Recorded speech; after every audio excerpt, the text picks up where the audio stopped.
Chapter 1. The Divine Assessment, a once-in-a-lifetime opportunity. The sensations of frigid cold and searing heat, two utterly contrasting feelings, intertwined within Su Ming's consciousness. The cold emanated from the eternal void of the divine realm, while the heat originated from the flickering yet resolute ember of divine fire nestled within the core of his soul. The Divine Assessment, final countdown, 59 minutes and 58 seconds. A resounding, inorganic voice reverberated throughout the expanse. Su Ming gradually opened his eyes to behold the most magnificent spectacle of his life. He found himself within an infinite plaza of starry seas. Beneath him lay a transparent lattice constructed of pure energy, while above his head flowed a brilliant river of stars. Countless candidates, like him, sat cross-legged on their respective mats, each bearing a solemn expression, their faces etched with tension and anticipation. This was the ultimate venue for the divine assessment, the ruins of creation. In this highly advanced future cosmos, the pinnacle of civilization was known as divine civilization. Every sentient being, upon reaching adulthood, is granted a singular opportunity to ignite their divine fire through this universally broadcast assessment, to open their divine realm, and to ascend as a novice deity with absolute dominion over their own world. In the divine realm, even the highest realms of sentient beings are subjected to suppression, which signifies absolute control. Divine rank: novice deity, lesser god, intermediate god, higher god, supreme god, god king, supreme deity, cosmic god, creator sovereign. Realm: earth, immortal, celestial, immortal, true, immortal, profound, immortal, golden, immortal, tai, golden, immortal, great, luo, golden, immortal, quasi-saint. Primordial, great, luo, golden, immortal saint. Success leads to an ascension to the heavens, granting a life nearly eternal and the power to create worlds. Failure results in the extinguishing of the divine fire, damage to the essence of the soul, and a complete descent into mortality, with no further opportunity. A once-in-a-lifetime chance, wagering the entirety of one's future. Once again, this feeling, Su Ming took a deep breath, striving to calm the tumultuous emotions swirling within him. He was not of this world. 3 days prior, he had been merely an ordinary web fiction enthusiast on Earth, well-versed in the ancient myths of China, such as the Great Wilderness, the Investiture of the Gods, and Journey to the West.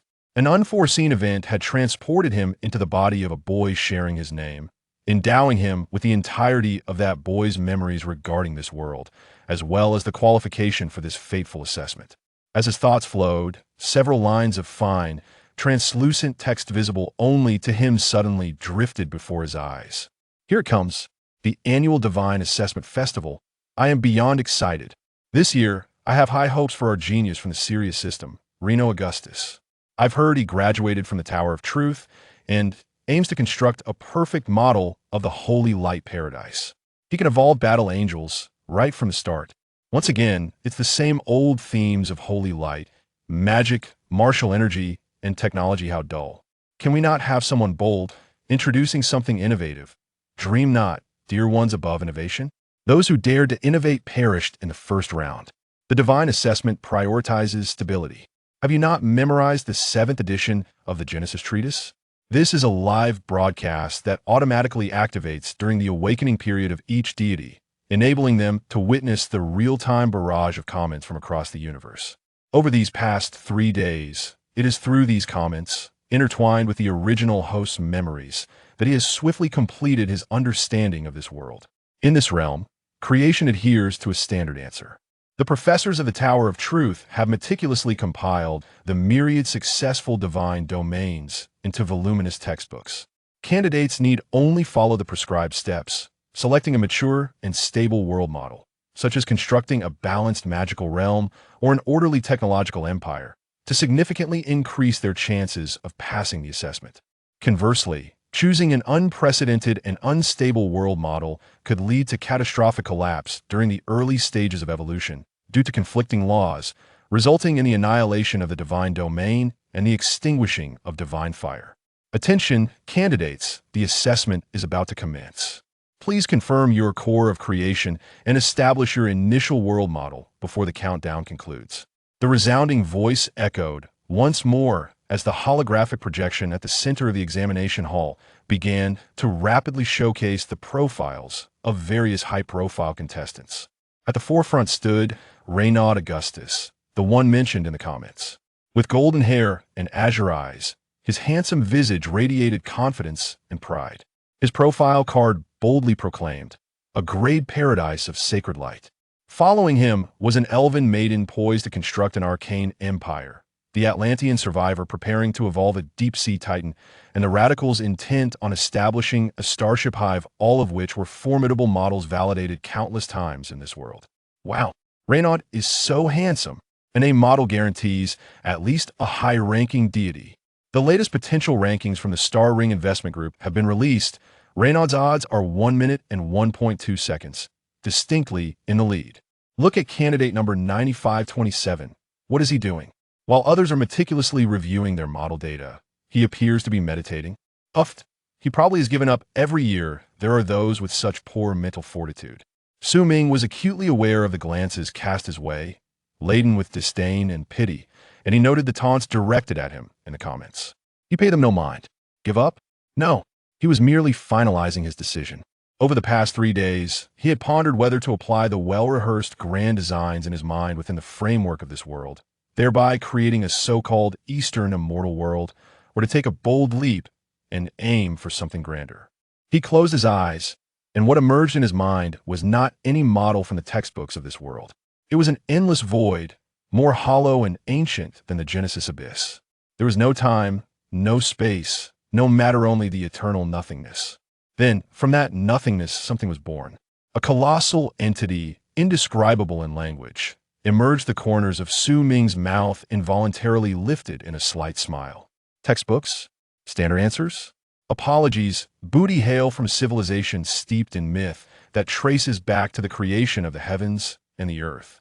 While you engage with magic and technology, my ambition is to forge the very essence of mythology, the embodiment of the Tao. The countdown has concluded. The assessment commences. A resonant hum. In an instant, the entire realm of creation erupted with brilliance. Before Reno Augustus, holy light converged, and the faint outlines of angels began to manifest. In front of the elven maiden, the magical web intertwined, and the 4 great elements commenced their jubilant dance. Countless candidates sprang into action, igniting their divine flames, setting about the evolution of worlds. The examination hall transformed into a resplendent banquet of creation. Yet, in a corner where Su Ming resided, an incongruity prevailed. He neither summoned the holy light nor conjured elements, nor did he construct any mechanical blueprints. Under the astonished gaze of billions of spectators across the universe, as well as the examiners perched high in the pantheon, Su Ming merely extended his finger calmly towards the vacuous divine realm before him and softly uttered 2 words. Chaos. In that fleeting moment, all light within his divine realm vanished. Chapter 2, My World, evolving into a realm of chaos. This was not mere darkness, nor simplistic void. The instant the word chaos escaped Su Ming's lips, his exclusive divine realm seemed to be grasped by an invisible hand, crumpling and condensing into a singular point.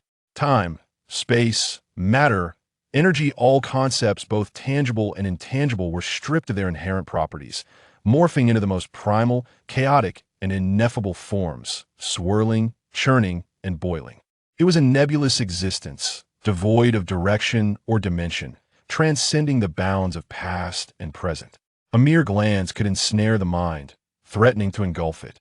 The ace host of the Multiverse Live streaming platform, Tang Tang, was eloquently narrating the emergence of the Holy Light Angel prototype created by the prodigy Reno when the director unexpectedly switched to a split screen, enlarging one segment.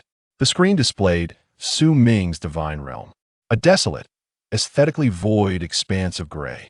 Tang Tang's sweet voice abruptly faltered, and after a 2-second pause, she regained her composure through her exemplary professionalism. Ladies and gentlemen, we are witnessing a rather unique situation with candidate number 9527, Su Ming's divine realm. She struggled to find the appropriate words to describe it. Was this a broadcasting mishap, or had the signal been interrupted? Nevertheless, Su Ming's tranquil figure, seated in meditation, clearly conveyed to Alno This was indeed the world he had created. Following a brief silence, the barrage of comments in Su Ming's personal live stream erupted. What is this? A black screen? My eyes. After just seeing Reno's dazzling angel. Now this, I might go blind. A unique situation? Tang Tang is too generous. This is nothing but a classic failure of divine realm evolution. A collapse of order, reverting to primordial ether. Laughing to death. I hereby declare the first eliminator of this divine assessment has emerged. From inception to failure, it took less than 10 seconds. Stop the mockery. How can this be deemed failure? This is performance art. Title: On how a slacker chooses to waste potential. The farce has come to an end, a waste of my emotions.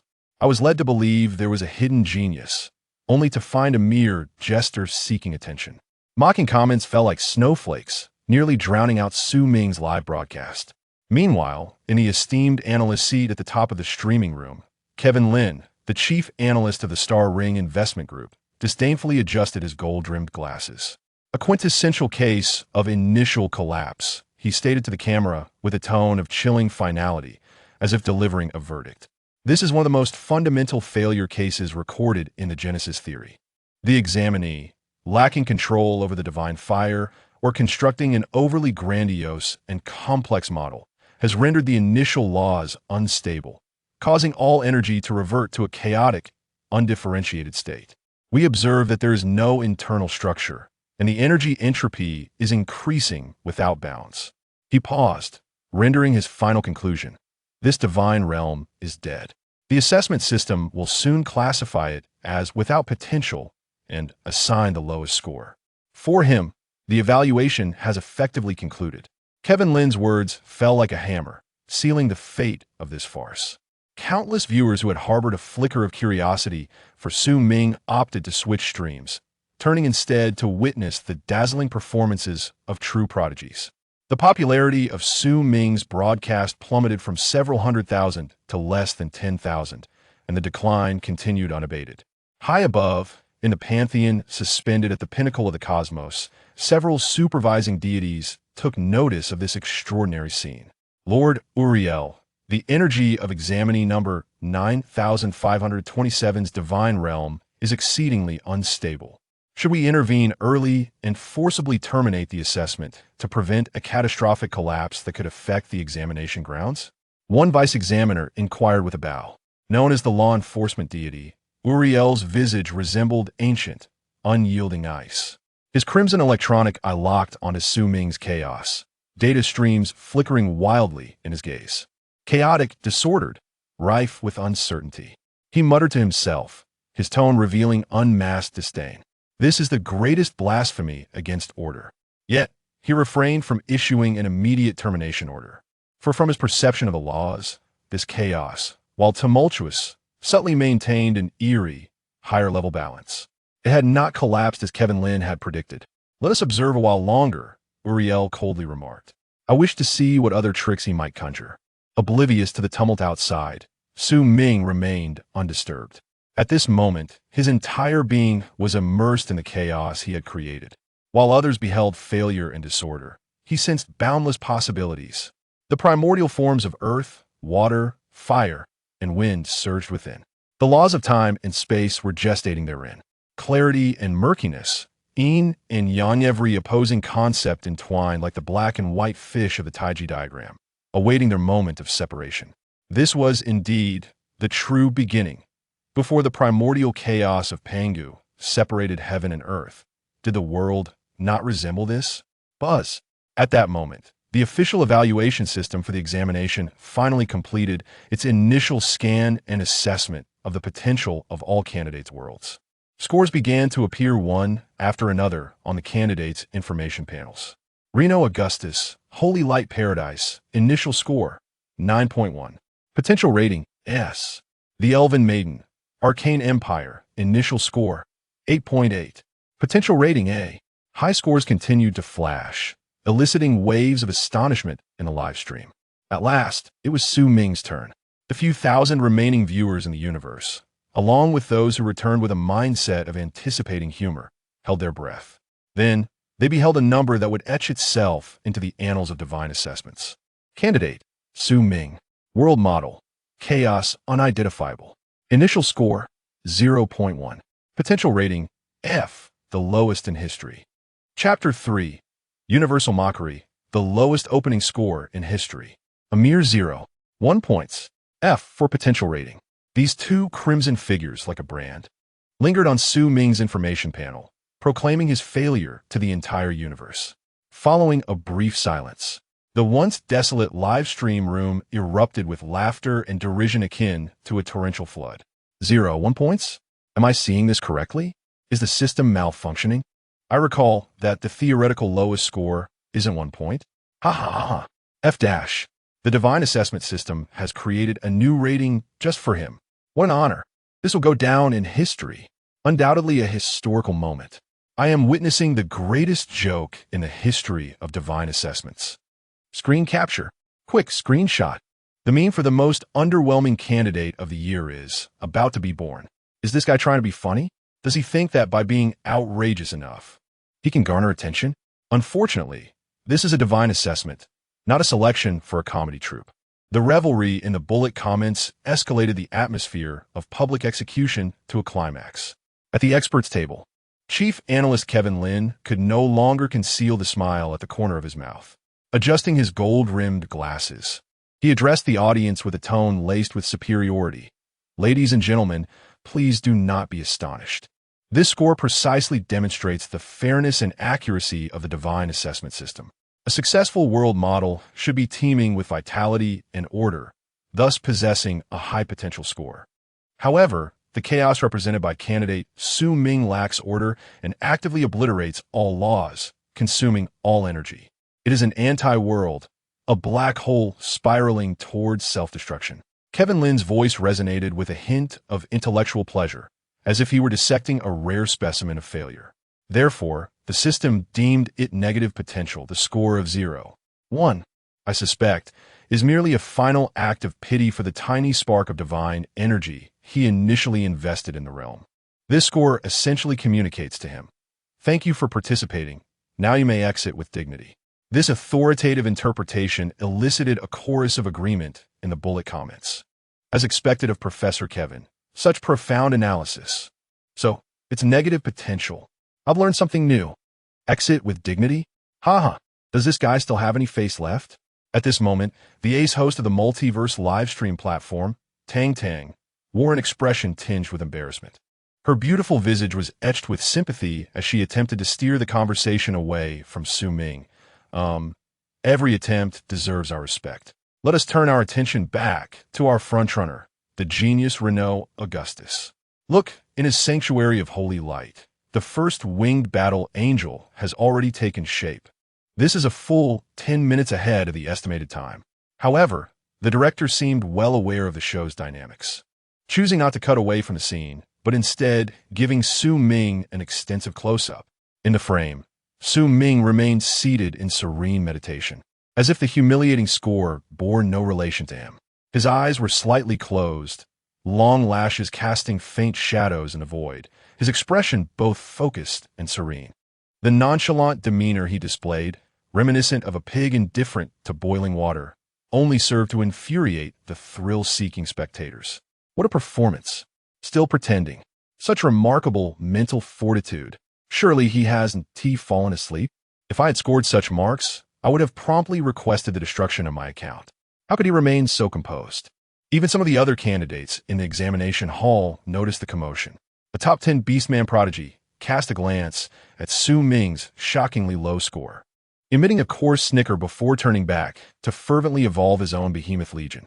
To him, associating with such a person was tantamount to lowering the standards of the entire assessment.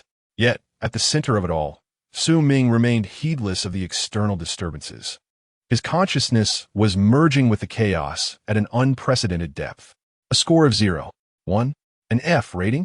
Such data, derived from the existing pantheon of knowledge, held no significance for him. It was akin to a group of artisans, fixated on the mechanics of constructing horse-drawn carriages, who could never grasp the principles of an internal combustion engine. He was waiting for the opportune moment. Chaos, far from mere disorder, represented the primordial womb before the birth of the universe in the philosophical view of Chinese mythology. It was the nurturing ground of all creation. Only when this chaos evolved to its utmost intensity, profundity, and depth could the first cause of creation possess the potential for birth. It was near. Su Ming could sense that the chaotic energy within his domain was undergoing a final compression and maturation according to an arcane pattern. All things return to one, and from one, all things arise. Just then, a cold, warning red light abruptly unfolded before his eyes. Warning. Candidate number 9527. Your divine domain has been classified as an F-level highest risk model. According to the emergency protocol for divine assessment, you have one opportunity to clear your divine domain and reconstruct your world. Do you wish to proceed? Chapter 4. The entire network's mockery, the lowest opening score in history. This frigid system alert descended like a bucket of icy water upon the already boiling live stream. The final ultimatum had arrived. This was the mercy clause from the Divine Examination Emergency Protocol. It would only be triggered when the candidate's world model was deemed at immediate risk of collapse, serving as the system's most dignified and final opportunity. Even the system could no longer bear to watch. It personally intervened to dissuade him. Choose yes, you fool. Reset and start anew. Even the most abysmal elemental plane would be better than a score of 0. 1. At least it would preserve the divine flame, preventing him from descending into mediocrity. Surely, he would choose wisely. No one would jest with their future. This promised to be a spectacle. The thrill of an F, rising to meet the passing line, was tantalizing. In the barrage of comments, some reveled in schadenfreude, while others offered sincere advice. Yet without exception, all believed that Su Ming would grasp this final lifeline. Among the experts, Kevin Lin wore a knowing smile, clearing his throat to comment in a victor's tone, a wise choice. Abandoning unrealistic fantasies and returning to reality may be a struggle, but is the only correct path. Let us anticipate which mature model Su Ming will select to mend the fold. Even the host, Tang Tang, encouraged him with a supportive tone. Su Ming, you can do it. There is no shame in starting over. Seize this opportunity. It is not too late. The gaze of the entire universe focused on that small, red button. Amidst the collective anticipation, Su Ming, who had been meditating with his eyes closed, finally opened them slowly. His gaze was as calm as a tranquil pool, devoid of any panic or wavering. He glanced at the glaring warning screen, and then at the ludicrously low score. Then, under the astonished gaze of all, the corners of his mouth curled into a faint, almost mocking smile. He did not extend his hand to touch the screen. Instead, with a voice that was clear, steady, yet imbued with boundless arrogance, he uttered 2 words into the empty space before him. Refuse. The sound was not loud, yet it reverberated like thunder in the minds of all present. Buzz. The red warning screen flickered momentarily, as if grappling with this command, yet ultimately complied and vanished without a trace. The world fell silent. The barrage of comments in the live stream halted for a full 3 seconds. After 3 seconds, it erupted like a volcano with fury and derision. Madman, he is undoubtedly a complete lunatic. I take back what I said before. He is not merely slacking off. He is genuinely foolish. Foolish beyond redemption. Refused? He actually refused the system's mercy? On what grounds? Just that heap of gray rubbish with a score of 0. 1. Heavens, I have never encountered such arrogance in my life. Is he challenging the entire divine examination system? All right, he has guts. I have decided to remain here today, steadfastly watching this live broadcast, witnessing the moment his divine realm collapses before my very eyes, observing as his divine fire extinguishes and he descends into the realm of mortals. If the previous taunts carried a hint of jest, the audience's emotions have now been ignited into pure malice and fury by Su Ming's audacious ignorance. They are no longer content with mere amusement. They yearn to witness Su Ming endure the most excruciating punishment. Kevin Lin, seated among the experts, felt his smile freeze instantaneously, swiftly transforming into a pallor of disbelief. Foolish, arrogant, incomprehensible. He nearly ground these words through clenched teeth, having relinquished his final chance. He is sacrificing his future to appease his pitiable pride. This assessment has concluded for him, utterly concluded. He has never felt such profound anger. This is not merely a dismissal of his professional judgment, but a brazen affront to the revered textbook, The Theory of Creation.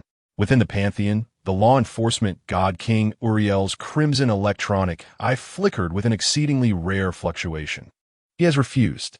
The voice of the vice examiner brimmed with disbelief. The corners of Uriel's mouth, typically set in an eternal frigid line, seemed to hint at the faintest upward curve. Interesting. His deep voice resonated throughout the vast hall.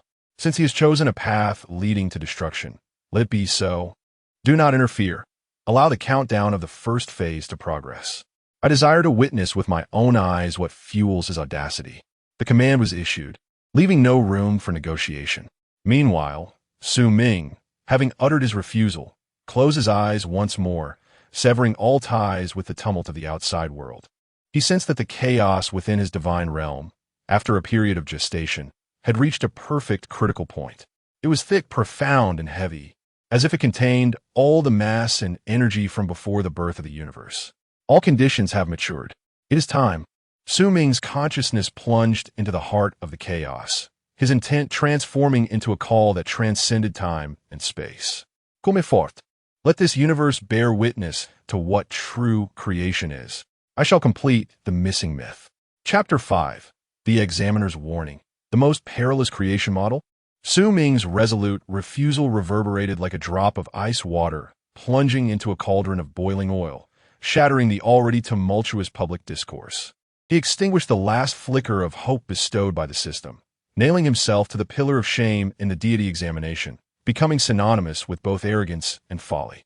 The countdown for the first phase of evolution had dwindled to a mere 10 minutes.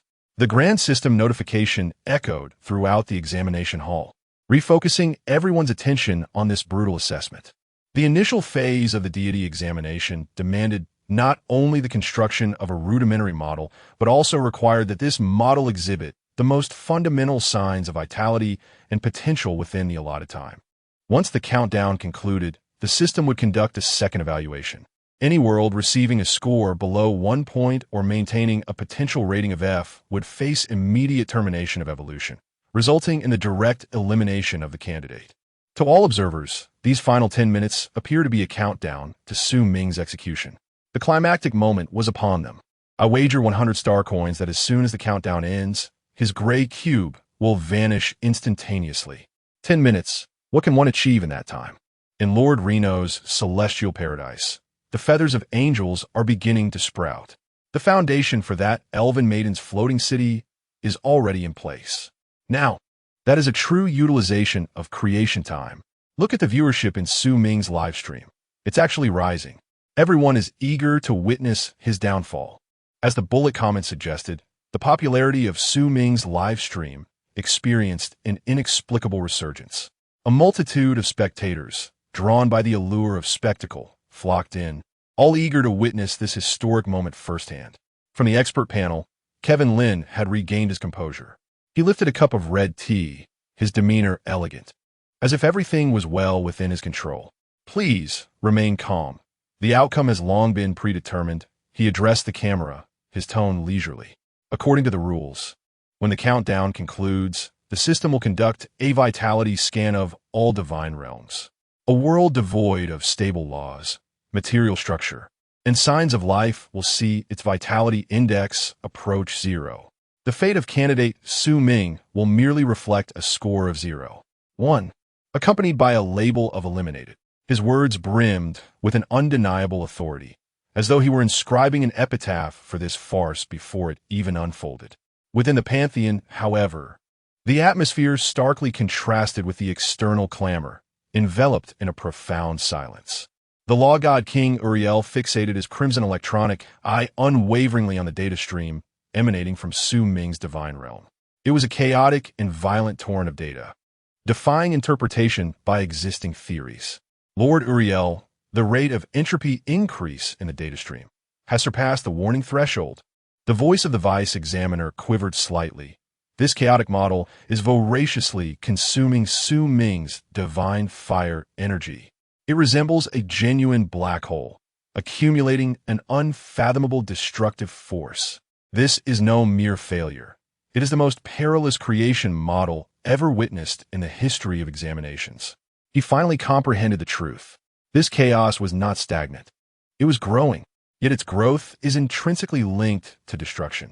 Once it spirals out of control, its explosive power, should we immediately initiate the highest level of isolation array? The deputy examiner inquired anxiously. Uriel raised his hand to halt him. No need. His voice remained cold. Yet concealed within was a hint of a complex emotion, a blend of curiosity and trepidation, of which even he was unaware. I have a premonition. He does not seek self-destruction. Uriel fixed his gaze on the heart of the chaos, as if striving to penetrate the infinite void to behold the young man seated within. He is nurturing something. He dismisses the system's warnings, not out of foolish pride, but rather to protect, to safeguard the nascent entity from being obliterated by the system's reset. The very thought sent a shiver through Uriel's heart. What manner of birth necessitates an F-rated chaotic realm as its cradle? At this moment, Su Ming had already achieved a profound unity of mind and spirit. Merging with the vast chaos, he could sense the pent-up power, akin to a dam brimming with eons of floodwaters, poised to unleash a deluge. Clarity and obscurity had separated. Yin and Yang awaited discernment. The inception of all things, the essence of life itself. Only a single opportunity remained, to forge the heavens and the earth. And that will is none other than his own.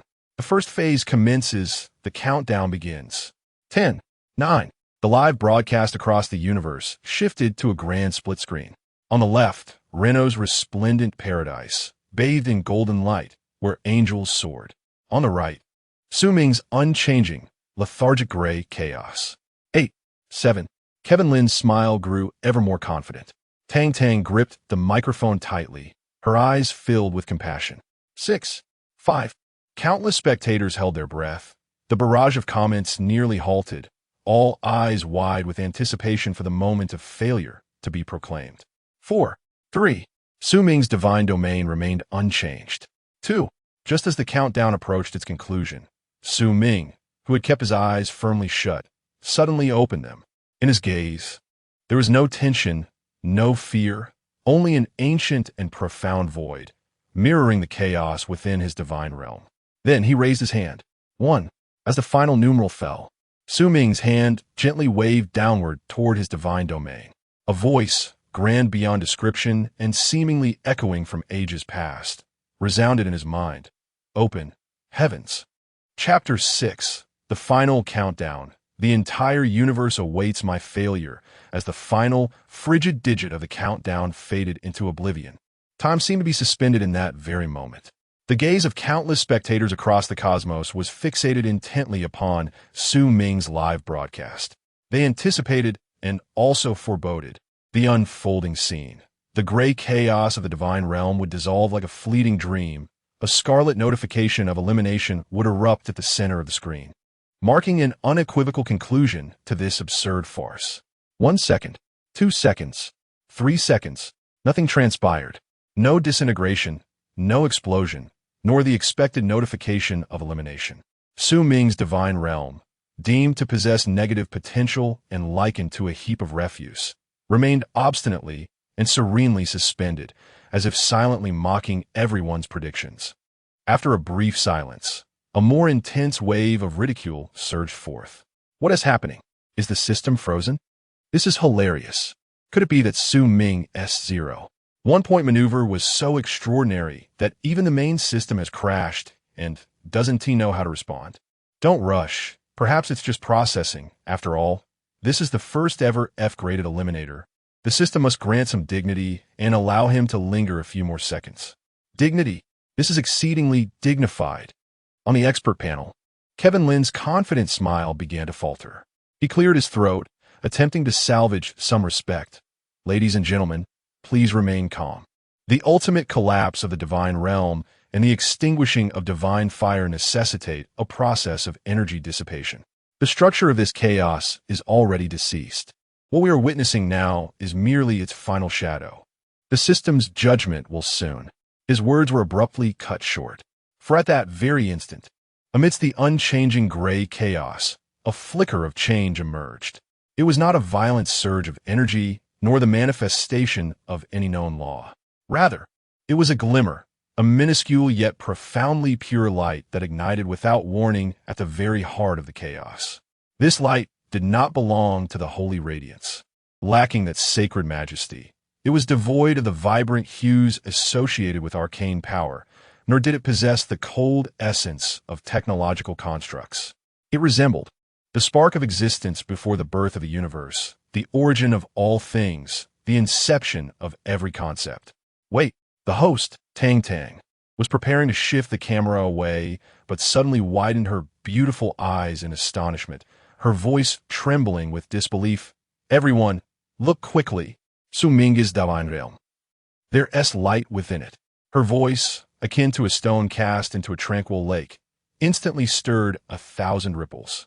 All spectators, including those who had been mocking, instinctively fell silent, their gazes riveted upon that solitary point of light. Light? Am I seeing things? How could there be light in that desolate place? An illusion. It must be the last glimmer produced by energy dissipation. Yes, that has to be it. But why does this light make me feel so warm? Kevin Lin's complexion instantly drained of color as he abruptly rose from his seat, fixated on the screen before him, muttering to himself, impossible. This cannot be. How could an utterly entropic void give birth to the very source of order? This defied the fundamental principles of the Genesis theorem. At that moment, the knowledge system he so proudly upheld trembled precariously under the impact of that singular glimmer of light. Within the pantheon, an urgent alarm blared. Warning! Warning! The central domain of God number 9527 has detected an ultra-high energy reaction. Unable to analyze, unable to classify, the piercing sirens echoed in the ears of the proctor, who stared in horror at the data panel, displaying an ever-skyrocketing value that had exceeded all limits, rendering him utterly incapable of rational thought. Meanwhile, the enforcer god Uriel's crimson electronic eyes flickered with unprecedented intensity. He perceived far more than anyone else. At the moment that light illuminated, he sensed it was neither energy nor matter, but rather a will, a divine creative will so grand that it could rend and reshape all existence. What was he planning to do? For the first time, Uriel's voice, reminiscent of metal scraping, bore an incredulous tremor of astonishment. In the examination hall, Su Ming remained utterly still, yet his consciousness had transformed into that very light. His will was the radiant edge that cleaved the heavens. With a deafening roar, a sound beyond description, an explosion resonated deep within the souls of all present. Within Su Ming's divine realm, the thick, unyielding chaos, magnified by that point of light, was forcefully torn asunder, creating a rift. Chapter 7 amidst the chaos, the echo of a heartbeat. It was not the collapse of the world, but rather a rebirth. The fissure, radiating from that solitary point of light, frantically spread towards the chaotic extremes. A misty luminescence surged forth from the crack, akin to the first glimmer of creation, forcefully parting the lifeless and murky chaos. All spectators stood entranced. Their minds were blank. Previous mockery, derision, and certainty all appeared painfully trivial in the face of this rending brilliance. It is split? What is happening?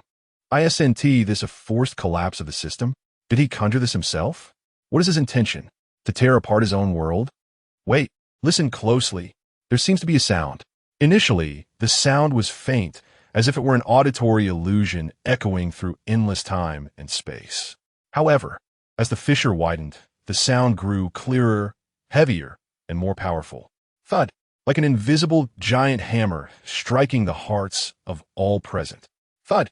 In that moment, countless beings across the live-streaming plaza, regardless of their galaxy or race, felt a synchrony in their heartbeats. Thud, thud, thud. The sound surged faster and louder, reminiscent of an ancient behemoth awakening from eons of slumber. It was a heartbeat. The host, Tang Tang, gasped in astonishment, covering her mouth with her hand, her beautiful eyes brimming with incredulous shock. My goodness, is the sound of a heartbeat. In that chaos, there exists a heartbeat. This exclamation ignited the once dead live broadcast room. A heartbeat. It truly is a heartbeat. I feel as though my very soul is trembling in resonance. This is madness. How can this be possible? How can there be life within chaos? Isn't life meant to arise only in a stable world? What creature's heartbeat is this? Why do I feel an overwhelming urge to worship merely by listening?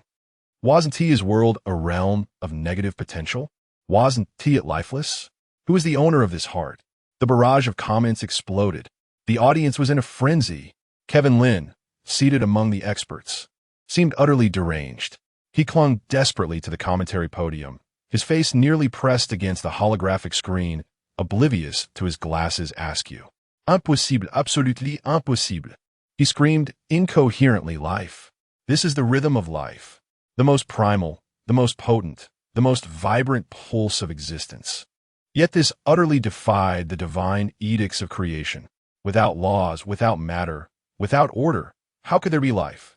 His proud system of knowledge shattered under the relentless, domineering, and irrational heartbeat. Within the pantheon, the vice examiner had slumped in his chair, watching the life index in the data stream soar from absolute zero to a chaotic surge that caused the system to crash, his mind rendered inert. Only the law god King Uriel remained steadfast, his pair of shimmering crimson electronic eyes fixated intently on the widening fissure, locking onto the source of that resplendent radiance. So, it is, Uriel whispered in a voice audible only to himself, imbued with an unprecedented reverence akin to that of a pilgrim. He was not creating life amidst chaos. Rather, he was allowing chaos itself to give birth to life. The impending existence was the very essence of this world. This conclusion, even with the insight of a divine sovereign, elicited a tremor from the depths of his soul. What audacity, and what a magnificent conception. Meanwhile, in the examination hall, Suming's complexion had turned somewhat pallid. Sustaining this monumental first step of creation demanded an immense expenditure of his divine fire. The weight of that chaos was beyond comprehension. Every moment, it endeavored to close in, seeking to utterly crush the nascent light and heartbeat. Yet he could not falter. This was the most crucial and grand cornerstone of the primordial world he envisioned.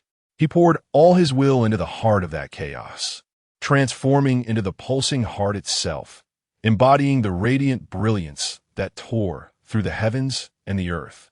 Hold on, must endure. Thump. The final heartbeat resonated like the grand cannonade marking the dawn of the universe, reaching an apex of magnificence.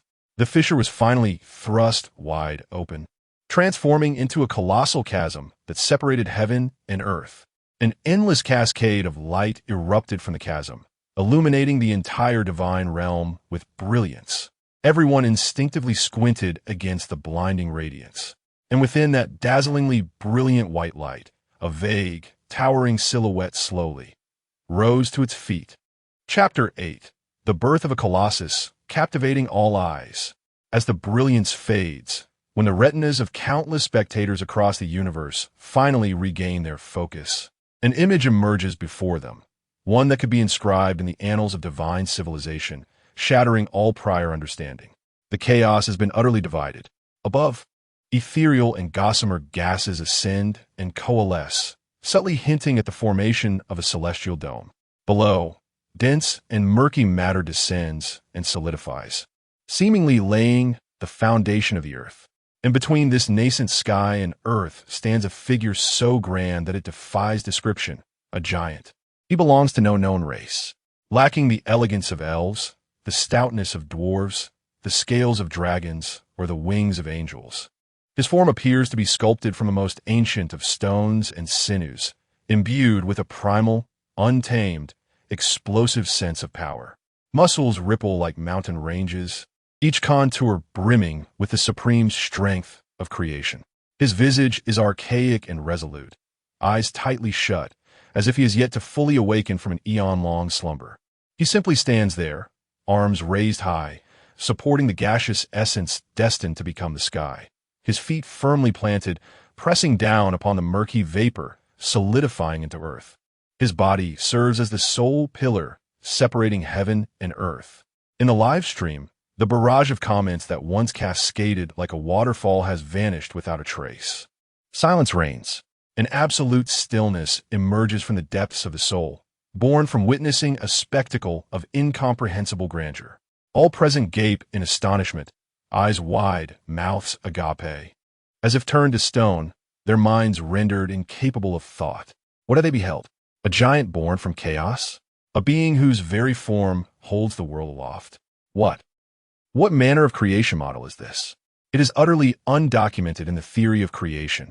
No mythic epic has ever begun with such raw, monumental, and heart-stirring magnificence. At the expert panel, Kevin Lynn's lips tremble, yearning to articulate something, to employ his vast knowledge to elucidate this absurd scene before him. Yet he finds his throat constricted by an invisible hand, unable to utter a single word. His once proud theories feel as fragile as gossamer in the presence of this towering colossus. He is not merely creating a world. He is becoming the world. A miracle.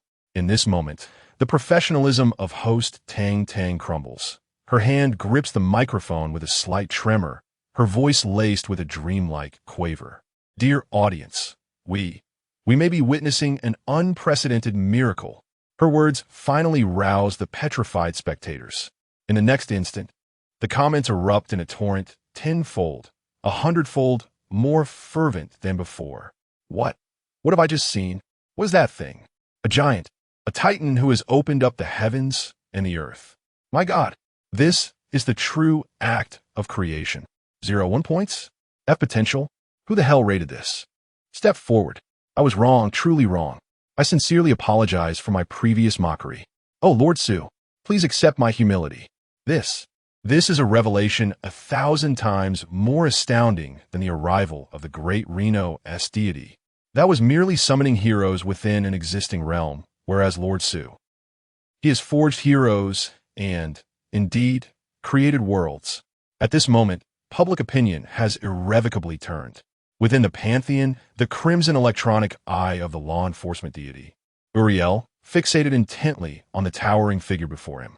A vast torrent of data surged through his divine core, calculating and comparing frantically, by the body, as the boundary, by the strength, to validate the path.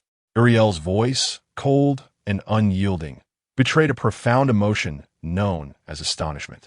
How ancient, how domineering, how pure is this creative ideology? This is not the evolution of laws, but the manifestation of will. Who, then, is this candidate named Su Ming? In the examination arena, Su Ming's complexion grew increasingly pallid. The expenditure of divine fire had reached his utmost limit. Yet he smiled, gazing upon that magnificent figure. An unparalleled sense of grandeur and pride surged within him. It is accomplished. The first and most crucial step of the primordial mythological system has succeeded. His thoughts traversed the void, connecting with that colossal being. A name, one that embodies the very essence of the Genesis myth of Chinese civilization, resonated within his mind. He is known as Pangu. Chapter 9, what is he to do? To create the heavens and the earth. The colossal figure of Pangu stands as a pillar, propping up the nascent universe. Yet, this is not the conclusion of creation, but merely the inception.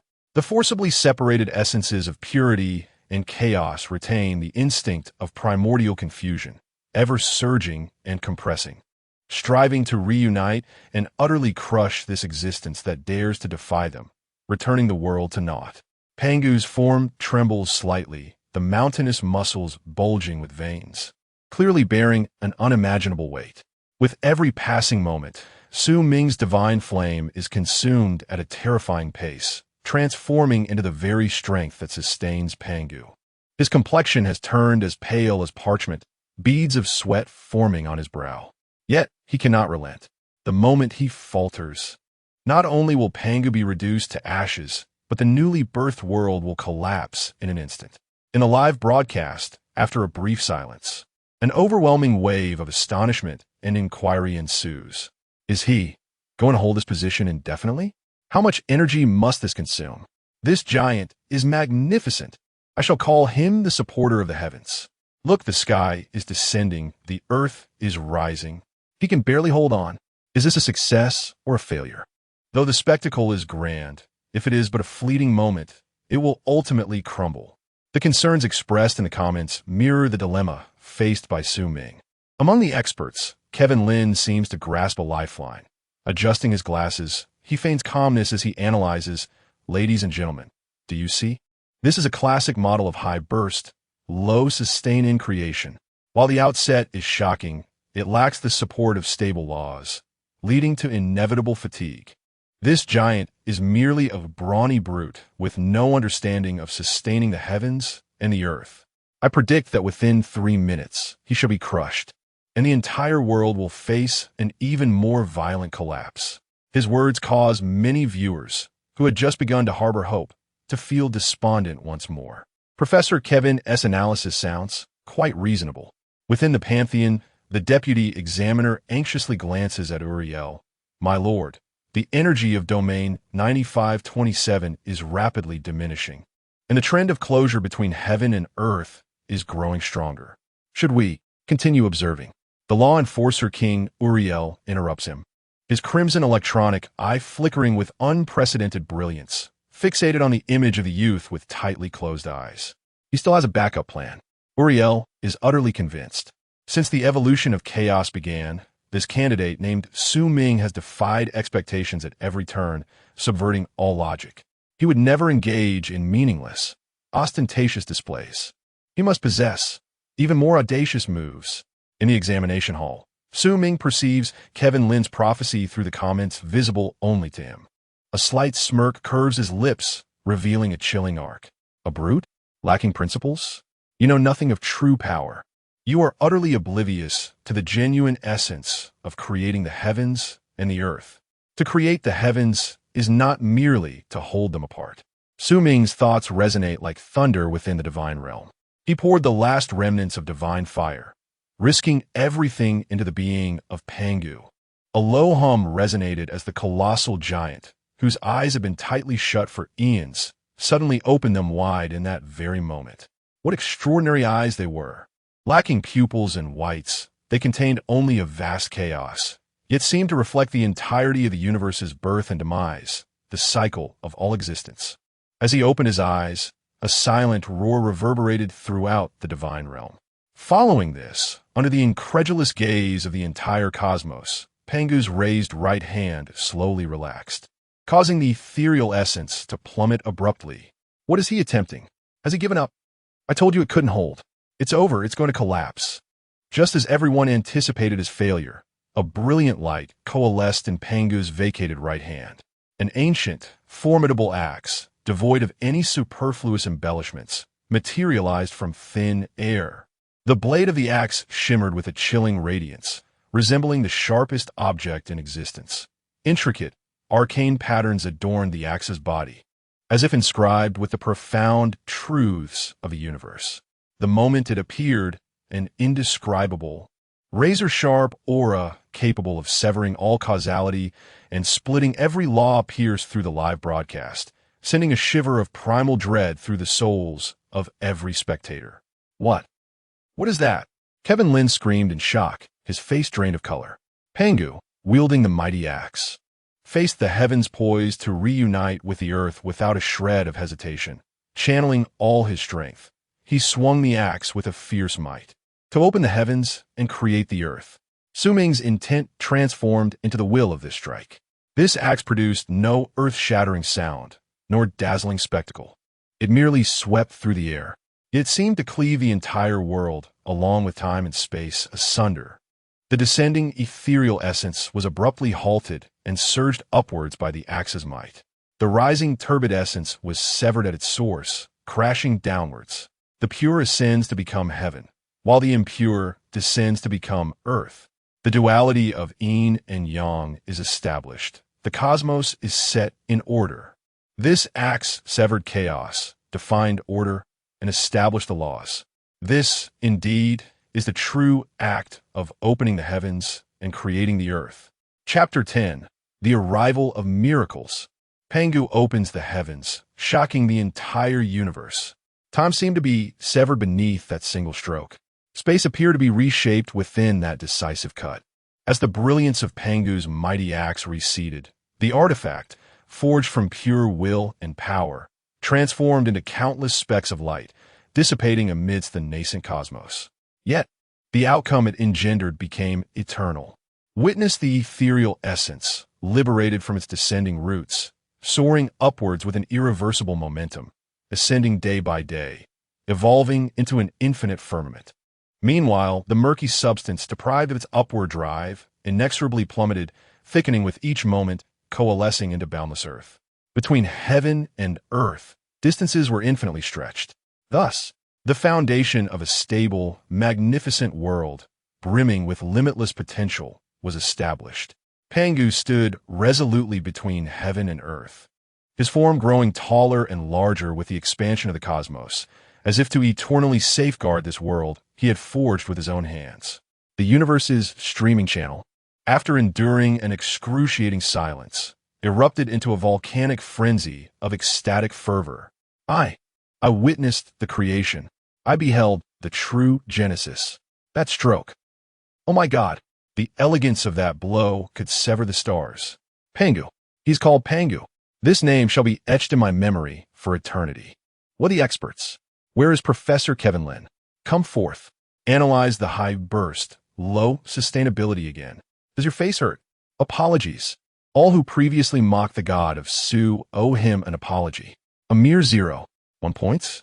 This is a desecration of the miracle. From this day forth, I shall be a disciple of the Pangu sect. God Su, my father, I am willing to offer all my faith to you. The barrage of comments had gone utterly wild, with countless viewers overwhelmed with excitement, their previous derision now eclipsed by a tidal wave of admiration and fervor. At the expert panel, Kevin Lin slumped in his chair, his eyes vacant, mouth agape, as if his very soul had been extracted by that singular stroke. His proud theory of creation, the immutable laws he had revered, lay shattered before Pangu's indisputable might that redefined all reasoning. His worldview had crumbled. A miracle, undeniably a miracle. The host, Tang Tang, spoke with a tremor in her voice, a reflection of the profound shock and emotion she had experienced. Taking a deep breath, she summoned all her strength to proclaim to the audience across the universe, "Dear viewers, let's remember this moment. Remember this name. Contestant Su Ming has unveiled the most magnificent prologue in the history of divine civilization. Pangu opens the heavens." The words "Pangu opens the heavens" echoed through the live broadcast signal, resonating in every corner of the universe, indelibly imprinted in the depths of countless souls.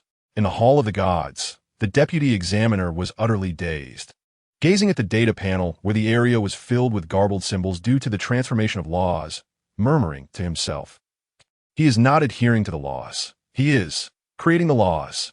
The law enforcer, Uriel, with his crimson electronic eyes, flickered at an unprecedented speed, seemingly intent on capturing every detail of Pangu.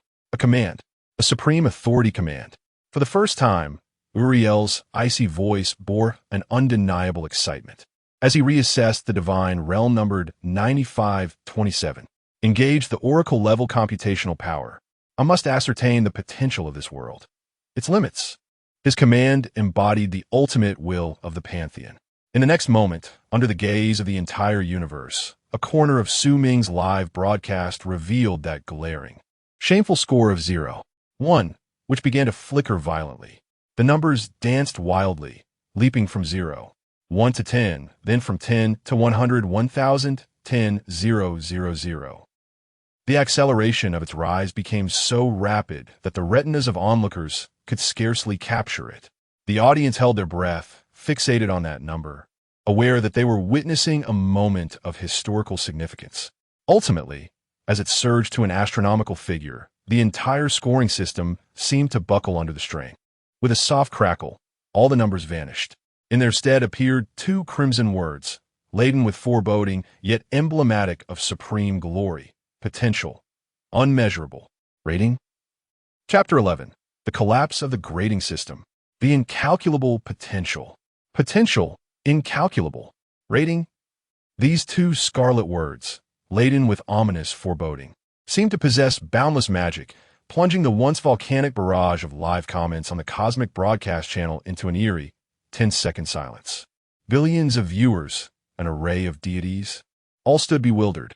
They had witnessed the extraordinary brilliance of S-rated prodigies and the staggering potential of those with scores in the millions. Yet they had never seen, nor even imagined, that the supreme grading system, which had functioned flawlessly for eons, could be brought to its knees by a single candidate's creation, leading to its collapse. This was no mere rating. It was a judgment, an ultimate reckoning of the archaic notions of creation. After the brief silence, a frenzy erupted, more chaotic and hysterical than any prior barrage. See collapsed? Am I dreaming? The grading system has been taken down by Sushin alone. Incalculable. Ha. Incalculable. Is there a more impressive evaluation than this? There, ISNT. What do those two question marks signify? Does it imply that even the great pantheon cannot define Sushin's world? This is peak grandeur. Kevin Lin, come out here. Did you not say high burst? Low sustainability? The system has crashed. Is this sustainability sufficient? I just want to know one thing. What is the name of Sushin's world? Who is Pangu? Why can't I find a single word about it in the compendium of myths across the realms? Countless individuals flocked to the interstellar network, fervently searching for keywords like Pangu, the opening of heaven, and the primordial chaos, only to be met with an utter void. This was a brand new mythos, one that had never before graced the universe, uniquely belonging to Su Ming. Its enigma, its grandeur, its unparalleled nature ignited the fervor of all spectators to unprecedented heights.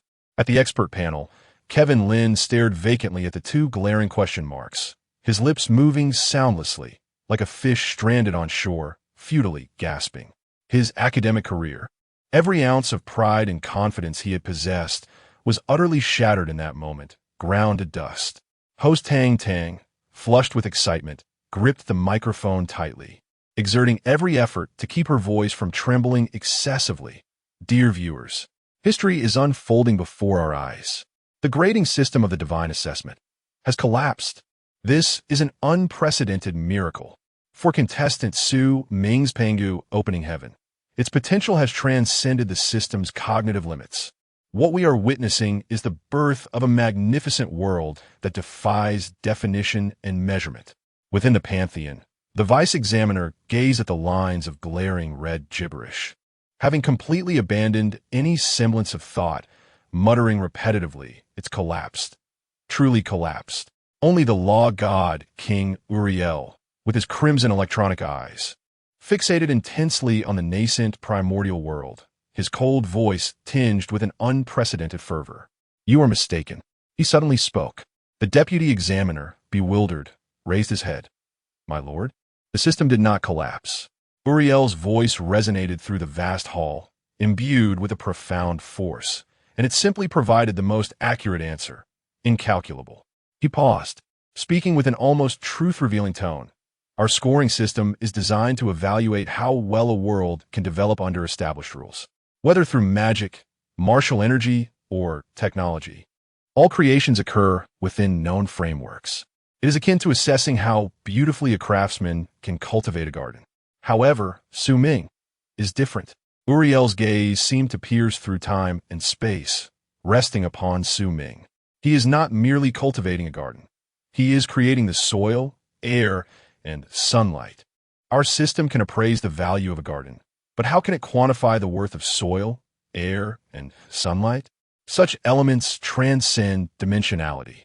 Thus, it can only provide the most honest answer, incalculable. These words reverberated like thunder in the deputy examiner's mind. He finally comprehended. What Su Ming had accomplished was a dimensional strike. Employing a higher dimensional concept of creation, he ruthlessly trampled upon all existing systems of creation. Meanwhile, Su Ming in the examination hall finally exhaled slowly. The act of Pangu opening the heavens had drained all of his divine fire, leaving him utterly weakened.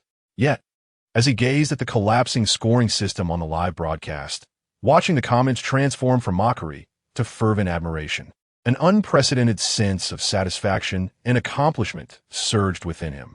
He had made the right bet, utilizing the grand and unmatched worldview of Chinese mythology. He had invoked a miracle in this other world. Even more astonishingly, as the emotions of the live audience reached a crescendo, waves of faint yet pure golden energy began to emerge from the void, continuously converging towards him. This was the power of faith, one of the core sources of strength for deities. Although still feeble, it signified that countless beings had begun to regard Pangu and the primordial chaos as their newfound faith. However, just as Su Ming prepared to absorb this power of faith and restore his divine fire, his expression suddenly changed. He sensed that within the divine realm, the towering Panga's body trembled violently. The heavens continued to ascend, and the earth continued to thicken. Panga's form was involuntarily stretched and elevated. Yet, it seemed that his monumental strength had been depleted. For the first and last time, the towering pillar emitted a groan of unbearable strain. He appeared to have reached his limit. Chapter 12. The embodiment of all things, what a magnificent sacrifice. Panga's groan resonated like a thunderclap, echoing in the hearts of the audience who had just been engulfed in fervor. That towering and majestic figure, the supreme giant who had just wielded the axe to carve open the heavens, now revealed signs of fatigue, even the ominous harbingers of collapse. The atmosphere in the live broadcast room plummeted from a boiling fervor to an icy silence. What is happening? What is wrong with the great Pangu? His body seems to be becoming transparent. Is he about to vanish? I said it. This method of creation is far too extreme. He opened the heavens, but exhausted himself in the process. With no continuation, everything is but an illusion. No, the creator god I just started to admire. Don't let him disappear like this. Panic and disappointment spread like a virus through the comments. At the expert table, Kevin Lin, who had been in a state of despair, suddenly leaped up from his chair as if grasping at a last lifeline. His eyes reignited with a feverish excitement as he shouted into the microphone. Did you see that? Dear audience, did you see? I have always said, this is a classic case of high burst, low sustainability. He has failed.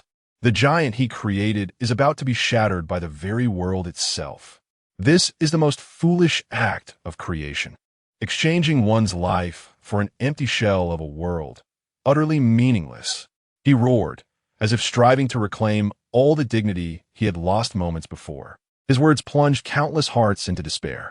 Could it be that Su Ming's miracle was truly just a fleeting moment? Within the pantheon, the deputy examiner anxiously turned to Uriel. My lord, the life force of the creator being in domain 9527 is rapidly depleting, heading toward annihilation due to energy exhaustion. This is a sign of failure in creation. However, Uriel, the law enforcer king, with his crimson electronic eye, remained calm, fixated on the screen. He did not gaze at the waning giant, but rather at the youth in the examination hall, whose complexion was pale, yet bore a serene smile.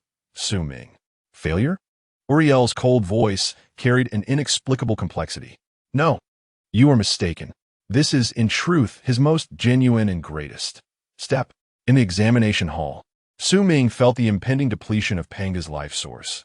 Yet he also sensed the vast tide of faith power converging from the entire universe, sufficient to restore all his divine flames in an instant. Yet, he chose not to absorb it. He simply lifted his gaze, as if piercing through the barriers of the divine realm, locking eyes with the giant on the brink of collapse. His thoughts transformed into a final command, resonating throughout the primordial world. Go forth. With your body, evolve all things. With your name, achieve eternity. Boom. As if receiving the final command, Pangu's boundless and magnificent form could no longer endure, slowly yet resolutely collapsing towards the earth he had personally forged. It was over. Kevin Lin shouted in exhilaration. No. Countless spectators emitted cries of despair. Yet, the anticipated collapse of the world did not transpire. Instead, what unfolded was a sacred tableau that rendered the entire universe speechless, moved, and tearful. In the moment of Pangu's fall, his corporeal form began to disintegrate, but not into oblivion. Rather, it transformed. His final breath became the flowing winds that traversed the realms and the drifting clouds above. His last roar echoed as the resounding thunder that rolled across the heavens. His left eye ascended into the sky, transforming into a resplendent sun that illuminated the earth, known as the Sun Star. His right eye followed suit, rising to become a serene and radiant moon, scattering silvery light, known as the Moon Star. The sun and moon shone in harmony, and the universe began to illuminate. His hair and beard soared into the firmament, becoming the myriad stars that adorn the night sky. His limbs and torso descended to the earth, transforming into the 4 cardinal supports and 5 sacred mountains: Mount Tai in the east, Mount Hua in the west, Mount Hung in the south, Mount Hung in the north, and Mount Song in the center. From that moment, the mountains stretched endlessly, giving the earth its backbone. His blood merged with the land, becoming the ceaseless rivers and seas. His veins transformed into the vast geographical network of the earth. His muscles became the fertile fields capable of nurturing myriad life. His bones and teeth morphed into the metals and minerals buried deep within the earth. His skin and body hair turned into the flora of the mountains and the boundless forests. His final sweat became the nourishing rains that sustain all life. This was an ultimate death, yet it was also an ultimate rebirth. He did not vanish, he merely, with all that he was, fulfilled the world he had forged. The live stream was enveloped in a profound silence, devoid of any comments. Everyone, including the fervently shouting Kevin Lin, stood in a stupor. They gaped, eyes wide, witnessing the grand spectacle of the sun and moon alternating, mountains taking form and vegetation flourishing, their minds blank. They finally comprehended that this was not a failure at all. This was a greatness they had never envisioned, nor could they fathom. The sublime. Tears streamed down the host Tang Tang's face, uncontrollable and free-flowing. She choked on her words, her trembling voice conveying the sentiment of all present to the universe. He did not fail. He succeeded. He devoted everything to this world. This is an extraordinary sacrifice. Pangu, transformed into all things. Chapter 13. The sun and moon hang in the sky. Stars fill the heavens. And the primordial world begins to take shape. Pangu transforms into all things. As the host, Tang Tang, tearfully uttered these 6 words, an overwhelming sense of sublime tragedy resonated through the live broadcast, striking the hearts of countless viewers across the universe. The prolonged silence was finally shattered. Yet this time, there were no fervent shouts, no hysterical screams. The barrage of comments appeared in an unprecedented, slow, and solemn manner, one by one. I was wrong. I was mistaken. I should not have mocked him. I am unworthy. So this is creation. The greatness of the divine lies not in the power of the warriors it creates, but in the compassion and determination that nurtures the entire world. He did not perish. Pangu did not die. He is transformed into the sun, into the earth. He is omnipresent. In another form, he eternally guards this world. This is not sacrifice. This is immortality. This is mythology, true immortality. I apologize for my previous ignorance. Player Su Ming, please accept my highest respect. Apologies, repentance, awe, reverence. The emotions within the live stream experienced an epic transcendence. If Pangu's initial act of creation evoked shock, then this moment of transformation into all things ignited a profound emotional resonance and the foundation of faith that struck the very soul. At the expert table, Kevin Lin's expression of ecstasy and grotesqueness had completely frozen. He stared blankly at the sacred tableau of the sun and moon alternating, mountains and rivers taking shape. His mouth agape enough to fit a fist, his body trembling uncontrollably. No, it's impossible, he murmured, the last glimmer of light in his eyes extinguished. The beings of creation are tools, weapons. How could they die for the world? His worldview, values, and academic perspective were shattered in that moment. He was not merely slapped in the face. He was obliterated by a higher dimensional philosophical thought he had never comprehended, rendering his existence meaningless. He slumped down like a puddle of mud, unable to utter another word. The other experts around him looked at him with scorn and pity. Yet many turned their gaze back to the live broadcast, their eyes filled with obsession and fervor. In the Pantheon, the vice examiner gaped, unable to close his mouth for a long time. He gazed at the newly formed world, feeling the immense vitality emanating from Pangu's being, permeating every corner of existence. He finally understood Lord Uriel's words. This is not failure. This is fulfillment. My lord, this is the Tao. The law-enforcing deity, Uriel, for the first time, had his crimson electronic eyes flicker with a light named reverence. Other deities, when creating the world, experienced a separation between the divine and the world. The divine is the divine, the world is the world. The divine reigns above, and the world is its pasture. Yet Su Ming, his creator deity, has merged with the world. From the moment of its birth, this world possesses a soul. The will of Pangu is the will of this world. Every mountain and river within it embodies the primordial force and spirit of creation. Such a world. Yili's voice resonated deeply, imbued with strength. Its foundation unwavering and its potential boundless, surpassing the imagination of us all. Meanwhile, within the examination hall, Su Ming closed his eyes. The power of belief, converging from the cosmos, reached its zenith at the moment when Pangu transformed into all things. No longer a mere trickle, it surged forth as a vast golden ocean, roaring and rushing, flooding into the divine fire that had long been parched. Buzzing, Su Ming's divine fire, far from extinguishing due to depletion, reignited under the infinite cascade of faith, shining brighter and more solid than ever before. The once ethereal flames now appeared to metamorphose into a golden, glass-like crystal, quietly suspended at the center of his spirit. The divine fire had undergone a remarkable transformation from gaseous to solid state. This was a realm coveted by countless aspiring deities, a level even many lesser gods could not attain. As Su Ming slowly opened his eyes, he felt the power within him swell to the brink of overflow. Recognizing that he had entirely surpassed the most perilous initial phase, his gaze turned toward his divine domain. The primordial world now glimmered anew. A golden sun hung high in the sky, radiating light and warmth, embodying Pangu's left eye. A silver moon lingered nearby, exuding a gentle glow, representing Pangu's right eye. The sun and moon shone in harmony, the duality of yin and yang emerging. In the night sky, billions of stars twinkled, transformed from Pangu's strands of hair, following mysterious trajectories that subtly formed an invisible grand formation enveloping the entire world. On the earth, the 5 great mountains soared, supporting the 4 cardinal directions like celestial pillars, while rivers, lakes, and seas flowed endlessly, brimming with vitality. Wind, clouds, thunder, mountains, flora, and metallic veins. Every element of the world was now in place. This world was no longer a realm of chaos, nor a hollow shell. It had come to life, with the sun and moon suspended in the sky, and stars scattered across the heavens. Su Ming whispered softly, an overwhelming sense of accomplishment flooding his heart.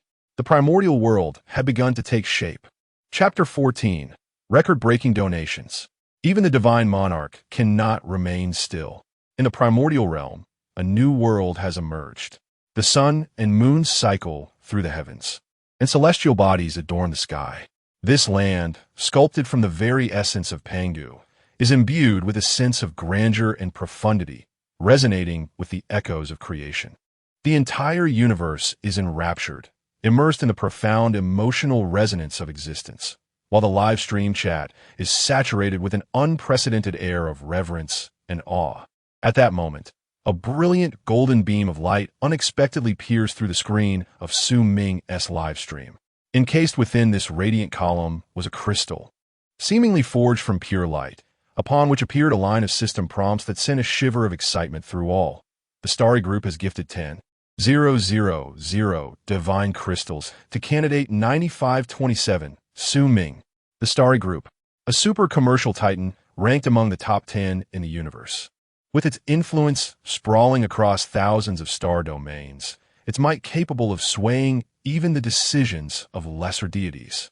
10,000 divine crystals. This bounty alone could enable an ordinary apprentice deity to transform a barren domain into a thriving kingdom. This monumental donation detonated within the atmosphere like a depth charge in a tranquil lake, instantly igniting the entire venue. The starry group has made its move. My heavens! 10,000 divine crystals. The host, Tang Tang, could no longer maintain her composure and exclaimed, marking this as the largest corporate donation since the commencement of the divine assessment. Her voice seemed to unlock something profound. The billions of viewers, previously awestruck and at a loss for words, finally found their outlet for expression. Donations. We must donate. For the great Pangu. For this magnificent sacrifice. Though I am impoverished, I must offer a spring of life. May the primordial world flourish eternally. All my possessions, 10 units of Mother Earth. I hope to enrich that land. Count me in. Starry Group is magnificent. I shall contribute 100 faith energy crystals. Suga, my father. Boom. In the next moment, Su Ming's live stream was completely engulfed in a deluge of golden light. Countless donation effects flooded the screen like a bursting dam. From a drop of gentle rain to a piece of mundane iron, and from the heart of elements to the bloodline of dragons. An array of resource icons converged into a resplendent river of stars, obscuring all vision. The numbers on the donation leaderboard surged with a velocity beyond the grasp of the naked eye. 100,000, 1 million, 10 million, 1 billion. Records. One after another, the historical donation records of the divine assessment were shattered in an instant. The servers of the divine assessment, overwhelmed by this sudden influx of data, issued alarms of distress.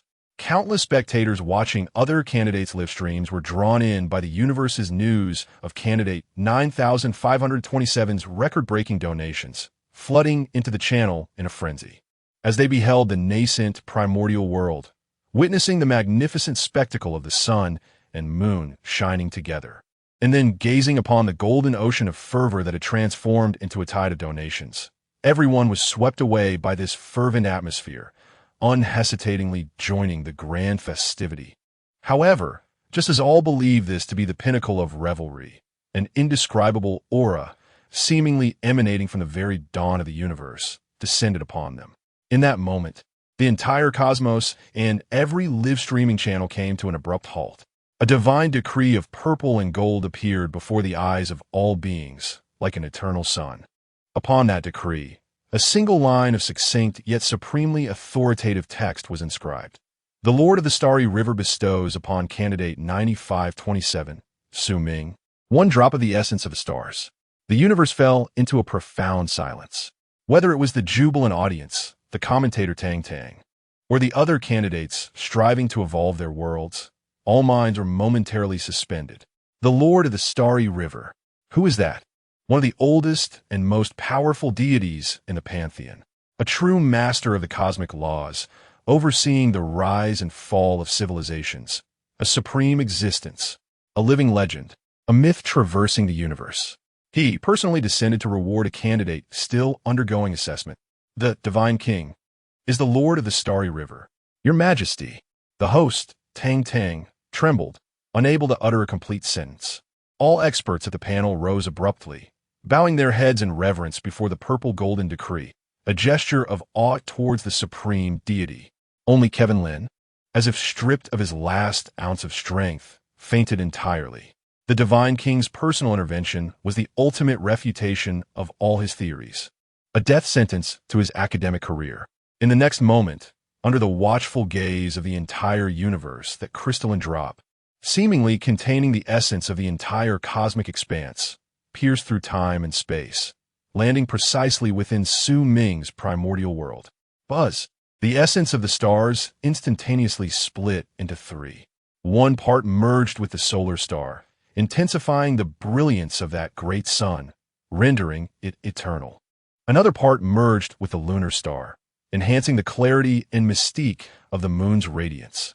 The majority then transformed into countless points of flowing light, mingling with the myriad stars above. Thunder rumbled. At that moment, the firmament of the primordial world achieved a grand harmony of laws. The celestial bodies began to move autonomously, and intricate trajectories engraved the void, forming an invisible, encompassing protective barrier around the world, which at this instant was fully realized.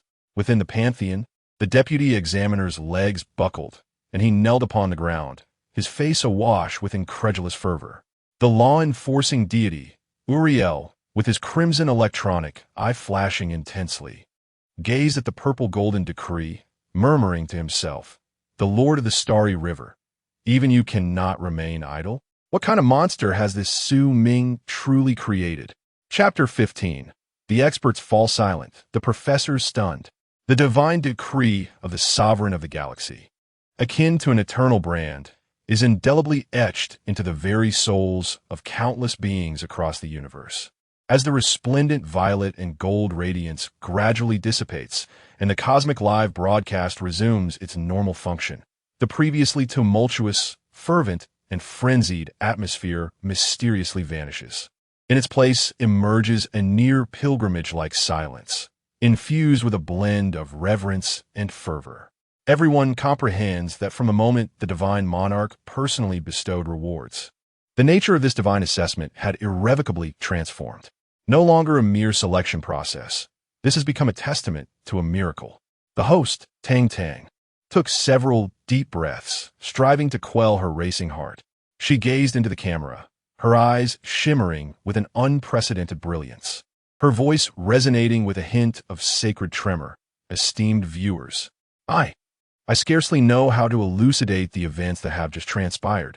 The essence of the stars, that is the manifestation of the cosmic laws governed by His Excellency, the sovereign of the galaxy. It is not merely a resource. It is a fragment of the Tao. His Majesty's reward signifies not just acknowledgement, but akin to an investment, a preemptive wager on a magnificent future." Her words awakened countless viewers still in a state of bewilderment. A preemptive wager. I understand now. His Majesty believes that the realm of the god Su has the potential to grow to a stature that can stand alongside them. Not merely alongside. I sense that God Su is pioneering an entirely new path, a grand avenue that transcends all known systems. My heavens, what am I witnessing? The rise of a new myth? Enough said. I simply wish to quietly observe, to see what further miracles this world, named Hong Huang, will bestow upon us. The tide of the live broadcast had completely shifted. No longer did anyone question, analyze, or compare. What remained was pure awe. At this moment, the embodiment of such reverence was most vividly illustrated by the panel of experts. Under the spotlight, several medical personnel hurriedly carried away Kevin Lin, who had succumbed to unconsciousness. Frothing at the mouth, the conclusion of his academic career appeared utterly pitiful, yet evoked no sympathy. The remaining experts stood as if petrified, frozen in place. Among them, a venerable professor from the Tower of Truth, renowned in the field of cosmic theology and acknowledged as an authority on creation theory, trembled as he raised his hand, seemingly intent on delivering a professional commentary on the changes in laws following the integration of the essence of the stars into the Hong Huang world. He opened his mouth to utter a few dry syllables. This, from the perspective of law construction. Yet, after a prolonged silence, the old professor found himself unable to articulate a single word. His mind raced, attempting to apply the myriad creation models he had amassed throughout his lifetime to interpret the unfolding reality before him. But all that resulted was an overwhelming void.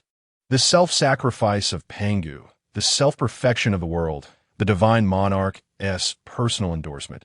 All of this resembled a fantastical tale, utterly beyond the confines of his knowledge. Ultimately, the venerable professor's countenance, etched with wisdom and authority, bore a profound expression of defeat and bewilderment.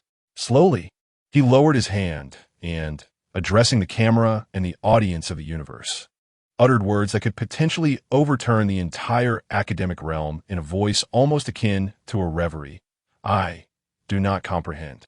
He shook his head, a bitter expression adorning his face as he added, "I do not comprehend, yet I am deeply shaken. Perhaps all our textbooks on creation theories ought to be rewritten from the very first page." The experts fell silent. The professor was left astounded. This moment became the proverbial straw that broke the camel's back. Even the most esteemed authority openly acknowledged his ignorance. A revelation that spoke volumes of the greatness and foresight of Su Ming's creation, more eloquently than any ornate rhetoric could convey. Meanwhile, in another elite contender's live streaming room, The celebrated paragon of this competition, Reno, who had evolved the 12-winged Holy Light Angel Legion, was fixated on the vast primordial world displayed on the split screen. His holy light angels, pure and formidable, sang hymns of praise while radiating divine brilliance. Mere moments ago, this had been his crowning achievement. Yet now, gazing upon the harmonious coexistence of sun and moon, guarded by the stars, he could only perceive his angelic legion as canaries confined within an ornate cage, beautiful, yet rife with deception and fragility. The creator deity of others expanded the heavens and the earth with their very being, evolving all things with their life essence. In contrast, his own creator deity still relied on the prayers of followers to maintain its power. This illustrated a chasm in perspective, a crushing disparity in the hierarchy of existence. Defeated, Reno sat despondently upon his divine throne, murmuring to himself that from the very beginning he had lost utterly. Unbeknownst to him, Su Ming remained oblivious to the clamor of the outside world. At this moment, he was immersed in an unprecedented state of transcendence. The drop of stellar essence bestowed by the King of Gods not only perfected the celestial laws of his primordial world, but also forged an unbreakable bond between his divine soul and the starry cosmos.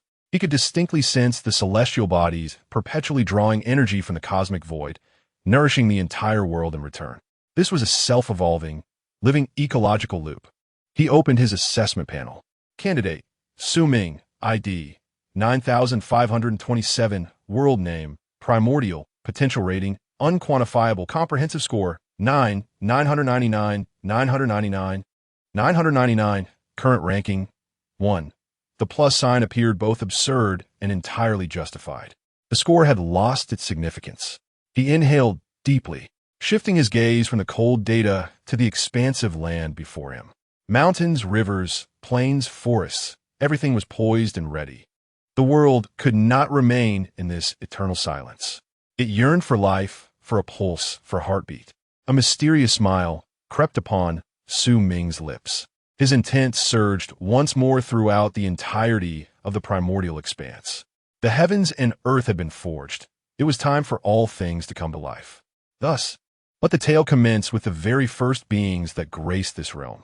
As his thoughts stirred within the newly formed, ever-flowing rivers and lakes, and upon the vast and undulating expanse of the earth, an ancient and potent lineage began to quietly gestate. Chapter 16.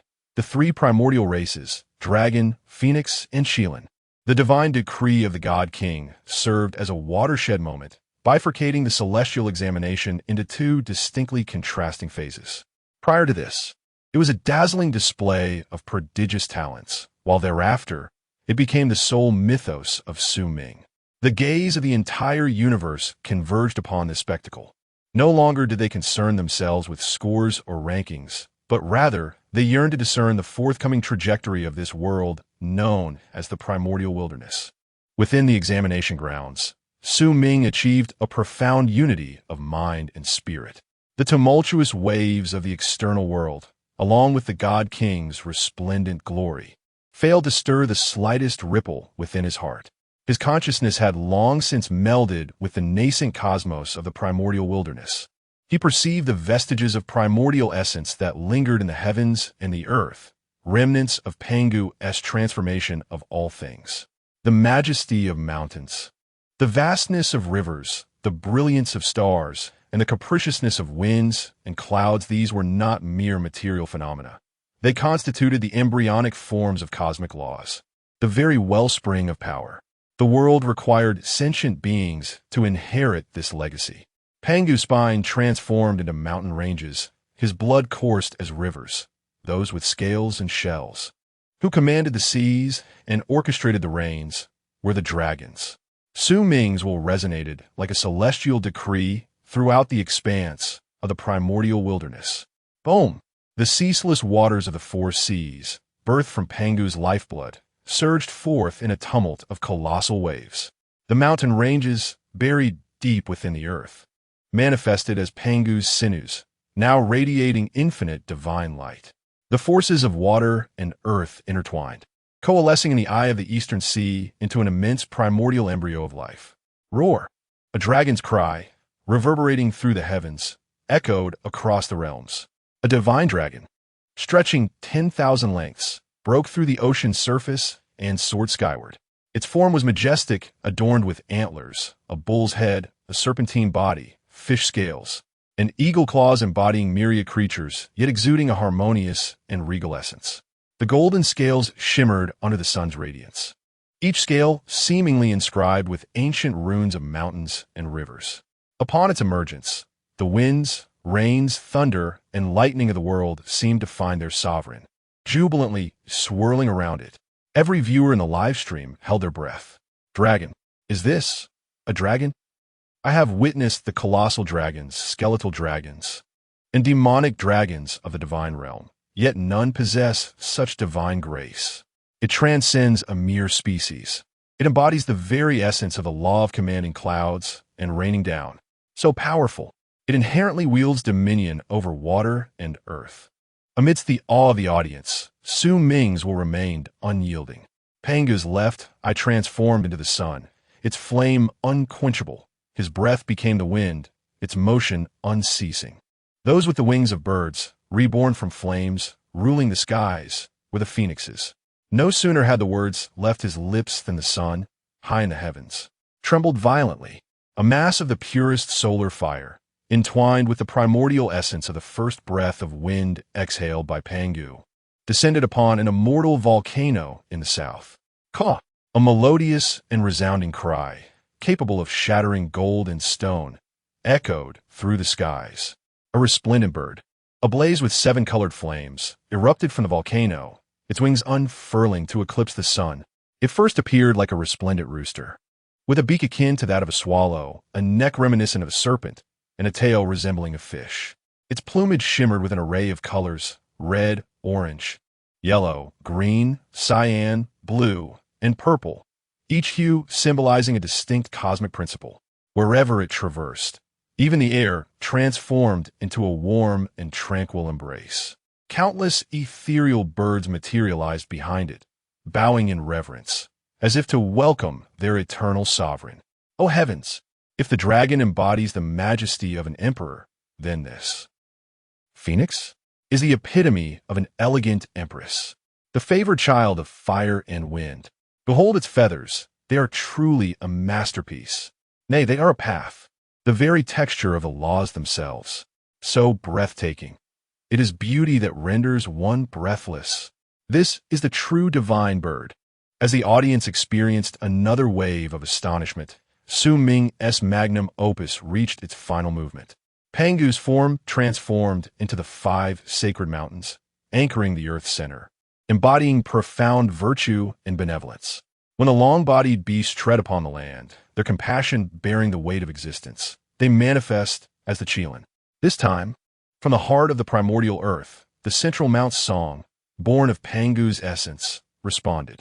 The densest energy of the earth, infused with Pangu's altruistic intent to nurture the world, coalesced deep within. Mu, a powerful and resonant roar echoed, reminiscent of the earth's very pulse. A beast with the head of a dragon, the eyes of a lion, the back of a tiger, the body of a deer, and the tail of an ox, emerged majestically from the mountains. Its gait was steady, and with every step it took, blossoms of golden lotus arose from the ground, and the flora thrived with exuberance. Unlike the dragon's dominance or the phoenix's pride, its eyes radiated compassion and serenity. Yet none dared to underestimate its might, for it was the embodiment of the earth, the perfect representation of nurturing virtue. The dragon, phoenix, and Qilin. On this day, the 3 primordial races simultaneously descended upon the vast wilderness. They represented the pinnacle of scales, avians and terrestrial beasts, inherently destined to reign over their respective clans. The dragon coiled around the seas, the phoenix soared through the heavens, and the Qilin roamed the earth. The 3 races stood apart, subtly delineating the nascent primordial world into the domains of sea, land, and sky. Among the experts, the elderly professor who had previously claimed to be baffled now stood with eyes ablaze, overwhelmed with excitement. I comprehend. At last, I grasp a fragment of understanding. He pointed to the visuals, his voice trembling with fervor. These 3 great races are not mere fabrications. They are extensions of the world's principles. The dragon embodies the laws of water and earth. The phoenix encapsulates the laws of fire and sky. And the qilin signifies the laws of earth and vitality. They are not transient visitors in this realm. They are intrinsic to it. They are the guardians and masters of this world. Oh, how astonishing. Su Ming is not merely creating beings. He is completing the very rules of his world. The professor's analysis illuminated the minds of all spectators, and as they gazed upon the three divine beasts, their astonishment was now infused with boundless admiration for Su Ming's extraordinary creative prowess. The primordial world, having welcomed these three primordial races, finally possessed a heartbeat and pulse of its own. An era of magnificent grandeur is poised to unfold. Chapter 17. The shock of other contestants. My world still playing in the mud, as the dragon, phoenix, and qilin clans stood tall between heaven and earth. The live streaming platform for the divine assessment descended into an extraordinary atmosphere. The audience, no longer flitting between the live streams of various popular contestants, comparing whose angel was more sacred, whose demon more powerful, and whose mech more dazzling, seemed to be drawn by an invisible magnet, fixated on stream 9527. They resembled watchers of a grand and sacred epic, fearful of missing even the slightest detail. Meanwhile, those once hailed as the favored children of destiny, the frontrunners for victory, found their streaming rooms deserted, their popularity plummeting dramatically. In the Eastern Cosmic Star region, within the live stream of the chief of the Genius Training Camp, Reno, the atmosphere was stifling. While Su Ming was mocked online for his chaotic evolution, Reno, with his flawless opening, Divine Light Descends, Angels Born, was initially deemed the undisputed frontrunner of this assessment. His stream attracted the most fans and exuberant cheers. At that moment, on his beautiful and bountiful divine domain, a magnificent mountain of heaven had risen. Under his command, 12-winged holy light angels led countless lower-tier angels, laboriously mining sacred crystal and transporting it back to the mountain of heaven to construct a grand edifice known as the Cathedral of Prayer. According to Reno's script, once the cathedral was completed, his angelic legion would gain greater strength through prayer, thereby preparing for the ensuing holy war. This was a remarkably sound and efficient process of creation, sufficient to earn top ratings in past assessments. However, now, as he observed the sparse encouragement in the comments, Reno felt an unprecedented sense of humiliation. Reno, keep it up. The mountain of heaven is already quite impressive. But next door has already begun creating divine beasts that govern the laws of heaven and earth. Not to discourage anyone, but while we toil to build a cathedral, the creator next door conjured 3 innate races with a mere word, each stronger than our 12-winged angels. I believe. Let us not disparage.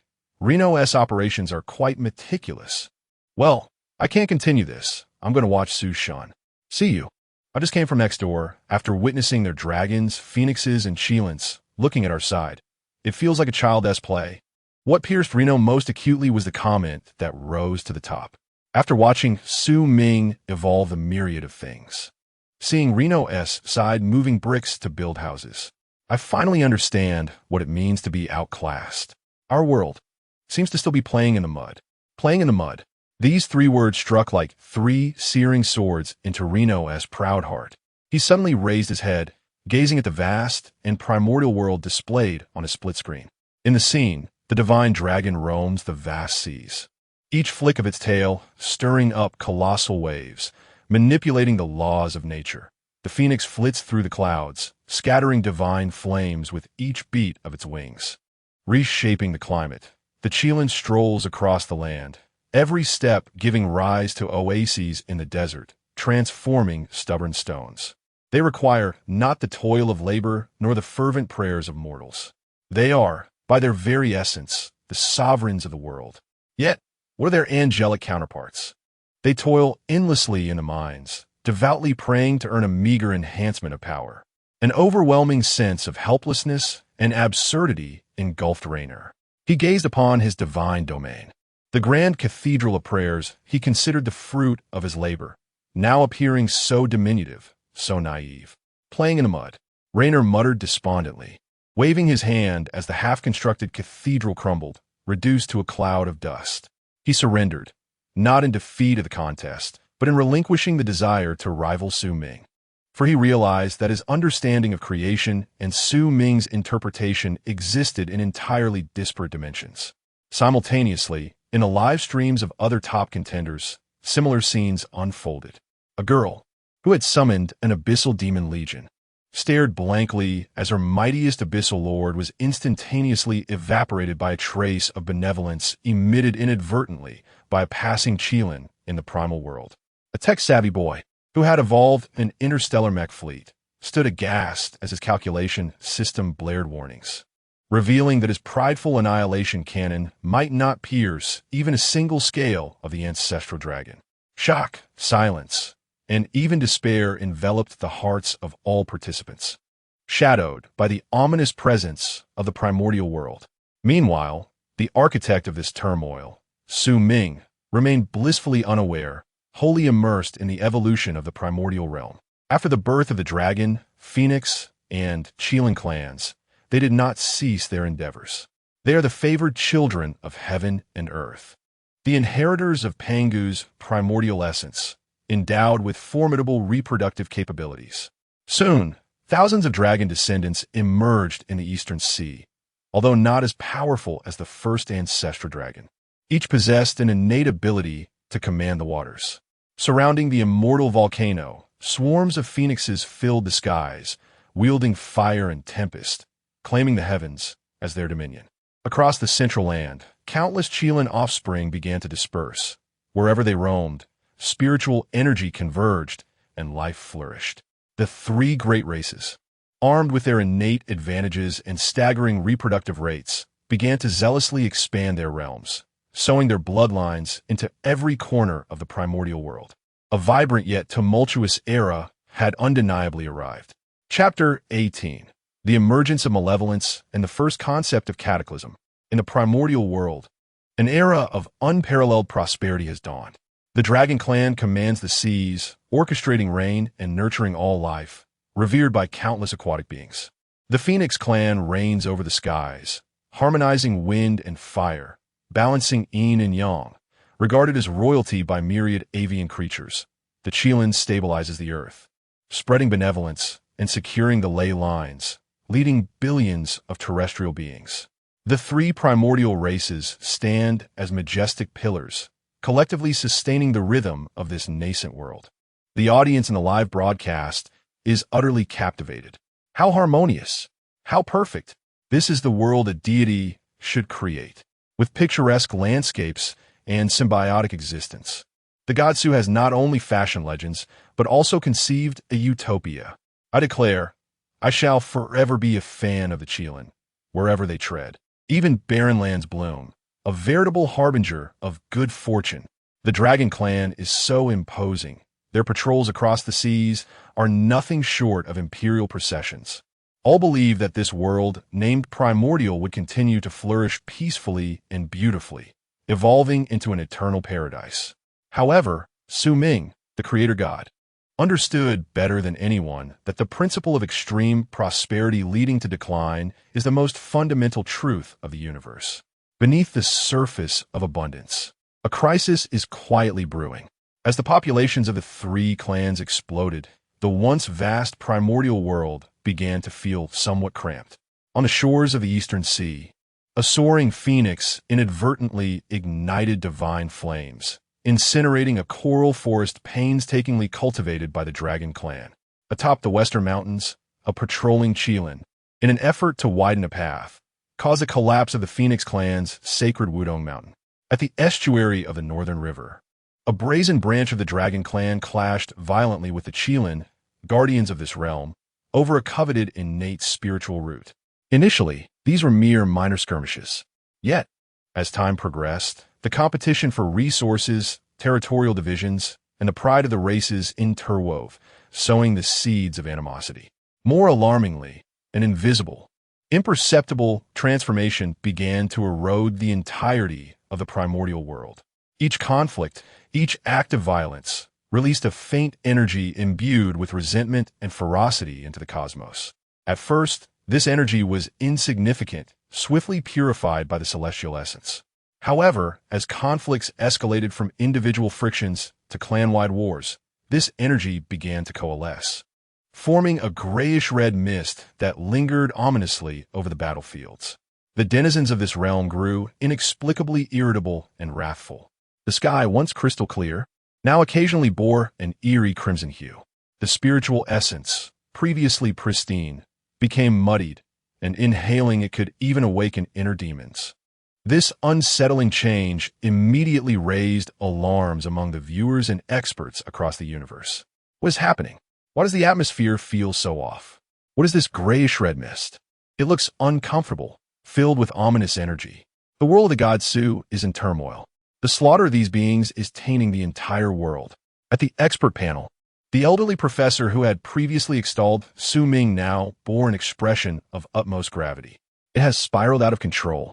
This is the most terrifying manifestation of negative energy backlash in the process of creation.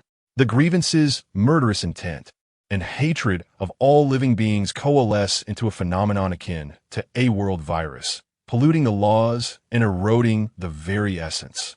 If this continues, this world, brimming with potential, will begin to rot and collapse from within. He fervently shouted into the camera, Su Ming, act swiftly to intervene. Purify this malevolent energy, or it will be too late. The host and countless viewers felt their hearts rise into their throats. They witnessed that Rainer had regained his composure, beginning to purify the scant negative emotions birthed within his realm through sacred light. Other contestants were also meticulously employing various methods to maintain the purity and stability of their worlds. Yet, Su Ming remained quietly seated high above, coldly observing the intensifying flames of battle below, showing no intention of intervening. What is Su God doing? Is he asleep? Quickly save your world. Why is he not taking action? Can he no longer control the situation? It's over. It's over. The myth is about to turn into a tragedy. Just as the entire universe felt a profound sense of despair for him, Su Ming's consciousness resonated in the minds of all spectators for the first time, distinctly and proactively. It was an overwhelmingly grand and detached voice, seemingly transcending notions of good and evil, as well as emotions. Heaven and earth are unfeeling, treating all beings as mere fodder. The evolution of the world, akin to the rise and fall of tides, dictates that where there is life, there is death. Where there is prosperity, there is extinction. This is not a virus of the world, but the very breath of existence. When a number of beings and their desires exceed the limits of what heaven and earth can bear, calamity will descend, cleansing all, restoring balance to the world. This killing aura is known as Sha-Qi. This calamity of heaven and earth is called Liangjie. Liangjie, a brand new term, imbued with the colors of Eastern metaphysics and philosophical contemplation, emerged from Su Ming's lips for the first time in this universe. In an instant, the entire livestream platform fell into a profound silence. Everyone, including the elderly professor, was left dumbfounded. For the first time, they were confronted with such a revolutionary theory. The creator god not only refrains from curbing conflict, but instead defines this catastrophe as a necessary and normal phase in the evolution of the world. This was not chaos, but rather a part of the plan. Just as they were struck dumb with astonishment, the war among the three clans, dragons, phoenixes, and Cheilants, within the primordial world was ignited by the final spark, erupting into a full-scale conflagration. Chapter 19, The Great Cataclysm, the Contest of Dragon and Phoenix. The term cataclysm loomed over the hearts of countless spectators throughout the universe like an invisible mountain, heavy with portentous weight. The dispassionate oracle of Su Ming reverberated in their minds, and as they beheld the intensifying clash and ominous aura on the screen, a revolutionary blend of fear and reverence began to reshape their worldview. Could it be that the collapse and cleansing of worlds was merely a facet of creation? Amidst this profound silence, the final fuse was ignited, setting ablaze the entire powder keg of the primordial realm. The third prince of the Eastern Sea Dragon clan, a young golden dragon of pure bloodline and proud nature, harbored deep dissatisfaction towards the Phoenix clan's dominion over the skies. Under the influence of the malevolent aura, he led an elite contingent of dragons, under the pretext of surveying the waterways, brazenly invaded the sacred territory of the Phoenix clan, the region of the undying volcanoes in the south. Their objective was the fruit born from a primordial spiritual root atop the mountain peak. Across the world, all lands belong to the sovereign within the four seas. All are subjects. As the rulers of all beings, how dare we, the Dragon Clan, be obstructed from taking a single fruit by mere birds? The Golden Dragon Prince's roar was filled with an arrogance and ferocity magnified by the malevolent aura. Impudent! This is the sacred ground of my Phoenix clan. How dare you water-dwelling insects defile it? An elder of the Phoenix clan, a resplendent five-colored phoenix, admonished fiercely. With a flap of her wings, she summoned divine flames to repel the intruders. However, under the thick shroud of malevolence, any rational discourse had become a folly. Seeking death, a flash of crimson ignited in the Golden Dragon Prince's eyes, utterly consumed by murderous intent. Without granting his adversary a moment to react, his dragon claw tore through the heavens, delivering a devastating blow infused with the power of the four seas, piercing through the elegant phoenix's form. A heart-wrenching cry echoed through the skies as exquisite feathers stained with blood fell like withered petals. The elder of the Phoenix clan had perished. This scene was vividly broadcasted to the entire universe. If the prior skirmishes were mere disputes, then the brutal slaughter of a noble elder marked the onset of war. Boom! The southern undying volcanoes erupted en masse at that moment. Countless rays of solar fire surged skyward, painting half the heavens a crimson hue. Dragon Clan, how dare you? A voice filled with boundless fury and sorrow resonated from the ancestral grounds of the Phoenix clan. It was the voice of their sovereign, Yuan Feng. Kill. Avenge the elder. Annihilate all dragonkind. Roar. How dare these mere feathered creatures vie for glory with true dragons? The Dragon Clan's retort was equally direct and domineering. As titanic waves surged skyward, with millions of water denizens rallying to the dragon's roar, transforming into a cataclysmic tsunami, sweeping towards the primordial continent. War erupted in full force. No longer mere skirmishes, no longer localized frictions. This was a cataclysmic battle wagering the survival of entire races. The heavens had become the domain of the Phoenix clan. Billion phoenixes, lawnbirds, peacocks, and colossal rock. They obscure the heavens and darken the sun. Where they tread, fiery rain descends, the earth blackens, and rivers evaporate. Once the divine birds that harmonized yin and yang, they have now transformed into world-consuming demons. Oceans and rivers have become weapons for the Dragon Clan. Countless divine dragons, flood dragons, and cloud dragons stir up tempests. Wherever they go, floods rage, mountains crumble, and life is devastated. The auspicious beasts that once brought clouds and rain have now morphed into apocalyptic fiends. The entire primordial world has instantaneously turned into a hell on earth. And the Qilin, the lords of the land, find themselves in the most agonizing predicament. Naturally benevolent, they are averse to slaughter and strive to mediate between the conflicting factions. However, under the overwhelming aura of malevolence and amidst the frenzied assaults of the Dragon and Phoenix clans, their attempts at reconciliation appear woefully feeble. As the Dragon clan's waters inundate their homeland and the Phoenix clan's flames consume their offspring, this race, emblematic of compassion, finally sheds blood and tears. Roar! The primordial Qilin unleashes a mournful and wrathful bellow. The earth trembles, and the mountains echo with a resounding roar. The Qilin clan is reluctantly drawn into this cataclysm. They seek not dominion, but the preservation of the ravaged land beneath their feet. They erect formidable walls of earth to withstand the floods. They channel the ley lines in an attempt to extinguish the celestial fire. A battle among the three clans ensues. The great calamity of heaven and earth has officially descended. In the live stream, all viewers are rendered speechless. My heavens, is this the great calamity? Terrifying. The world is disintegrating. The laws are lamenting. Is Su Shun truly watching this unfold? Look at that malevolence. It has intensified. It seems alive, burrowing into the bodies of those engaged in combat, driving them to greater madness. At the expert table, an elderly professor fixates on the screen, his body trembling not from fear, but from exhilarating thrill. I was mistaken. We were all mistaken. He shouts incoherently. This is not negative energy backlash. This is a selection, a tempering. Contestant Su Ming. He is conducting the first ultimate test of the world's laws through a war that engulfs the globe. Only those who survive this great calamity will be worthy to become the protagonists of the next era. Only the laws that remain steadfast amidst this upheaval will serve as the true, indomitable foundation. He is forging artifacts. The entire primordial world is his crucible. The three innate races are the ores cast into the furnace. And this calamity of heaven and earth is the divine hammer that tempers the ores. The professor's words resound like thunder, echoing in the hearts of everyone present. It turns out that behind destruction lies a higher plane of creation.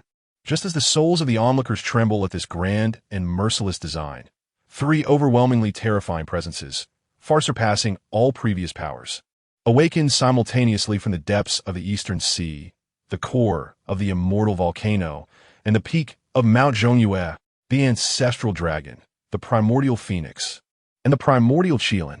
The three ancestral beings, transformed from the essence of Pangu's laws, are finally stirred by this war that engulfs heaven and earth. Chapter 20. This is war. Blood flows like rivers, all souls silenced. Boom, boom, boom. Three forces, seemingly born from the primordial chaos, erupted simultaneously from the three extreme points of the ancient world, exuding an overwhelming majesty that could suppress the ages. In that instant, whether it was the roaring dragon clan, the lamenting phoenix clan, or the grieving Qilin, all beings engaged in battle instinctively halted their movements, trembling as they gazed towards the source of these three formidable auras. Above the eastern sea, the waters parted, revealing a bottomless trench that connected directly to the earth's veins. A colossal, nine-clawed golden dragon, larger than mountains and adorned with scales more radiant than the stars, slowly ascended. Its eyes resembled twin golden suns, reflecting the mountains and rivers of the entire ancient world. It was the progenitor of all dragons, the ancestor dragon. In the southern skies, the flames of the immortal volcanic group coalesced into a resplendent phoenix that obscured the heavens. On its wings, the most primal runes of the flame laws swirled, each gentle flutter creating ripples in the fabric of space. It was the king of all phoenixes, the primordial phoenix. In the heart of the land, the majestic Mount Song split apart as a Qilin, stepping upon five-colored clouds and enveloped in radiant golden light, emerged with measured grace. Its gaze, which should have conveyed compassion and serenity, was now filled with boundless sorrow and rage. It was the emperor of all beasts, the initiate Qilin. The ancestors of these three clans were meant to be the most revered and powerful guardians of this world. However, upon awakening and casting their divine consciousness across the vast expanse of the ancient land, they beheld rivers of blood and fields strewn with corpses. Their descendants were mercilessly slaughtering one another, and their once beautiful homeland had been reduced to a desolate wasteland. An overwhelming grief surged within them. Simultaneously, the thick, inescapable malevolence in the air seemed to find its perfect vessel, surging into the bodies of the three ancestors and instantly catalyzing their sorrow, anger, and despair into a cataclysmic intent to annihilate. Phoenix Clan, you shall be eradicated. The ancestor dragon's roar caused the waters of the four seas to surge back, inundating the continent. Dragon Clan, return my sons. The primordial phoenix's lament transformed into a conflagration that ignited the heavens. You all deserve to perish. The initiate Qilin's roar made the entire ancient land tremble violently. Rationality had been consumed by the will of the impending catastrophe. In their eyes, the others were the architects of their own race's destruction, the harbingers of the world's end. There would be no negotiations, no confrontations. This war, sweeping across the heavens and earth, was thrust into its zenith and destined for ultimate annihilation the moment the three ancestors awakened. The waters shall drown the heavens and earth. The ancestor dragon let out a long, sorrowful wail, no longer merely summoning floods, but directly commanding the very essence of water in the ancient world. The waters of the four seas were lifted by an invisible force, forming a celestial ocean in the sky that spanned wider than the land itself, then descended with the might to obliterate all. Fire shall consume all realms. The primordial phoenix spread its wings in fury, intertwining the true fire of the sun with the southern bright fire, transforming into an endless sea of flames that surged from below to meet the celestial ocean. She aimed to evaporate the water and all living beings within it. Boom, boom, boom. Water and fire. These two fundamental yet opposing principles of creation at this moment clash in the most primal and savage manner. The sky of the primordial world is divided, one half engulfed in a ravenous darkness, while the other is ablaze with a radiant, seven-colored flame that consumes all. At the juncture of water and fire, vast expanses of space shatter and disintegrate, dissolving into the void of chaos. Countless dragons and phoenixes, unable to flee in time, are utterly erased from existence in this cataclysm of clashing principles. Enough! The primordial Chelan gazed upon the sinking earth beneath its feet and let out a despairing roar. With a sudden stomp, it forcibly extracted the earth's veins from the heart of the primordial realm, transforming them into a colossal, earth-toned divine spear, which it grasped firmly in its hand. The earth cracks. It swung the divine spear, not toward the sky, but fiercely downward, striking the primordial continent beneath it. Crack! A chasm of unimaginable magnitude erupted, radiating outward from the primordial Chelan, as if seeking to tear the entire continent into fragments. It sought to end this devastation through the annihilation of the land itself. The audience in the live stream had fallen utterly silent, their minds overwhelmed by the apocalyptic spectacle before them. Is this the power of the deities? Is this the end of the world? I was wrong. What Reno and the others engaged in was not war. It was mere brawling at the village entrance. This is true warfare, a chessboard of the entire world, wielding principles as weapons. Blood flows like rivers. All beings fall silent. I finally comprehend what Sue spoke of as calamity. It is too brutal, too magnificent. Among the experts, an elderly professor's lips trembled, his eyes gleaming with fervor. The divine hammer, the heaviest blow, has struck. Look, the world wails, yet it does not crumble. Space shatters, yet under the rhythm of Pangu, it slowly mends. Principles are in conflict, yet within this turmoil, they seek a new equilibrium. The malevolence burns at its peak upon the three progenitors. This is both a destruction and a purification, a grand purification. When the three races have shed their final drop of blood, when the malevolence has burned away, this world shall embrace a true rebirth. Before his words could settle, the image revealed the ancestral dragon, the primal phoenix, and the primordial Chelan, driven entirely by the thirst for battle, colliding with one another like three streaks of flowing light. There was no earth-shattering roar, only an expanse of pure white that consumed all light and sound. After a long while, the white light dissipated. The sky shattered. The earth sank, and the seas boiled.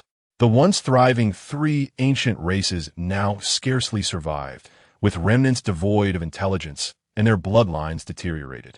The three progenitors, who had once dominated an entire era, now exhaled faint breaths, their essence shattered in that final clash. An era has drawn to a close in the most harrowing manner. Chapter 21. The Inquisition of Uriel, the Examiner, a world in chaos. Silence. A deathly silence. As the final light of destruction faded, the vast primordial world seemed to be muted, as if silenced by an unseen force. The sky lay fractured, with enormous rifts in space resembling grotesque scars that would not heal. The earth was in ruin, mountains crumbled, rivers changed course. The once vibrant life had been supplanted by desolation and ash. The three primordial races, who once ruled the heavens, earth, and sea, now found themselves reduced to a scant few survivors, stripped of their former glory and wisdom. In their eyes, only numbness and fear remained, cowering like beasts in corners, trembling. An era had concluded, marked by the most tragic of endings. Millions of viewers in the live stream stared blankly at the devastated apocalyptic scene, their hearts a tumultuous blend of emotions. They had witnessed the rise and fall of a magnificent civilization, the grand narrative resonating deep within their souls. It's over, everything is over. Though aware this is a calamity, part of the divine plan, witnessing this outcome still brings immense sorrow. The cost is too great. The entire world is nearly destroyed. Was it truly worth it? The audience's bewilderment mirrored that of the Divine Examination Committee. Within the sacred hall of the examination headquarters, suspended amidst the starry sea, the atmosphere was palpably tense. Absurd, utterly absurd. A voice, imbued with divine authority, shattered the silence of the hall. The speaker was Uriel, the chief examiner of this divine assessment, one of the 7 archangels from the celestial hierarchy. Clad in golden divine armor, his visage was both handsome and sacred, yet at this moment, his golden eyes blazed with uncontainable fury. His gaze was fixed intently on the screen of Livestream 9527, the decimated primordial world before him, an affront to the very concept of creation. Is this the genius you extol? Is this what you deem a miracle? Uriel's voice brimmed with disappointment and severity as he surveyed the other examiners. The essence of creation embodies creativity, order, and the flourishing of life. It is not about guidance and indulgence. What has he wrought? He has birthed sentient beings only to cast them into the abyss of annihilation. He has nurtured civilizations yet stood idly by as they turned upon one another. The very foundation of the world has been compromised, the chain of laws on the brink of collapse, with over 99% of intelligent beings extinguished. This is not creation. This is annihilation. This is an utter failure, a world in chaos resulting from the incompetence of the creator deity. Uriel rose, divine radiance coalescing behind him into 12 colossal wings of light, his formidable presence causing the entire hall to tremble. I propose that the examination qualifications of contestant 9527 be immediately revoked. His vision of creation is rife with malevolence, chaos, and destruction, teeming with anti-life and anti-order tendencies. Such ideologies must not be disseminated, nor can they receive validation from our divine examination system. His words resounded with undeniable authority. Several examiners, hailing from the same divine faction of order, nodded in agreement. In their perception, a qualified deity should resemble a meticulous gardener, carefully pruning every unstable element within their realm, guiding their people towards enlightenment and harmony. However, Su Ming's actions seemed akin to hurling a fire into a garden, euphemistically termed purification. This was sheer madness. Just as Uriel prepared to exercise his authority as the chief examiner to forcibly terminate Su Ming's competition, the venerable professor from the Tower of Truth, who had previously expressed admiration for Su Ming, trembled as he stood up. Wait, Lord Uriel, please hold on. Wait for what? Uriel coldly gazed at him. Shall we wait for the shattered world to be reduced to cosmic dust? No. The professor's eyes sparkled with an unusual light as he pointed at the live broadcast, his voice quivering with excitement. Look, quickly observe that world. All eyes once again focused on the primordial realm. At that moment, an unexpected transformation occurred. The 3 weakened ancestors, Zulong, Yuan Feng, and Shikolin, whose essence was shattered, simultaneously lifted their heads in their final moments, gazing towards the celestial Tao. In their eyes, the madness brought by malevolence had vanished, replaced by boundless regret and sorrow. The Tao is supreme. Zulong emitted his last dragon's roar. Our dragon clan shall eternally stabilize the 4 seas, channeling the waters to atone for this act of world destruction. The Tao is supreme. Yuan Feng released her final phoenix cry. Our phoenix clan shall forever stabilize the immortal volcano, harmonizing yin and yang to atone for this act of world destruction. The Tao is supreme. Shikolin let out his last roar. Our Qilin clan shall eternally be a harbinger of good fortune, traversing the land, spreading benevolence to atone for this act of world destruction. As their voices faded, the colossal bodies of the 3 ancestors collapsed with a thunderous sound, transforming into the purest and most magnificent essence of the world, which did not dissipate, but rather was entirely returned to the very heavens and earth they had once ravaged. Boom! The entire primordial world trembled violently. Then, an astonishing scene unfolded, leaving all the examiners, including Uriel, utterly astounded. Those grotesque spatial rifts, nourished by this immense essence, began to heal at a visibly rapid pace. The collapsed mountains rose anew, even more majestic than before. The desiccated rivers were once again filled with crystal-clear waters, flowing endlessly. From the charred earth, tender green shoots burst forth, instantaneously transforming into an endless expanse of grassland. The entire world resembled a long-suffering, dying individual who had suddenly ingested a miraculous elixir. Not only did it not perish, but it also radiated an unprecedented vitality, stronger than in its prime. The spiritual energy of the heavens and earth became extraordinarily pure and dense due to the complete eradication of malevolence and the return of the three ancestors' essence. From destruction arose renewal, reborn from the flames. Chief Examiner Uriel stared blankly at this spectacle, his 12 wings of light behind him frozen in astonishment.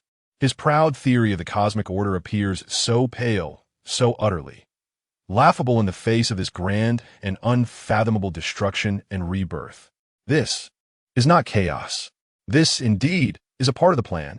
Chapter 22. The collision of Taoist patriarch Hongjun and demon ancestor Luo Ho.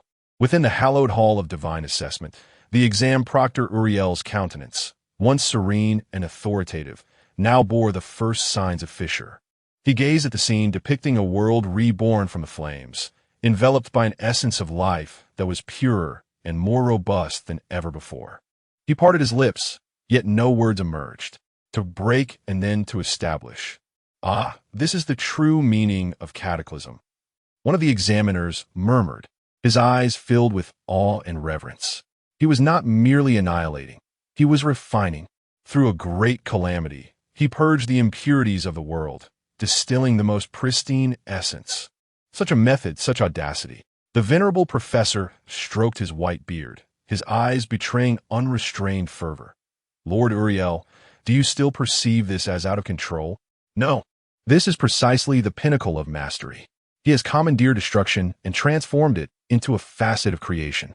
His conception of Genesis has transcended all our existing theoretical frameworks. Uriel's complexion fluctuated, and the luminescent wings upon his back appeared somewhat dimmed. He was at a loss for words. The truth lay stark before him. Contestant 9527, Sumin, had delivered a revolutionary act of creation, imparting a vivid and brutal lesson to all deities who prided themselves on their authority. Simultaneously, the barrage of comments in the live stream, after a fleeting silence, erupted in fervor. Incredible! Is this truly possible? The world has leveled up, to break and then to establish. I have recognized these for characters, yet today I truly comprehend their meaning. Remarkable! God Su, an eternal deity. I declare that from this day forth, I shall be a devotee of the primordial divine sect. Look at Uriel, his face has turned green, haha. I relish witnessing this high and mighty authority being slapped in the face. Wait, do you see? The era of the three clans has ended. What comes next? It appears that this world has no protagonist. Indeed, as the comments suggested, the Dragon, Phoenix, and Qilin clans, after incurring grievous losses, have withdrawn from the central stage of history. The current expanse of the primordial world, although teeming with vitality and abundant in spiritual energy, has entered a transient power vacuum.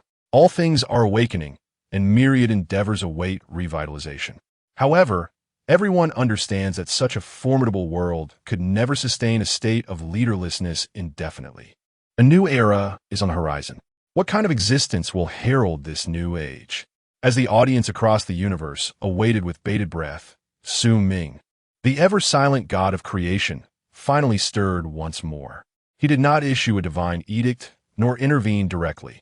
He merely divided his divine consciousness into two streams, one directed towards the western lands of the primordial realm and the other towards the east. In the western reaches of the primordial realm, the devastation wrought by the battles of the Dragon, Phoenix, and Qilin clans was most profound. Upon the ground lay countless shattered weapons, steeped in the grievances and unyielding spirits of countless beings. These grievances, malevolent energies, and murderous intentions ought to dissipate with the conclusion of the great calamity. Yet at this moment, they seem to be drawn by an invisible force converging towards the core of the West, Mount Sumeru. Gradually, the dark essence coalesces into a tangible form. A colossal 12-petaled black lotus unfurls slowly atop Mount Sumeru. Upon this black lotus sits a figure, clad in a dark robe, with a visage that is both ancient and rugged. His gaze, however, carries an indifference that suggests he has witnessed the world's every act of slaughter and destruction. Surrounding him are four celestial swords of varying hues, their mere presence exuding a terrifying murderous intent that feels capable of tearing apart one's very soul. He is the entity born from the absorption of all negative wills during the Great Dragon and Phoenix Calamity. He is a demon, birth for annihilation and slaughter. My name is Rahu. A chilling voice reverberates throughout the vast expanse of the western wilderness. All beings suffer. Only through slaughter can one be liberated. Henceforth, I shall establish the path of demons, validating the way through bloodshed.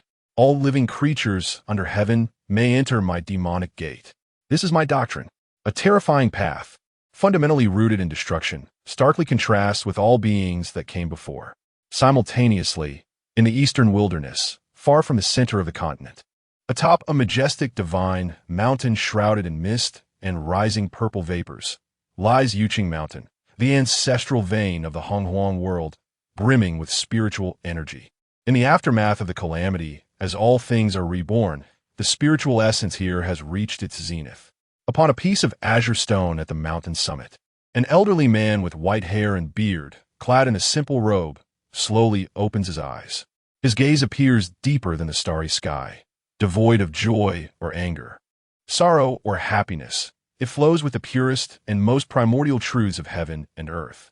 He embodies the very essence of the world's laws, the Tao itself. He is the being born in accordance with the new life of heaven and earth, a positive will for the survival of all things. He is an immortal, born for order and enlightenment. My name is Hong Jun. A gentle yet authoritative voice resonates throughout the eastern wilderness. The way of heaven is ever-changing, yet the Tao remains eternal. I shall select a day to expound upon the grand Tao at the Purple Cloud's palace, enlightening all beings. Those with affinity may come to listen. This is my doctrine. An unparalleled path, fundamentally centered on enlightenment and order, stands in stark opposition to that of Rahu.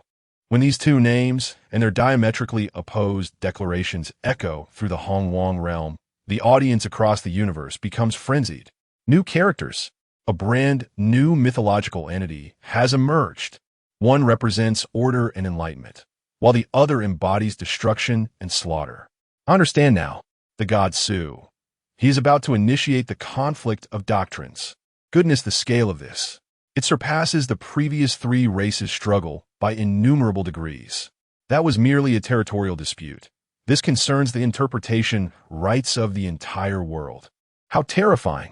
The calamity of the three races' war was merely a prelude to clear the stage for the appearance of these two titans. Among the experts, an elderly professor trembles with excitement, pointing at the screen and exclaiming incoherently, "Mythology. This is the true mythological system, no longer merely a mere accumulation of strength. It has ascended to a conflict of philosophy and path. The dichotomy of virtue and malevolence, order and chaos, enlightenment and destruction. Contestant Su Ming is crafting a realm that possesses a genuine soul." Chapter 23. The Extermination Sword Array. A treasure of slaughter that even the divine monarch finds unsettling. As the concepts of the Tao ancestor and the demon ancestor permeated every corner of the universe through the live broadcast, the audience of the divine civilization, whether ordinary individuals or high-ranking deities, succumb to an unprecedented philosophical contemplation and fervent discussion. The conflict of Tao and demon. My heavens! The depth of this worldview is beyond what any other contender can touch. I stand with the demon ancestor, Luo Ho, utterly magnificent. All beings suffer. Only through slaughter can one be liberated. This line, this audacity, is simply overwhelming. Don't be foolish. He is clearly the antagonist. In my opinion, the Tao ancestor, Hong Jun, embodies the true path.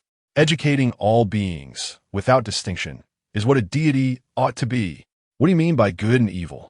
Only children differentiate right from wrong. Adults only see power. I wager the demon ancestor is stronger. His power stems from destruction. Rooted in the recently concluded Three Races War, his starting point is too high. The audience debated incessantly, spontaneously dividing into two factions, the Taoist and the demonic, creating a tumultuous exchange in the comments. This fan rivalry, ignited by the philosophical concepts of the world, reached a fervor surpassing any previous battle. Meanwhile, within the hallowed halls of the divine assessment, the atmosphere was entirely different. A lunatic. The contestant named Su Ming is nothing short of a madman. Chief Examiner Uriel could no longer maintain the elegance and sanctity befitting an archangel. He pointed at the image of Luo Ho on Mount Shumi, his voice trembling with a fear he himself failed to recognize. Did you see that? He has created a demon, Adaman ancestor who embodies destruction and slaughter. This is a provocation against the entire ordered universe. His world is nurturing a primordial sin capable of tainting other realms. This time, no one refuted him, for all the examiners, including the esteemed old professor, could distinctly sense the pure, soul-chilling will of destruction radiating from Luo Ho. This was unlike anything they had encountered among the evil deities or demons they knew. Those beings were driven by greed, desire, or chaos. Yet Luo Ho was the very embodiment of the principle of destruction. He was the end. At that moment, in the primordial world, the demon ancestor Luo Ho seemed to perceive countless unseen gazes upon him. He slowly raised his head, a cold smirk curling at the corner of his lips. A swarm of ignorant ants. It was as if he spoke to the beings of the primordial world and to all the viewers beyond the live stream. As his words fell, the four ancient swords behind him, the extermination sword, the slaughter sword, the trapping sword, and the absolute sword, resounded with a thunderous clang that reverberated through the heavens. Buzz! For streams of celestial, slaughtering, sword energy erupted from Mount Shumi, piercing the heavens and tinting the entire western sky of the primordial world a deep crimson. An indescribable aura of terrifying malice enveloped the entire primordial realm, centered around Mount Shumi. In the face of this malevolence, space felt fragile as thin paper, easily torn apart into countless delicate fissures. The river of time seems to have come to a standstill. The thoughts of all living beings are suspended in this singular moment. Every creature, regardless of their cultivation level or noble lineage, is consumed by a singular thought: death. The imminent threat of annihilation looms, promising complete obliteration, erasing both form and spirit, leaving no chance for reincarnation. This aura of murderous intent transcends the barriers of the world, piercing through the broadcasting walls of the divine assessment system, akin to countless invisible steel needles, mercilessly embedding themselves in the minds of every spectator. My eyes! Quickly, shut down the broadcast. This murderous energy is assaulting my very soul. Across the cosmos, countless low-ranking spectators cry out in agony. Merely glimpsing those four strands of sword energy has left their spirits and divine essences shattered. Within the Hall of Divine Assessment, chaos reigns supreme. Several mid-tier divine examiners turn ashen, golden divine blood seeping from the corners of their mouths. They are horrified to discover that within their divine realms, tendrils of gray-black killing intent have inexplicably emerged, corroding the very source of their faith. What is this abomination? It can taint the divine realm. Uriel suddenly rises, his 12 luminous wings unfurling with all their might, casting a sacred light that forms a solid barrier against the encroaching murderous intent. Even so, his countenance betrays shock and disbelief. Impossible. This cannot be. How could a mere weapon created by a fledgling deity possess the power to threaten a supreme deity? Its principles transcend our sacred laws. Indeed, transcend. This is what terrifies him the most. The old professor from the Tower of Truth gazes intently at the screen, gripping the armrests tightly, his knuckles turning white from the strain. In his eyes, there is no fear, only a fervor born from witnessing the ultimate truth. the extermination sword array. So it is, he murmurs, not bronze, not iron, nor steel. It once lay hidden beneath Mount Sumeru. No need for the inversion of yin and yang to temper it. Can it not be quenched by water and fire? The extermination sword is sharp. It slays immortals, ensnaring them in a crimson light. The transformation of the transcendent is boundless and wondrous, the blood of celestial beings staining their garments. This is the most ancient of legends. The old professor stumbled upon this era while delving into history. However, what astonished him was the severe lack of historical records for this age, as if it had been submerged by the torrent of time. What he witnesses today bears an uncanny resemblance to the fragmented notes he unearthed. This is not merely a treasure. It is an array, a supreme killing formation composed of 4 ultimate treasures. Its power is not directed at individuals, but at the way itself. Any being entering this array will have their principles, their way, obliterated and severed by this sword formation. The old professor's voice reverberates in the silent hall, echoing in the hearts of every spectator still capable of thought. Once this formation emerges beneath the saints, to touch it is to court death. Even a saint, without the collaboration of 4 peers of equal might, cannot hope to breach this array. This is a true treasure of slaughter that even the divine king would find daunting. Chapter 24. The Fall of the Demon Ancestor, the Triumph of the Tao Ancestor. No, this is not merely an assessment. It is the creation of a cosmic enemy. Within the divine examination hall, the chief examiner Uriel completely lost his composure. The 12 luminous wings behind him trembled violently, their holy radiance flickering erratically, clearly reflecting the immense turmoil within his heart. He must be stopped. Immediately activate the highest authority and forcibly interrupt the flow of time in the examination world 9527.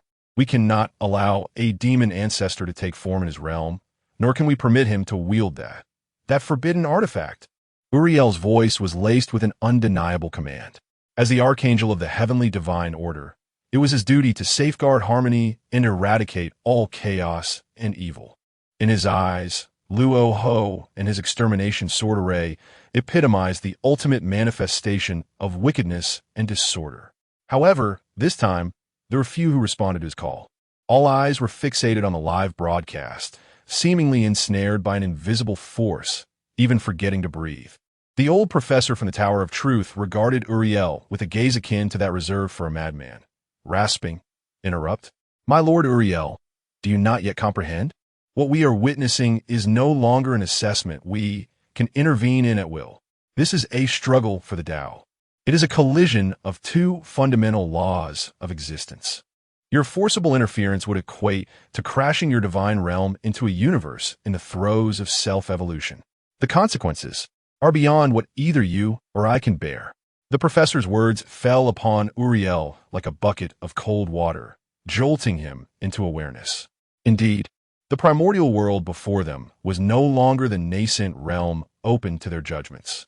With the birth of the Tao Ancestor and the Demon Ancestor, and the emergence of the Extermination Sword Array, an entity surpassing all standards, the status of this world had, unbeknownst to them, ascended to an extraordinarily terrifying level. In the brief moment of their debate, the internal landscape of the primordial world underwent a dramatic upheaval. The demon ancestor Luo Ho, wielding the 4 extermination swords, stood atop Mount Sumeru, enveloped in infernal flames. His icy gaze swept across the vast expanse of the primordial land, issuing a final ultimatum. Hongjun, today marks the day when you and I shall determine the future lineage of this primordial realm. Those who align with my demonic path shall attain great freedom and boundless liberation. Those who oppose my demonic path shall face annihilation, their souls extinguished, never to be reborn. All beings of the primordial realm, why do you not hasten to submit to me? What are you waiting for? The terrifying demonic aura, accompanied by the murderous intent of the extermination sword array, engulfed heaven and earth. Countless nascent beings with budding intellect trembled under this pressure, and some, whose resolve was weak, felt the stirrings of their inner desires for slaughter and destruction, beginning to kneel in the direction of Mount Sumeru. The demonic path was encroaching upon this newly born world. At that moment, a gentle yet authoritative voice resonated from the eastern jade capital mountain, akin to a clear spring, instantly cleansing the fury within the hearts of countless beings. Luo Ho, your path defies the heavens and is ultimately but a mere fringe. The figure of Hong Jun, unknown to Wen, had already manifested in the void, employing supreme magical prowess to suppress, guide, and refine this cataclysmic force. Yet, even so, the spiritual veins of the western wilderness were utterly obliterated in this earth-shattering self-detonation, rendered barren and desolate. As the saying goes, the Tao rises a foot while the demons surmile. Though I have fallen, the demonic thoughts endure, transforming into a celestial demon, forever entwined with you cultivators as a calamity. The final venomous thought of Luo Ho dissipated between heaven and earth. The battle had concluded. Hong Jun stood in the air, cradling the Taiji diagram, while the Panga banner behind him quivered slightly, his expression devoid of sorrow or joy. He had triumphed, yet the victory was far from effortless. This battle solidified his status as the ancestor of the Tao and cleared the greatest obstacle for the future of the entire wilderness. Henceforth, the vast world of the wilderness would enter an era belonging to the celestial path. Within the divine assessment hall, silence reigned. Everyone appeared as though they had witnessed the most magnificent, resplendent, and unfathomable epic of creation.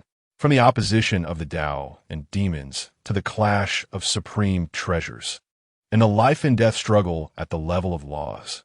All of this had transcended their understanding of creation. Uriel's countenance was ashen, slumped upon his divine throne, rendered speechless. The order, holy light, and angelic legions he once took pride in seemed but a ludicrous child's game before the world-shattering sword array of extermination and the earth-opening Panga banner. He had been utterly shattered, his pride obliterated. The old professor trembled as he rose, bowing deeply before the live broadcast, addressing the tranquil figure of the ancestor standing in the wilderness, the creator god who had never revealed himself, yet controlled all. A profound reverence washed over him. This was a true miracle. Meanwhile, the livestream comments were inundated with a singular name. Hong Jun, Hong Jun, Hong Jun.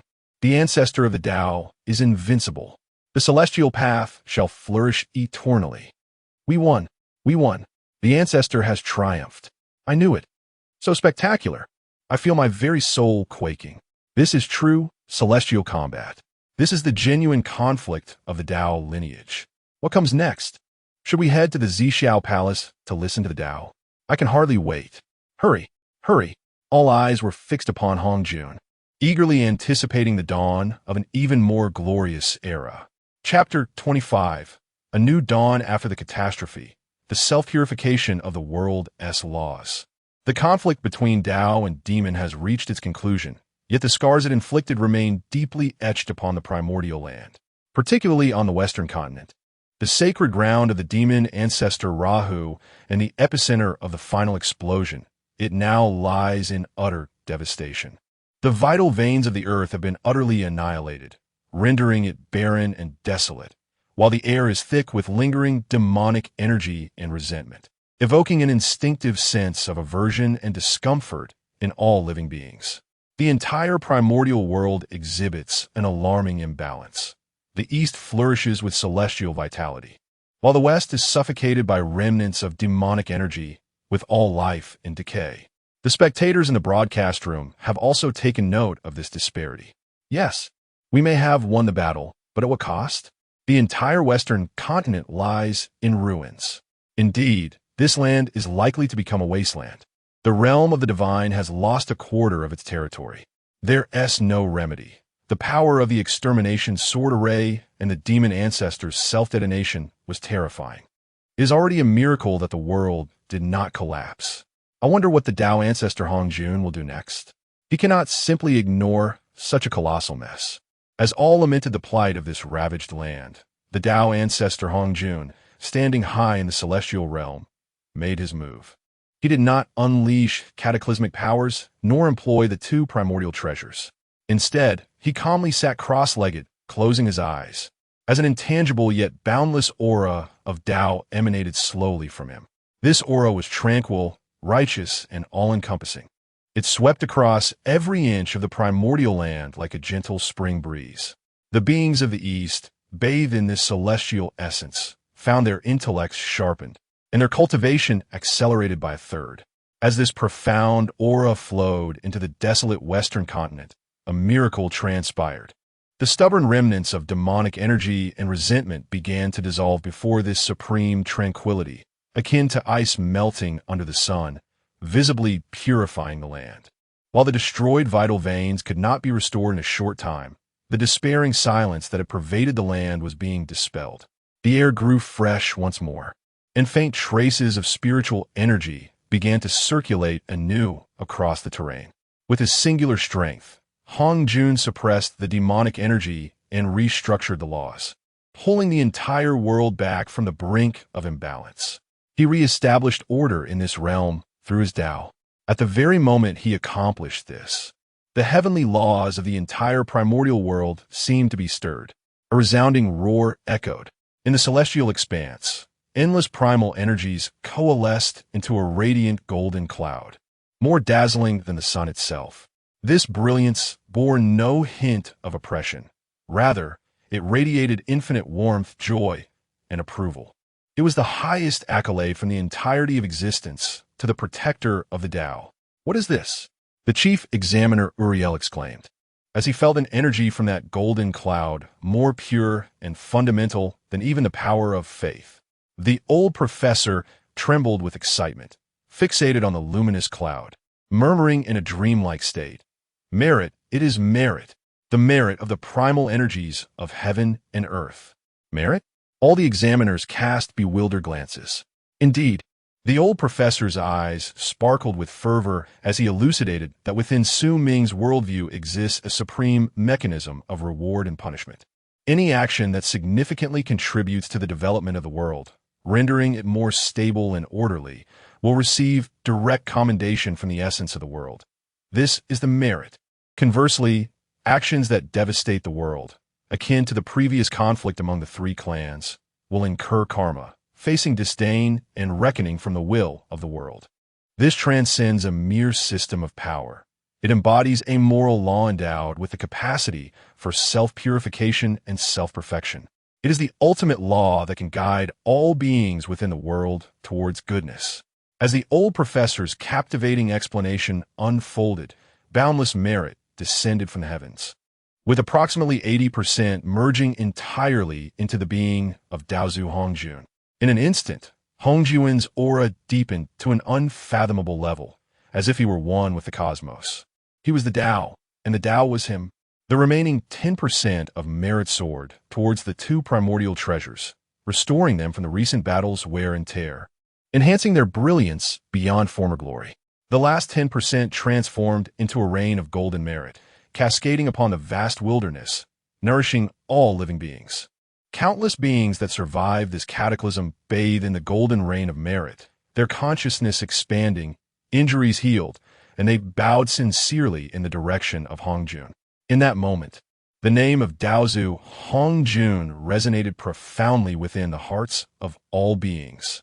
The entire live-streaming room, after a brief pause of astonishment, erupted into fervor. Merit.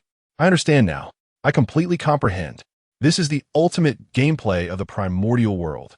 Killing and arson incur karma, while saving lives and healing the wounded brings merit. This worldview is invincible. Not only is Su Shun creating a world, but he is also crafting morality. My heavens, what a magnificent concept. Examiner Uriel, may I inquire about your current state? Not only has he not created original sin, but he has instead forged merit to purify everything. Let us not dwell on that. I now wish to know one thing. What will Daozu do next? Having achieved such greatness, will he fulfill his promise and expound upon the Tao? As if to answer the expectations of billions of viewers, after absorbing boundless merit and solidifying his own realm, Daozu Hongjun slowly opened his eyes, which contained the profound truths of heaven and earth. His dignified yet serene voice resonated clearly for the first time in every corner of the primordial world, and in the hearts of every viewer. Following this tribulation, the primordial realm is stabilized, and the path of immortality shall flourish. A millennium hence, I shall, from the purple clouds palace beyond the 33 heavens, expound upon the primordial Tao. Any beings of the primordial world, those with affinity, may come to listen. Chapter 26. The first ray of virtuous golden light between heaven and earth. A millennium hence, I shall expound upon the primordial path in the Zixiao Palace, situated beyond the 33 heavens. When this solemn and grand voice reverberates throughout the cosmos, all beings of the primordial wilderness, those with destiny, may gather to listen. Whether the assessors within the divine examination hall or the billions of viewers in the live broadcast, all are enveloped in unprecedented astonishment and fervor. This heralds a novel, unprecedented mode of creation. From the genesis of chaos, as Pangu emerged, through the tribulations of dragons and phoenixes, as heaven and earth were reshuffled, to the conflict between Tao and demon, when the great Tao first manifested, and now, with the emergence of heavenly virtue, as the Tao ancestor proclaims his teachings. Su Ming's world is evolving and perfecting at an astonishing pace. It transcends mere life creation and power accumulation. It constructs a genuine world with a complete life cycle, a complex ethical framework, and the capacity for self-correction and evolution. The introduction of the concept of virtue has utterly upended all deities' understanding of the source of power. What? So there truly exists such a thing as virtue? I thought it was just a boastful myth. Don't be absurd. This is Su's world. He holds the authority. So, as long as one does good for the world, it rewards you. ISNT, this the embodiment of heaven's path, rewards diligence. My goodness, this is vastly more efficient than drawing power from faith. With faith, one must worry about betrayal and the purity of belief. Virtue is a direct gift from the source of the world.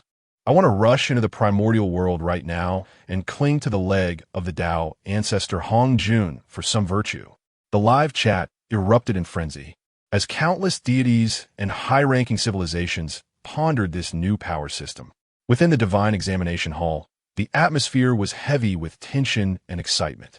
The chief examiner, Uriel, had completely lost his composure. His once proud notions of order and sanctity appeared shallow in the face of the concept of primordial virtue. His countenance shifted from ashen to pallid, culminating in a state of bewilderment and contemplation. Virtue. This power is far purer and more fundamental than that of faith. A judge who understands the laws of faith murmured, "This is the true blessing of heaven, unified with the world, eternal and indelible." The old professor from the Tower of Truth was flushed with excitement, brandishing his arms as he passionately explained to the crowd, "Esteemed colleagues, this is the greatness of Su Ming's primordial system. Our pursuit has been to establish a powerful world, to cultivate formidable beings, and to extract faith and resources through them. Our source of power is external. It is extractive. But Su Ming, he is making the world strong on its own. His power stems from internal growth. He has created a mechanism of virtue capable of self-optimization, self-correction, and even guiding beings towards goodness. This transcends traditional concepts of creation. It is a guidance towards civilization. He is not merely creating a world. He is crafting the future of civilization. He harnessed the power of virtue to regulate the behaviors within the world, rewarding those who contributed positively and punishing acts that sought to undermine it. This represents an ultimate and remarkably effective principle. The words of the esteemed professor awakened all the examiners present, leading them to realize that Su Ming had not merely created a formidable primordial world, but also an advanced civilization model beyond their imagination. Within the primordial realm, the effects of the golden reign of virtue continued to resonate. The beings bathed in its luminous glory. Once wounded during the calamities of dragons and phoenixes and the struggles between Tao and demons, experienced an astonishing restoration of both body and soul. More importantly, their intellect underwent a significant enhancement, transforming their once chaotic thoughts into clarity and greatly amplifying their comprehension of the laws of nature. Some previously unremarkable beings, under the nurturing of virtue, instantaneously transcended their realms, even transforming into human forms. innate spiritual herbs and trees that had succumbed to slumber during the tribulations, revived under the nourishing rain, exuding ethereal energies. The entire primordial world thrived with vitality, imbued with hope. Following the announcement from the Purple Sky Palace, the beings of the primordial realm erupted in fervor. The Purple Sky Palace, the Tao of Hunyuan. After a millennium, those fated could attend. This news spread like wildfire, swiftly engulfing the primordial realm. Countless beings, from the newly awakened spirits to the long-practicing immortals, turned their gaze toward the elusive jade capital mountain on the eastern horizon. To them, it was not just a mountain, it was the gateway to the other side of the Tao, the supreme opportunity to attain the status of sage. At this moment, the primordial world was a tapestry of myriad clans and myriad spirits competing for supremacy as a brand new era of cultivation commenced. Baptized in the golden light of virtue. Within the divine assessment system, Su Ming S scores began to soar at an unprecedented pace. World Potential Assessment, S-Class, Infinite Growth Potential, Audience Popularity, Explosive. An avalanche of rewards flooded in. Examiners' evaluations, unanimous approval. Some even remarked in their reviews, "We must learn from this world." Yuli gazed at the soaring scores, shaking his head with a wry smile. He understood that Su Ming's journey through the primordial realm had only just begun, and the shockwaves and transformations he brought forth were far from over. The final outcome of the assessment seemed to hold no suspense whatsoever. Chapter 27. The Birth of Nuwa. A new mythical era. With the decree of the Tao ancestor Hongjun, the entire primordial world plunged into an unprecedented fervor and restlessness. A millennium. For the primordial deities that have existed since the dawn of creation, a millennium is but a fleeting moment. Yet for the postnatal beings who awaken their intelligence only after the calamity of dragons and phoenixes, this represents a goal that requires a lifetime of pursuit. Zixiao Palace. Hunyuan Dao. These 8 characters have become the supreme sanctum and ultimate aspiration in the hearts of all beings in the primordial realm. In an instant, the atmosphere of conflict diminished across the vast land. Those who once fought fiercely over a cave dwelling or a spirit root are now laying down their arms, fervently entering secluded cultivation, striving to enhance their cultivation just a fraction to increase their hopes of reaching the 33 heavens beyond. This is an unparalleled era of cultivation, where myriad beings race against one another in the pursuit of enlightenment. The audience in the live stream has also been swept away by this atmosphere of learning that engulfs the world. Oh my, this is so inspiring. The whole world is striving for the postgraduate examinations. This is the essence of advanced civilization, a collective pursuit of immortality and mutual progress. Unlike the world of Reno next door, still embroiled in racial hatred between the Holy Light Knights and the Orc tribes, their vision is too narrow. 1,000 years, such a long time. I wonder how Lord Su will manage this period. Will we truly be shown 1,000 years of scenic documentaries? Don't worry. Have you forgotten Lord Su's style? He never plays by the rules. Something grand is on the way. As anticipated by one of the viewers, Su Ming's primordial world never disappoints expectations. Just as all beings focus their gaze towards the east, eagerly awaiting the arrival of the millennium, none noticed the miraculous transformation quietly blossoming at the foot of the towering Unzu mountain, formed from the Pangu spine, which supports heaven and earth. In a valley shrouded by an innate grand formation, ethereal mist swirled, brimming with spiritual vitality, covering the ground in a peculiar soil that radiated with 9-colored brilliance. At the center of this soil, a magnificent gourd vine took root, its tendrils lush and verdant, reminiscent of jade.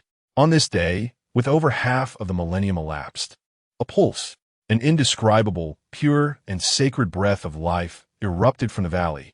This essence differed from Hongjuan's non-action Tao and stood in stark contrast to Luo, whose destructive dark path. It was imbued with endless tenderness, compassion, and the joy of creation. Wherever this essence flowed, withered wood blossomed anew, and stubborn stones sprouted moss. The entire Unzu mountain, and indeed the vast primordial land spanning millions of miles, flourished with an unprecedented vitality under the nurturing of this life force. Above the heavens, auspicious clouds converged, celestial melodies resounded, and golden lotus flowers manifested from thin air, gracefully descending, adorning the sky in a sacred and solemn manner. Another phenomenon. This time, it is not the golden light of merit. This essence is so warm, so comforting. I feel my very soul rejoicing. Look quickly. Unzu Mountain. The center of this phenomenon is at Unzu Mountain, within the divine examination hall. All the examiners abruptly rose, their eyes fixed intently on the unfolding scene. In the valley, encircled by the ethereal, nine-colored soil beneath a gourd vine, a graceful figure slowly materialized amidst the boundless radiance of life. She possessed the upper body of a human, her flawless visage imbued with a compassion that seemed to resonate with the very essence of mercy, while her eyes harbored the ultimate mysteries of life's origins. Her lower half, a powerful and elegant serpentine tail, intertwined with the earth, as if she were the mother of the earth, the source of all existence. At the moment she fully took shape, a name, accompanied by an overwhelming sense of universal law, naturally emerged in the hearts of all beings. Niwa. She was the primordial deity, the divine embodiment of creation and the laws of life. Niwa. Oh my God, Oriel murmured in a daze. After the Tao ancestor, who represented order, he had once again given rise to a deity symbolizing life. The old professor, overwhelmed with excitement, pounded the table vigorously and exclaimed, "Did you see that? This is the true, perfected worldview. Where there is the destructive demon ancestor, there is the orderly Tao ancestor. Where there exists the supreme, non-interfering Tao, there is this mother of life who nurtures all things." Contestant Su Ming. He is not merely creating powerful characters. He is completing the most essential puzzle of this world's core laws. A deity innately wielding the laws of life. I cannot fathom the monumental transformations she will bestow upon this realm. After a brief silence, the barrage of comments in the live stream was engulfed by a tsunami of reactions. Wife, I declare from this day forth, Niwa is my one and only wife. So beautiful. This is the true goddess, pure, compassionate, and radiating maternal brilliance. I think I understand now. The Tao ancestor Hong Jun represents the heavenly Tao, lofty and ruling the laws. And could this Lady Niwa represent the earthly Tao, symbolizing the earth and life? This speculation holds water. With the heavens and the earth represented, what about humankind? Do not utter such chilling words, as if to validate the audience's conjectures. The newly born Niwa initially gazed at her hands in bewilderment, feeling the boundless creative power within her palms. Then, she lifted her gaze towards the vast, yet somewhat lonely primordial earth, observing the myriad beings, scaly and feathered, who toiled in pursuit of the Tao. A flicker of compassion, a moment of contemplation, and a burgeoning resolve to create, one that would shake the very fabric of the universe, sparked in her eyes. Chapter 28. Live broadcast across the universe. The birth of humanity. As the goddess Niwa descended, the extraordinary spectacle and the essence of pure life she brought forth diverted the attention of the entire Hongfan universe from the long-anticipated Millennium Pact to the sacred ground beneath the unyielding mountain. They beheld the goddess, with the body of a woman and the tail of a serpent, her eyes brimming with compassion and love. With her graceful serpentine tail, she glided over the primordial earth. She observed the formidable witch clan, endowed with unparalleled physical prowess, capable of commanding the winds, rains, and thunder, yet steeped in malevolence. Revering only Pangu while disregarding heaven and earth. She noted the resplendent demon clan, rulers of the celestial stars, vast in number and variety, yet largely lacking in enlightenment. Driven by instinct in a world governed by the law of the jungle. The entire primordial realm pulsed with life, yet it appeared chaotic and hollow. It seemed that within this cosmos, an essential being was still missing. Niwa paused by the banks of a great river, gazing into the water at her flawless reflection, softly murmuring. She envisioned a being capable of embodying the spiritual essence of heaven and earth, one who could comprehend the profound truths of the universe. Possessing the robust physique of the witch clan and the spiritual wisdom of the demon clan, destined to be a vessel of the Tao. Once this thought emerged, it could no longer be contained. It was as if the heavenly way had bestowed upon her a divine revelation. The audience in the live stream held their breath. What is she about to do? I have a premonition that the greatest scene in mythological history is about to unfold. I feel it too. Let's not forget, Nuwa governs the laws of life and creation. Is she about to create a new race? A race stronger than the witches and demons? Is that even possible? In the world of Su, anything is possible. I choose to believe in Nuwa. Within the divine examination hall, all eyes were intently fixed upon Nuwa. Even the chief examiner, Uriel, instinctively leaned forward, sensing that he was on the verge of witnessing a miracle capable of overturning all creation theories. Under the gaze of billions, Nuwa made her move. She extended her delicate hand, scooping up a handful of earth radiating with nine-colored brilliance from the riverbank. This was the 9 heavens primal soil that she had brought forth. Next, she summoned the waters of the river, blending them with the 9 heavens soil. In her mind, the image of Pangu, the primordial deity who opened the heavens and created all things, materialized, merging with her own form. A perfect template began to take shape within her heart. In the live stream, confusion filled the air. Wait, is she playing with mud? I can't comprehend it, but I am profoundly moved. Is this truly how deities create? So simple and unadorned? Be quiet. Watch in silence.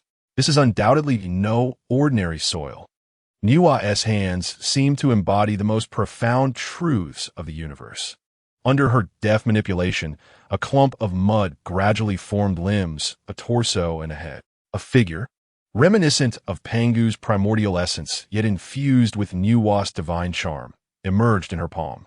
As she gently blew a breath of innate life into this small earthen figure, a miracle transpired. As the clay figure stood against the wind, it swiftly transformed into a 3-foot-tall child, the earthy hue of its skin fading to reveal delicate flesh. It opened its eyes in bewilderment, those eyes so clear and pure, devoid of any impurities, yet seemingly capable of reflecting the shadows of all things in the universe.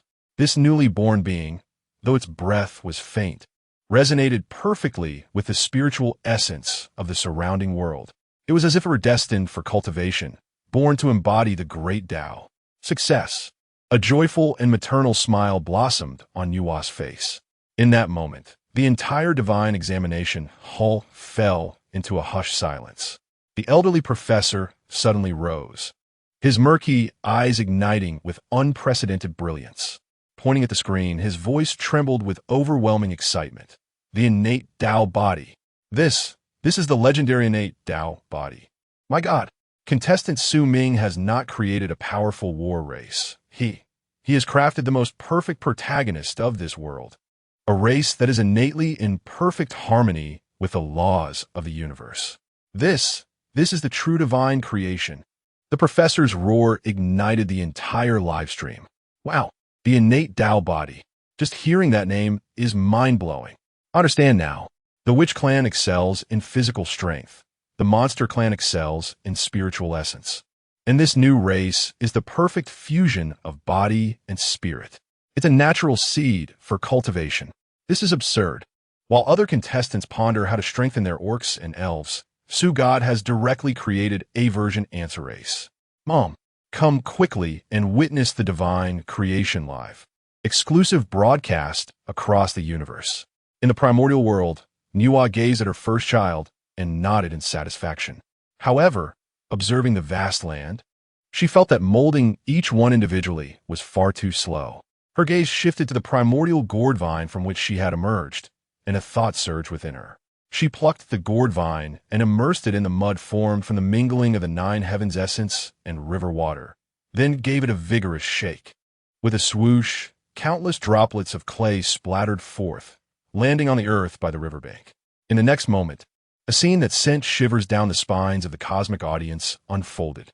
As the droplets touched the ground, they grew against the wind, and in an instant, thousands upon thousands of beings identical to the first emerged, albeit with slightly weaker auras.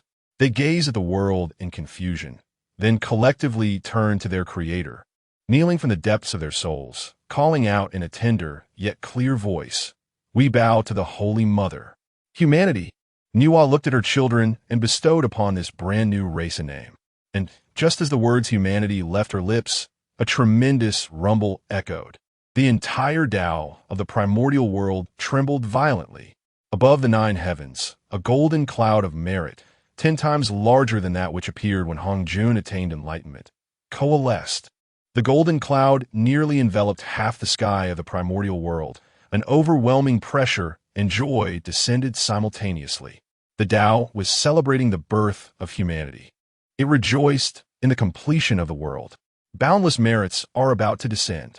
This time, their target is the one who created it all, the Holy Mother Nuwa. Chapter 29.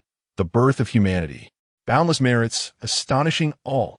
The profound golden clouds of merit, enveloping half of the vast wilderness sky, were so richly saturated that it seemed to manifest the very will of the world's primordial essence. The pressure emanating from it caused even most self-important of the innate powers to tremble with fear, involuntarily bowing their proud heads. This overwhelming force did not stem from sheer strength, but rather from status. It was the highest commendation from the heavens for the birth of the protagonist race. A divine completion of the world's laws. The merits were tenfold greater than those when Tao ancestor Hong Jun suppressed the demon ancestor. The voice of the chief examiner, Uriel, quivered slightly. His once proud sense of reason and order lay shattered before Su Ming's series of unprecedented, miraculous creations. The old professor's eyes widened, breaths quickening, as he fixated on the screen, as if wishing to etch this mythic scene into the depths of his soul. The moment was approaching, a moment destined to alter the entire world's paradigm. Boom! As if in response to his thoughts, the boundless golden clouds of merit finally cascaded down. Rather than transforming into golden rain, it coalesced into an unimaginably thick golden beam, akin to the Milky Way pouring backward, accurately descending upon Nuwa and the newly created humanity at the foot of Mount Buzhou. At that instant, the entire cosmic live broadcast fell silent. Hundreds of millions of spectators, countless deities, seemed to be grasped by an invisible hand around their throats, their eyes wide open, witnessing a scene worthy of being inscribed in the annals of divine civilization. As the golden beam of merit descended, approximately 80% surged into Nuwa's body. Buzz! Nuwa's delicate form quivered violently. Her aura of compassion and gentle life essence instantly soared to unimaginable heights. Her comprehension of the laws of creation and life, propelled by the boundless merit, reached completion and transcendence at an incredible speed, ultimately breaking through an invisible barrier. Her primordial spirit seemed to be drawn by an exalted force, abruptly freeing itself from the constraints of the physical body, traversing endless dimensions of time and space, forging a close connection with the lofty and omnipresent Tao of the wilderness. A deeply mysterious sage fruit position coalesced under the witness of the Tao. At this moment, purple chi surged forth for 30,000 miles. Auspicious energy permeating the heavens and earth. The entire wilderness world, from mountains and rivers to flora and fauna, felt the supreme pressure of the sage. Union Dalu, golden immortal. She had attained sainthood. Before Tao ancestor Hong Jun expounded on the Tao, the first sage of the wilderness world emerged, having created humanity as an unparalleled merit. Of the remaining 2/10 of merit, 1/10 transformed into countless droplets of golden light, evenly showering upon the newly born humanity. These newly emerged, fragile lives, bathed in the golden light of merit, awakened their intellect, their bodies instantly growing robust. And the imprint of the innate Tao body deep within their bloodlines was thoroughly solidified. Though they were small and weak, they became the unequivocal protagonists of this era and the future epochs within the vast wilderness world. In the culmination of her extraordinary virtues, Nuwa infused the essence of the gourd vine and the 9 heavens soil into her creation, transforming them into 2 formidable treasures of postnatal merit. As all strange phenomena dissipated, she remained quietly by the riverside, yet her aura had undergone a profound transformation. Standing there, She embodied the very essence of the heavenly Tao, capable of summoning life with a mere thought or overturning the cosmos with a single notion. Beneath the sage, all else is but an ant. At this moment, this proclamation etched itself indelibly in the hearts of all beings within the vast wilderness. After enduring a minute of profound silence, the live-streaming room erupted like a nuclear explosion with an overwhelming barrage of messages. What? What have I just witnessed? Has she become a sage? Is this what it means to attain sainthood? My goodness! While Hong Jun, the Tao ancestor, labored tirelessly, even needing to preach to illuminate the path to sanctity, Lady Nuwa merely shaped a few clay figures and ascended to sainthood right on the spot, creating humanity. So this is the greatest loophole in the wilderness world, the ultimate shortcut to forge the protagonist of the heavens, a merit beyond measure, ascending in a single step. This is too unreal. No, this is too real. This is the true myth, a genuine dimensional strike. While other contenders toil away training heroic units, the Divine Su is wholesale producing sages. Chief Proctor Uriel, how is your heart holding up? You previously stated that Su's world was out of control, yet now sages have emerged. What is your perspective? Within the assessment hall, Uriel's complexion turned pale, collapsing back into his chair, repeatedly murmuring, "Sages, immortal and indestructible sages. How can this be possible? Nothing is impossible." The old professor excitedly slammed his hand on the table, his voice resounding throughout the hall, declaring, "This is the meritorious ascent to sainthood, a path utterly distinct from proving the Tao through strength or slaying 3 corpses to validate the Tao." She entrusted her primordial spirit to the heavenly Tao. From thenceforth, as long as the heavenly Tao endures, the sage shall never perish. This is the true essence of eternal life, the ultimate form sought by all divine civilizations. And Su Ming, in the preliminary stages of the assessment, has already realized it. While the outside world was engulfed in fervor, the architect of it all, Su Ming, experienced a seismic transformation within his divine realm. An unprecedented surge of pure world origin power cascaded down from the void, flooding into the divine fire, suspended at the center of his sea of consciousness. Boom! Su Ming's divine fire, infused with the highest purity of fuel, erupted explosively. The flame, initially only the size of fist, expanded instantly 10-fold, then 100-fold. Its color shifted from a pale golden hue to a profound, noble shade of purple gold, as if it harbored the infinite secrets of creation. At that moment, his divinity achieved a qualitative leap. Chapter 30, The Acknowledgement of the Heavenly Path. Su Ming's divine fire began to surge dramatically. A beam of light, forged from the boundless merit of golden clouds, descended like the first ray of light at the dawn of the universe, sacred and vast, yet imbued with an irresistible will of the heavenly Tao. Boom! The pillar of light crashed down, precisely enveloping Nuwa and the tens of thousands of newly born human beings at the foot of Buzhou Mountain. In that instant, the entire divine examination live stream was engulfed in absolute silence. Hundreds of millions of viewers and countless deities found themselves grasped by an invisible hand around their throats, their eyes wide in astonishment as they bore witness to a scene destined to be inscribed in the annals of divine civilization. Within the merit light, approximately 80% of the boundless power transformed into a torrent, all surging into Nuwa's being. Buzz! Nuwa's delicate form quivered violently, as the aura of her compassion and gentle vitality began to ascend infinitely.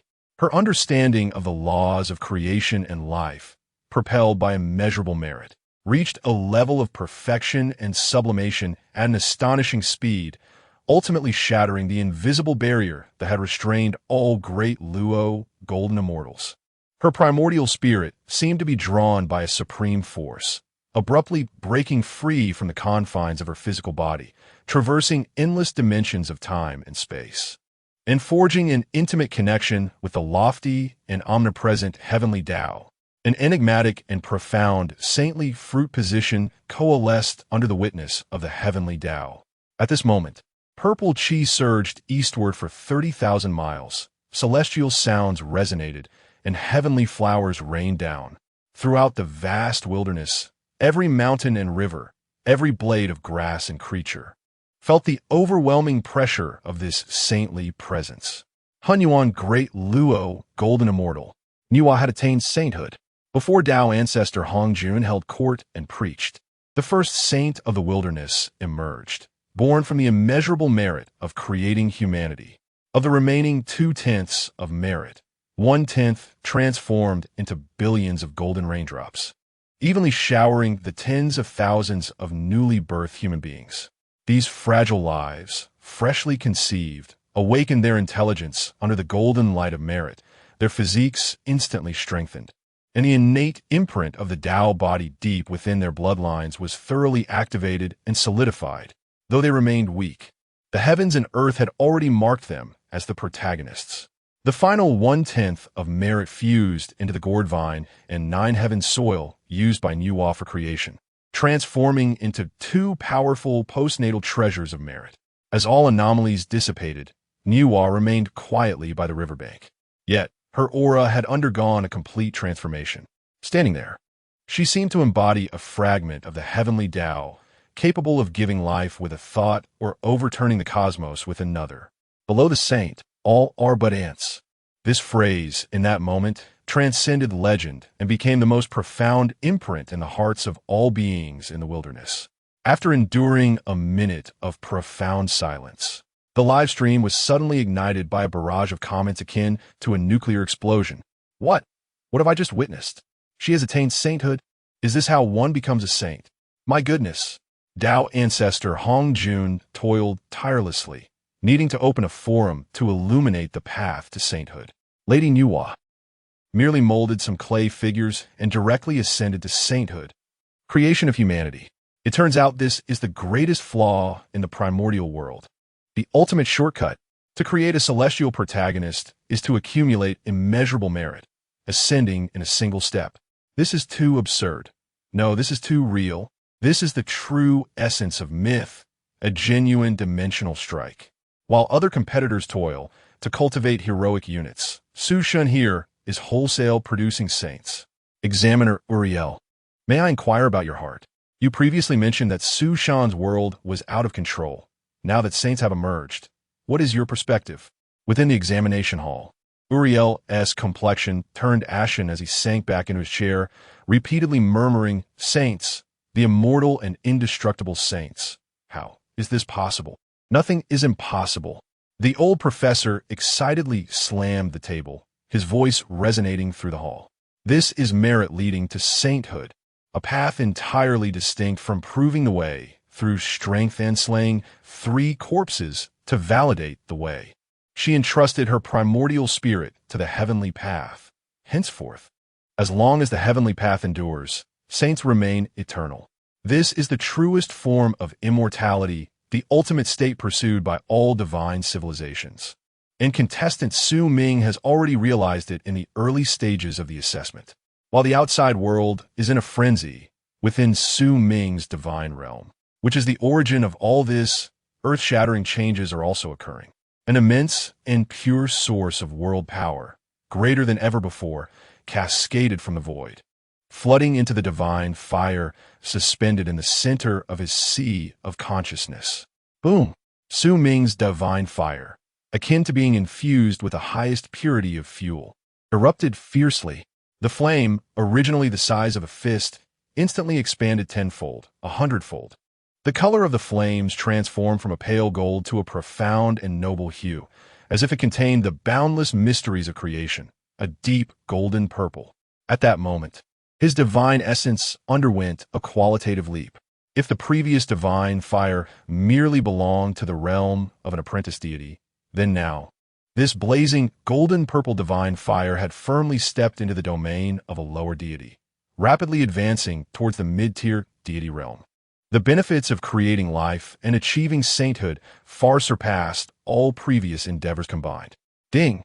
Detected that your world of primordial evolution has manifested a critical law, merit leading to sainthood.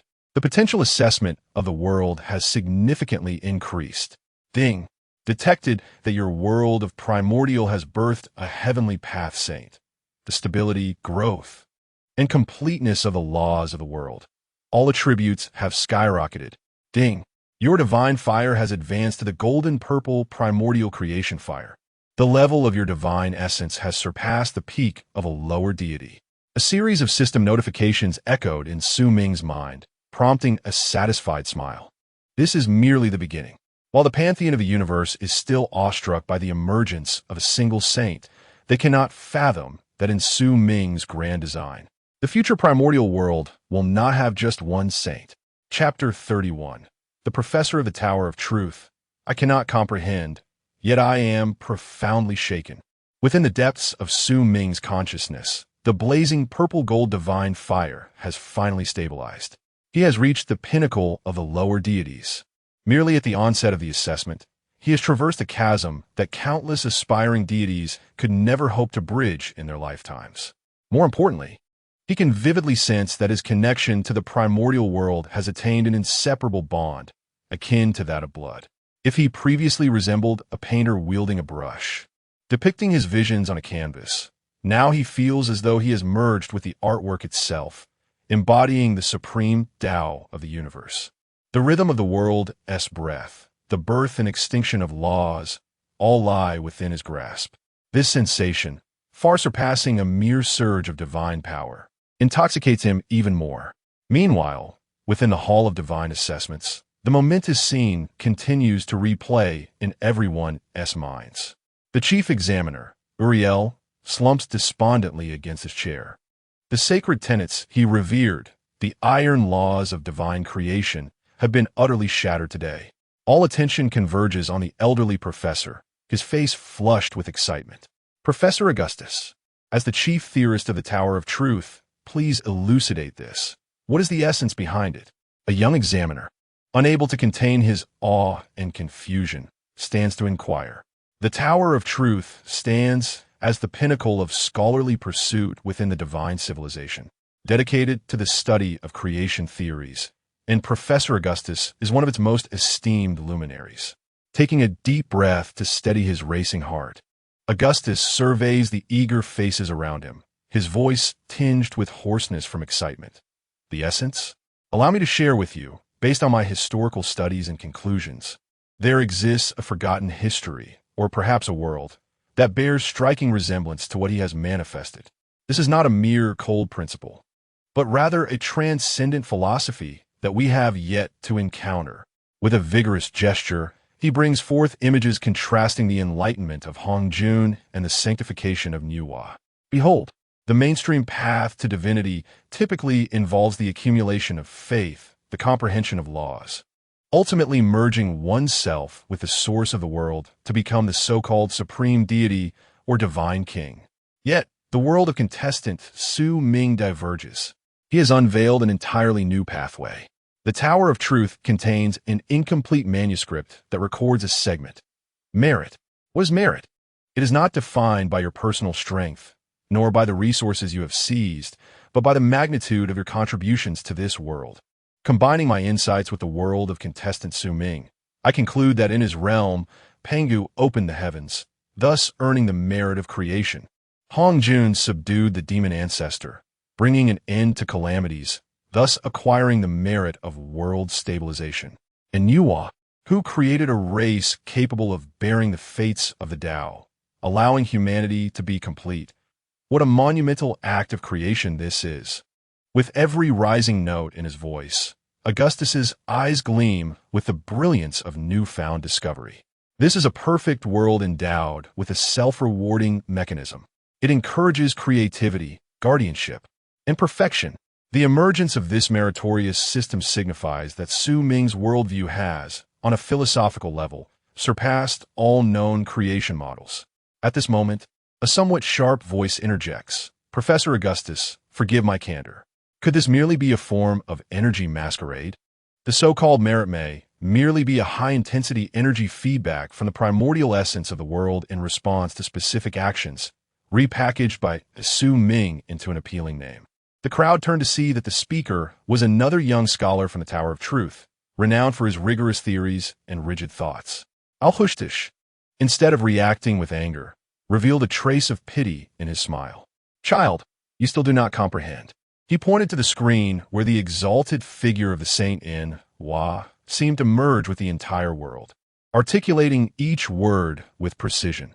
Can energy feedback allow one to place their primordial spirit in the way of heaven? Can it enable one to attain the state of the way of heaven is eternal, and the saint is immortal? This is not merely an accumulation of power. It is a transcendence of status. It is the will of the world personally bestowing upon you a crown. As recorded, this is the Tao above the laws. It is the principle above the order. The primordial world constructed by Su Ming possesses a supreme arbiter we cannot fathom, yet which undeniably exists, the way of heaven. With a long sigh, Augustus gazed at the screen, his expression complex, ultimately transforming into a heartfelt exclamation that resonated throughout the universe via the broadcast, regarding the profound logic of this world, the ultimate mystery of Tao and merit. "I do not comprehend, yet I am profoundly shaken." Upon utterance, all were astonished. Even the chief professor of the Tower of Truth openly admitted his lack of understanding. The weight of this statement eclipsed any praise. This phrase instantaneously became the most trending topic across the universe. "Professor of the Tower of Truth, I do not comprehend. Yet I am profoundly shaken, officially certified. It is most lethal." If even Professor Augustus cannot grasp it, how profound is the depth of this primordial world? In the realm of the scholarly elite, it is normal for us mortals not to understand. I have realized, Su is not here to take an assessment. He has come to teach the entire divine civilization. Amidst this storm that swept across the universe, the primordial world welcomed a rare tranquility. The newly ascended saint, Enwa, established her Taoist temple, the Hua Huang Palace, amidst the chaos of the 33 heavens, commencing the stabilization of her saintly realm. Meanwhile, the newly created human race, under Enwa's protection, began their naive yet tenacious propagation and exploration at the foot of Mount Buzhou.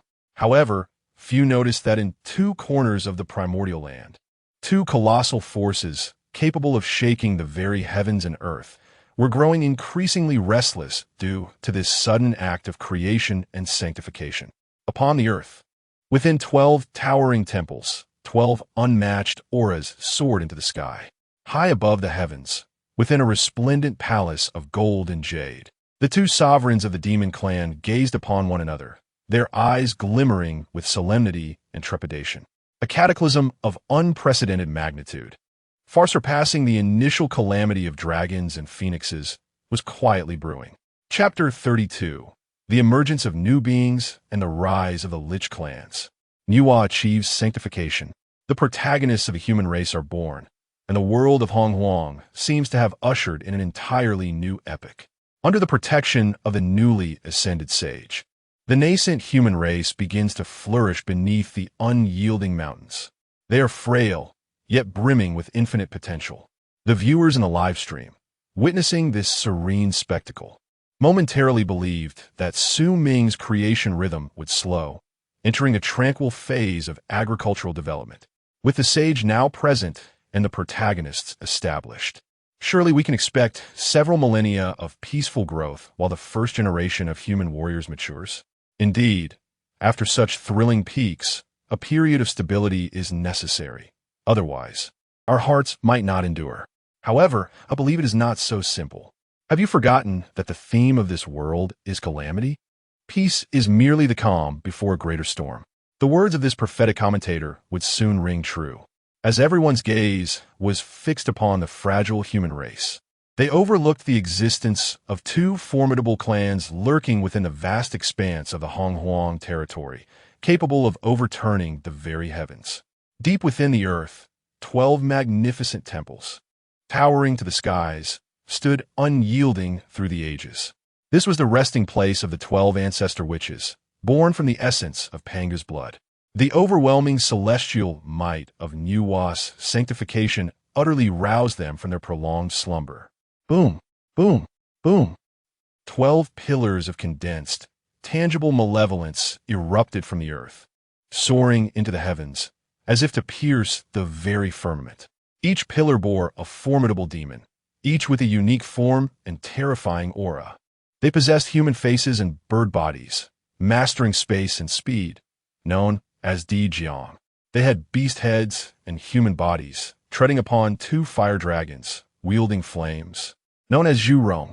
They bore human faces and serpent bodies, standing upon two water dragons, commanding rivers, known as Gong Gong. These 12 demons were born from the impure blood of Pangu, inherently mastering a principle of heaven and earth, their physical forms unmatched in strength, unrefined in spiritual essence. Venerating only Pangu, these were the witches. Nuwa has attained sanctity? Merely a cunning opportunist benefiting from the Tao of heaven. We, the witches, are descendants of the divine bloodline, destined to reign over this realm. Those beastly creatures of the demon clan, adorned with fur and horns, have occupied the skies. And now a new human race seeks to share in the fortune. In this vast land of Hongwang, there can be but one ruler, and that is we, the witches. The ferocity, dominance, and irreverence towards the will of heaven and earth spread throughout Hongwang with the awakening of the 12 ancestor witches. They sensed an unprecedented feeling of crisis. The emergence of a sage disrupted the existing equilibrium. Should they fail to unite and consolidate the power of the entire witch clan, they might find themselves without a foundation in the future. Summoning all the sons of the witch clan, from this day forth, we, the witches, shall govern the earth. The roars of the ancestor witches reverberated through the very veins of Hongwang.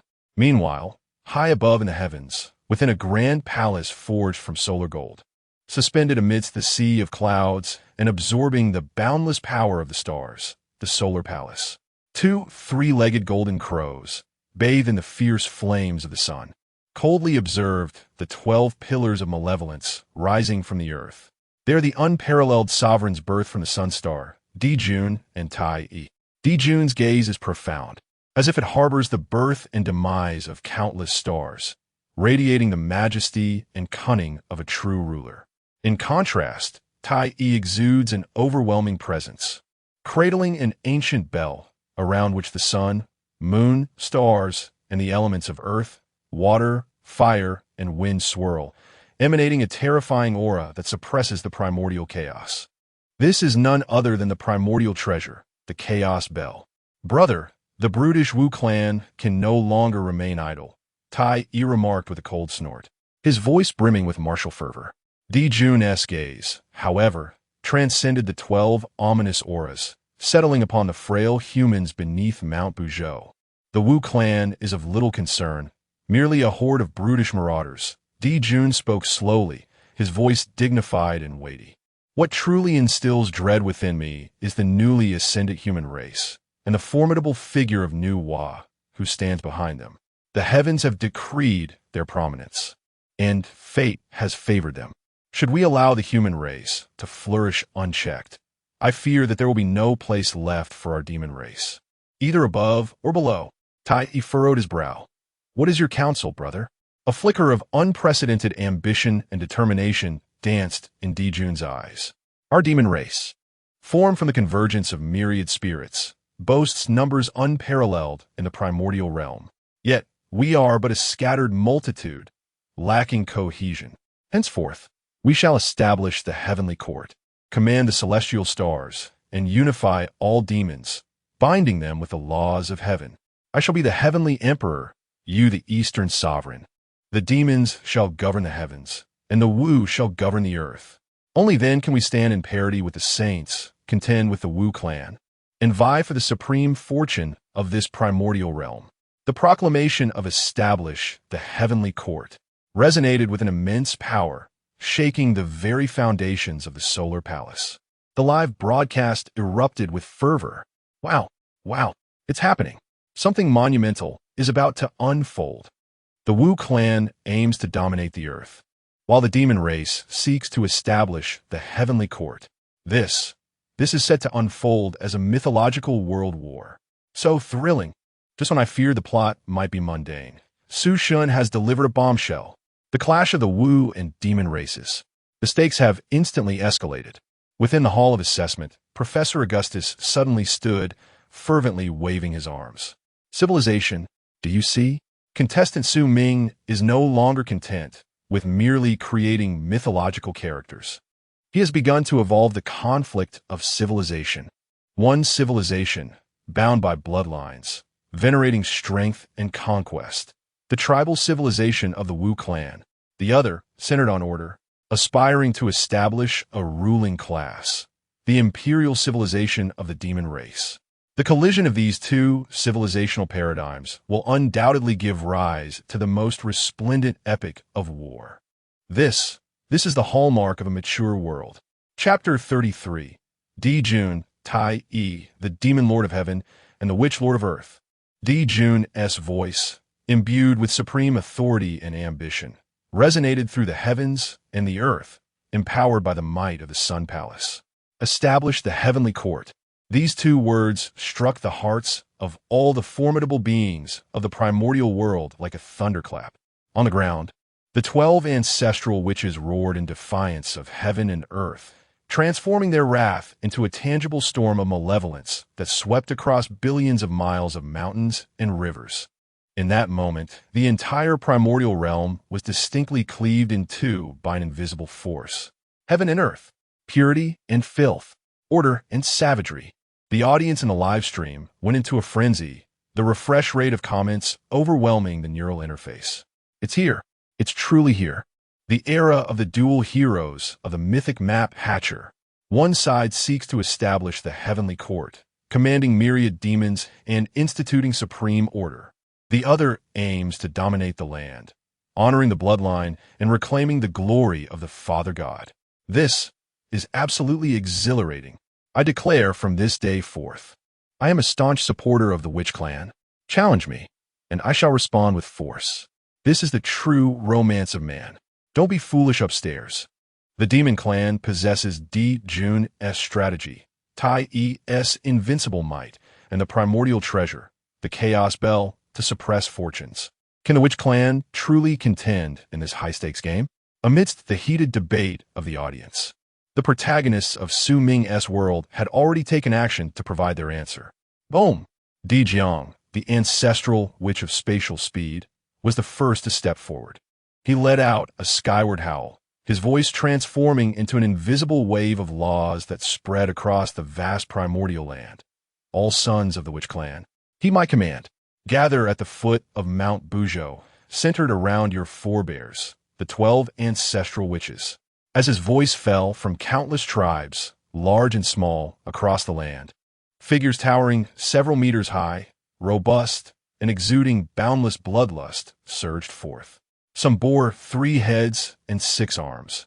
Others had blue faces and sharp fangs, each distinct yet sharing the same bloodline. They were the great and lesser witches born from the mingling of the blood of the 12 ancestral witches scattered across the earth and the myriad beings of nature. At the call of the ancestral witch, they relinquished their infighting, emerging from forests, rivers, and swamps, filled with the most primal reverence and fervor, converging toward the 12 celestial palaces. In an instant, a multitude of witches surged forth, and the earth trembled. A force forged from sheer power and malevolence began to coalesce on the ground, taking shape. Meanwhile, high above in the 9 heavens, the figures of Di Jun and Tai Yi appeared before the southern gate of the Sun Palace. Di Jun donned a golden robe of the crow, exuding unmatched majesty. Tai Yi held the Chaos Bell, radiating unparalleled dominance. I, Di Jun, hereby establish the heavenly court of the Demon Clan, as the heavenly emperor. Tai Yi shall be the Eastern sovereign. By the mandate of heaven, we shall govern the celestial bodies and oversee all beings. All primordial creatures may enter our heavenly court and partake in this grand endeavor. Those who refuse shall be deemed rebellious and face obliteration. Di Jun's voice rang out like a divine decree, solemn and grand. As his words echoed, Tai Yi suddenly hurled the Chaos Bell into the air. Clang! A resounding and commanding chime reverberated through the 9 heavens, piercing the 9 abysses. Where the bell's sound traveled, time and space stood still, and the laws bowed in submission. All creatures, both avian and terrestrial, along with the spirits of mountains and waters, regardless of their cultivation or noble lineage. Distinctly heard the declaration of statehood from the demon clan at this moment. It was a proclamation, a demonstration. Countless enlightened demon saints and demon kings emerged from their lairs, bowing in submission towards the sun palace in the heavens. They recognized that an era of unity, strength, and protection had arrived. Henceforth, the shaman would govern the earth, and the demons would govern the heavens. The primordial world has formally established a dichotomy of two formidable powers. Inside the examination hall, a profound silence ensued. The chief examiner, Uriel, opened his mouth but found himself utterly speechless. The thick tome, the divine creation iron rules, had been reduced to ashes in his mind. Everything Su Ming had manifested transcended his comprehension.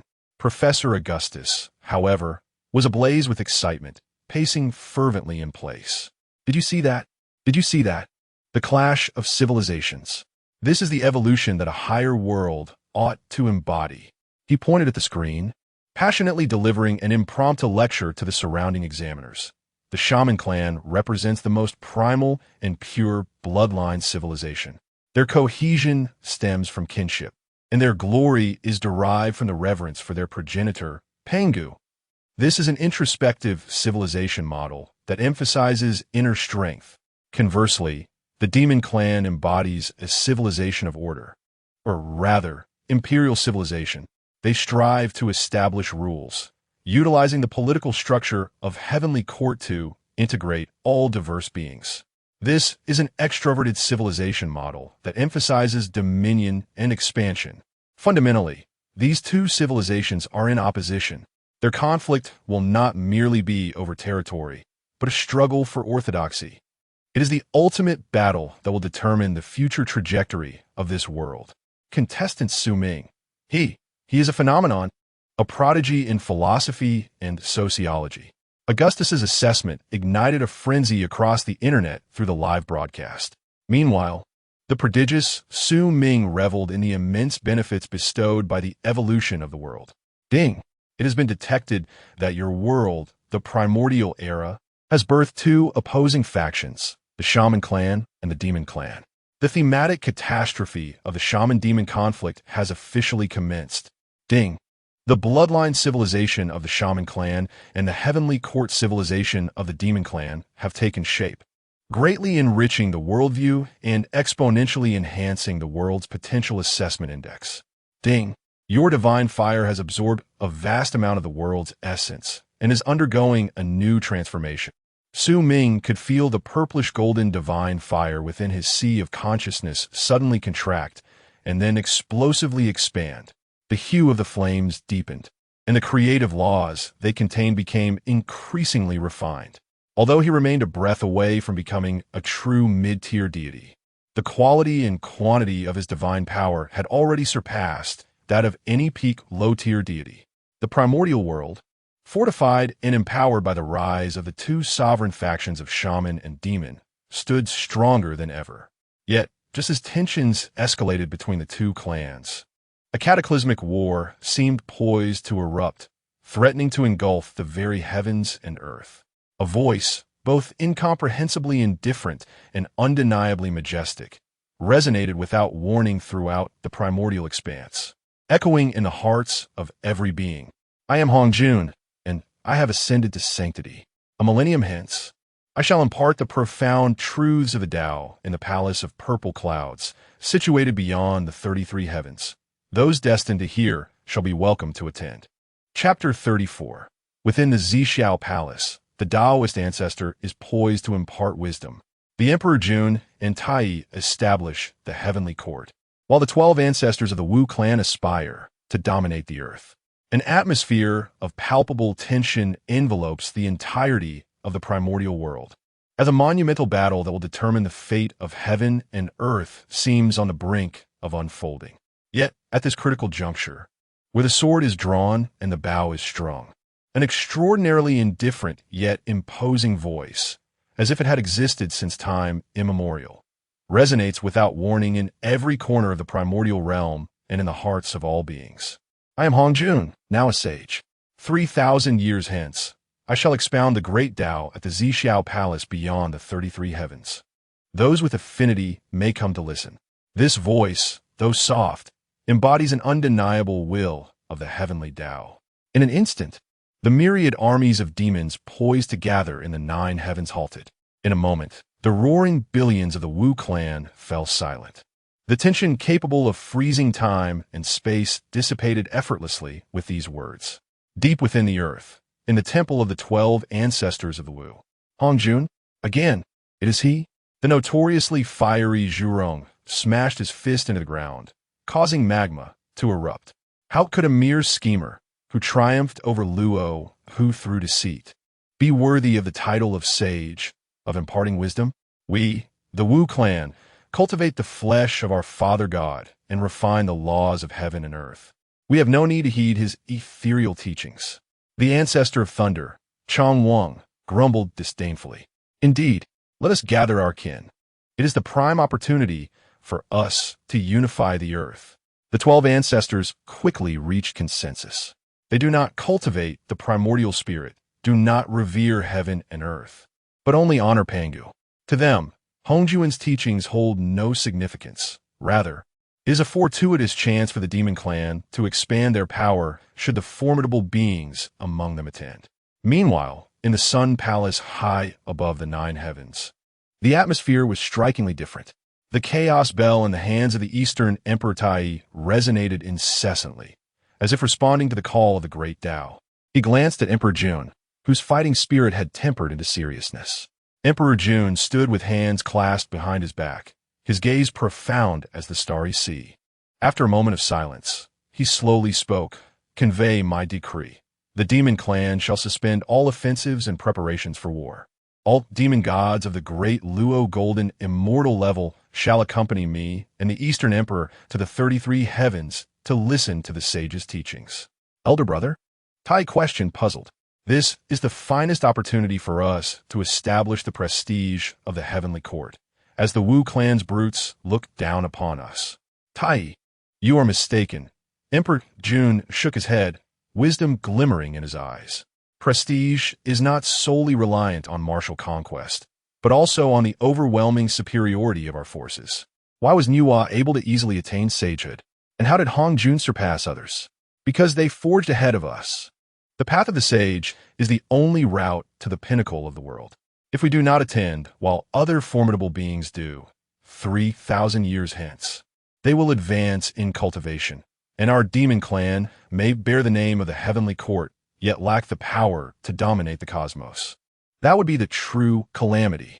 Temporary gains and losses are inconsequential. To know ourselves and our adversaries is to ensure victory in every battle. We must heed this great Tao. I wish to discern the mysteries of the sage's path. Emperor Jun's decision epitomized the grand vision of an unparalleled sovereign. Meanwhile, amidst the majestic Kunlun Mountains, the Blood Sea, and the 5, in the myriad celestial mountains and blessed lands of the primordial realm, the great innate beings who had secluded themselves since the initial calamity of the dragon and phoenix opened their eyes. The 3 pure ones, the guides and the proponents, along with Kuanpung and the River of Darkness. Each of them stands as a paragon among the great Luo golden immortals, mere steps away from the elusive realm of saints.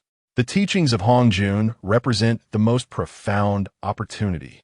In an instant, countless beams of divine light surged from every corner of the primordial realm, converging towards the chaos void beyond the 33 heavens, a place that even the great Luo golden immortals found unsettling. Their destination was singular, the Purple Cloud Palace. The audience in the live stream was initially taken aback, only to erupt into fervent discussions that surpassed even the intensity of the earlier confrontation between the witch and the demon. A remarkable twist. I had stripped down in anticipation of the witch-demon battle, and instead, Su Shun has summoned a collective standing ovation for a lecture. This maneuver is on the 5th level. By invoking the saint's teachings, he has forcibly pressed the pause button, granting the witch and demon clans time to gather strength while unveiling all hidden primordial powers. The worldview has suddenly become so much richer. The witch clan's reaction is so genuine, their brutish nature laid bare. Jun truly embodies charisma. His stature is worthy of the heavenly emperor. The key point is the purple cloud palace. In the chaos beyond the 33 heavens, the threshold is exceedingly high, isn't it? Without adequate strength, one lacks even the qualification to attend the lecture. In the testing hall, Professor Augustus excitedly pounded the table, a peculiar flush gracing his cheeks. The Tao lineage.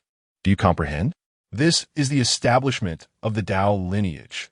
In every pantheon, the inheritance of power relies either on bloodlines, divine bestowals, or arduous self-discovery. Yet, Su Ming has birthed a teacher for all potentates. Hong Jun will become the ancestor of the Tao in this world. His teachings will lay the foundation and set the standards for the entire cultivation system of the primordial realm. From this moment onward, all celestial beings shall emerge from his tutelage. What a grand design! What a forward-thinking vision of civilization. I dare assert that following the teachings at the Purple Cloud Palace, the potential of the primordial world will undergo a terrifying leap. Those fortunate enough to witness the teachings shall see their fates irrevocably transformed. Augustus's proclamation sent a tremor through all the examiners. They fixated on the screen, as if they too had become part of the throngs of mortals, poised to listen to the profound resonance of the Tao that would determine their future destinies. Chapter 35. 3,000 wanderers compete for the saint's lotus seat. In the timeless expanse of the primordial wilderness, a millennium passes in the blink of an eye. Beyond the 33 heavens, the ancient and unchanging chaos has become unexpectedly vibrant today. Streams of divine light tear through the chaotic currents, converging from all directions. The bearers of this divine radiance are none other than the most formidable innate beings of the primordial world. However, the chaotic void is far from benevolent. It is devoid of laws and spiritual energy, filled only with the ferocious winds of chaos and the omnipresent turmoil of time and space. Those of lesser cultivation who venture into this realm are swiftly torn to shreds, their very souls unable to escape. This is the first trial of the saint's teachings. A piercing scream echoes as a demon king who has only recently attained the great Luo golden immortal stage is caught by a gust of gray chaotic wind before he can even discern his path ahead. His protective light shatters, and his immense form vanishes into nothingness in an instant. This scene sends chills down the spines of countless onlookers, yet it only strengthens their resolve to pursue the path of enlightenment. The journey to sainthood is indeed a perilous crossing over a narrow bridge amidst a vast army. Time flows inexplicably, and as the surviving powerful beings navigate through myriad dangers, their powers nearly depleted, an ancient and majestic palace, exuding an endless aura of the Tao, finally emerges from the depths of chaos. It hovers quietly, as if it has existed since time immemorial. Above the palace, three ancient characters, formed by great Tao symbols, radiate an imposing authority. Purple Cloud Palace. At last, they have finally arrived. The surviving beings are invigorated, transforming into streaks of light as they rush toward the open palace doors. Yet, almost the moment they step inside, they are struck dumb by the sight before them. The interior of the palace is barren, save for 3,000 lotus seats quietly arranged upon the ground. At the forefront, adjacent to a high platform, stand 6 lotus seats emanating a faint purple aura, their materials and Tao rhythms distinctly different from the others. Instinctively, all present realize that these 6 lotus seats hold great fortune, just as hesitation lingers in the air. 3 streams of pure qi almost simultaneously drift into the hall, landing directly upon the 3 foremost purple lotus seats. They are the 3 pure ones, transformed from Pangu's primordial spirit, Taiqing Laozi, Yuqing Yuanshi, and Shangqing Tongtian. Their noble origins and profound fortunes naturally grant them the first 3 positions. Soon after, a radiant light of a saint flashes as Nuwa, accompanied by her brother Fushi, gracefully arrives. As a revered saint, Nuwa requires no contest for a seat. Yet she smiles and takes her place upon the 4th purple lotus seat.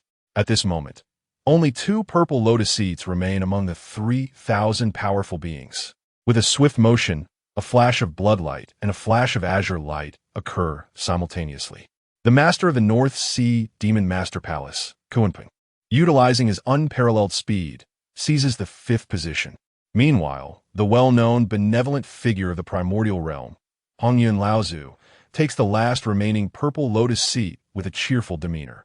The 6 seats are now filled. The latecomers can only lament their misfortune, yet they must each find a lotus seat to settle upon, adhering to the order of arrival.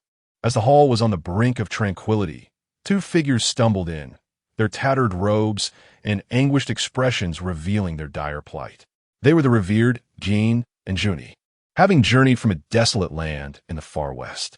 Upon witnessing the 6 occupied purple cushions, they were momentarily taken aback.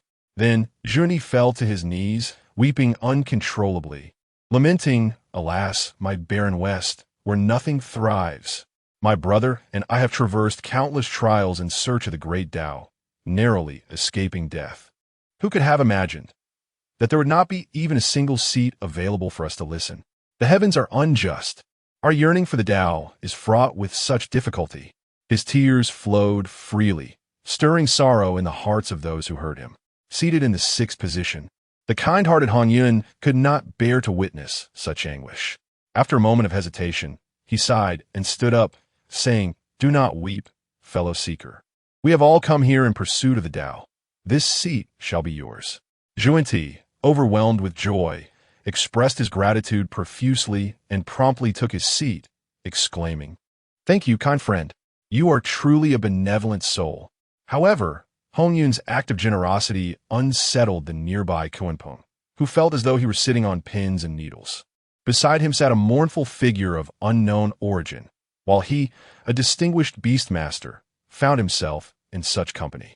At that moment, the esteemed Yuanshi Tianzuan, seated in the 2nd position, let out a cold snort and admonished Kunpeng, "You, with your fur and horns, a creature born of dampness, dare to sit among us? Depart at once." As a disciple of Pangu, Yuanshi was inherently proud and held the Beast clan in disdain. His words carried an air of authority that left Kunpeng's face shifting from pale to flushed with indignation. Consumed by resentment, Kunpeng dared not offend Yuanshi or the 3 pure ones.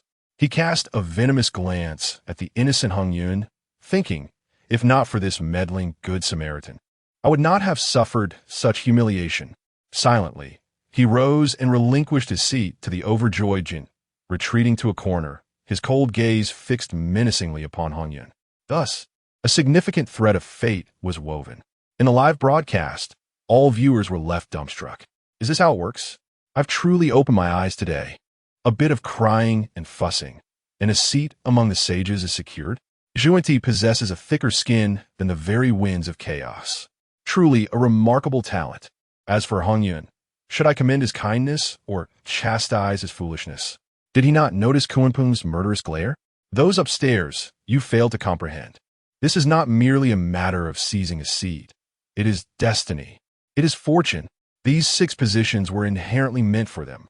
Hongyun and Kunpeng are but pawns in this grand cosmic play. Within the assessment hall, Professor Augustus clapped his hands in delight, exclaiming, "Marvelous. Simply marvelous. This transcends mere creation. It is an enactment of heavenly mandate and karma. These 6 cushions symbolize 6 sacred positions. Who sits upon them is determined not by mere arrival, but by the depth of one's fortune and the nature of one's heavenly mandate. The goodness of Hongyun, the contention of Zhuanti, the resentment of Kunpeng, and the arrogance of Yuanshi, all are calculated by the heavenly order, collectively shaping this outcome. The understanding of the world's rules by player Su Ming has transcended into the realm of philosophy. Amidst this chaos, the 3,000 mats are all occupied. With a thunderous sound, the gates of the Purple Sky Palace slam shut, isolating all from the outside world. Upon the high platform, the essence of the Tao circulates, and a figure appears silently, as if he has been seated there since time immemorial. The Tao ancestor Hongjun has manifested himself. Chapter 36. What is the great Luo Golden Immortal? What is a sage? Upon the high platform, the figure of Hongjun Daozu appeared vividly before the eyes, yet felt as though it were far removed, seamlessly merging with the entirety of the purple cloud palace and the celestial order of the primordial world. He did not exude any oppressive aura.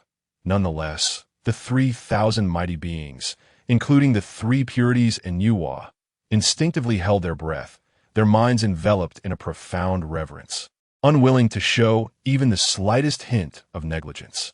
All understood that this moment presented an extraordinary opportunity that would shape their future paths. Hongjun's indifferent gaze swept across the throng of 3,000 worldly seekers. He spoke slowly, his voice not loud, yet resonating distinctly within the hearts of each listener. The Tao that can be spoken of is not the eternal Tao. The name that can be named is not the eternal name. There were no earth-shattering phenomena, no manifestations of laws, merely the simplest of beginnings, yet it seemed to contain the most fundamental truths of the universe. In an instant, the entire purple cloud palace erupted in an ethereal display. The heavens rained down blossoms while the earth surged with golden lotuses. An infinite resonance of the Tao permeated the space, and all who listened, regardless of their cultivation level, felt an unprecedented clarity of their primordial spirits. The myriad confusions and bottlenecks encountered during their training appeared to dissolve within the simplicity of those 12 characters. Such divine efficacy from just the introduction, though the viewers in a live broadcast could not grasp the profound intricacies. They witnessed the palpable resonance of the Tao and observed the entranced expressions of the 3,000 powerful beings, instantly comprehending the immense worth of this sermon. Incomprehensibly impressive. Although I do not understand the content, it certainly feels extraordinary. Is this what it means to have a sage impart teachings? Just 12 words at the outset, leading 3,000 divine beings to collective enlightenment? The agony of cultural disconnection. I only regret not having read the Tao Te Ching. On the high platform, Hongjun's voice continued, steady and unhurried. The path of cultivation involves refining essence into qi, refining qi into spirit, refining spirit into void, and refining void into unity with the Tao. This is the cornerstone of the immortal path, leading to celestial immortality and the proof of golden immortality. Yet, above the golden immortals lies the great Luo. What is the great Luo? Upon this inquiry, all the mighty beings perked up their ears, even halting their breaths. This was the ultimate mystery they had long pursued, yet always felt separated by a thin veil. The great Luo represents transcendence over time and space, an eternal freedom. Before entering the great Luo, all of you exist within the river of time, subject to the whims of fate. Your past, present, and future are all observed by the celestial order. Every action carries the weight of cause and effect. Even with great magical power, you are but a larger wave upon the vast river of destiny. However, once one attains the fruition of the great Luo golden immortal path, one can leap forth, extricating their true spiritual imprint from the river of time, thereby unifying past, present, and future, transcending fate, unbound by cause and effect. Though heaven and earth decay, I remain undying. Though the sun and moon perish, I endure. Boom!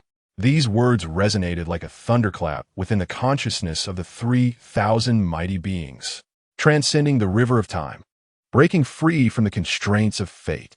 This is true immortality, true freedom, the longevity they once sought, equating themselves with the heavens. Pales in comparison to the concept of Great Luo. The live broadcast room erupted in chaos. Wow, understood. The concept of the great Luo golden immortal is simply invincible. To transcend the rivers of time. What does that even mean?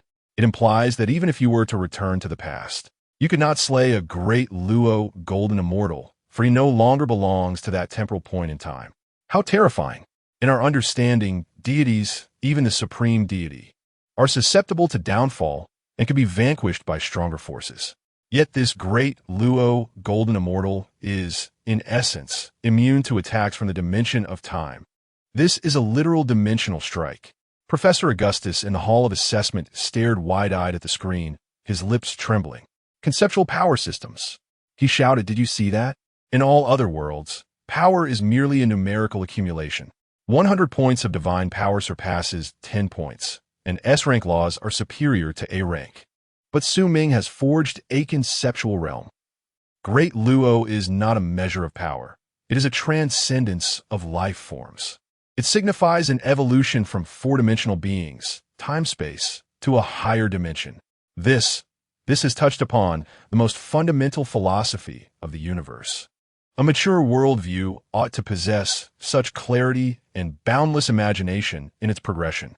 Su Ming, he is not merely creating a world. He is establishing a Dao lineage, an unprecedented civilization. Within the Purple Cloud Palace, the shock among the crowd had yet to subside when Hong Jun's next words once again shattered their understanding. Beyond the great Luo, there exists the saint. What is a saint? Hong Jun's gaze was profound, as if he could see through the ages. A saint embodies the heavenly way with their primordial spirit, unyielding through the eons, immortal and indestructible. Beneath the saint, all are but ants. Though the great Luo golden immortal may transcend fate, should the primordial chaos be annihilated, reducing heaven and earth to chaos, even the great Luo faces the peril of downfall. Yet a saint, as long as a trace of the heavenly way persists, can rely upon it to be reborn in an instant. They are impervious to calamities, unscathed by the great paths. In a single thought, one may comprehend the past and future. In a single thought, one may restart heaven and earth. Such is the essence of a saint. If the great Luo golden immortal instills awe, the concept of the saint brings forth utter despair and boundless yearning. To unite with the heavenly way, immortal and indestructible. Beneath the saint, all are but ants. This is no longer merely a disparity of power, but an insurmountable chasm in the realm of existence. Within the hall, the three pure ones glimmered with divine light, evidently possessing the deepest understanding of the saint's great path. Jane and Juanti were filled with fervor, as if they had glimpsed the ultimate goal of their lifelong pursuits. Meanwhile, Kuanpeng and others bore expressions of shock and desire. In the livestream chat, there was a brief moment of stillness, as all were mesmerized by this unparalleled concept. I don't know what to say, except to express my admiration. Beneath the saint, all are but ants. This statement is utterly imposing. The power structure of a world can achieve such clarity and such a despairing division. I have finally come to understand why the two clans of Lich wield such formidable power, only to be subdued by a single word from Hong Jun. Before the saints were the heavenly emperors and primordial ancestors, but mere ants.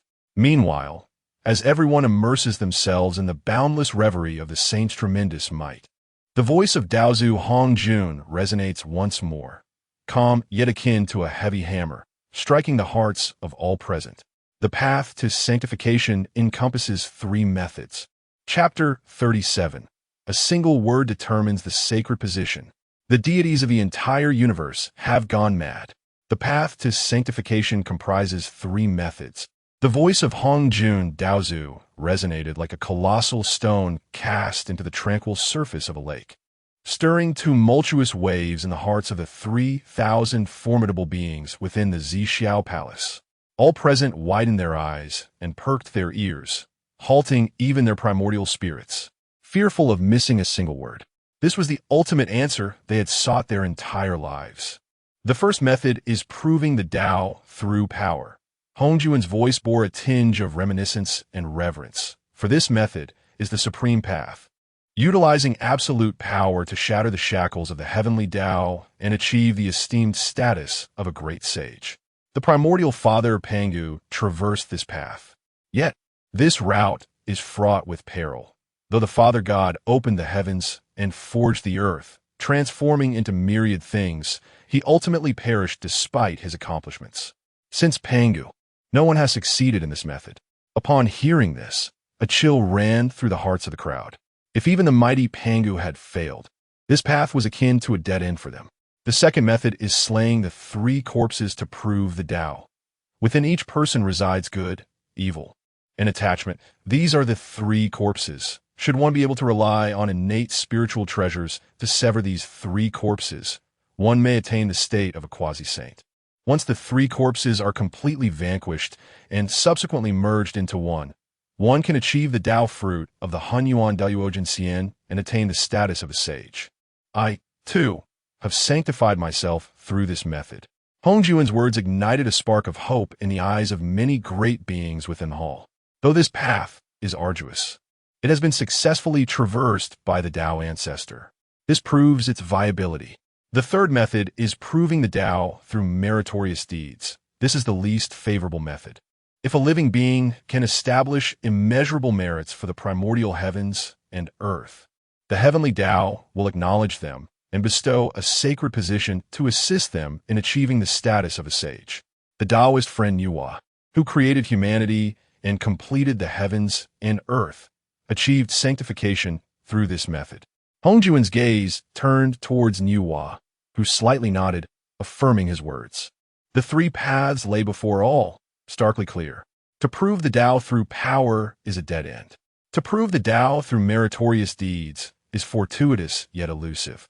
What constitutes immeasurable merit is far too abstract. Thus, the method of slaying the three corpses emerged as the sole path that the overwhelming majority of the great beings present could pursue. In an instant, the atmosphere within the hall became exceedingly fervent, with countless individuals already calculating whether their innate spiritual treasures would suffice to sever the corpses. However, Hongjuan's subsequent words fell like a bucket of ice-cold water from the depths of the abyss, extinguishing all illusions. Regardless of whether one slays the three corpses or accumulates merits, the attainment of sanctification necessitates one crucial item. This item is the foundation of the great Tao, the essence of a sage. Hongming purple qi. Hongjun spread his palm, revealing a strand approximately a foot long, suffused with a purple mist, seemingly containing boundless profound mysteries of creation, manifesting in his hand. Without this Hongming purple qi as a foundation, even if one were to slay the three corpses and accumulate merits to the heavens, one could only reach the status of a quasi-saint, forever devoid of hope for the great Tao of the sage. Boom! If the previous news had been shocking, this was sheer despair. Countless great beings turned ashen. They had fought tooth and nail for opportunities, only to discover that the key to sanctification lay in this unheard of Hongming purple qi, and this item was clearly possessed solely by the Tao ancestor Hongjun. Had this not become a thoroughly predetermined outcome? As the hearts of the crowd stirred and their resolve wavered, Hongjun's gaze slowly swept toward the 6 violet lotus seats at the forefront. He spoke, his voice calm, yet resonating as though it were the final decree of the heavenly Tao. Under the heavenly Tao, the sanctified positions are predetermined. You 6 are destined to these sacred roles. At the next sermon, I shall bestow upon you the opportunity. Laozi, Yuan Shi, and Tong Tian. You are manifestations of Pangu's primordial spirit, endowed with the merits of creation. Thus, you shall attain sanctity. Jane and Juanti, though hailing from the West, possess great determination and noble aspirations, vowing to enlighten sentient beings. You too shall have your sanctified place. Nuwa, your merits have led you to sanctity, as is your divine fate. With a single decree, the 6 saints are determined. Inside the purple cloud palace, a profound silence enveloped the room. All eyes were fixed intently on the 6 individuals seated upon the lotus cushions. The 3 pure ones bore solemn expressions, deeply bowing to Hongjun. Jane and Juanti were overwhelmed with joy, trembling with excitement as they repeatedly prostrated themselves, exclaiming their gratitude for the teacher's grace. Outside the cushions, the powerful beings were left in shock as if struck by lightning. Dijun and Tai wore grim expressions. They, who prided themselves as the heavenly emperors of the demon clan, sought to dominate the primordial realm, yet found themselves unworthy even of a path to sanctity. How could they suppress the future 6 saints? In the blood sea, the ancestor of the underworld river clenched his fists tightly, his nails nearly piercing his flesh. Yet, none bore greater resentment than Kuanpeng. He fixated on the position he had relinquished after being reproached by Yuan Shi. That position, which should have been his. He could almost feel the primordial violet aura striving to ascend toward him. all because of Hong Yun's momentary compassion, all due to Yuan Shi's single rebuke. He had missed the monumental opportunity for sanctity. A torrent of hatred threatened to consume his reason. At that moment, the live broadcast exploded with fervor. The barrage of comments reached an unprecedented peak. This is madness. Truly madness. Saints are predetermined. I'm astounded. I thought it was a free competition, but it turns out to be a planned allocation. About a Su Shun's thought process. A single decree determines the saintly positions. I give this chapter a perfect score. How apt. This is not a sermon. It is clearly a ceremony of divine authority. This is the true civilization of deities. What do you understand? The world's governors must indeed be appointed by the will of the world, heavenly Tao, rather than allowing a group of powerful beings to clash for supremacy. This is order. Supreme order. Poor Kunpeng, such a tragedy. I can already envision his future descent into darkness. And Hongya in my heavens. He is targeted by both Kunpeng and the ancestor of the underworld river. He is doomed. In the assessment hall, Professor Augustus stood in exhilaration, pacing the room, reciting fervently. Divine authority is bestowed. This is the ultimate form of divine right. Su Ming is not merely crafting a game-like world. He is constructing a true mythical civilization. With destiny, fixed fate, causality, and order. Saints are not merely the mightiest warriors. They are the emissaries of the heavenly Tao, the guardians of the world's laws.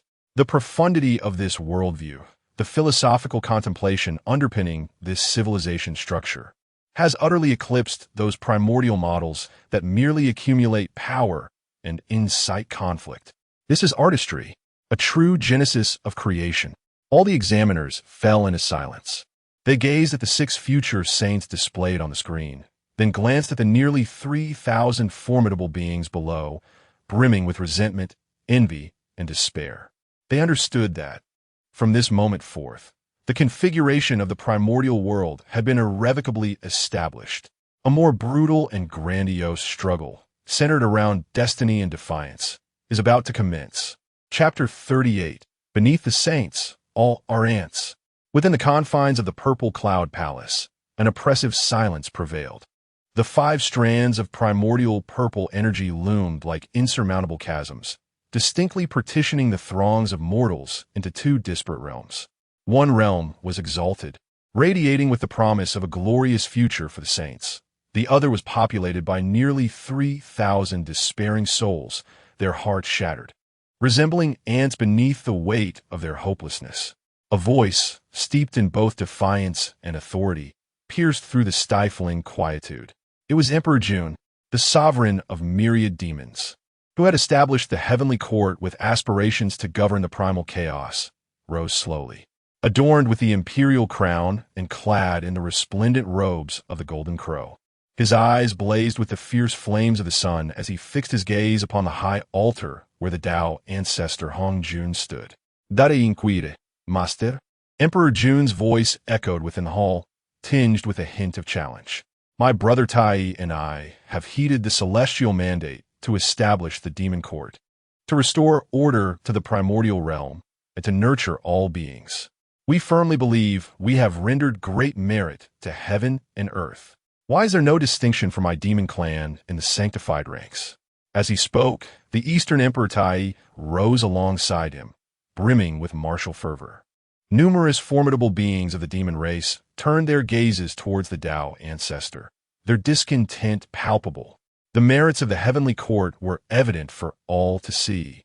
How could they be denied even a solitary, saintly position? Without a saint to preside, how could this heavenly court hope to contend with the 6 existing saints? How could they truly dominate the primordial chaos? Every heart felt as though it had lodged in the throat. Emperor Jun had dared to challenge the celestial sage directly. The virtual arena erupted in fervor. My heavens, is Emperor Jun not audacious? Directly questioning the GM? His bravery is commendable, yet it seems perilous. After all, he faces the Tao ancestor, a designated saint. I stand with Emperor Jun. Why should this be? The 3 pure ones are the true lineage of Pangu. And Yuwa created humanity. This is understandable. Yet, The Western duo merely wept and obtained their saintly status, while our demon court, having accomplished so much, is overlooked. It is unjust. The novelty of the above poster is astonishing. Is there absolute fairness in this world? This is the decree of heaven. You believe yourself on the second tier. Yet in truth, the divine being resides on the fifth. Above, the expression of Tao ancestor Hong Jun remained unchanged. He did not even cast a glance towards Emperor Jun, merely uttering 6 words with a detached air. Beneath the saints, all are ants. His voice was soft and faint, devoid of any earthly passion, yet it bore an undeniable sovereign authority emanating from the very essence of the Tao. Emperor Jun's countenance shifted as he yearned to speak further, Master. However, not a single word escaped his lips. An indescribable, irresistible, unfathomable terror descended upon him. This was not a manifestation of magical power, nor a suppression of divine abilities, nor even a constraint of laws. It was an absolute oppression of existential hierarchy. It was as if the collective will of the Tao within the entire primordial realm coalesced into an invisible eye, coldly scrutinizing Emperor Jun. Under that gaze, the formidable cultivation of the quasi-saint, the supreme authority of the demon emperor, and the innate nobility of the golden crow all shrank to insignificance, rendering him as trivial as dust, a mere jest. With a gasp, Emperor Jun could not muster any form of resistance. A stream of golden imperial blood erupted from his mouth, splattering upon the floor of the purple cloud palace, only to be instantaneously obliterated by the great Tao. The crown atop his head shattered with a resounding crack, disintegrating into countless fragments. His hair fell wildly about him, and he collapsed to the ground, his entire being trembling violently, lacking even the strength to raise his gaze. Beside him, Dong Huang Taiyi's complexion turned ashen. The chaos bell in his grasp emitted mournful wails, its profound runes flickering ominously, as if they might extinguish at any moment. He exerted every ounce of his strength merely to remain upright, yet felt as though his very soul was on the brink of being crushed by that oppressive force. Behind them, the 3,000 mighty beings were utterly incapable of enduring even the residual waves of power. All, including top-tier entities like Ming He, Jinyuan Zi, and Kuin Peng, found themselves involuntarily prostrated upon the ground, their bodies fully submitted, utterly devoid of any thought of resistance. In this moment, they truly comprehended the meaning behind the phrase, "Beneath the sage, all are but ants." This was it. All your cultivation, treasures, power, and dignity hold no significance before sage. He need not lift a finger. Merely a thought, an intention that you ought to kneel, compels you to do so. For he embodies the heavenly principle. He is the very essence of the rules, within the entirety of the purple cloud palace. Aside from the high platform where Nuwa and the 5 future sages stood, none could remain upright. The barrage of comments in the live stream, after a brief silence, erupted explosively. Ants, we are all ants. I was wrong. I retract my previous statement. Dijun is not strong, but foolish. I feel suffocated even through the screen. Is this what a sage is? Terrifying. This is not a being of the same dimension. With a single word, a mere glance, he suppressed 3,000 god-tier powerhouses. This is the true thrill, an unyielding, unreasonable, absolute suppression from a higher plane of existence. Su Shun is incredible. Voice cracks. In the assessment hall, Professor Augustus fervently waved his fists, his face flushed with excitement.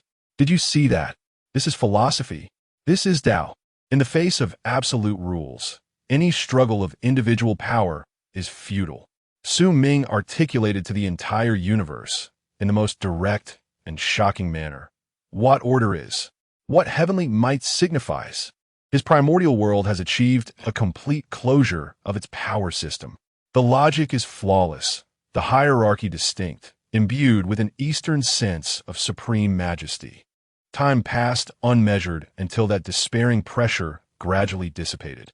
Hongjun Daozu withdrew his gaze, as if nothing had transpired, and continued in a monotone. Beneath the heavenly path, there are 6 sage positions, as is the predetermined order. However, the great Tao comprises 50, with the celestial unfolding being 49, leaving but a sliver of hope. He opened his palm once more, revealing a wisp of primordial purple energy that materialized in his hand. This is the final wisp of primordial purple energy. Possessing it may grant the chance to attain sagehood. Yet its master remains undecided, and the cause is unclear. Thus you shall contend for it based on your own fortunes. With that, Hong Jun flicked his finger. Whoosh!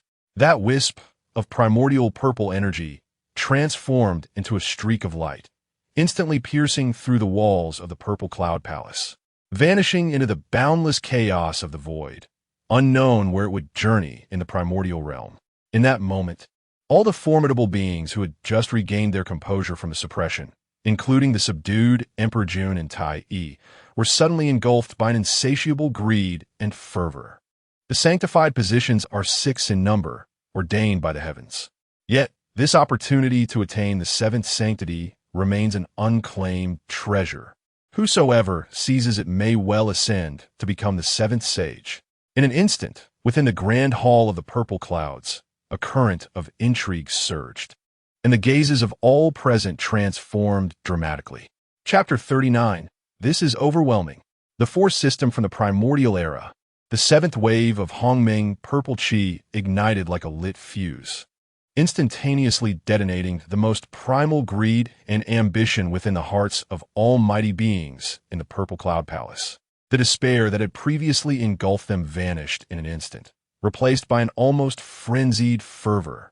There are 6 sacred positions, a predetermined fate, which they dared not contest, nor could they surpass. However, this 7th opportunity, as proclaimed by the Tao ancestor himself, is to be seized according to one's own fortune. What does this signify? It signifies that everyone present has the chance to become the 7th sage. In that fleeting moment, the atmosphere within the purple cloud palace grew eerie. Friends who had come to share insights now regarded each other as fierce competitors. Subtle yet sharp divine intentions intertwined in the air, each individual vigilantly scrutinizing the others. Particularly, Kunpeng. His sinister eyes, akin to the most venomous serpents, were fixated on Hong Yun. In his view, had it not been for Hong Yun, the seemingly benevolent old soul yielding his seat, that cushion should rightfully have been his. The Hongming purple chi ought to have been his as well. Hong Yun, it is you who have severed my path to sanctification. This overwhelming resentment nearly manifested as a tangible aura of murderous intent. Sensing something amiss, Ancestor Hong Yun turned to glance back, locking eyes with Kunpeng's predatory gaze.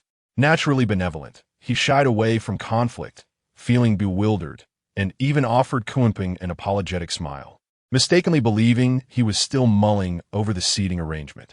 Unbeknownst to him, this smile, in Kunpeng's eyes, became the most malignant form of ridicule. Gritting his teeth, Kunpeng felt blood surge to his head, yet he swallowed it back, though the murderous intent had already etched itself in his soul. This scene was vividly captured by countless spectators. It's over for Hong Yun, that old soft-hearted man. He's doomed. That smile is the final straw that breaks the camel's back. Kunpeng's gaze is enough to reduce him to ashes. Is this the cruelty of the primordial era? A kind gesture can be perceived by others as a mortal enmity, severing one's path. So painfully real. Let's not forget about the river of underworld. He is also fixated on Hong Yun. Hong Yun has simultaneously drawn the ire of 2 top-tier quasi-saints. Even the gods cannot save him. The livestream mourned for Hong Yun, while the professors in the examination hall trembled at Su Ming's concept of creation. Did you witness that? This is the true brilliance of world architecture. Professor Augustus pointed at the screen, his voice trembling with excitement. The overwhelming force system is not only manifested in combat prowess, but also in the establishment of rules. What are rules? Hong Jun established 6 sacred positions, forming the order, the cornerstone of a stable world structure. Then he cast forth this 7th, unclaimed wave of Hongming purple chi, representing variables, the very source that drives the evolution of the world and incites all contradictions and conflicts. A stable cornerstone, coupled with a chaotic detonator. This combination propels the core driving force behind all disputes in the primordial world for the coming 1,000,000 or even tens of millions of years. Jun and Tai Yi would wage war at any cost for it. In pursuit of its ambitions, Kunpeng would chase Hong Yun to the ends of the earth. All formidable beings would resort to every cunning stratagem for its sake. A tempest of blood and carnage, sweeping across the entirety of the primordial realm, has been meticulously orchestrated by the Tao ancestor himself. This is an overt scheme, a brazen maneuver. You are acutely aware of the peril, yet find yourself compelled to leap. This transcends mere power dynamics. It is the embodiment of the civilization-driven law. Su Ming. The primordial system he has forged fundamentally overwhelms all our established notions of creation. A profound silence enveloped the examiners. They gazed at the screen, witnessing the once magnificent primordial beings, now contorted by a surge of primordial purple energy, and reflected upon the deities and heroes in their own world, still embroiled in brutal conflict over a gold mine or a divine artifact. For the first time, they grasped the true meaning of dimensionality reduction. In their realm, wars were fought to claim the right to uphold the celestial mandate, while they remained mired in the petty squabbles of village leaders. The disparity was staggering. As the atmosphere within the Zixiao Palace reached a critical tension, seemingly on the verge of bloodshed, the Tao ancestor Hong Jun spoke once more. His voice remained calm and unperturbed, as though oblivious to the greed and murderous intent swirling among the beings below. The discourse came to a close. A shiver ran through the crowd as they collectively focused their minds, preparing to bid farewell to the Tao ancestor. With the conclusion of the teachings, the Zixiao Palace began to fade into chaos. Outside, there lay the Finchor Rock, a treasure I once acquired, adorned with numerous spiritual treasures. You may venture forth at your leisure. What treasures you uncover shall depend on your fate and karmic ties. As his words faded, the figure of the Tao ancestor, along with the platform beneath him, became ethereal, gradually vanishing as if he had never existed. Finchorok. These three words struck like a thunderclap, reverberating in the hearts of all-powerful beings. To hear the Tao is to attain the path of sanctity. Now, the Tao ancestor would bestow treasures? What an extraordinary opportunity this is. Boom! The ancient door of the Zixiao Palace, long sealed for untold ages, slowly creaked open at this moment.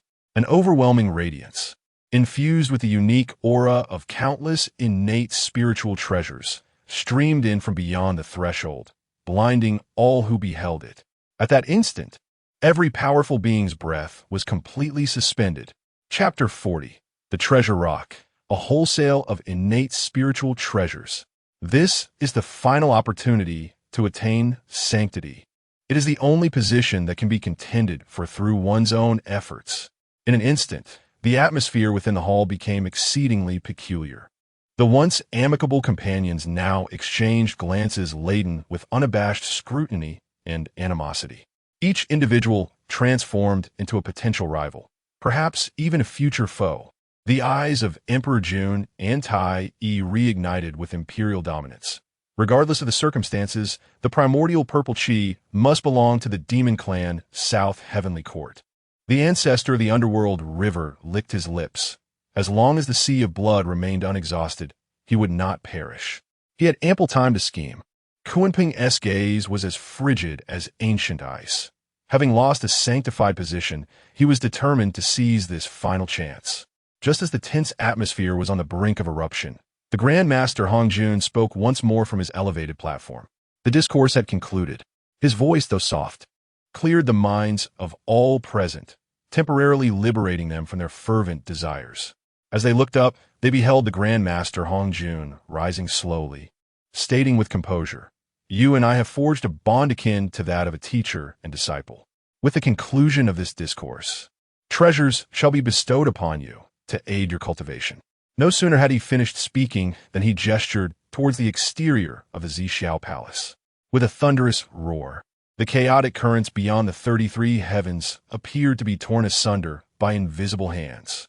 Beyond the palace gates, a colossal rock wall of indeterminate height and breadth manifested out of thin air. On this rock wall, radiant treasures soared into the sky, enveloped in auspicious energy. Boundless Tao rhythms circulated upon it, adorned with a plethora of diverse treasures. There were bells, cauldrons, maps, swords, rulers, mirrors, tens of thousands of them, each exuding a terrifying aura, at least of the innate spiritual treasure caliber. This was the Treasure Rock, a compilation of countless treasures collected over eons by Grand Master Hong Jun from the depths of primordial lands. Gasp! Even the 3,000 formidable beings present, who were the pinnacle of existence in the primordial realm, could not help but draw in their breath sharply at such a spectacle, their eyes widening in astonishment. One innate spiritual treasure was sufficient to incite fierce competition among the Deluo golden immortals, yet before them were treasures numbering in the thousands. Just how terrifying was the Grand Master's wealth? The viewers in the live stream were utterly bewildered by this extravagant display. What am I witnessing? A mountain of spiritual treasures? Is this a spiritual treasure mine? Wholesale. This is undoubtedly a wholesale of innate spiritual treasures. It seems the Divine Sovereign has no intention of selling them by the piece, but rather by the container, while the preceding contestants laboriously forge a divine weapon for their protagonists. The Divine Sovereign has opened the floodgates? How can we compete with this? I am utterly stunned, truly stunned. Are the deities in this world so affluent? It feels as though my angelic holy sword from my divine realm would make no sound if tossed in. On the high platform, Grand Master Hong Jun regarded the astonished expressions of those below and calmly proclaimed, "On the Treasure Rock, treasures await those with fate. You may seize them as you see fit. When the fate is exhausted, the rock wall shall vanish." With these words, it was akin to the sound of a starting gun. "Charge forth!" A voice echoed, and in an instant, 3,000 formidable beings transformed into streaks of brilliant light, rushing frantically towards the dividing treasure rock. This was indeed a primordial spiritual treasure. Securing an additional piece would enhance their prospects for survival and the hope of enlightenment in the vast wilderness of the future. Yet, the first to arrive were still those few seated on the lotus cushions. Laozi maintained a serene demeanor, neither competing nor vying. He merely flicked his sleeve towards the center of the dividing treasure rock. The supreme treasure, the Taiji diagram, which suppressed fate, along with the dual-purpose Li Di Yin Guang banner, flew into his hands of its own accord. Yuanshi Tianzuan wore a solemn expression, pointing a finger, causing the Pangu banner, forged from the Pangu axe's blade and representing slaughter, to descend obediently. Tong Tian Jeju laughed heartily, sweeping away the foremost killing artifact, the 4 swords of extermination. Along with their array, the duo from the west exhibited an unparalleled audacity, while Jian lamented the poverty of the west. He utilized the Qianquan sleeve to collect the 12-petaled merit golden lotus, while Junti manifested his true form, sweeping away over 100 treasures glimmering with golden light using the 7-treasure mysterious tree. Enhua claimed the main marriage-related red embroidered ball and the map of mountains and rivers for mending the heavens, standing gracefully to the side. The brothers Emperor Jun and Tai, sharing an unspoken connection, raced like meteors, their target clear, the legendary Chaos Bell. Mingyi Laozu seized the Northern Xian Yuan water controlling banner, while Zhen Yuanzi acquired the primordial spiritual treasure, the Wood Spirit Pearl. This contest for treasures was nothing short of a grand unveiling and distribution of authority among the future titans of the wilderness. Within the assessment hall, all examiners were left agape. Professor Augustus, gripping the table, gasped and exclaimed, "Do you think this is merely a distribution of treasures? No, you are mistaken. This is a partitioning of causality. It delineates authority. The Taiji diagram embodies the principle of non-action. The Pangu banner elucidates the heavenly path. And the extermination sword array signifies the seizing of a slender chance for survival. Each corresponds perfectly to the future doctrines of the 3 pure ones. The river diagram and Luo book are evidently the linchpins of the demon clan's celestial operation.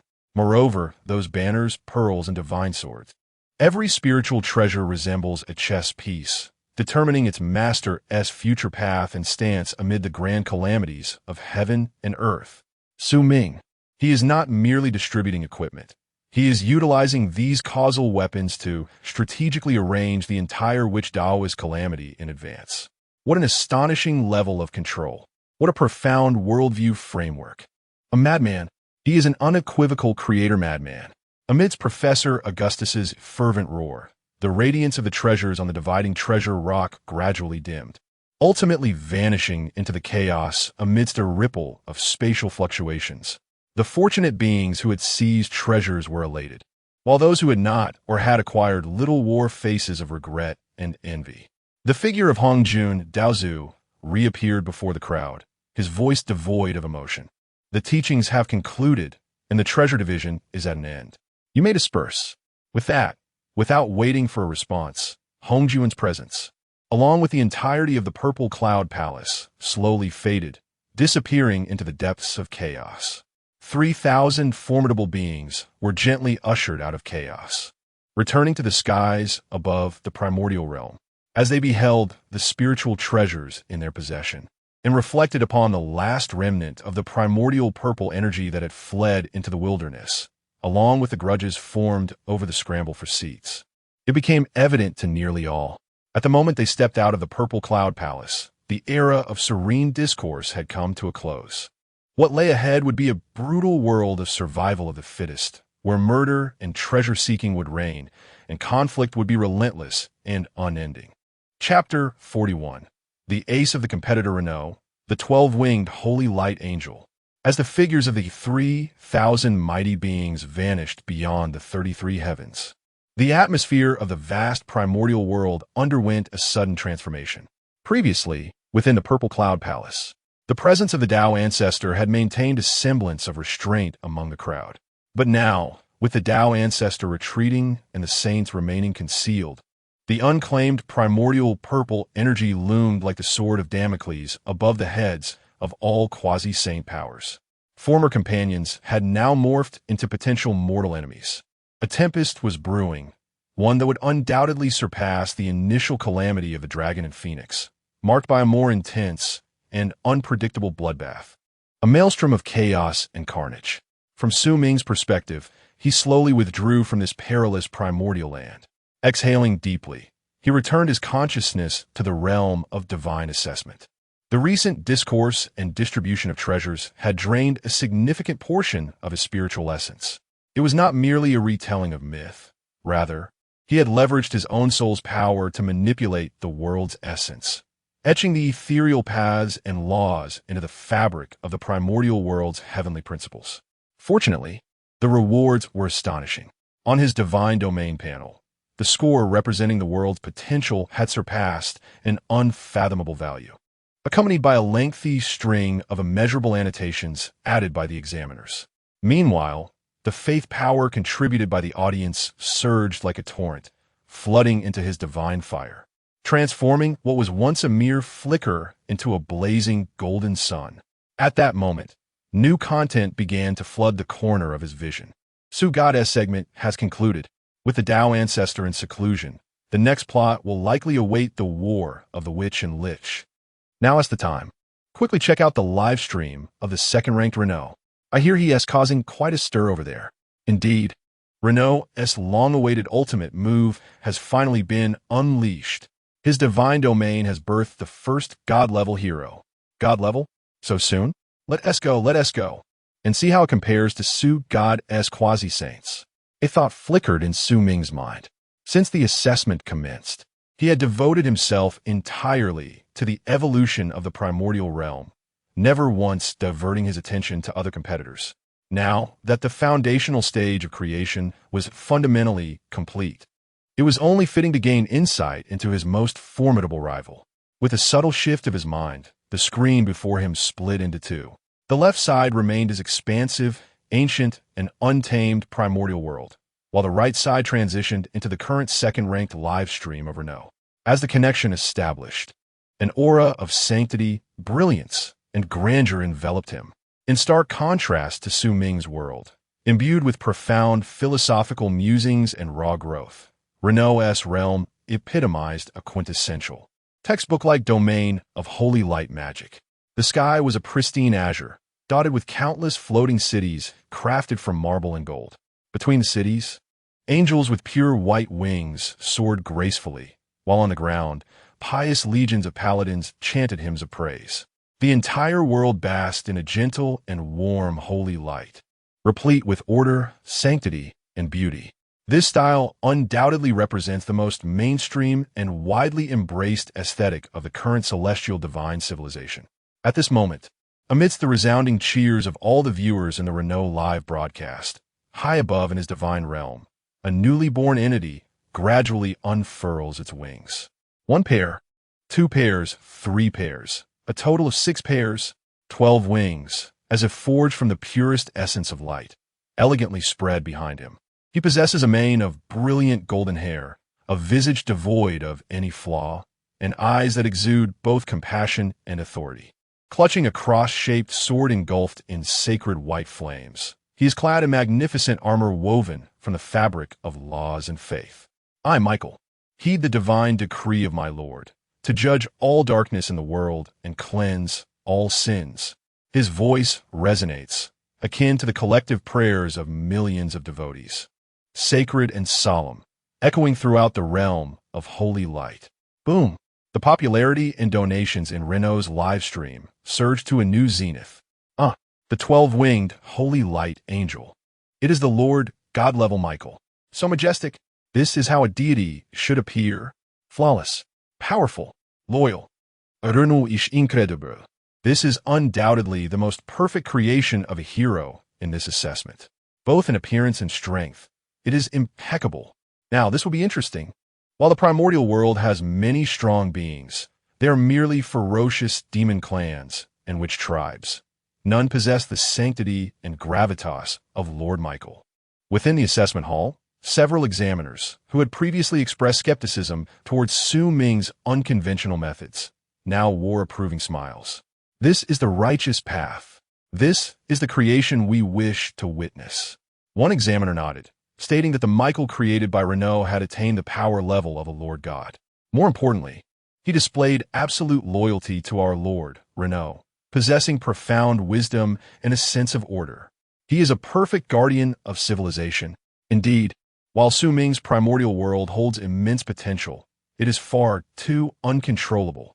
Those so-called quasi-saints are all unruly, even daring to defy the Creator God himself. Such a world is perilous. In contrast, Reno's realm is evidently of greater value, stable, controllable, with a clear power structure conducive to the subsequent spread of faith and expansion of influence. However, the chief examiner, Augustus, merely shook his head gently. He gazed at the formidable 12-winged angel on the screen, his eyes betraying a hint of disappointment. A perfect work of art, yet alas, merely an artifice devoid of soul. Su Ming, too, observed the being known as Michael, the holy light angel, with a calm demeanor. He acknowledged that this entity was indeed powerful. In terms of individual energy intensity, it may well rival that of the demon emperor Dijun. Yet, that is all it is. In Su Ming's eyes, this Michael is a flawlessly crafted weapon, designed solely for the purposes of judgment and purification. He is powerful, but he lacks his own path. He is unable to establish a sect as Sanxing did. He cannot create a race like Enhua. Nor can he define the rules of the entire world as Hongjun did. He is merely a powerful yet hollow enforcer. At that moment, the resounding voice of the assessment system reverberated in the minds of all participants. The first phase of the divine assessment, creation and evolution, has concluded. The final comprehensive scores are being calculated. The second phase, civilization conflict simulation battle, is now commencing. The system will randomly select the top 2 participants for a projection duel in the Divine Realm. The list of the first match. First place, Su Ming. Divine Realm, Primordial Chaos. vs. Second place, Lanuo, Divine Realm, Holy Light Paradise. Chapter 42. The 12 Ancestors of Witchcraft vs. The Angels of Holy Light, a Dimensional Strike. As the announcement of the assessment system reverberated throughout the universe's live broadcast platform, the audience captivated by this divine trial erupted into fervor. The first-ranked contender clashing with the second. An explosive beginning. Let the battle commence. Are we finally witnessing a direct confrontation? Oh my heavens, this match is exhilarating. The primordial world against the paradise of holy light. This is undoubtedly the ultimate clash of sword and shield. I stand with Raynor. Lord Michael shall surely triumph. The holy light will purify all that is wild and chaotic. You know nothing. Su Ming's world embodies Tao, while Raynor's is mere technique. They exist on entirely different planes. Prepare to witness what a dimensional strike truly entails. It's hard to say. While the primordial world boasts many formidable beings, they hardly seem obedient. Can Su Ming truly command them? Raynor's Michael, however, is unwaveringly loyal. The fervent debate in the comments mirrors the mindset of the two principal figures at this moment. A confident and graceful smile graced Raynor's face. He had awaited this opportunity for far too long. In his eyes, Su Ming's realm was utterly worthless, a realm rife with chaos, barbarism, and disorder, inhabited by grotesque beings devoid of beauty. In stark contrast, his paradise of holy light represented the ultimate form of divine civilization: order, radiance, perfection, and absolute control. This confrontation served as the ideal platform for him to demonstrate the correctness of his ideals to the entire universe. He intended to obliterate Su Ming's ludicrous savage world with his most exquisite creation. My servant, Michael. Raynor's voice resonated with divine authority. Go forth, and let the brilliance of the Lord illuminate that tainted land, allowing those lost lambs to witness a true miracle. On the other side, Su Ming's expression remained unusually calm, even sporting a hint of playful amusement at the corners of his mouth. Commanding them? What a jest! Though he could not treat the beings of the divine realm as absolute pawns and servants like Raynor, as the Tao of the primordial world, he possessed unparalleled authority. He did not need to issue commands. He merely needed to guide. With but a thought, he could manifest the will of the Tao, subtly influencing the decisions of all beings within the primordial world.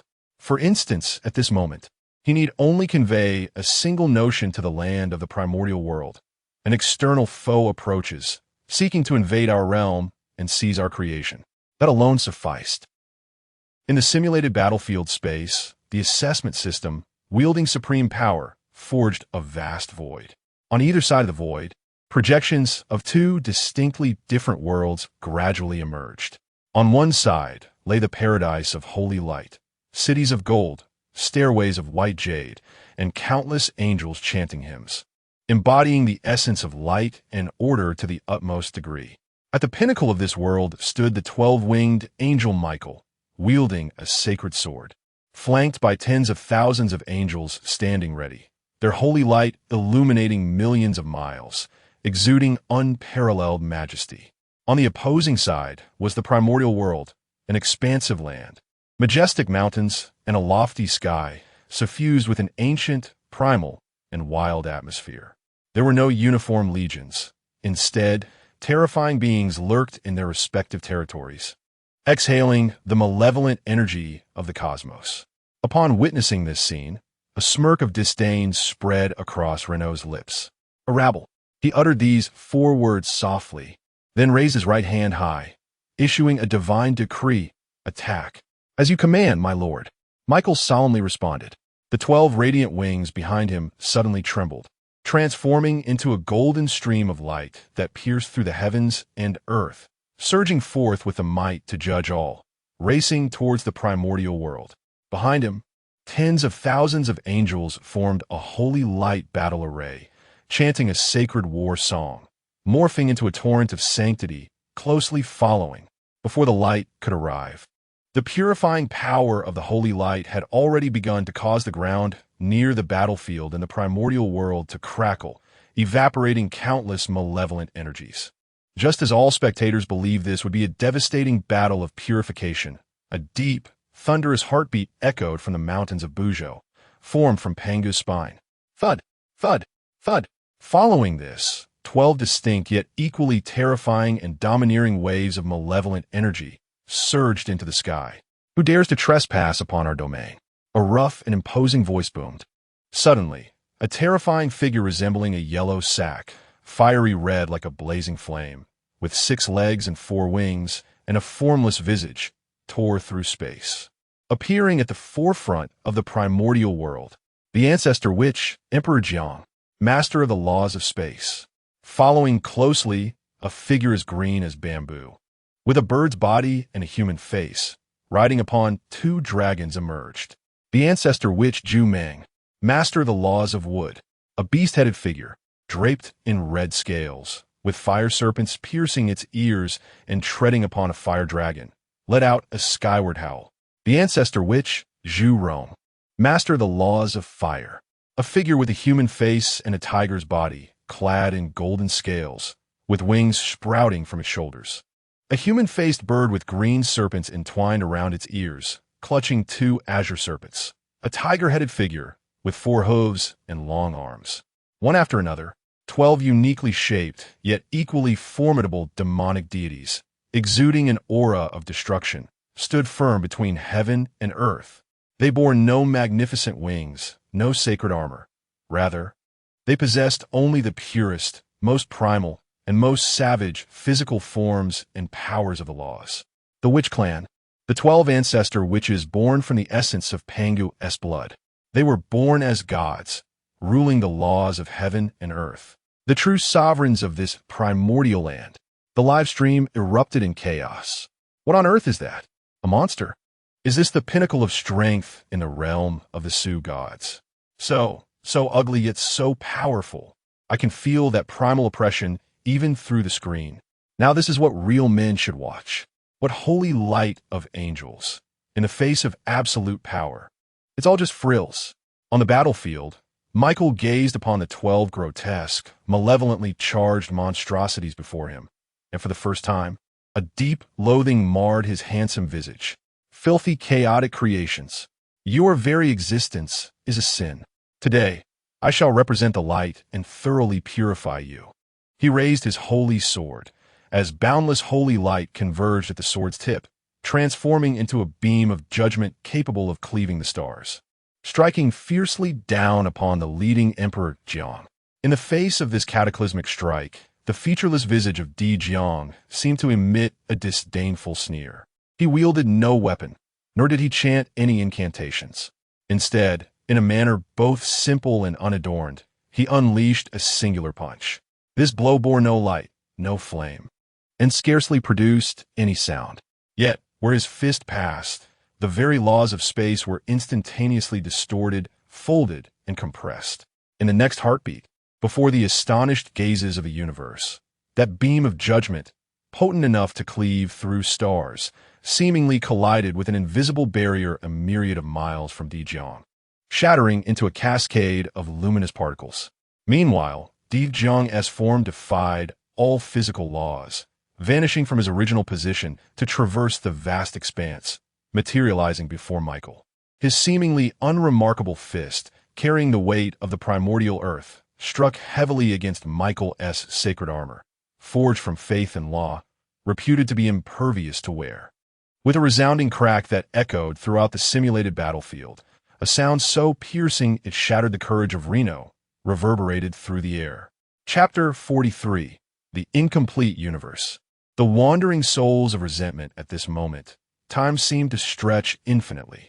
The entire audience of the cosmos, including Reno himself, fixated intensely on the astonishing spectacle displayed on the luminous screen.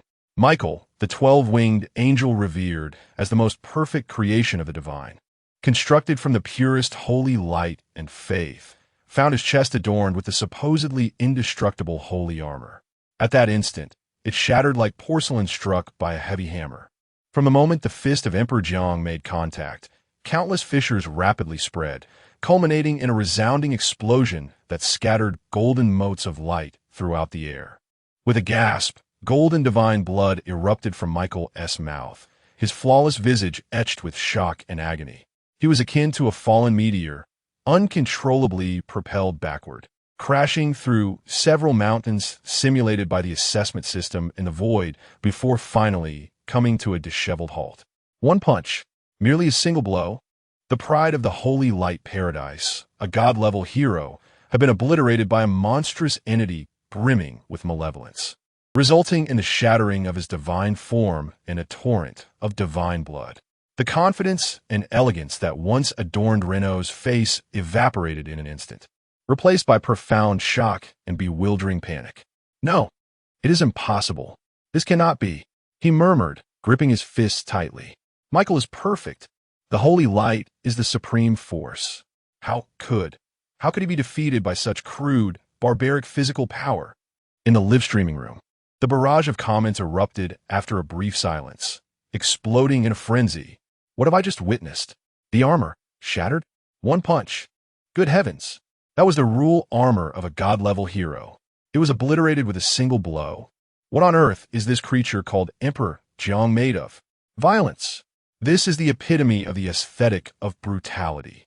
What holy light judgment before absolute power. It is but a joke.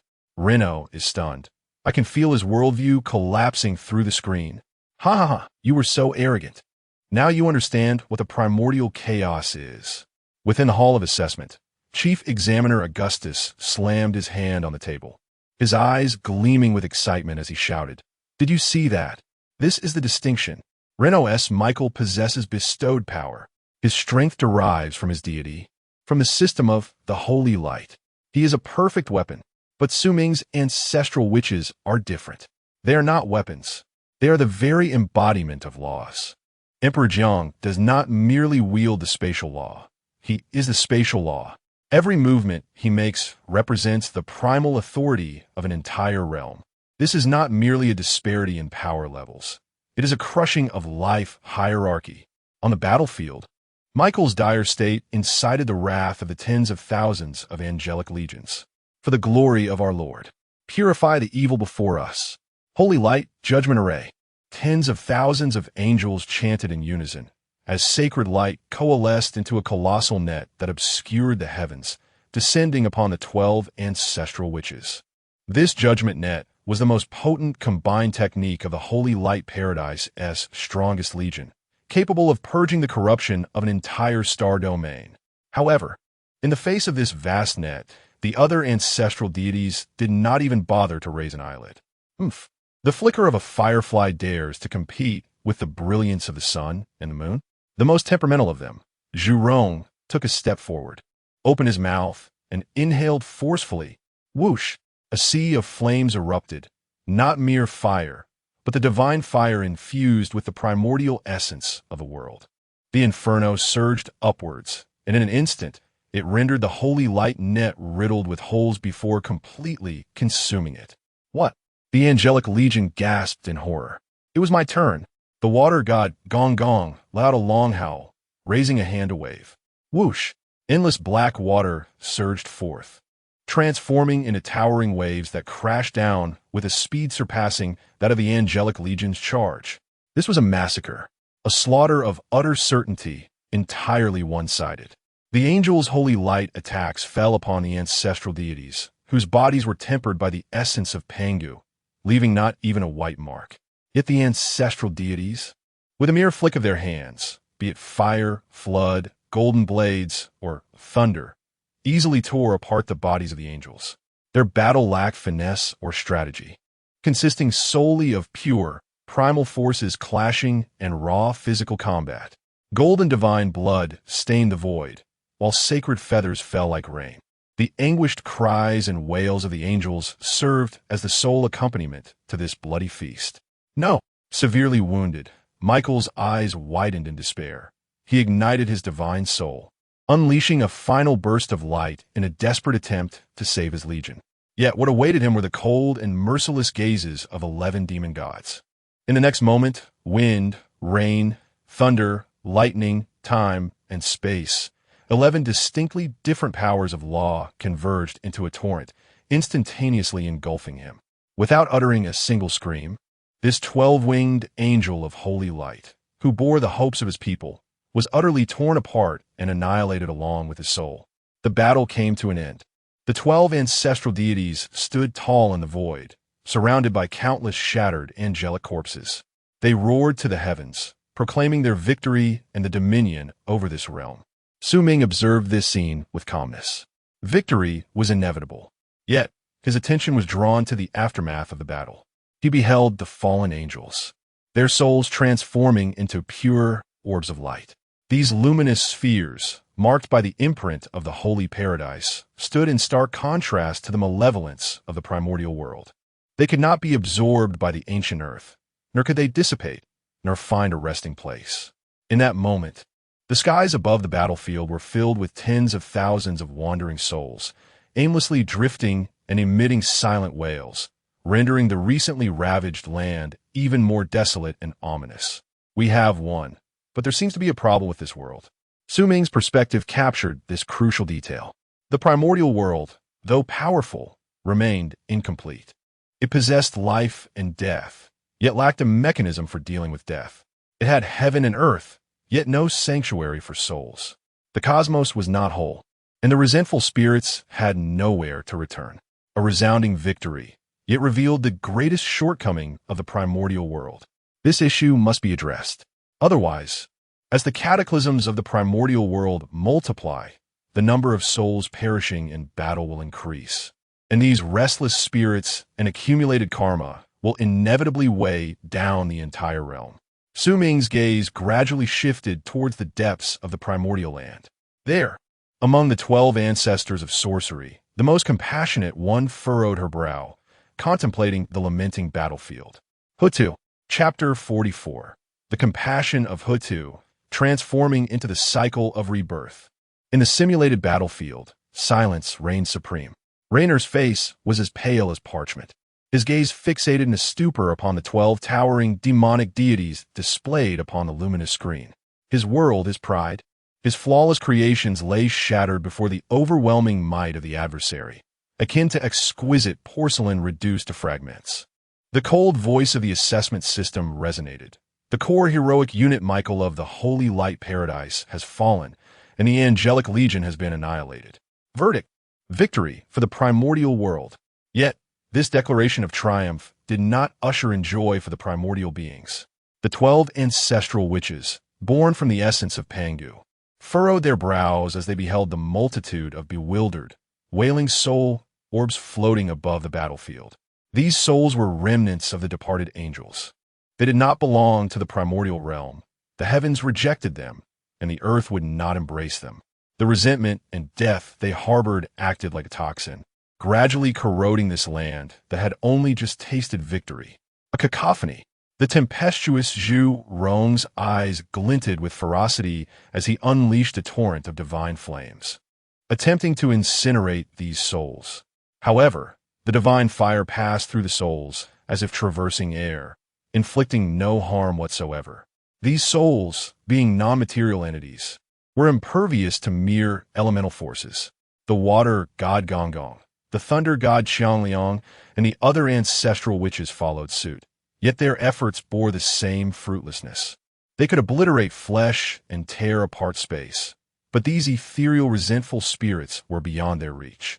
Brothers, a gentle and compassionate voice emerged. The ancestral witches turned to behold their youngest sister, Hutu, the earth ancestral witch. At that moment, Hutu gazed with profound compassion upon the suffering souls, sensing the groans of the earth beneath her feet, eroded by resentment. Her sorrowful gaze seemed to penetrate the battlefield, witnessing all the lost souls that had perished in conflict since the dawn of creation, with nowhere to return. From the calamities of dragon and phoenix to the struggles between Tao and demon, and now the battle beyond the realms. Too many beings had succumbed. Their accumulated resentment had become a heavy burden upon this land. The Father God, in his creation of the world, an embodiment of all things, intended for life to flourish, not for the grievances of the dead to plague the earth, denying peace to the living. Hutu spoke softly, her voice imbued with resolve. She advanced step by step, traversing the land stained with angelic blood, moving through the ruins littered with broken swords and scattered feathers. With each step, the earth beneath her resonated, transmitting endless suffering and sorrow. The other 11 ancestral witches observed her in silence, unable to fathom why their sister was so sorrowful. To them, the victors were kings, and the vanquished perished. It was the natural order of existence. At last, Huda halted. She lifted her head, her gaze seemingly penetrating the boundaries of the simulated battlefield. Locking eyes directly with Su Ming, the embodiment of the heavenly path. The heavenly path is supreme. Her voice, clear and resolute, reverberated throughout the entire primordial world. Here stands Hutu, a descendant of Pangu, feeling the incompleteness of the heavens and the earth, witnessing the countless beings who have perished without a home, their grievances accumulating, threatening the very essence of the primordial realm. I, in my humble essence, shall mend the heavens and the earth. At that moment, Su Ming felt a profound tremor within her heart. All the viewers in the live broadcast, as well as the examiners in the Hall of Assessment, held their breath in unison. What was she about to do? Before them, the Earth Mother spread her arms wide, her expression a blend of compassion and solemnity. She addressed the heavens and the earth, declaring her eternal grand aspiration. Until hell is empty, I vow not to become a shaman. From this day forth, I, as the Earth Mother, shall embody the cycle of reincarnation. For all beings in this world, I shall establish a sanctuary. All creatures of the primordial chaos, upon death, shall enter the cycle of reincarnation. The virtuous shall receive their rewards, while the wicked shall bear their consequences and then reincarnate, to be reborn anew. In the instant her words fell, the entire primordial world quaked violently. The decree of heaven reverberated. This was the most monumental fulfillment of the laws of heaven and earth since the dawn of creation. Under the gaze of the universe's incredulous eyes, the Earth Mother's form began to emanate boundless, earthy, golden light. Her physical body, that formidable essence of the ancestral shaman, gradually dissolved, disintegrating into the most primordial laws of the earth. With a thunderous roar, the deepest recesses of the primordial earth, amidst the churning blood sea, were torn apart by an invisible force, creating a chasm of unfathomable depth. The power of the laws that the Earth Mother had transformed surged into that crevice. A vast, profound, and shadowy yet life-imbued new space began to take shape. 6 colossal, slowly rotating wheels emerged at the heart of this new realm. Heavenly path, human path, Azura path, animal path, hungry ghost path, and hell path. The cycle of reincarnation was established. Sister, Earth Mother. At this moment, Dijiang, Zhurong, and all the ancestral shamans finally comprehended the Earth Mother's intentions. They let out heart-wrenching roars, yearning to rush forth and intervene, but were thwarted by a majestic and intangible force that kept them at bay. It was the very power of creation, the majesty of the law's evolution. They could only watch helplessly as their beloved sister sacrificed everything for the sake of the entire primordial realm. As the cycle of reincarnation began to take form, an immense gravitational pull emanated from that shadowy entrance. The countless wandering souls of anguished angels on the battlefield seemed to have found their ultimate sanctuary, transforming into streams of light, irresistibly drawn into the 6 paths of reincarnation. Their grievances were instantaneously purified by the power of reincarnation, and their pure soul essence, guided by the 6 wheels, was about to be redistributed, either cast into the animal path or reborn as humans. In that moment, the ominous and lifeless atmosphere that had pervaded the battlefield was utterly swept away. The entire primordial world appeared to shed a heavy shackle, becoming clearer and more complete than ever before. In Su Ming's live broadcast room, the barrage of comments vanished entirely. Everyone was rendered speechless by this scene. They had never imagined that creation could unfold in such a manner. A character, a powerful hero, would choose self-sacrifice to fulfill the world's laws. This was not mere death. This was transcendence, a form of existence elevated to become the very laws of the world itself. Ding! The core rule of your divine realm primordial, life and death reincarnation, has been completed. You have gained immeasurable merit for opening the world. A radiant golden light, 100-fold more immense than that which emanated from Yuwa during the creation of humanity, descended from the heavens. A portion of this divine light merged with the nascent cycle of reincarnation, solidifying it entirely, while another portion surged into Su Ming's divine fire. Chapter 45. The cycle of 6 paths is established. The underworld appears. The golden light of virtue, reminiscent of the vast Milky Way, cascaded downwards. The entire primordial world, and even the void beyond the simulated battlefield, became infused with this hue, representing the highest accolades from heaven and earth. A portion of this virtue merged into the newly birthed, dark, and profound entrance to the world. 6 enormous discs slowly rotating, transformed from illusion to reality under the blessing of the golden light of virtue. Inscribed with countless esoteric runes that embodied the fundamental laws of life and death in the universe. The paths of heaven, humanity, Azura, beasts, hungry ghosts, and hell. From this moment forth, the primordial world established an order for life and death, and a framework for reincarnation. Meanwhile, a far more substantial portion of virtue transcended spatial barriers, directly infusing into the core of Su Ming's divine realm, within the divine fire that symbolized his very foundation. Boom! Su Ming felt as though his consciousness was about to be dissolved by this warm and overwhelming power. His divine fire surged at an unprecedented speed, its color rapidly transforming from a bright golden hue to a deeper and more noble purple gold. Under the baptism of virtue, his soul became translucent and flawless, and his comprehension of the laws elevated several levels in an instant. The very essence of the primordial world, nourished by this virtue, became extraordinarily stable, with the strength of the spatial barriers increasing by more than tenfold. Simultaneously, the examination hall and the live broadcast across the universe fell into a profound silence. All spectators, all examiners, even those God-King entities concealed behind the scenes, were shaken to their core by this scene that shattered their understanding. What have I just witnessed? A character sacrificing themselves to become the world's rules?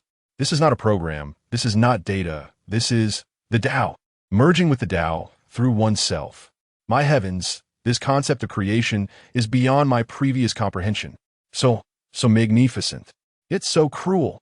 That goddess named Hutu, despite her immense power, willingly forsook everything to complete her world. Such a realm. Compared to her, Reno's Michael seems like a spoiled child. I retract my previous statement, calling the primordial world a savage land. I was mistaken.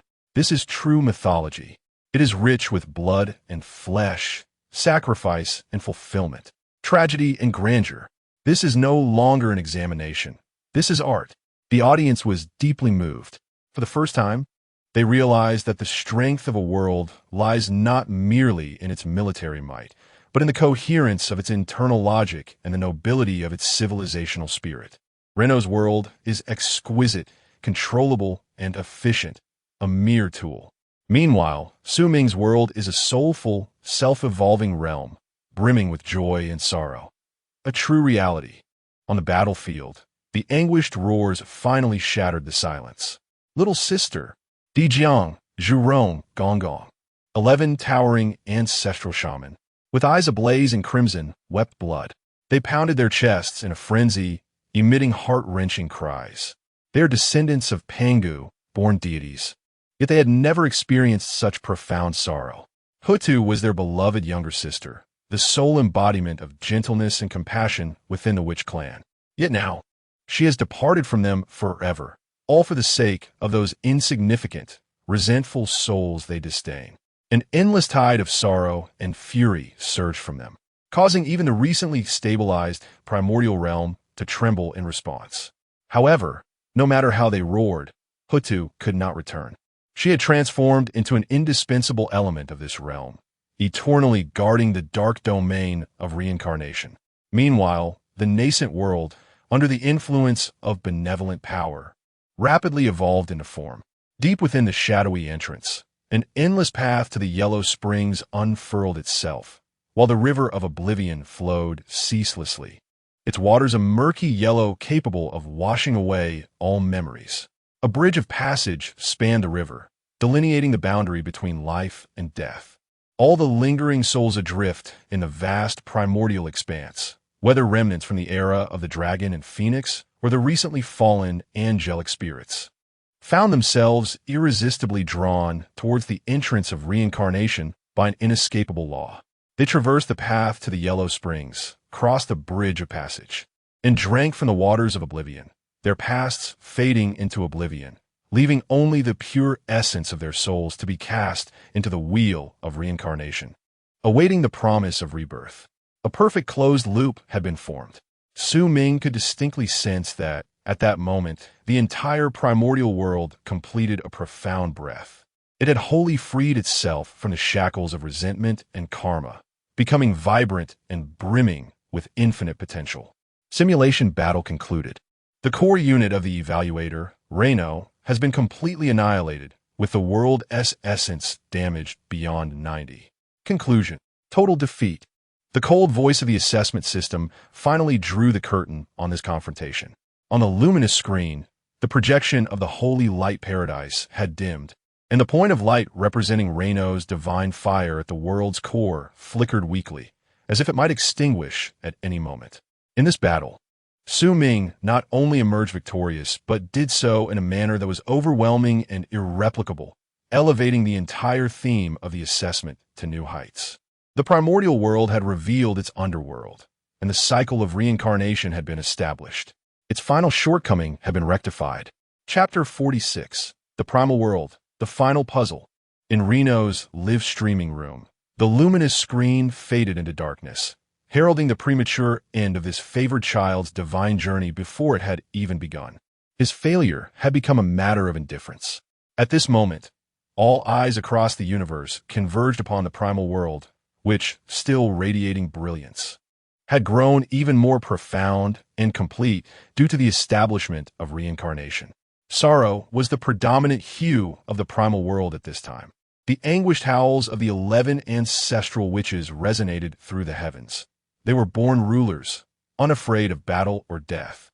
Yet the self-sacrifice of the Earth Mother had carved the first and deepest wound upon their hearts, forged from the essence of Pangu. Su Ming quietly absorbed it all.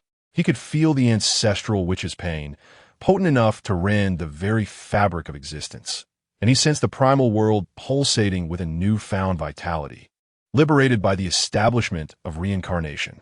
Life and death, yin and yang, purity and impurity.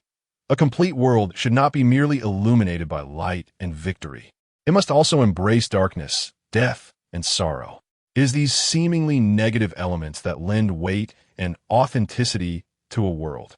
The Earth Mother's sacrifice was not merely a fulfillment of a cosmic law. It completed the very soul of the primal world. In this moment, the barrage of comments in Su Ming's mind transformed from astonished exclamations and shock to heartfelt expressions of emotion. I am crying. I do not know why, but I simply want to cry. In the past, while watching divine evaluations, I only cared about which hero was powerful and which legion could conquer. For the first time, I realized that a world can possess human warmth. Is this what Eastern mythology is? It's not just about power. It encompasses philosophy, sacrifice, and Tao. I think I am beginning to understand. Enough said. From this day forth, I shall be a follower of the primal divine sect. I implore the esteemed Su Ming to open a channel of faith. My belief power is yearning with impatience. This is no longer merely an evaluative work. It is a living, soulful mythic realm. It deserves our utmost respect. The audience's emotions evolved from initial curiosity and mockery to midway astonishment and exhilaration, ultimately reaching a zenith of reverence and profound emotion. Countless pure forces of faith spontaneously converged from various corners of the universe, flowing towards Su Ming's divine kingdom.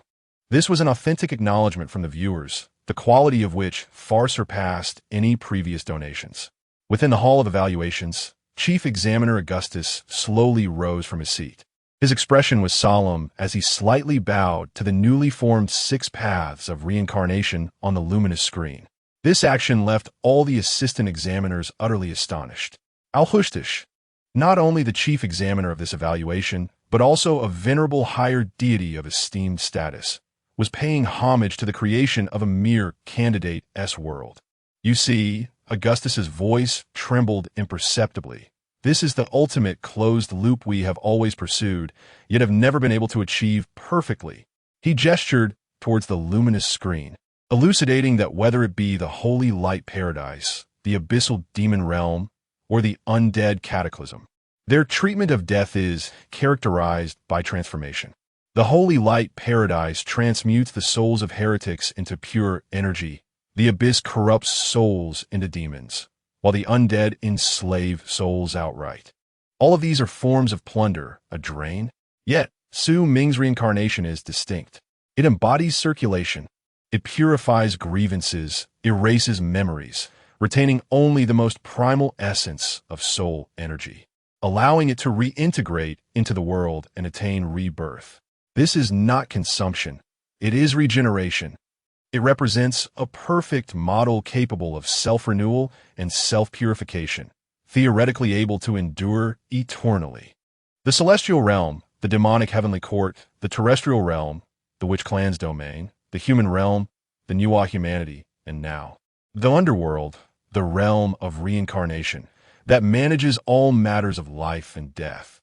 The propagation of life, the supremacy of the strong, the resting place of the deceased. He has accomplished it. Within the span of an assessment, he has constructed the most fundamental and stable cornerstone of a mythic civilization. Augustus inhaled deeply and proclaimed with an almost declarative tone, "The primordial world has reached its final and most crucial piece of the puzzle."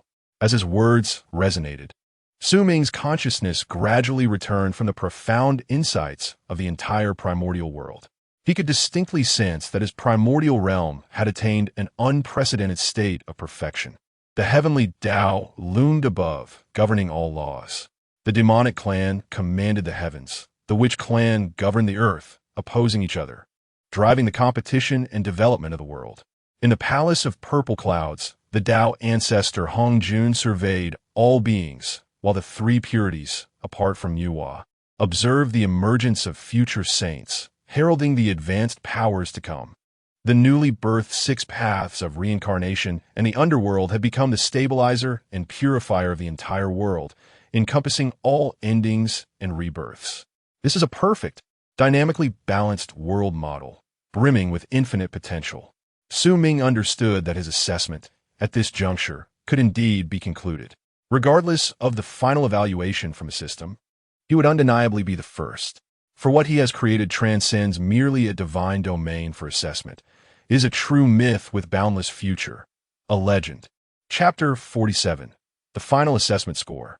Su Ming's only rival is himself with the complete defeat of Reno. The most anticipated phase of this divine assessment, the simulated duel stage, has come to a close. All assessors, please return to the divine realm and await the announcement of the final scores. The cold, mechanical tone of the system reverberated through the consciousness of all participants. Su Ming's awareness withdrew from the primordial world, returning to his modest, nascent divine realm. His divine fire had now burgeoned to an astonishing degree, radiating a noble purplish golden flame, illuminating his entire divine kingdom as if it were a sacred domain. He awaited in serene anticipation. Meanwhile, in the cosmic livestream, the emotions of billions of viewers surged to a crescendo. It's over. Reno has lost, and the primordial realm has triumphed. My goodness, this is undoubtedly the most spectacular divine assessment I have ever witnessed. Spectacular?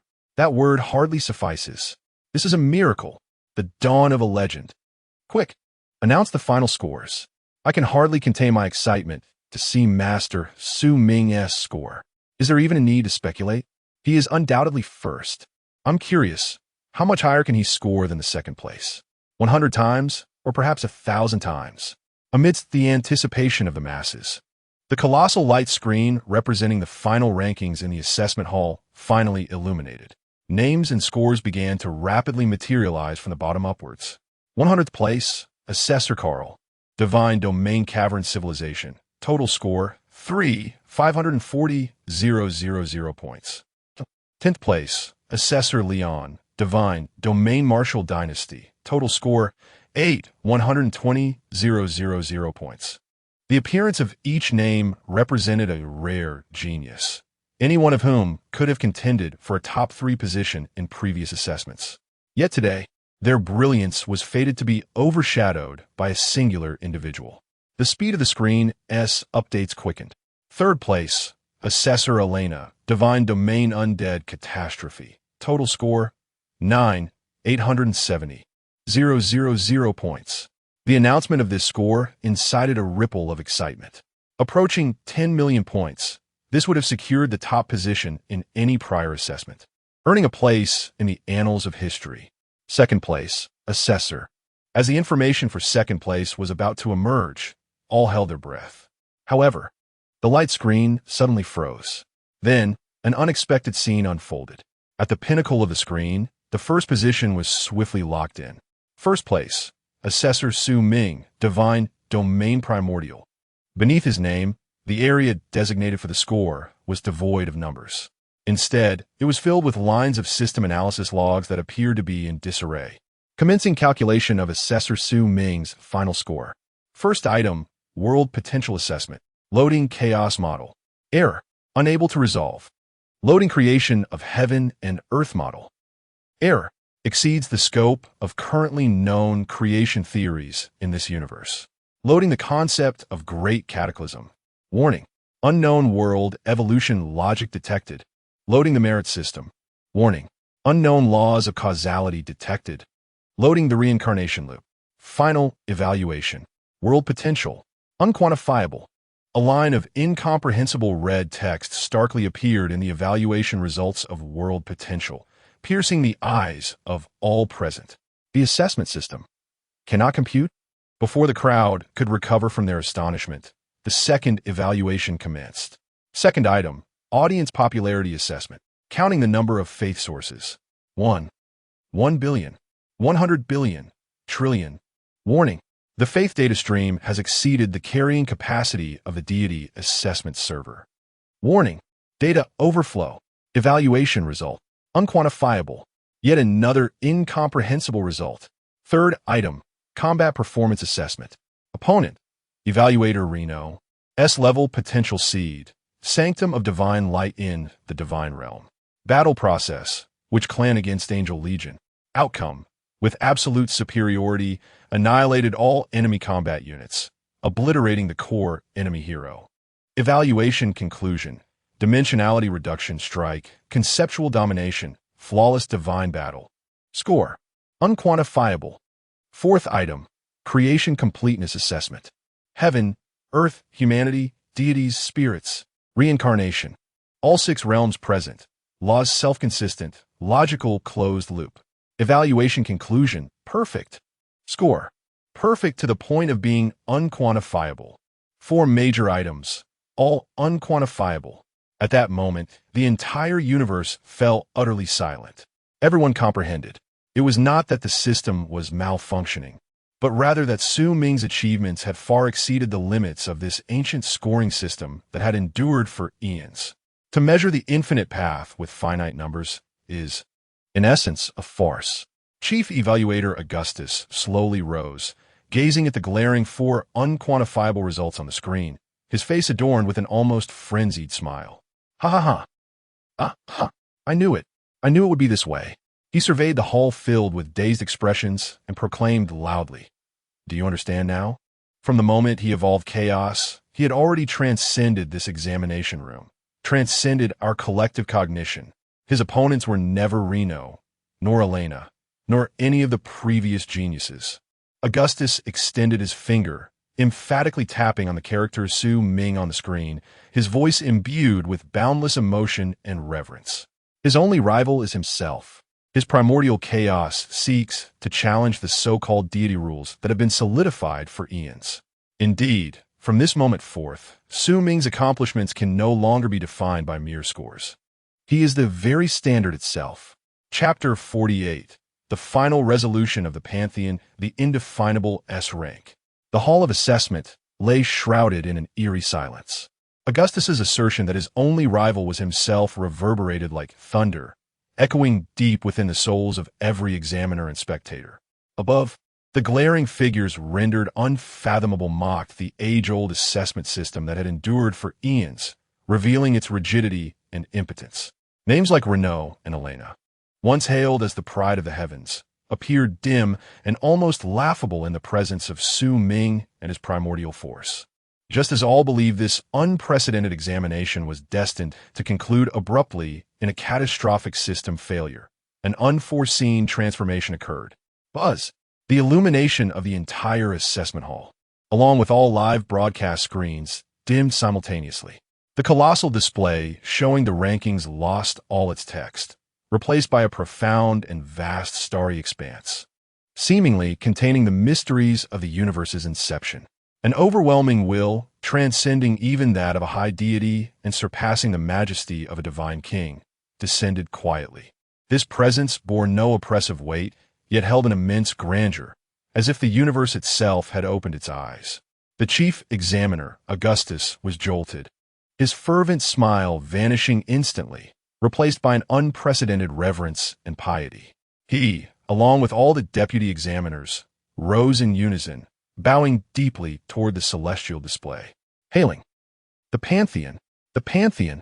Upon utterance of this name, the audience across the universe erupted in fervor. My heavens! It is the Pantheon, the supreme council of the universe, the highest arbitration body of all divine civilizations. Such a legendary existence has been stirred. Is it truly necessary for merely a divine assessment? Necessary? Did you not see the system falter? The potential of the primordial world has transcended the conventional understanding of deities. Only the Pantheon possesses the authority to define it. The spectators grasped the gravity of the situation. This was no ordinary graduation examination. It was a hearing to lay the foundations of civilization. And Su Ming was the unprecedented pioneer in need of redefinition.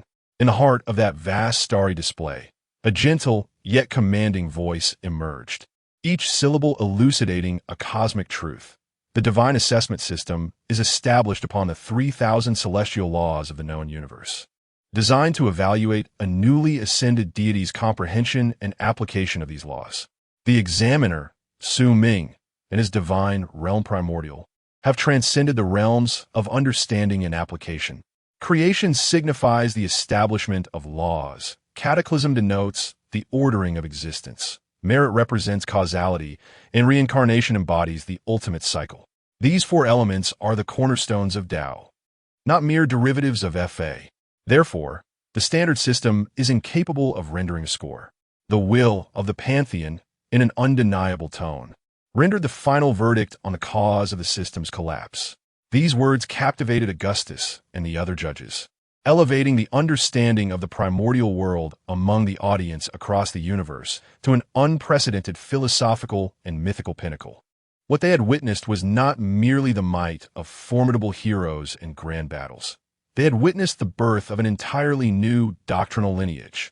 The majestic voice continued to declare, in accordance with the unanimous resolution of the Supreme Council of the Pantheon, we now present the final assessment of the candidate Su Ming. As the words resonated, the celestial screen transformed instantaneously. The final ranking list reemerged, this time revealing a solitary line of text that seemed to carry more weight and brilliance than the previously abundant names that filled the screen. First place, candidate Su Ming, Divine Realm Primordial, overall score, final rating, S-Class, indefinable. Beyond the S-Class, the four words indefinable emblazoned in crimson carried an impact that transcended all numerical values. It was no longer merely a score, but an appraisal, one that even the Pantheon acknowledged could not be measured by existing standards, reflecting an unparalleled potential and worth. This signified that the heights Su Ming had attained were unprecedented. The primordial world he had forged was truly one of a kind. Boom! The silence was shattered as the entire universe's live-streaming platform erupted with the cheers, gasps, and screams of billions of viewers, coalescing into an unprecedented tempest of spirit that nearly overwhelmed the servers. S-Class, indefinable. I am in awe. This surpasses any score imaginable. Redefined S-Class. From this moment forth, there are two types of S-Class. One is S-Class, and the other is Su Ming's S-Class. Incredible. This is a true dimensional strike. Even the evaluation system has been pierced through. History. We all bear witness today to the most glorious moment in the annals of divine assessments. Within Su Ming's divine realm, he too received this ultimate evaluation. Congratulations, candidat Su Ming. Your final rating is S-Class, indefinable. You have shattered all records of divine assessments accumulated over billions of years. Your achievements will be permanently inscribed in the pantheon's origins of mythology. Gazing upon this evaluation, a subtle smile finally graced Su Ming's calm countenance. He understood that from this moment onward, the primordial world would no longer be his secret alone. It would ascend to the cosmic stage as a brand new mythological system, replete with infinite potential. This indefinable rating bestowed upon him was far more than a mere titled Chapter 49, shattering history, an unprecedented supreme divinity. As the jubilant cheers of the universe lingered in the air, the resounding voice of the pantheon echoed once more, promising to irrevocably transform the understanding of all. In recognition of the evaluator Su Ming, who pioneered the path of primal chaos, far surpassing the parameters of assessment, a founder-level reward was duly conferred. The first reward, Divine Persona. All ears perked up. The Divine Persona is the essence of a deity, determining the upper limits of a divine being's future growth. Previous champions could only attain an upper-tier Divine Persona, a coveted prize that stirred envy among countless civilizations. The gentle yet authoritative voice gradually proclaimed, bestowed upon evaluator Su Ming. The universe's singular divine persona, ancestor of primal chaos. As the declaration resonated, a radiant orb of purple and gold, surpassing any description of light, descended slowly from the celestial tapestry. It was not a physical entity, but rather a concept, a rule, an amalgamation of status. Wherever it traversed, space yielded, and laws rejoiced. It was beyond the lower, middle, or upper tiers, not even a god-king level. The chief examiner Augustus gasped in astonishment, his eyes brimming with incredulous fervor. This was the fabled supreme divine persona. Moreover, it was uniquely aligned with his own path. The supreme divine persona. Such an entity existed solely in the most ancient of myths, the ultimate aspiration pursued by every divine civilization throughout their existence. It represented not merely power, but also the qualification to establish a lineage of doctrine. To possess it meant that Su Ming could one day stand shoulder to shoulder with the rulers of ancient pantheons such as Olympus, Norse, and Heaven. Within Su Ming's divine realm, the supreme divine persona, named ancestor of primal chaos, disregarded spatial barriers and appeared directly before his purple-golden divine flame. The two seemed inherently compatible, merging seamlessly as the divine persona instantaneously integrated into the divine flame. Boom! In that moment, Su Ming's divine flame underwent a profound metamorphosis. If it had previously been a mere blaze of energy, it now transformed into the very source of all primal chaos laws. His divine soul and divine persona melded perfectly, and in a single thought, the entirety of the primal chaos world, its past, present, and future, lay within his grasp. Every axe strike of Pangu, each moment of compassion from Hutu, crystallized into his deepest realizations. The second reward, divine domain. The voice of the pantheon continued, while the universe spiraled into frenzy at the emergence of the supreme divine persona. Insanity. The pantheon has truly lost its mind. Bestowing a supreme divine persona at the outset leaves no path for others. This is the true reward. This is truly deserving of its level, indefinable reward, bestowed upon evaluator Su Ming. The primal star, domain designated as 0, upon the luminous screen, a vast star map unfurled. It was not a mere star system, nor a cluster of stars, but rather a complete, untouched, and bountiful star domain, pristine and unclaimed by any civilization. Among the myriad life-bearing planets, countless rare cosmic resource veins are scattered like stars in the firmament, and several complete rivers of world origin flow quietly through the celestial domain. This is not merely a reward bestowed upon a newly ascended deity. It is evidently a prize intended for a formidable divine monarch, meant to establish a stronghold for the pantheon. The third reward, resources, awarded to the evaluator Su Ming, consisting of 10 million cubic units of world origin and 100 billion units of faith crystals. At this moment, even Augustus was rendered speechless. He could no longer articulate the sheer horror of this reward. 10 million cubic units of world origin are sufficient to revive a nearly shattered high-level world. Yet now, It is being utilized as startup capital for a newcomer. With the announcement of the 3 rewards concluded, the will of the Pantheon gradually receded, and the celestial screen reverted to its original state, leaving behind a solitary yet resplendent final rating. Rank 1. Evaluator Su Ming. Divine Domain World Primordial Chaos. Comprehensive rating S-Class, Indefinable. Reward Supreme Divinity Primordial Ancestor. Yuanchu Star Domain, 10 million cubic units of world origin, 100 billion units of faith crystals. This list shall stand as an insurmountable monument, eternally engraved in the annals of divine assessments. It proclaims to the entire universe a singular truth. A man who has shattered history, even broken the rules, has received an unprecedented reward that would incite envy among all divine monarchs. Within Su Ming's divine realm, he felt the newfound power, named Primordial Ancestor, coursing through him. With a mere thought, he initiated the transmission to his divine domain. Initiating divine domain transfer. Target: Yuanchu Star Domain. His nascent divine kingdom began to tremble violently as an irresistible force enveloped the entire space, preparing for a long-distance leap. Su Ming's gaze pierced through the barriers of his divine realm, gazing upon the vast and boundless starry sky that belonged to him. The assessment has concluded, but his journey has only just begun. Chapter 50. The Arrival at the Primordial Star Domain Number 0. In the realm of Su Ming's divine kingdom, an unprecedented grand migration was underway. This was not merely a spatial leap or a traversal through a wormhole. Rather, it was a higher-order transition, executed personally by the supreme will of the universe, the Pantheon.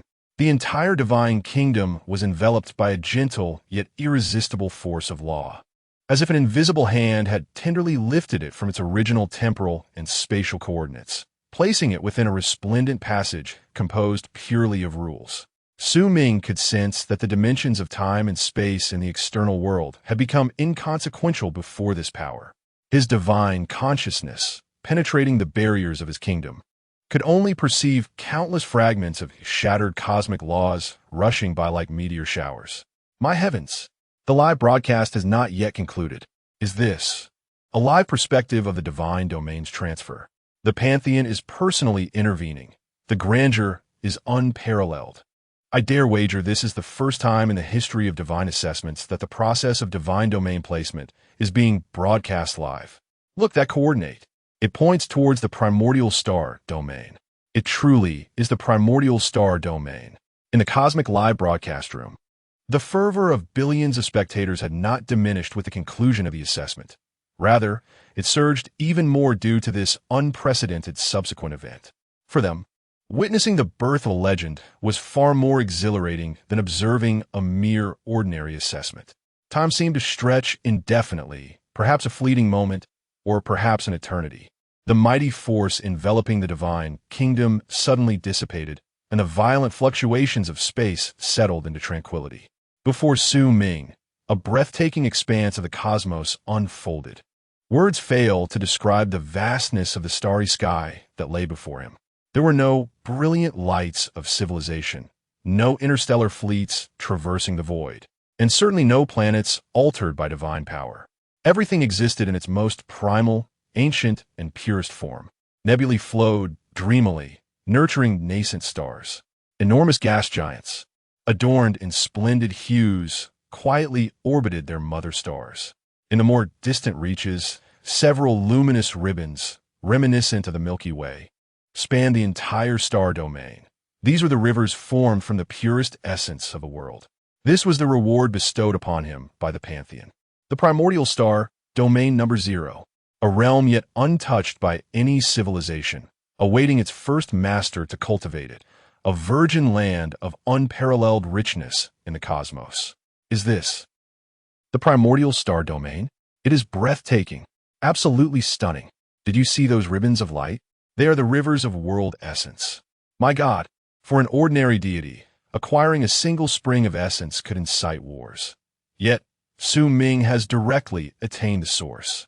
I researched and found that such primordial star domains number fewer than 10 in the entire universe. Each one represents the potential for the birth of a supreme divine lineage. This reward is beyond abundant. It is the anointment of a future God King. Enough said. I've already begun to feel envy and resentment.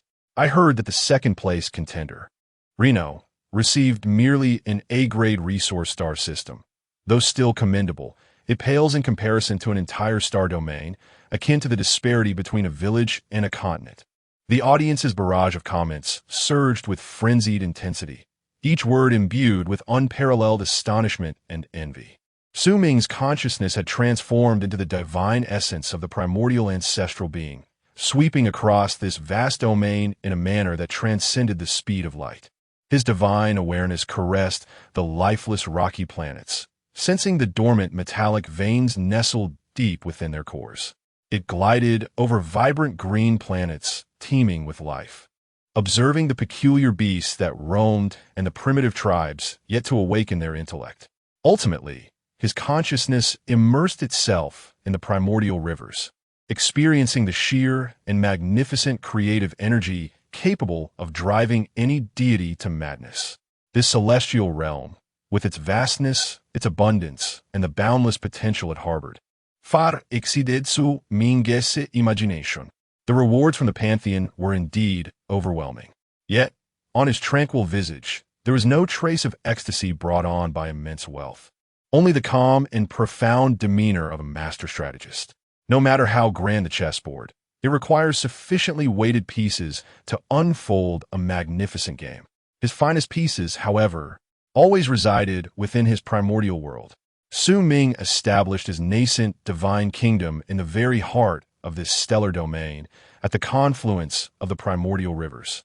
Sitting cross-legged, his divine awareness delved into the primordial depths, his gaze seemingly piercing through infinite time and space.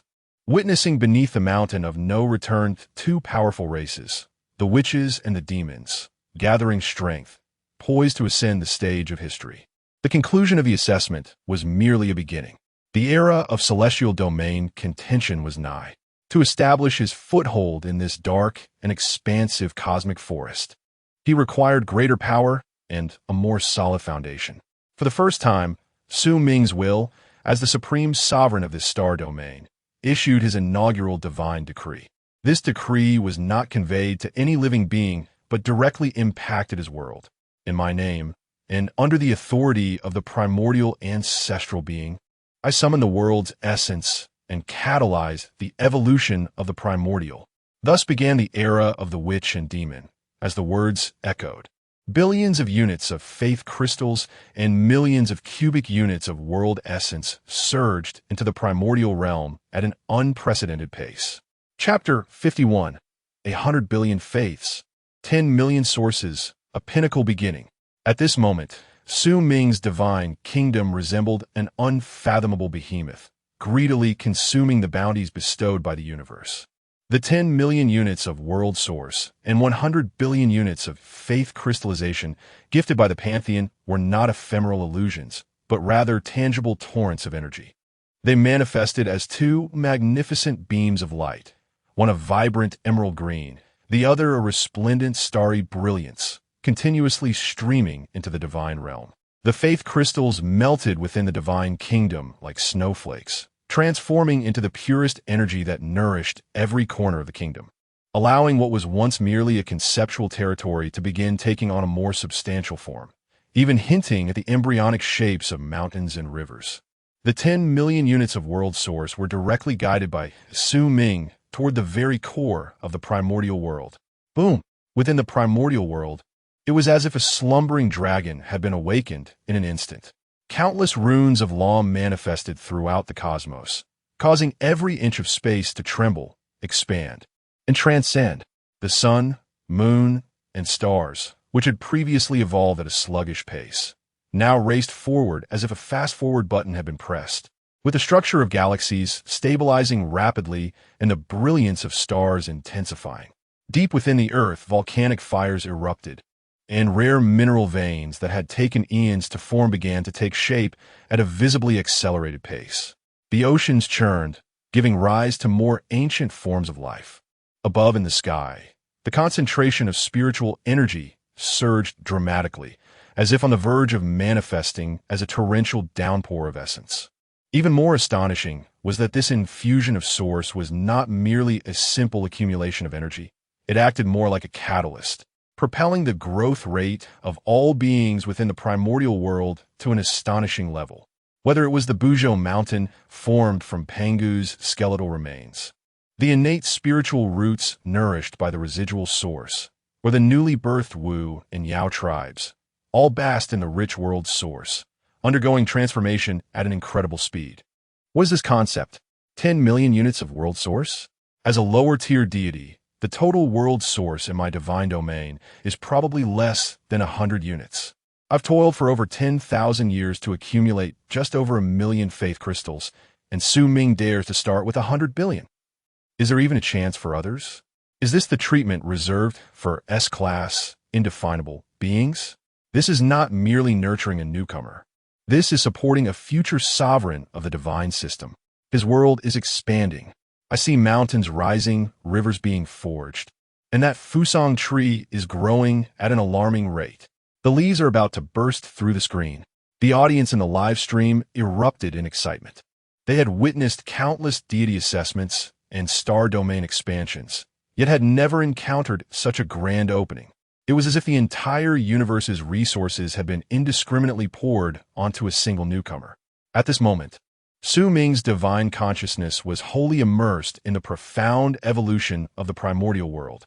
He could distinctly perceive that the 10 million units of source were being transformed and absorbed by the primordial heavenly path in the most efficient manner. A portion of the resources is dedicated to expanding the boundaries of the world, solidifying the very foundations of existence. Another segment is allocated to enhancing the world's hierarchy, rendering the laws of the primal realm more comprehensive and resilient, while yet another fraction is directed towards the two tribes of the Lich and Witch, accelerating their evolution. In the celestial realm of the demon clan, nourished by the inexhaustible essence, palaces rise majestically, towering and magnificent, with the ranks of heavenly soldiers multiplying exponentially like a virulent contagion. The future demon emperors, Dijuan and Tai, experience a rapid augmentation of their fortune and power. The 12 ancestral witches of the Witch clan meditate within the ancestral witch hall, absorbing the pure essence of Pangu, their physiques as indomitable as mountains. The laws inscribed within their bloodlines growing increasingly vivid, as if every fiber of their being harbors the immense strength of creation. 100 billion beliefs, 10 million sources. Sumin murmurs softly. This is not merely a figure, but the very foundation upon which he embarks on the cataclysm of the Lich and Witch. In the evaluative realm, he must meticulously balance his power to avoid being deemed uncontrollable by the chief examiner. Yet, within this primordial domain of the Yuanshu starfield, he wields absolute dominion. The resources here serve as the fuel for his accelerator of the primal world. The beings inhabiting this realm function as his war machinery for external expansion. The immense reservoir of belief, although currently not requiring his deliberate absorption, will bestow unparalleled fortune upon the primal world, ensuring its prosperity and the flourishing of life, while simultaneously laying a solid foundation for potential future followers. The journey begins at the pinnacle, yet beyond that summit lies the true challenge. Su Ming's gaze traverses the depths of the Yuanshu starfield. He is acutely aware that this region is far from a genuine wilderness. Those seemingly primitive planets may conceal powerful beings yet to be awakened. The downstream of the rivers of origin may already be inhabited by other covetous entities. Even the newly ascended deities are rapidly developing their own realms, preparing for the impending struggle for resources. However, Su Ming possesses ample confidence. His primal world resembles a super civilization invigorated by a potent elixir, hurtling towards its inaugural glorious epoch, the era of the Lich and Witch. This era will not merely signify the evolution within the primal realm, but also herald the emergence of its formidable martial potential to the outside world. The time for the Lich and Witch to take the stage has arrived. In Su Ming's heart, the blueprint for the next grand spectacle has already been meticulously crafted. Chapter 52. Accelerate. catalyzing the evolution of the primordial world with the essence of existence. Su Ming's divine decree detonated within the primordial realm like the inaugural law of creation. The myriad essences of the world transformed from gentle nurturance into the ultimate fuel, driving the gears of existence into a frenzied motion. From the perspective of the external live broadcast, spectators could only behold the unprecedented brilliance emanating from Su Ming's divine kingdom, where the core of the primordial world glowed like an ignited star, radiating terrifying energy fluctuations that left all deities in awe. Yet within Su Ming's consciousness, a monumental acceleration of time unfolded within the depths of the primordial world. In this realm, time knew no bounds.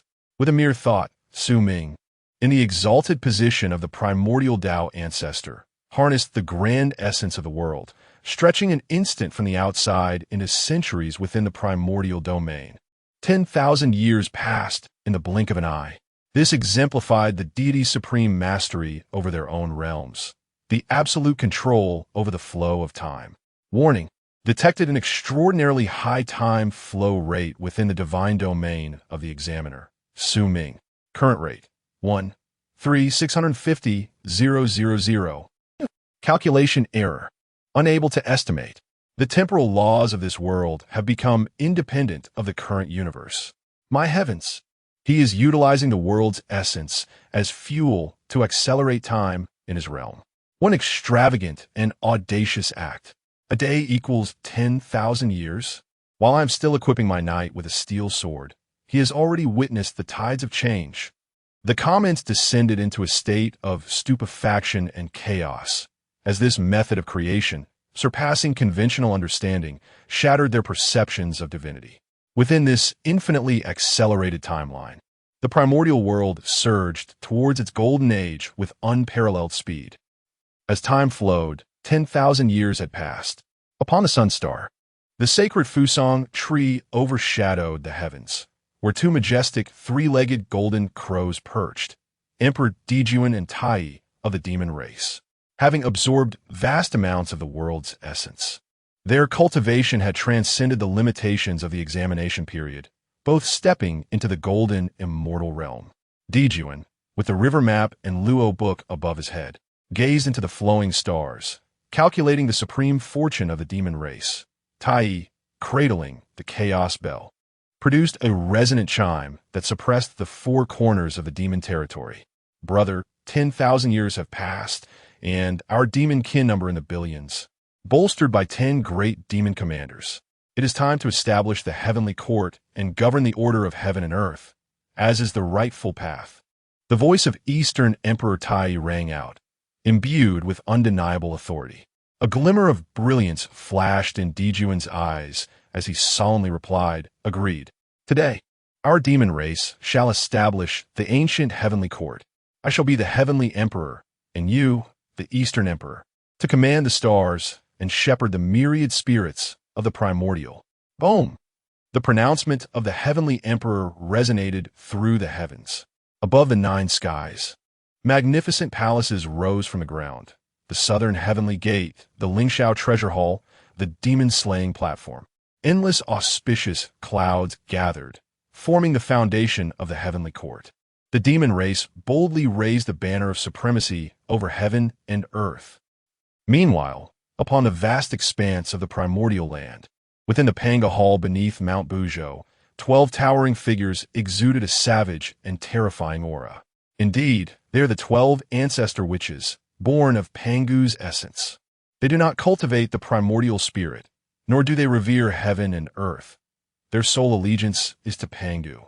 Over the course of millennia, catalyzed by the essence of the world's origin, their physical forms have been refined to an extraordinary degree, enabling them to manipulate the laws of nature and rend the void with mere gestures. The youthful demons, in their audacity to seize dominion over the heavens. Have they ever considered our witch lineage?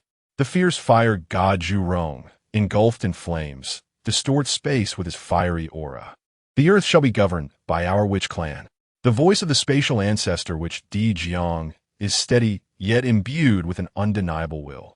They have nurtured countless witch tribes upon the land with their own essence, birthing formidable witches, both great and small. Born with unparalleled strength and a fierce spirit, true warriors by nature. In an instant, the witch clans' might surged, establishing their dominion over the earth, standing in defiance against the demon clan in the heavens. The witches command the earth while the demons reign in the sky. A complete and confrontational epic of witches and demons has been forcibly condensed into a brief span of reality under Su Ming's influence, taking shape in its entirety. As Su Ming gradually opened his eyes, a glimmer of satisfaction flickered within them. His primordial world had transcended the mere form it once held during the assessment. Now, the heavenly court boasts millions of celestial soldiers, while the earth is home to countless witch clans. There are no fewer than 10 formidable beings of golden immortal caliber, alongside the unparalleled powers of Emperor June, Tai Yi, and the 12 ancestor witches, all standing at the pinnacle of golden immortals, poised to challenge the Tai Yi golden immortals at any moment.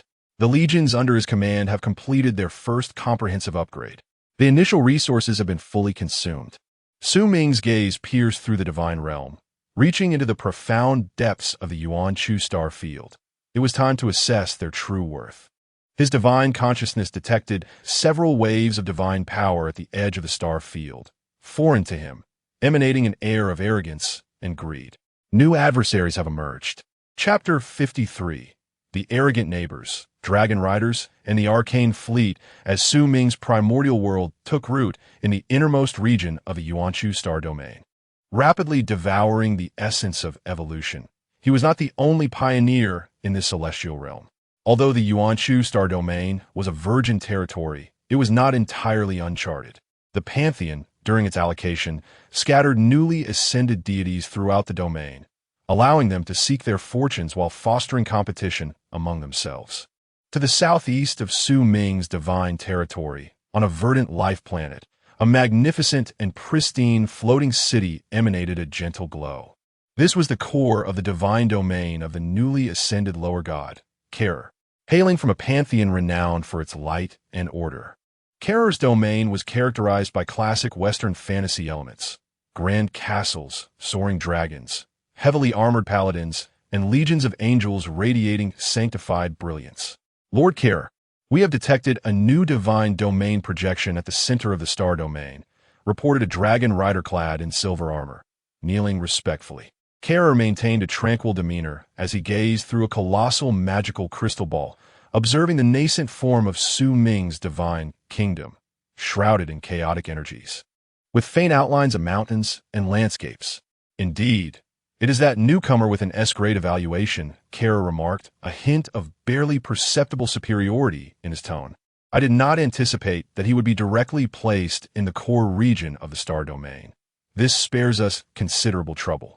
In his view, a divine domain that commenced in chaos, regardless of its high rating, was only a theoretical potential.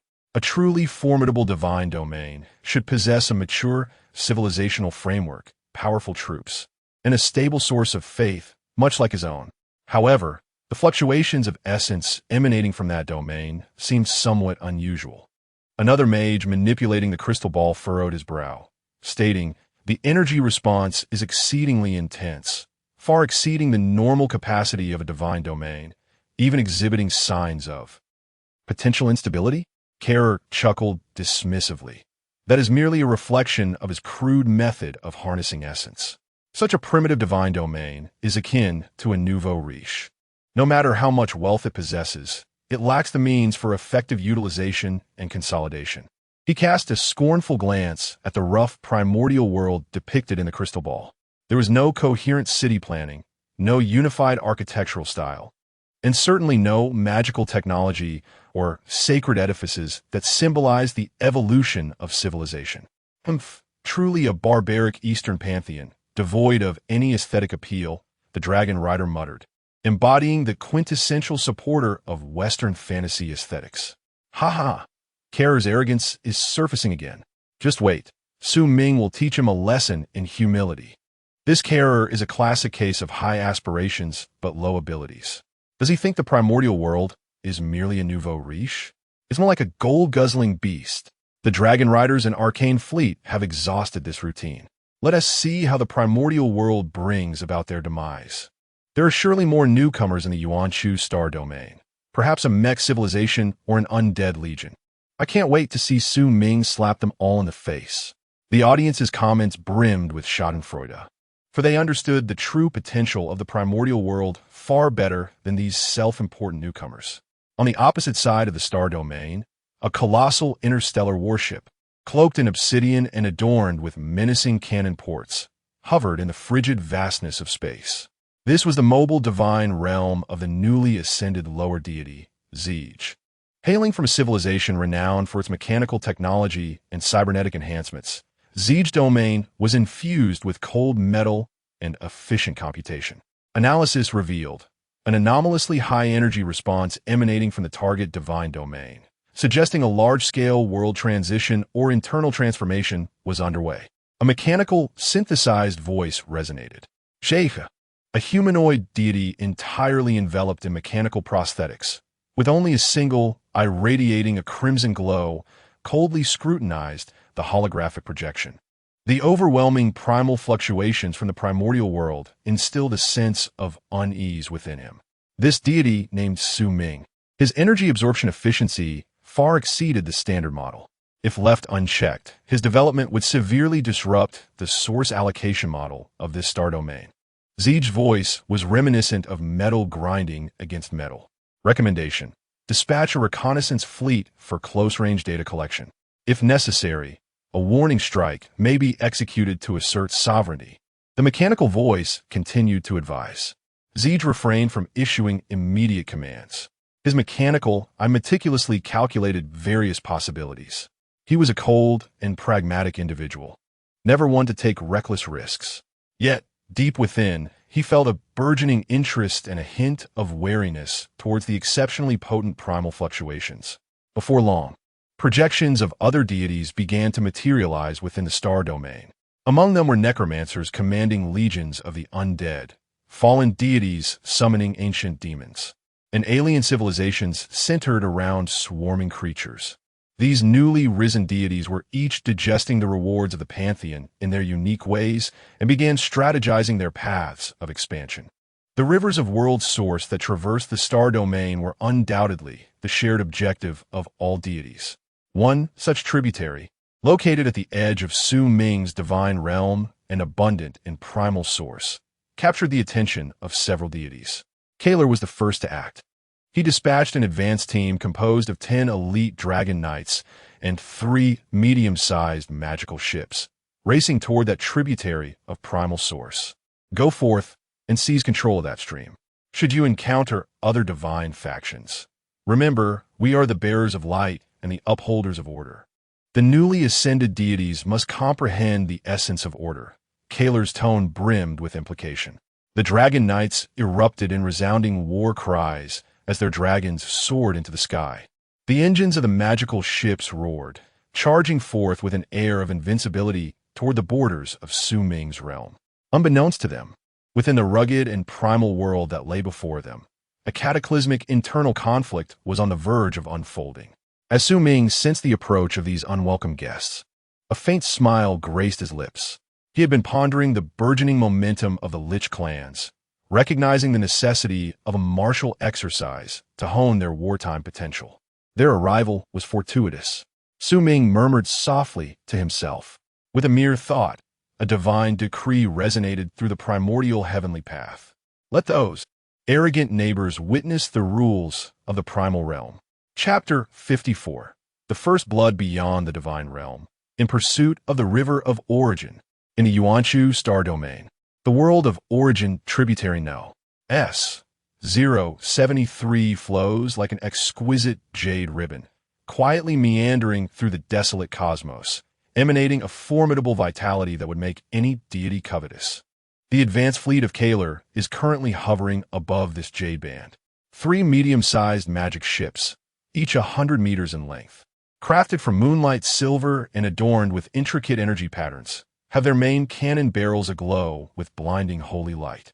10 dragon knights, mounted upon various majestic dragons, clad in enchanted armor and wielding dragon spears, form a formidable phalanx. Leading them is Captain Gavin, the ace of Kaler's divine domain, a devout and powerful paladin, is truly a magnificent sight. Gavin gazes down at the river of origin, his eyes alight with fervor. Such pure essence rightfully belongs to light and order, not to be sullied by those chaotic barbarians. He casts a disdainful glance towards the distant area shrouded in chaotic mist, the realm of Su-Ming. Captain, shall we declare our occupation outright, or issue a warning first? One of the Dragon Knights inquired.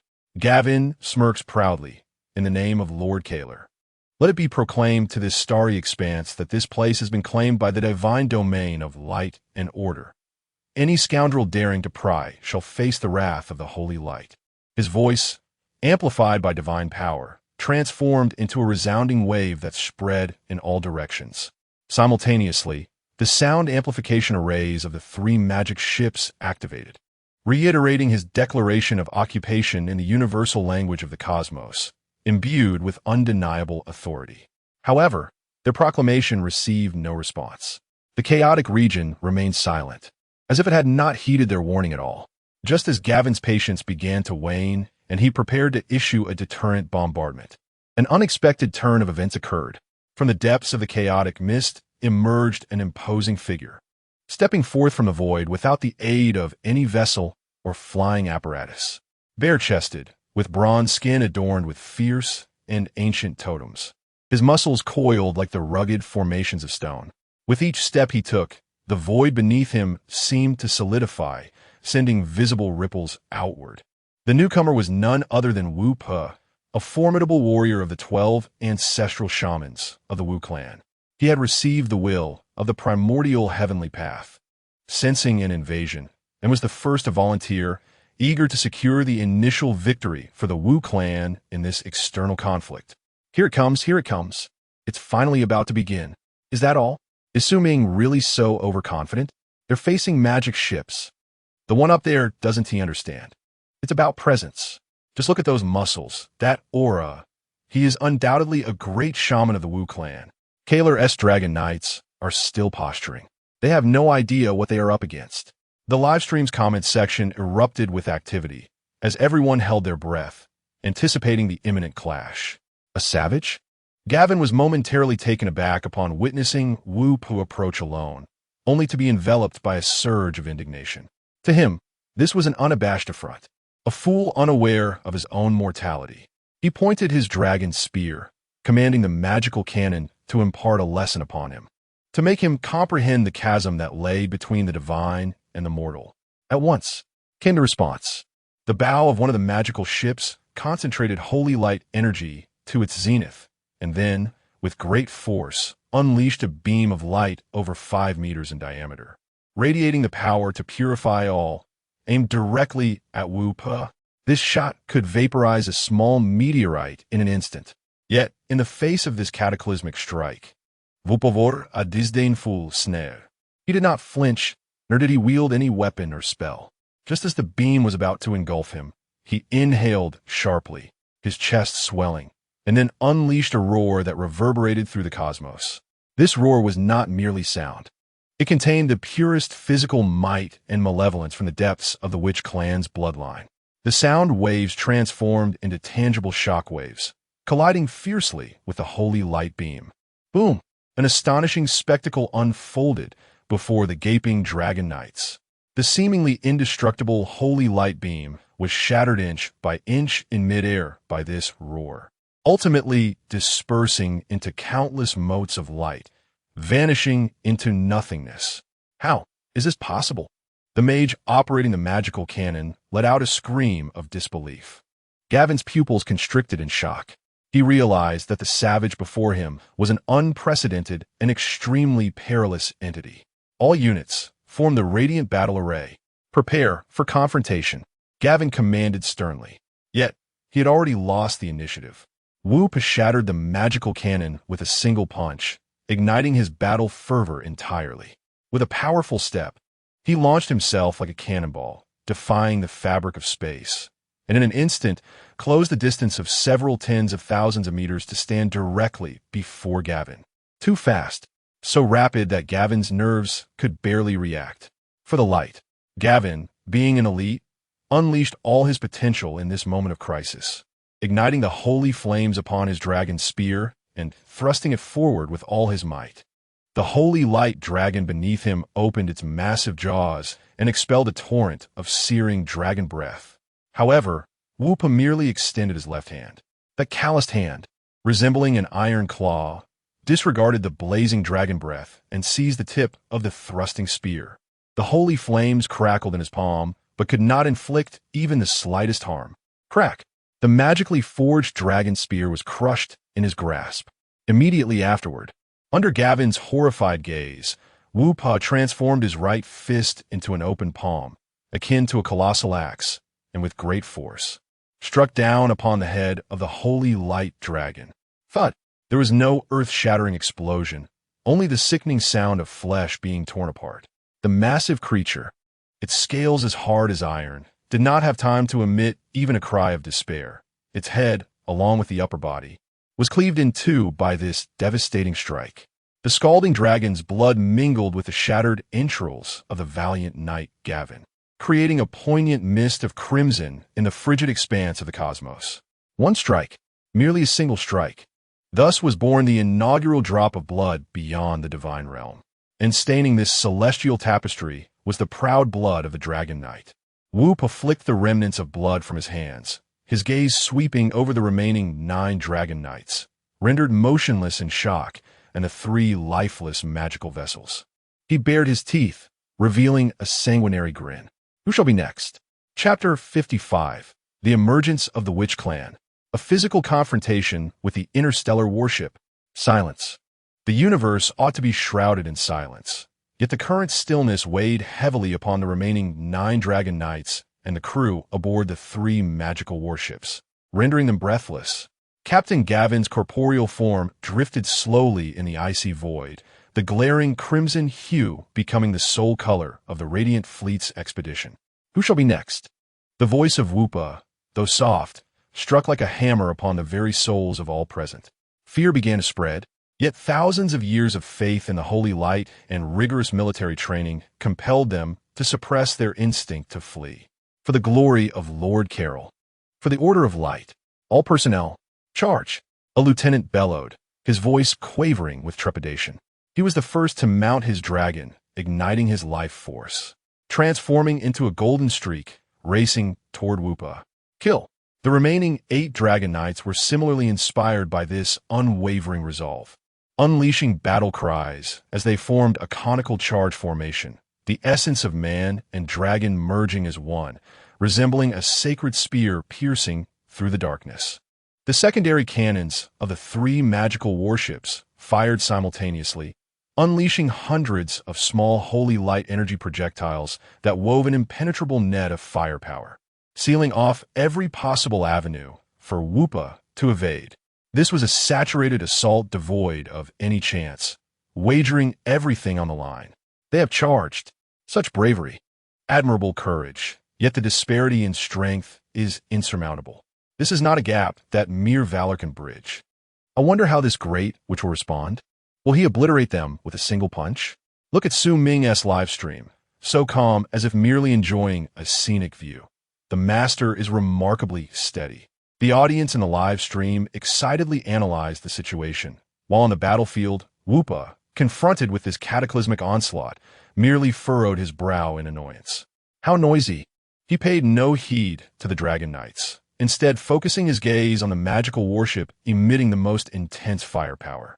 With a slight bend of his legs, he created a visible dent in the void beneath him, and in the next instant, he disregarded the dense barrage of energy projectiles, surging forth like a black lightning bolt defying the current toward the magical warship. The holy light energy projectiles, capable of melting stellar steel, collided against his form, erupting only into brilliant showers of sparks, not even grazing his skin. Physical immunity? No. His corporeal strength has surpassed the threshold of our energy attacks. The mage responsible for energy analysis aboard the magical warship let out a desperate scream. Under the horrified gaze of all, Woopa's massive form collided fiercely with the energy shield of the magical warship. Buzz! The holy light shield, capable of withstanding meteor impacts, emitted a mournful cry under the strain of the impact. Twisting and distorting violently, countless fissures instantaneously spiderwebbing across its surface. Boom! The shield shattered. Without hesitation, Whoopa rammed his shoulder, akin to a divine weapon, directly into the bow of the magical warship. Crash! The agonizing sound of tearing metal reverberated throughout the starry expanse.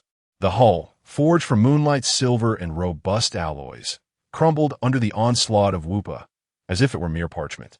Starting from the bow, it fractured inch by inch, collapsing inward with countless parts and pipes erupting in all directions. Yet he did not relent. Grasping the torn edges of the vessel with both hands, he summoned his strength, unleashing a thunderous roar. "Give me! Open!"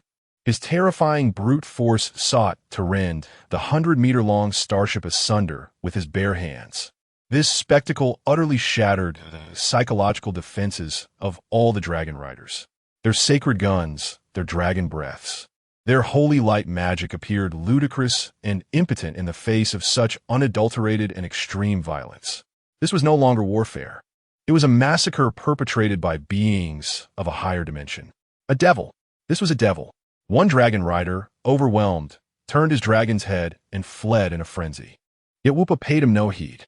His actions in tearing apart the battleship stirred a colossal metallic tempest, a rapidly spinning shard of the hull, akin to the scythe of death, precisely sliced through the fleeing soldier's body, cleaving him and his dragon in twain. Meanwhile, within the floating city of Kerr's divine realm, the atmosphere before the magical crystal orb plummeted to a freezing point. Kerr's expression shifted from initial disdain to shock, and then to a pallid fury. His proud dragon riders and magical fleet were rendered utterly powerless before an obscure savage. What kind of troop is this? There had been no record of such in the intelligence reports. His divine energy fluctuations were minimal, nearly non-existent. He relied solely on his physical form? Impossible. What kind of physique could withstand a magical battleship? This defied the laws of energy conservation. The priests and mages around him were thrown into disarray, their worldview ruthlessly dismantled by the figure within the crystal orb, dismantling the battleship with bare hands. On the battlefield, Whoopa finally tore the magical vessel apart, its crew having long since been reduced to pulp amidst the violent impacts and rending.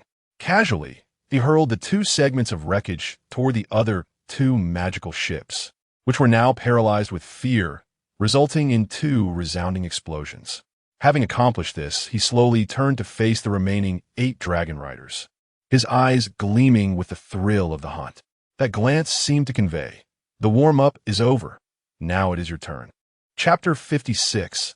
The Frenzied Barrage. His followers do not chant, but only engage in combat. As the warm-up concluded, the hunt commenced. The figure of Whoopa vanished from sight, only to reappear behind a dragon knight in the next instant. The knight had barely a moment to redirect his dragon's head before a massive hand, akin to an iron claw, seized his throat. A crisp crack echoed silently through the void of space, as the knight's head drooped at an unnatural angle. The flame of life extinguished in an instant.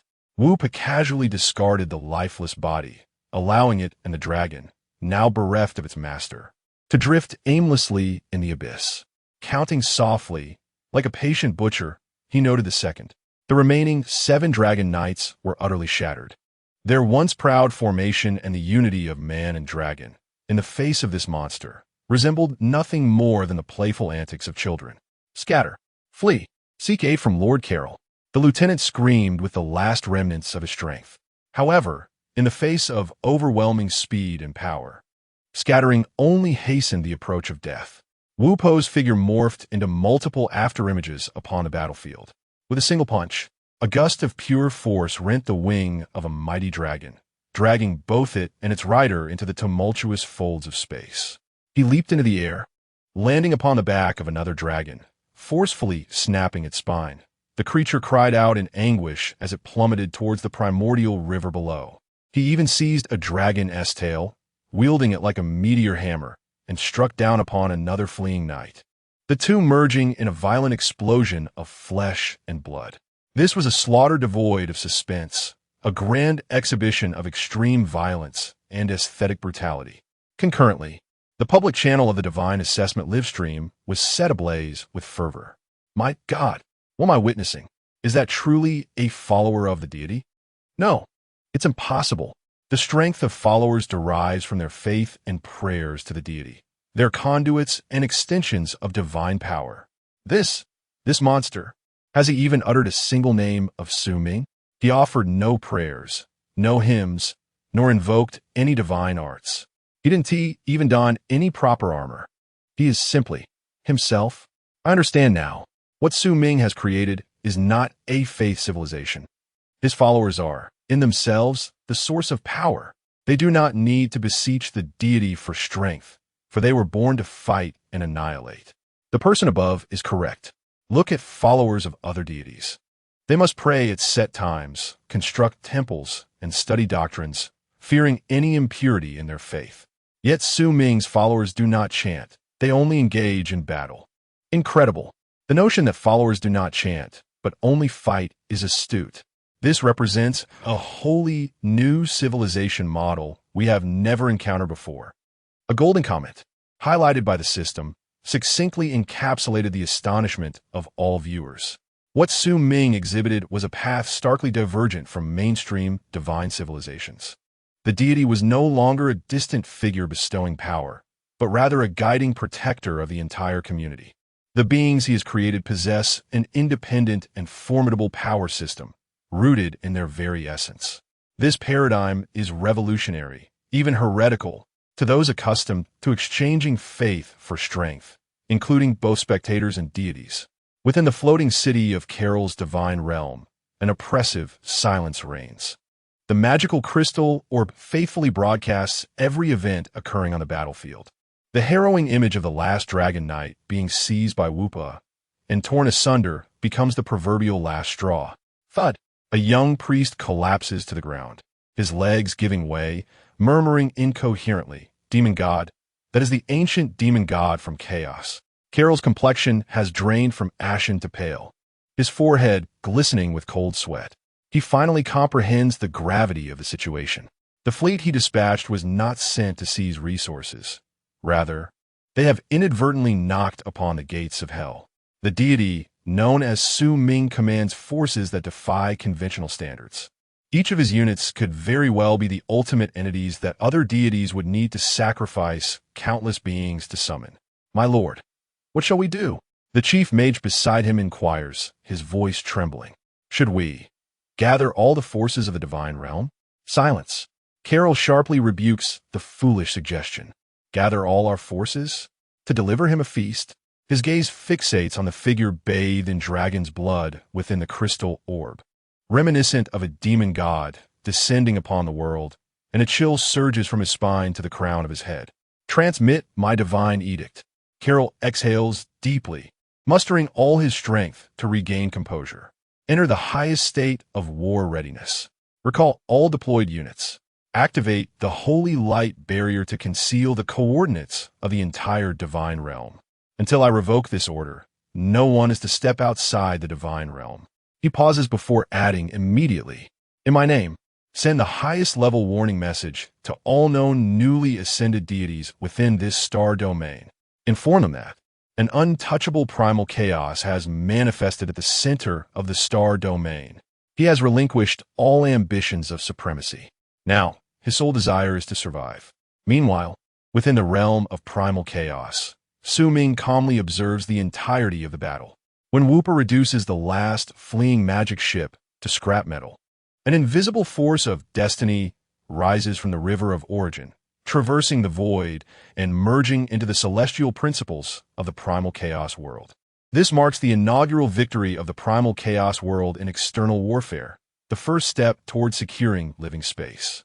The increase in celestial luck enhances the overall functioning of the world.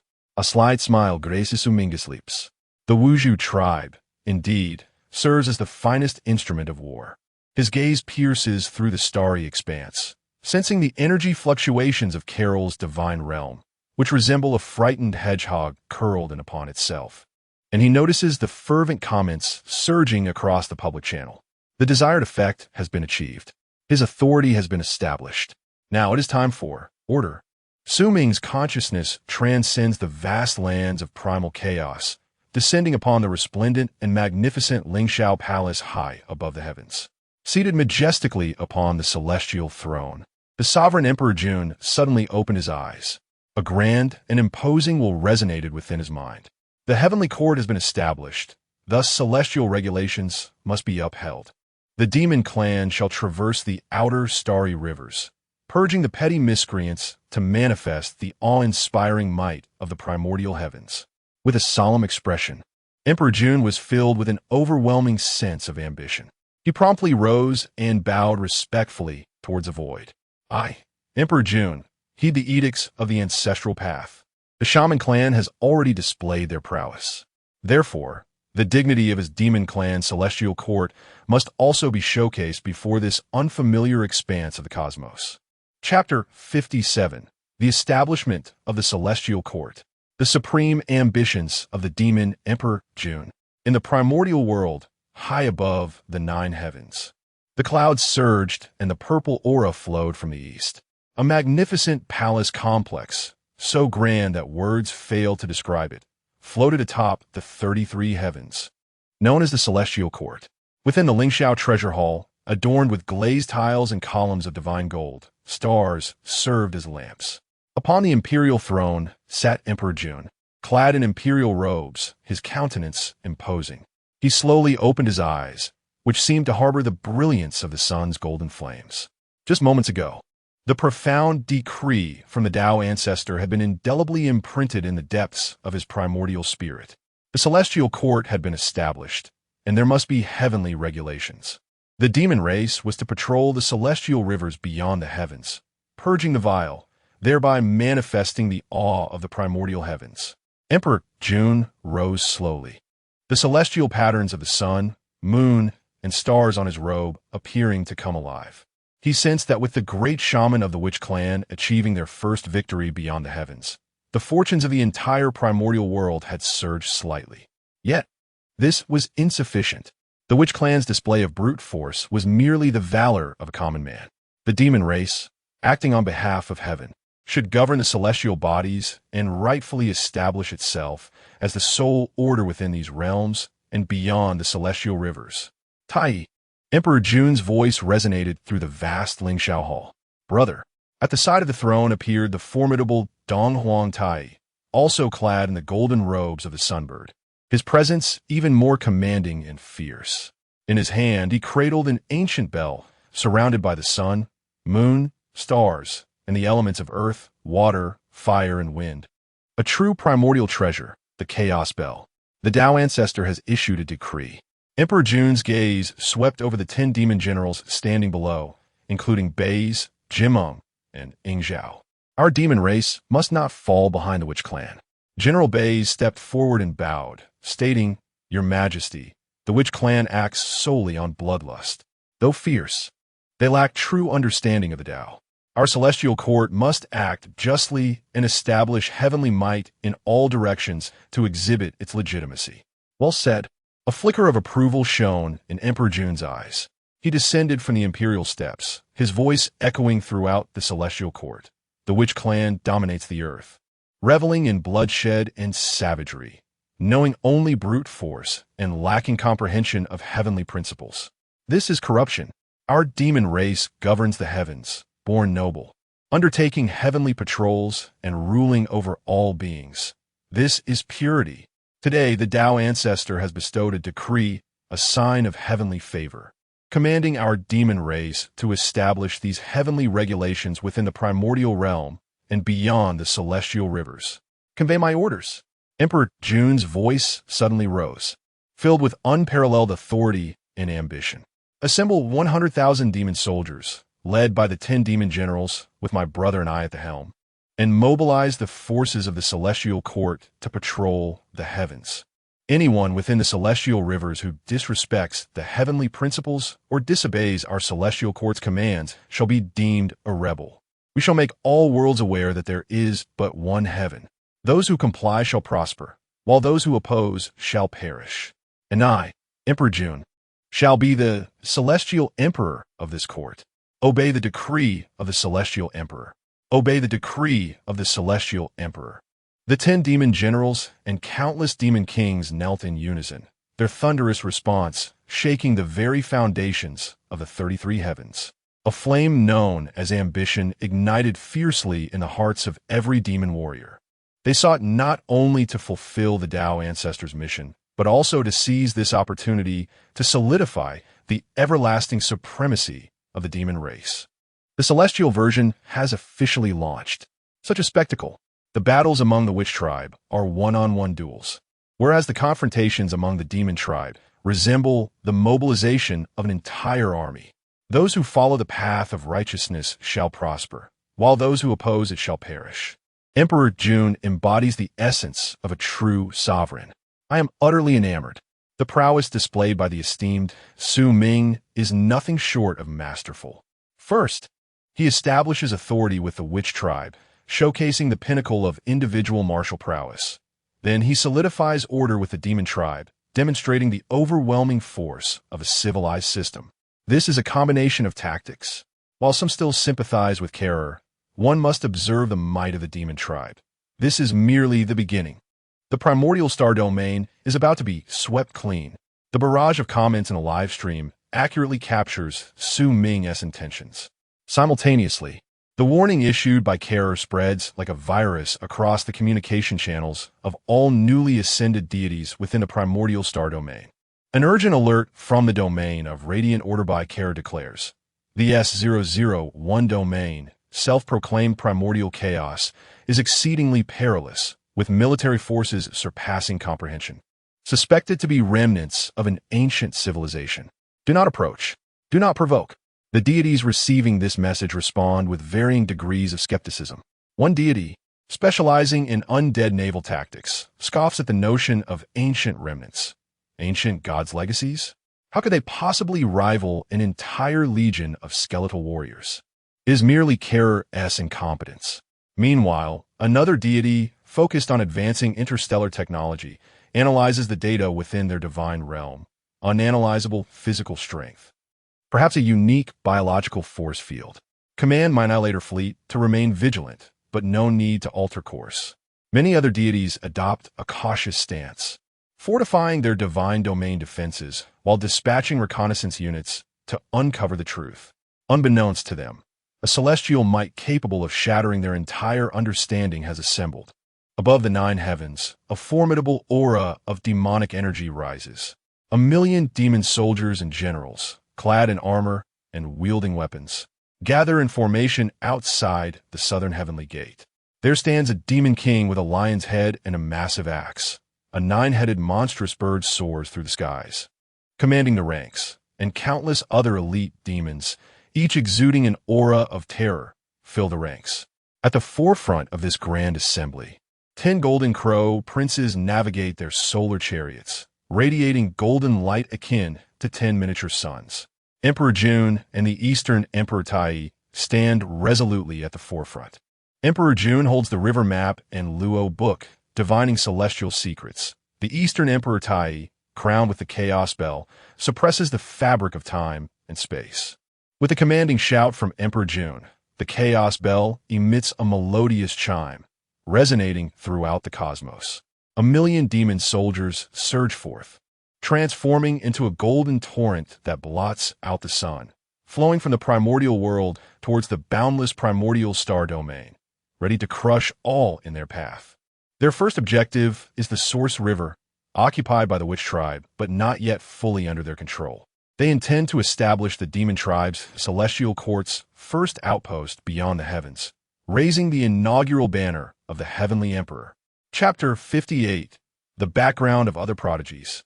The son of the God King and the descendants of ancient deities, if the formidable Witch Puh, with her bare hands tearing apart a warship, instilled within the audience a profound awe stemming from individual might. Then the moment the vast army of the demon race erupted from their celestial abode, the public channel of the divine assessment was plunged into a collective silence, overwhelmed by the grandeur of the narrative. The broadcast director of the assessment system seemed to have grasped this sentiment, adeptly dividing the live feed into 3 segments. On the left stood Witch Puh, bathed in dragon's blood, a paragon of individual valor against the void. In the center, a magnificent and imposing army of demons, epitomizing the majesty of civilizational order. To the right, a torrent of comments cascaded down the public channel, accompanied by the incessant display of hefty donations from various divine realms, who claimed that Su Ming's world was solely comprised of brutes. Step forward and show yourself. Is this the military strength that a newly ascended deity can command? Carol lost without grievance. If he were to witness this spectacle, he would likely lack the courage to draw his sword. I was mistaken, truly mistaken. I should not have allowed my meager imagination to fathom the primordial world. This is no longer merely a military force. It is a complete, hierarchically structured, mythological civilization. Wait, do not be merely astonished. Hurry and check the Star Domain expansion rankings. Behind Su Ming's name, several individuals are also rapidly advancing their expansion progress. This highlighted comment instantly redirected everyone's attention from Su Ming's livestream back to the macro perspective of the entire primordial star domain. On the leaderboard of the primordial star domain, Su Ming's name reigned supreme, his expansion far ahead. Beneath him, two names were expanding their territories at a remarkably steady and rapid pace. Second place, Reno Augustus, Divine Domain, Eternal Radiance Divine Kingdom. Third place, Selene, Divine Domain, Abyss of Endless Devour. Here it comes. The true celestial battle is about to commence. Reno Augustus. I know him.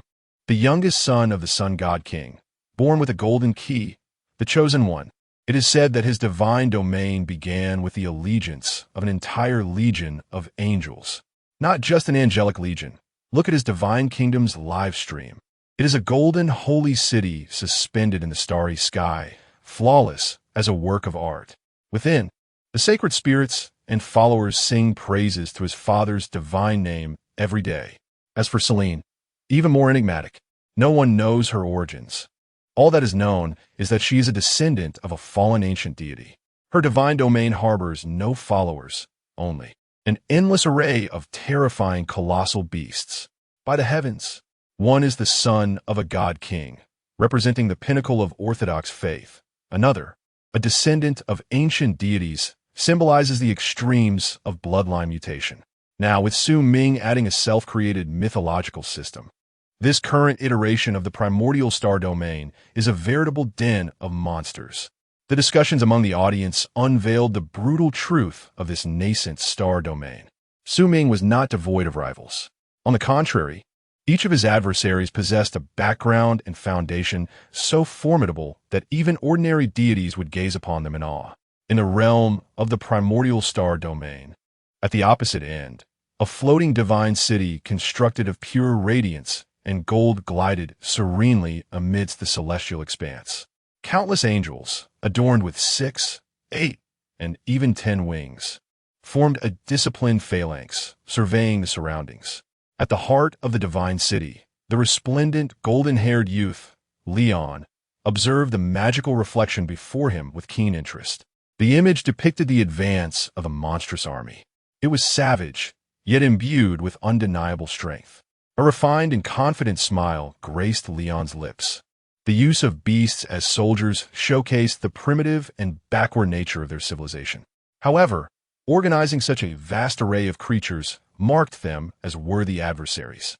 Beside him, a 12-winged archangel of light bowed and reported, "Your Highness, according to intelligence, the domain known as Primordial seems to field troops that draw strength not from faith, but from their own bloodlines. This is a mode we have never encountered." Of no consequence, Leon waved his hand dismissively, his demeanor haughty. "They are but heretics. Under the radiance of the Father God, all tainted bloodlines shall be purified. Dispatch orders for the third Holy Light fleet to proceed to the River of Origin. We require a forward base. Should we encounter those monstrous soldiers, eliminate them on the spot." To him, it was merely a routine cleansing operation. Meanwhile, in another segment of the star domain, shrouded in eternal darkness, lay an expanse devoid of any structures, only the remnants of desolate planets, ravaged and pockmarked. Upon a colossal skull, as large as a moon, stood a girl clad in black veils, her visage obscured. She was Selene. Beneath her, the great skull's eye sockets glowed with two crimson points of light, as if resonating with her emotions. From the depths of the surrounding darkness, countless rustling sounds emerged, belonging to a myriad of aberrant beasts lurking in the shadows. Her gaze was fixed on the image of the monstrous army, and, unlike Leon's disdain, Selene's eyes sparkled with an almost insatiable desire. How pure the power of their bloodline, she murmured, her voice ethereal and eerie, more ancient and delectable than those offspring I nurture. Imperio, Eastern Emperor Tai, Golden Crow. She softly recited these names, savoring them like a culinary masterpiece. In the next moment, the immense skull beneath her stirred. It opened its mouth, vast enough to swallow stars, and emitted a silent roar, causing all the beasts within the abyss of 10,000 devourings to stir restlessly. A son of a god, a descendant of an ancient deity, a primordial ancestor. Three distinct yet equally formidable existences, standing at the pinnacle of a new era, had their gazes converged for the first time, drawn together by the river of origin. At this moment, the formidable monstrous army finally reached its destination, observing the resplendent river flowing endlessly through the void, along with the scattered remnants of magical vessels along its banks. The monstrous leader, Baze, nodded slightly. It seems the witch clan has been here, he remarked. A band of brutes who know only destruction. The enchanting and formidable figure, Yao Shuai, let out a cold snort. Addressing the emperor, Your Majesty, please issue your command. We shall undoubtedly establish the first celestial camp of our heavenly court at this location, ensuring that your illustrious name resonates throughout this realm. Dijun, cradling the river diagram and Luo book, gazed into the swirling stars within his eyes, as if he had already deduced something profound. He refrained from issuing an immediate order, instead directing his attention towards the distant expanse of the Source River. There, a fleet composed of countless dazzling points of light was tearing through the fabric of space.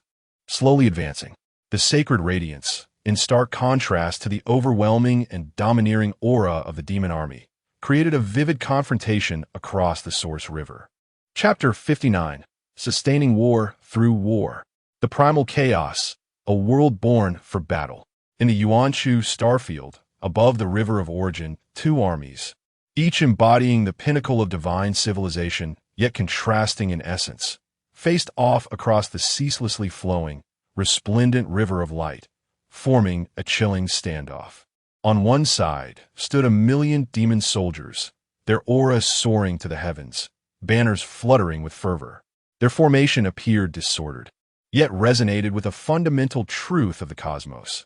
Within the eyes of each demon soldier flickered a savage bloodlust and fervor.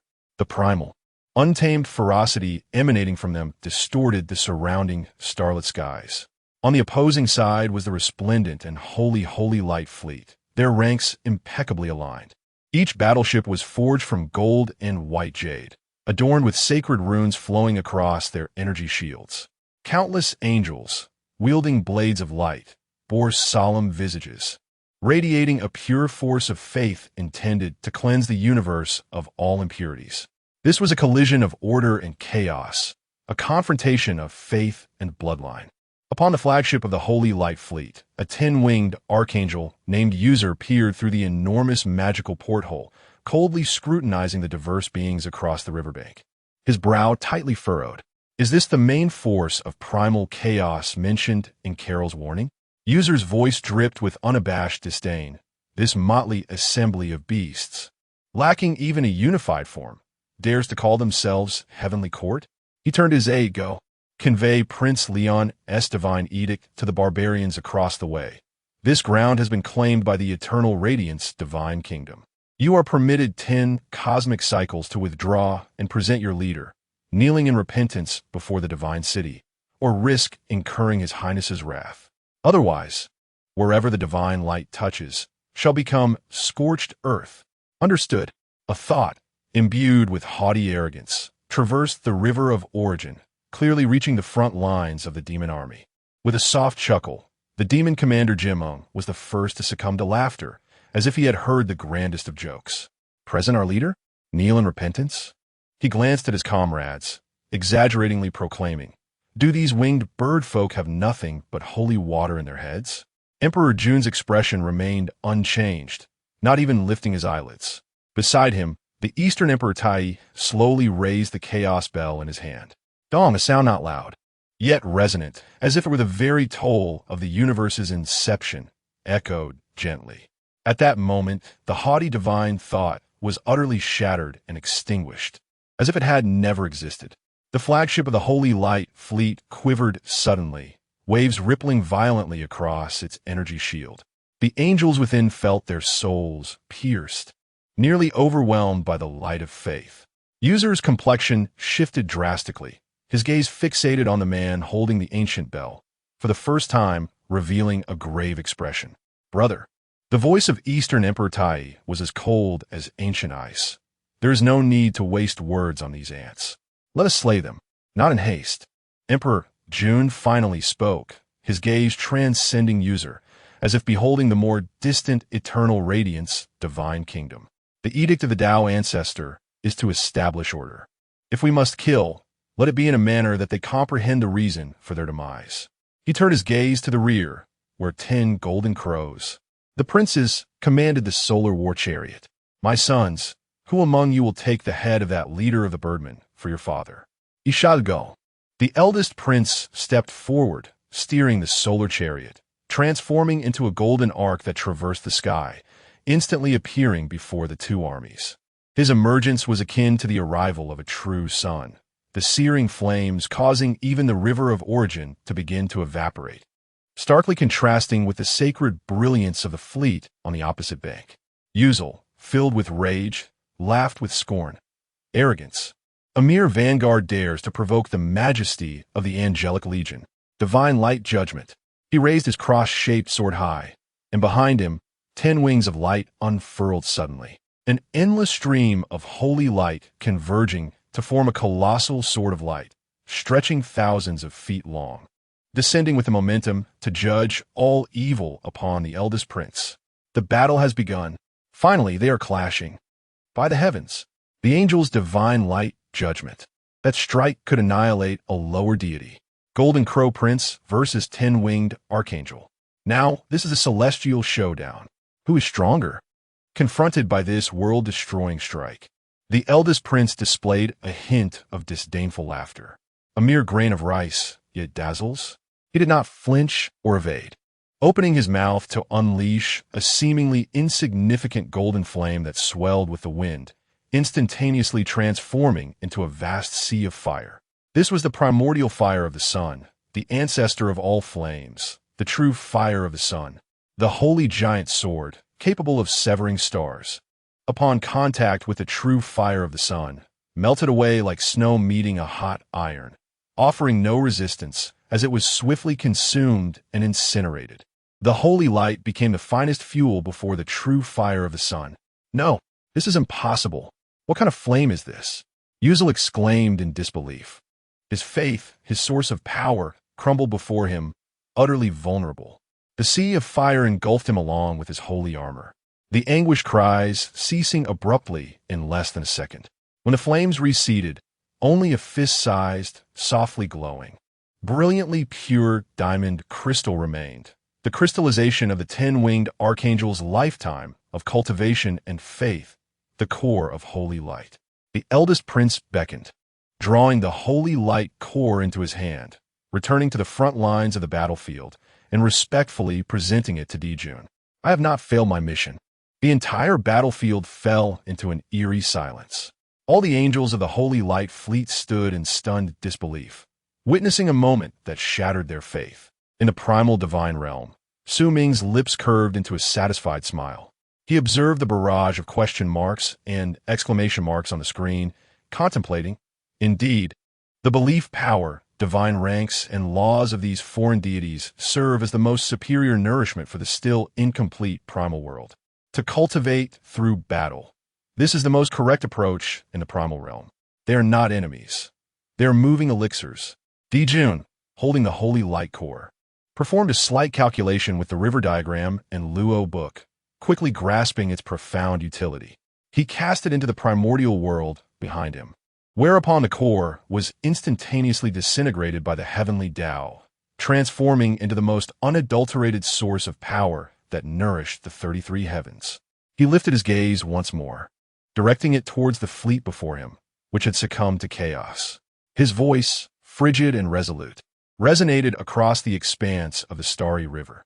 Those who offend my celestial might shall leave no survivors. Slay. Chapter 60. The bone dragon explodes with a single punch.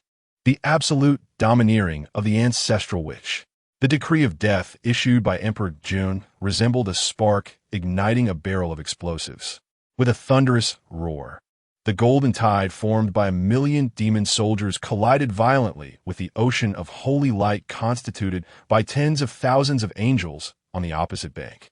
In an instant, the skies above the river of origin were filled with divine powers and spells, where demon energy and holy light intertwined.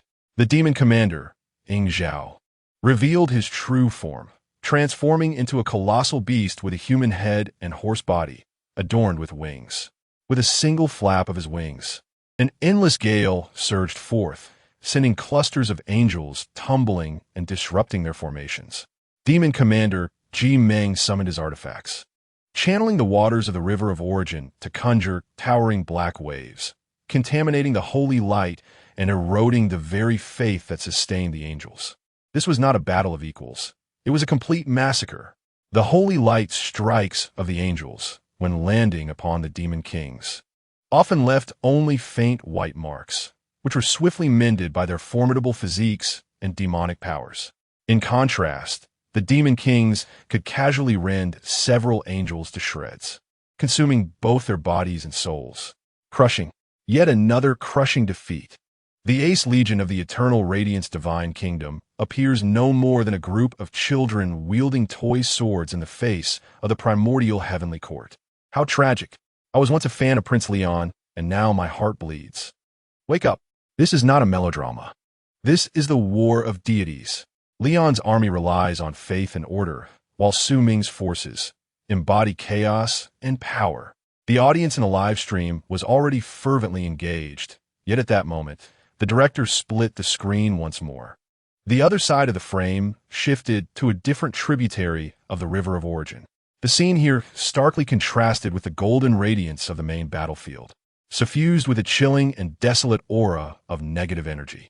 A river composed of countless eerie white bones was spreading forth from the depths of darkness, seeking to contaminate this tributary of the river of origin.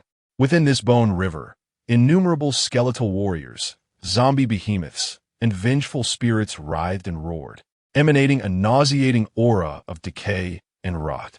At the source of this bone river, a bone dragon, rivaling the size of an interstellar battleship, slowly flapped its tattered wings. Lacking flesh and blood, its hollow eye sockets burned with 2 azure flames of souls, and with each breath, it exhaled a freezing dragon breath capable of freezing souls. What in the world is that? A necromantic calamity? Look at this style. It's the third-ranked Selene, her divine realm, the abyss of devouring. She has also set her sights on the river of origin. My heavens! Has Su Ming poked a hornet's nest? Engaging in battle with both the second and third ranked at the same time? As the audience felt a wave of anxiety for Su Ming, a figure emerged before the bone river. With his torso bare, his bronze skin adorned with arcane totems, and muscles bulging like mountains. It was none other than the great witch, Wu Pa, who had first stepped out of the primordial realm and secured the first drop of blood for Su Ming. He had been tasked by Su Ming to guard this location and assimilate the spoils from the previous battle, yet he had not anticipated encountering such a vast necromantic legion. Roar! The skeletal dragon evidently noticed him, its roar filled with an aura of death and majesty, resonating directly at the level of the soul. Under such a thunderous proclamation, ordinary deities' followers would likely have their life force instantly siphoned away, transformed into mere members of the undead army. However, Wu Pa merely expressed his impatience by digging into his ears. The witch clan does not cultivate the primordial spirit, focusing solely on the refinement of the physical body. Their vital essence is as fierce as a furnace, naturally becoming the bane of all malevolent spirits and entities. To him, this soul attack was hardly more bothersome than the buzz of a mosquito. How irritating! A fierce glint flashed in Wu Po's eyes. The skeletal dragon seemed provoked by his indifference, its massive head abruptly rearing back, revealing its gaping maw. A stream of pale dragon breath, mingled with death, curses, and frost, surged forth like a celestial torrent, aimed directly at Wu Po. Wherever this breath passed, the very fabric of space froze, light itself bending in distortion. Faced with this terrifying strike capable of annihilating an entire fleet in an instant, Wu Po neither flinched nor evaded, not even bothering to assume a defensive posture. He inhaled deeply, his chest swelling with resolve, and then stepped forward, delivering a punch. There were no extravagant effects, no resonance of laws, only the most unadulterated, primal, and unreasonable strength. His fist, akin to a meteor tearing through the night sky, charged forward with an unyielding dominance, crashing into the torrent of that pale dragon breath. Boom! The violent force of his vitality erupted like a volcanic explosion, instantaneously evaporating all death energy in its path. Wu Po's figure surged against the dragon breath, unstoppable. At that moment, the barrage of disbelief vanished, all spectators holding their breath. In their astonished gaze, Wu Po's silhouette pierced through the 100-mile expanse of dragon breath, appearing in an instant before the colossal head of the skeletal dragon. His form, in comparison to the dragon, seemed as insignificant as a speck of dust. Yet his fist amassed a power capable of shaking the very heavens. Shatter for me, with a roar that reverberated through the cosmos. Wu Po's seemingly diminutive fist struck solidly against the indomitable skull of the skeletal dragon. Time seemed to freeze at that moment. The next second, crack, crack, crack. From the point of contact, a web of fissures instantly spread across the entirety of the dragon's skull. Following this, with a thunderous roar, the gargantuan head of the skeletal dragon, along with the flames of the soul burning within, was violently shattered by that single punch. Countless massive fragments of bone, intermingled with dissipating soul energy, erupted like a white tempest, scattering in all directions. One punch, just one punch. A deity-level, powerful being, a skeletal dragon on par with an interstellar battleship, had thus met its obliteration. Wu Po stood proudly amidst the void, not a single shard of bone marring his form. Slowly retracting his fist, he cast a disdainful glance at the chaos ensuing among the tide of bones, now thrown into disarray by the death of their leader, letting out a scoff of contempt. This is the witch. This is the descendant of Pangu. This is the pinnacle of individual might in the primordial world. What? What the hell did I just witness? One punch obliterated the skeletal dragon? Surely, I am not mistaken. Is this the manner in which the witch clan engages in battle? Utterly unreasonable, entirely devoid of reason. Such sheer dominance. This is the epitome of absolute tyranny. I hereby declare that from this day forth, I shall be an unwavering supporter of the witch clan. Now, this is what one might call a true warrior. Chapter 61. The Alliance of Celestial Deities in the Star Domain, uniting to confront the savage primordial chaos. The decree of extermination issued by Emperor June ignited the fuse of a powder keg. Roar. Kill. A golden torrent formed by 1,000,000 demon soldiers collided fiercely with the ocean of holy light composed of tens of thousands of angels on the opposite shore, creating a cataclysmic clash. In an instant, the heavens above the river of origin were ablaze with divine abilities and arcane arts, while demonic aura intertwined with sacred light. The demon general, Ing Zhao, revealed his true form, transforming into a colossal beast with the head of a man and the body of a horse, adorned with magnificent wings. With a mere flap of his wings, he unleashed a tempest that sent angels tumbling, disrupting their formation. The demon commander, Ji Ming, summoned his artifact, channeling the waters of the river of origin to conjure towering black waves, tainting the sacred light and eroding the very faith upon which the angels depended for survival. This was not a battle of equals, but a complete massacre. The angels' holy light slashes, when striking the demon kings, often left only shallow white marks, quickly mended by their formidable physical strength and demonic power. In contrast, the demon kings could effortlessly rend multiple angels to shreds, devouring their very souls.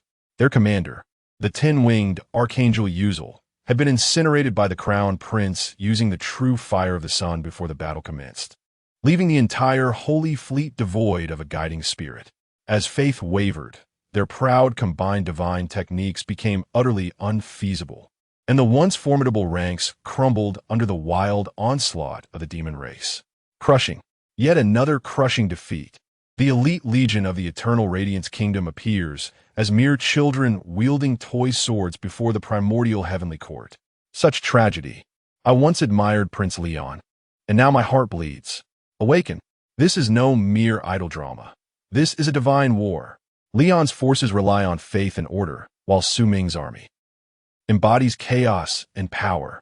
I finally comprehend that the power system of the primordial world exists solely for the purpose of war. As the demon army ruthlessly cleared the battlefield, the atmosphere within the public channel of the entire Yuan Chu star domain subtly shifted. Initially, most spectators and newly ascended deities viewed the conflict with a sense of detached entertainment, marveling at the celestial clash. Yet, as they witnessed the annihilation of the Eternal Radiance Kingdom's holy fleet at one end of the River of Origin and the explosive demise of the skeletal dragon from the abyss of 10,000 devourers at the other, a profound terror began to seep into the hearts of all onlookers. If the earlier destruction of the Carol Star domain merely hinted at Su Ming's strength, now, as he demonstrated overwhelming power against the second and third ranks simultaneously, everyone realized that this transcended mere strength. It was a matter of predator and prey. In a temporary space for divine consciousness exchange within the Yuan Chu star domain, the will projections of dozens of newly ascended deities converged. Each had once been the pride of their respective homeworlds, yet their faces now bore the weight of gravity and unease. Have you all seen it? The voice that spoke was that of a deity who had constructed the mechanical divine kingdom. His projection was a complex silhouette composed of countless intricate gears. The realm known as Primordial Wilderness exhibited an overwhelming propensity for expansion. It blatantly disregarded the fundamental principles of divine warfare. Eschewing the propagation of doctrine and the conversion of followers, it simply indulged in unadulterated consumption and annihilation.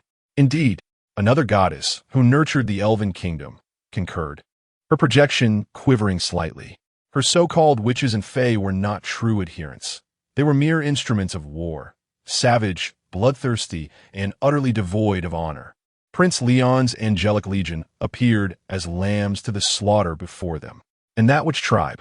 They could obliterate a skeletal dragon with a single blow.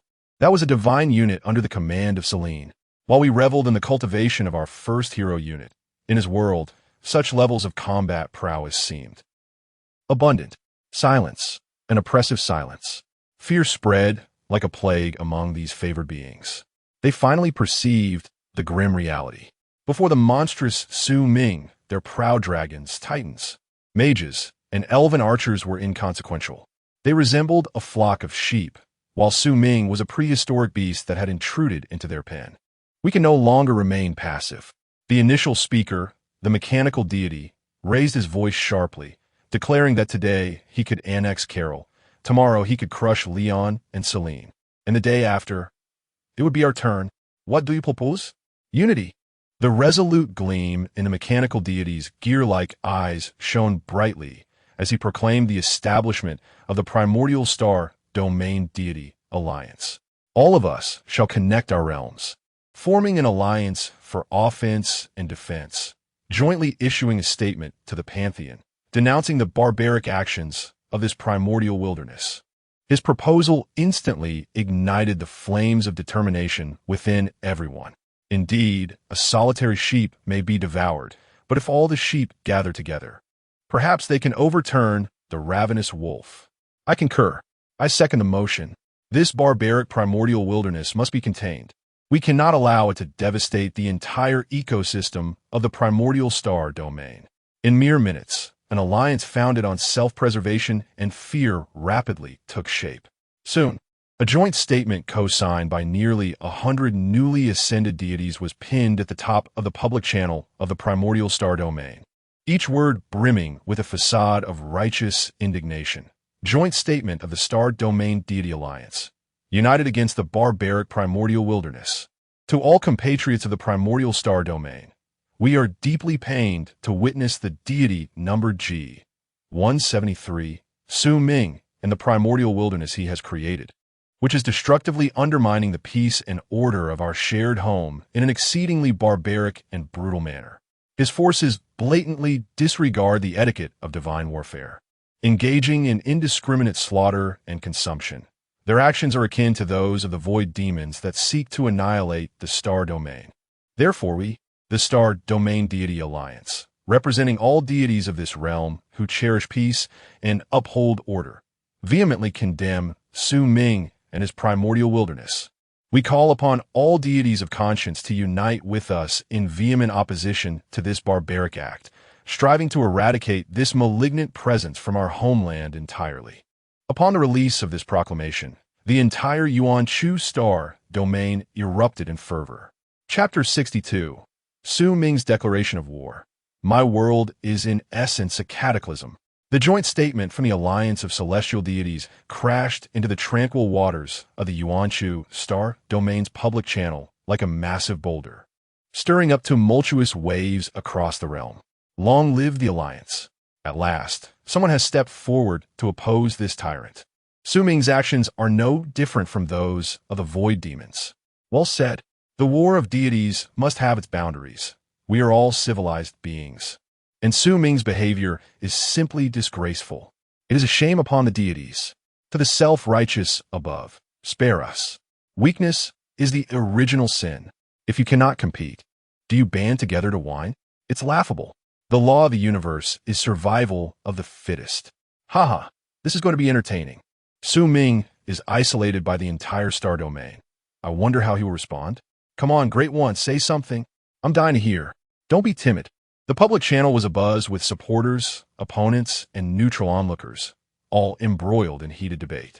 Meanwhile, within the temporary telepathic communication space, the initiators of the alliance reveled in their control over public opinion. Public sentiment was firmly in our grasp. The projection of the mechanical deity emitted a sound reminiscent of grinding gears, radiating an air of triumph. He had become the enemy of the people. Soon, we shall unite to appeal to the pantheon, denouncing his anti-civilization conduct, and his divine path shall meet its end. Indeed, we represent order and justice. The projection of the elven goddess echoed this sentiment, asserting that the pantheon would not permit such a barbaric and unruly tumor to continue its development. They firmly believed they stood on the moral high ground, wielding civilization as their weapon and rules as their shield, sufficient to stifle that unconventional primordial force in its cradle. In the primordial divine realm, within the Zhixiao Palace, Su Ming calmly observed the righteous manifesto displayed upon the luminous screen, casting a glance at the fervent arguments unfolding in the comments, a playful smile tugging at the corners of his mouth. War etiquette, peaceful order? He murmured to himself, as if he had just heard the most absurd of jokes. The sheep mistakenly believed that by gathering together and bleating a few times, they could intimidate the ferocious tiger. They were blissfully unaware that this merely facilitated the tiger's feast. These favored children of the heavens ultimately remained shackled by their mortal mindsets. They fancied the war of deities as a civilized game, a contest bound by rules. Yet, they were gravely mistaken. The essence of the cosmos has always been the stark law of the jungle. The so-called civilization and order are merely shackles devised by the powerful to ease their dominion over the weak. And my primordial, Su Ming's gaze suddenly deepened, as if it contained a vast, chaotic sea of stars. I did not come to engage in your trivial games of civilized diplomacy. I am here to define the rules. He refrained from typing a response in the public channel, nor did he expend energy on futile justifications. Instead, he slowly closed his eyes, elevating his will to an infinite height in an instant, transcending the confines of the divine realm and enveloping the entirety of the Yuan Chu star domain. In the next moment, a grand and ancient voice, devoid of any emotion, yet imbued with unparalleled authority, resonated within the minds of all deities in the Yuan-Shu star domain, regardless of whether they were members of the Alliance or mere bystanders. It addressed the alliance of star domain deities and all cowardly onlookers. Just the opening of this proclamation sent a tremor through the souls of every deity. Within the realm of divine consciousness, the projections of nearly 100 Alliance members froze instantly, their expressions of smugness evaporating, replaced by shock and fury. He has declared war upon us all. Ignoring their astonishment, Su Ming's voice continued to echo in their minds. You, who under the guise of order engage in despicable acts. You, who don the cloak of civilization to conceal your cowardice. You deem my world as savage and my conquests as brutal. Such a grievous error. The primordial chaos was not born for annihilation, but exists for selection. This voice seemed to carry a power that rendered its words incontrovertible, each syllable striking heavily against the depths of every deity's spirit, leaving them devoid of counterarguments or even the thought of resistance. Heaven and earth are indifferent, treating all beings as mere fodder.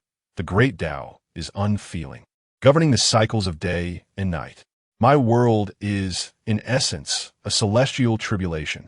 The weak shall be reduced to ashes amidst this calamity, their essence returning to the cosmos, constituting a virtue.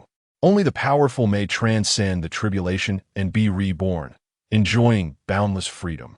As this final declaration resonated, the entire Yuan-Shu star domain fell into an eerie silence. All deities stood as though entranced in their divine realms, the echoes of those words reverberating in their minds. A celestial tribulation? He compares his world to a celestial tribulation. He considers us all as the tribulators? The silence lasted a mere 3 seconds. After 3 seconds, the public channel erupted in an unprecedented manner. What the hell? What the hell? Is this what I'm hearing? What a magnificent declaration. Celestial tribulation. He actually claims his world is a celestial tribulation. I'm tingling with excitement. This is a true deity. It's over. I've been brainwashed. I now believe everything Su Ming says is right. Weakness is original sin. It deserves to be eliminated. This is beyond impressive. I would call it the greatest in the universe. Those in the Alliance must be green with envy.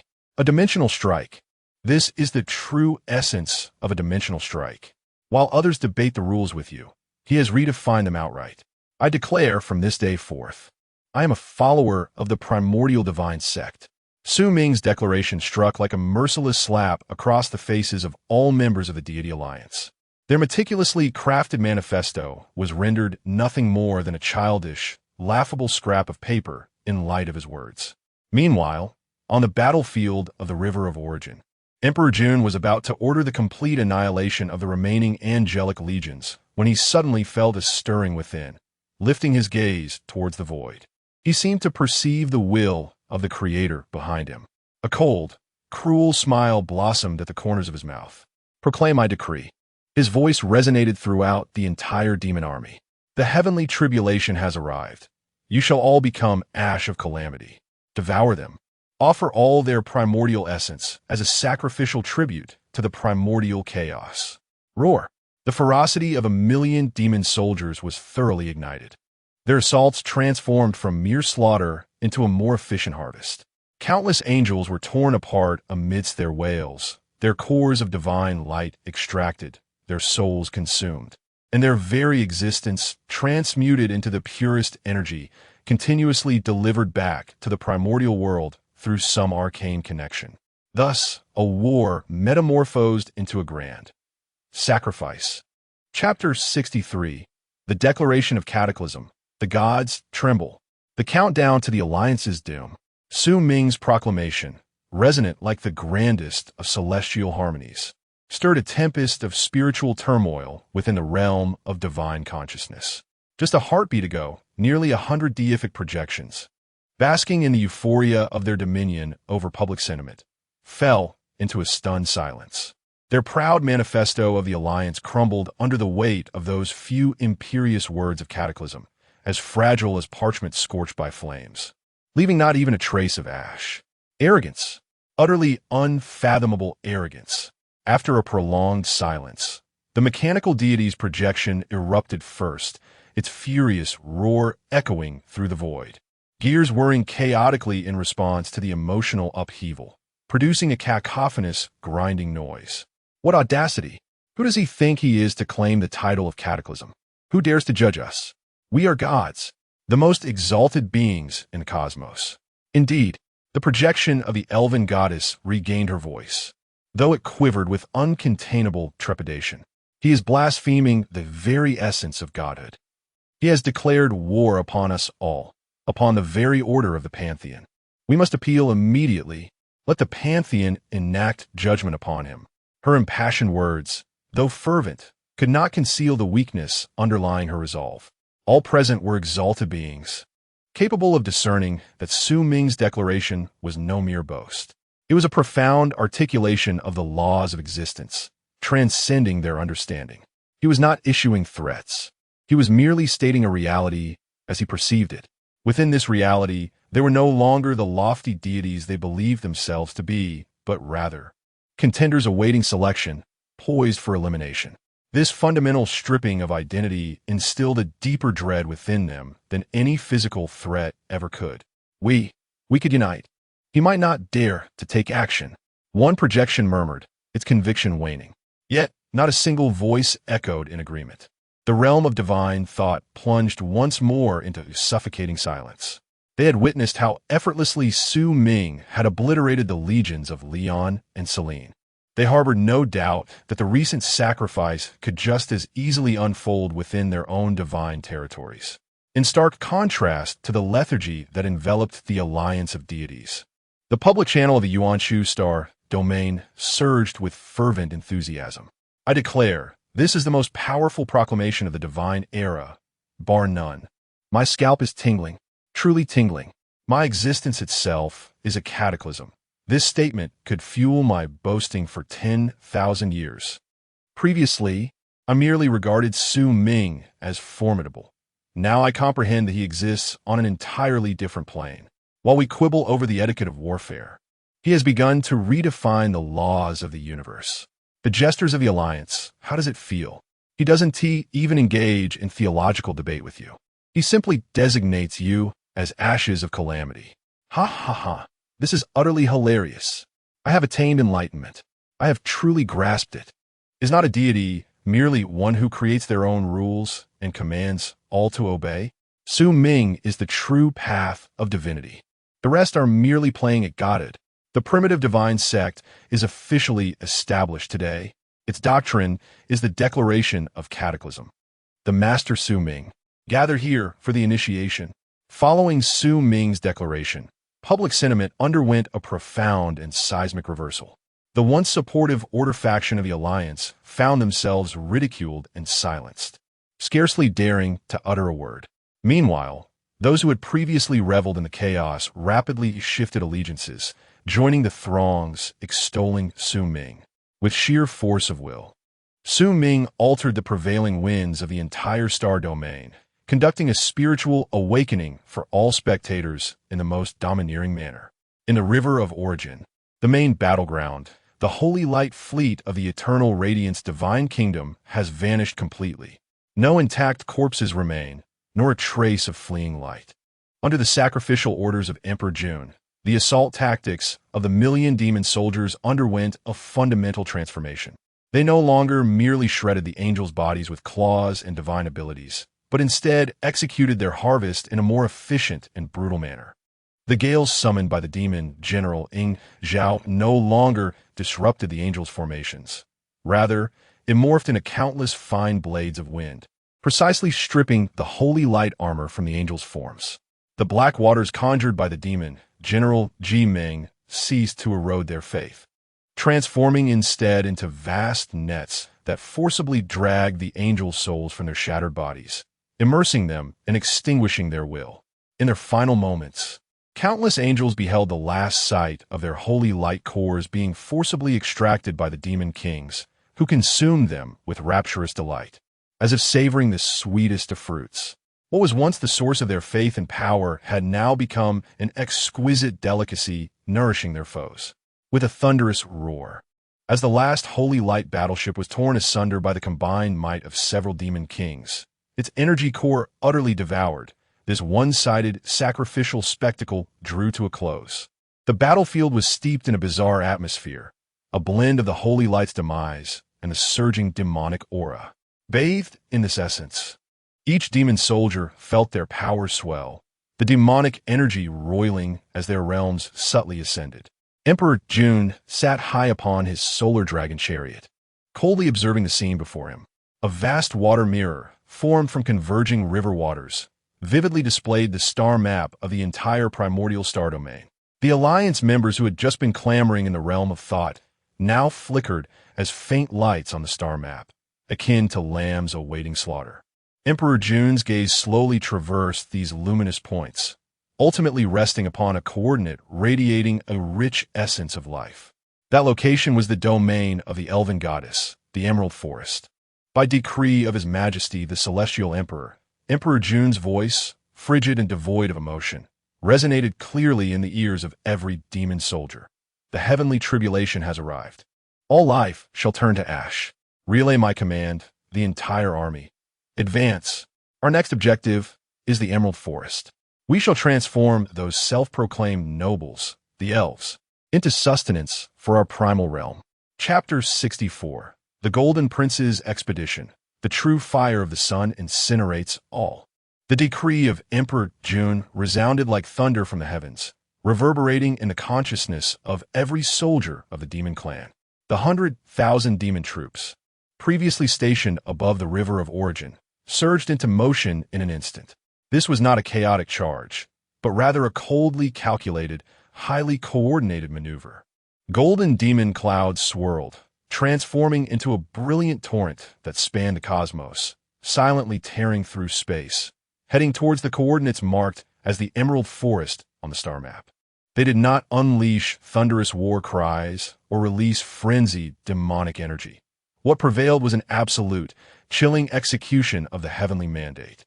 This formidable army, having sacrificed the entire Holy Light fleet, had reached a peak of momentum. They were the executors of divine tribulation, the harvesting machines bringing forth the resources needed for the calamities of the primordial world. The moment this tide of death commenced its advance, the public channel of the entire Yuanshu star domain detonated like it had been ignited with millions of tons of explosives. They moved. His army has truly mobilized. Destination, Emerald Forest. My goodness. Less than half a day after the alliance was formed, he is already at our doorstep. Madman, this is a complete lunatic. He cares nothing for the alliance or the Pantheon's appeals. This ISNT madness. This is divine might. His words command the laws. If he declares you ashes, you must become mere dust. Let us mourn for the Emerald Forest for a moment. And then, I'm so damn excited. Let us fight. I want to witness the descent of divine tribulation. Within the realm of mental exchange, the atmosphere shifted from a deathly silence to utter panic. He has arrived. His army approaches. They are coming towards my divine domain. The projection of the elven goddess trembled violently, her exquisite visage, woven from thought, now etched with terror and despair. She could distinctly sense a terrifying aura, potent enough to incinerate her entire world, advancing with alarming speed. Steady yourself, Arendelle. The mechanical deity's projection emitted a shrill hum, attempting to calm the crowd. Yet even his voice betrayed his composure. It was mere intimidation. We have nearly 100 deities allied. He wouldn't dare risk enmity with the entire star domain by truly engaging. He is attempting to force us to dissolve the alliance. Yes, he must be bluffing. We cannot falter. Immediately connect our divine powers to construct a united front, demonstrating our resolve. The members of the alliance clamored, their voices rising as if volume could mask their inner terror. However, before their determination could be manifested, the golden tide of death had already descended upon the outskirts of the Emerald Forest divine domain. As the golden canopy formed by the 100,000 demon soldiers obscured all starlight outside the Emerald Forest, all verbal struggles appeared painfully futile. Through the divine barrier, Arendelle and all the elves in her realm witnessed an unforgettable scene. On one side lies the world they have painstakingly crafted, resembling an exquisite work of art, towering ancient trees of life, streams flowing with the essence of moonlight, and tranquil forests inhabited by unicorns and fairy dragons. This realm is suffused with an aura of peace, nature, and vitality. On the other side, however, stands the ruthless and cold army of the demon race, exuding an aura of inexorable malice. Each one seems to have emerged from a sea of corpses and blood, and the sheer iron will they embody causes the very laws of the Emerald Forest to lament. Prepare to face the enemy. Yalandir cried out with a voice strained to the brink. Countless elven archers knocked their enchanted arrows. Ancient war trance lumbered forward with heavy steps, and druids began to chant spells to commune with nature. A verdant shield of divine energy, woven from the essence of life and the power of moonlight, enveloped the entire Emerald Forest. Yet, high atop the Sun Dragon chariot, Emperor June did not even cast a glance at the vigilant elves. His gaze rested upon the 10 heirs behind him. Go forth. The voice of the Demon Emperor was calm and indifferent. Let these feeble beings experience the warmth of the sun. By the will of our Father, the 10 princes, donned in golden feathered robes and bearing haughty expressions, bowed in unison to accept their command. In the next moment, they surged forth from the army, transforming into 10 golden rainbows that pierced the heavens, directly entering the sacred domain of the Emerald Forest. Just as Yalandir anticipated an assault, an unexpected turn of events transpired. The 10 golden rainbows erupted above the Emerald Forest with a thunderous roar. They did not take on human forms, nor unleash any divine powers. Instead, they transformed into 10 suns, 10 radiant orbs emanating boundless light and heat, ablaze with the annihilating fires of the sun. What is that? Yalandir and all the allied deities stood in stunned silence. They had never witnessed such a terrifying spectacle. Without granting them any time to react, the endless true flames of the sun cascaded down like a golden waterfall from those 10 celestial bodies.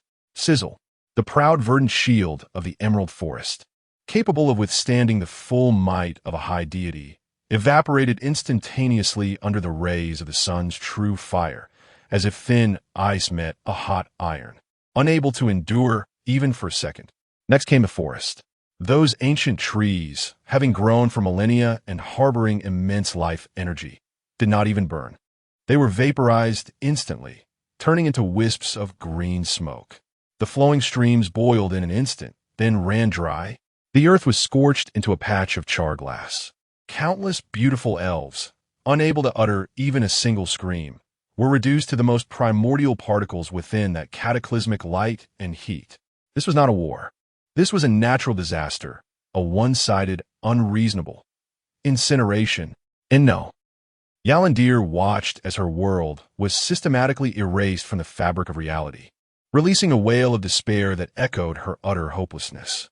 The million-strong demon army hovered silently beyond the divine realm, akin to the most indifferent spectators, observing the grand ritual named Burning Heaven, starring the princes of the Golden Crow. Chapter 65. Sacrificing the Goddess. The alliance crumbles in fear.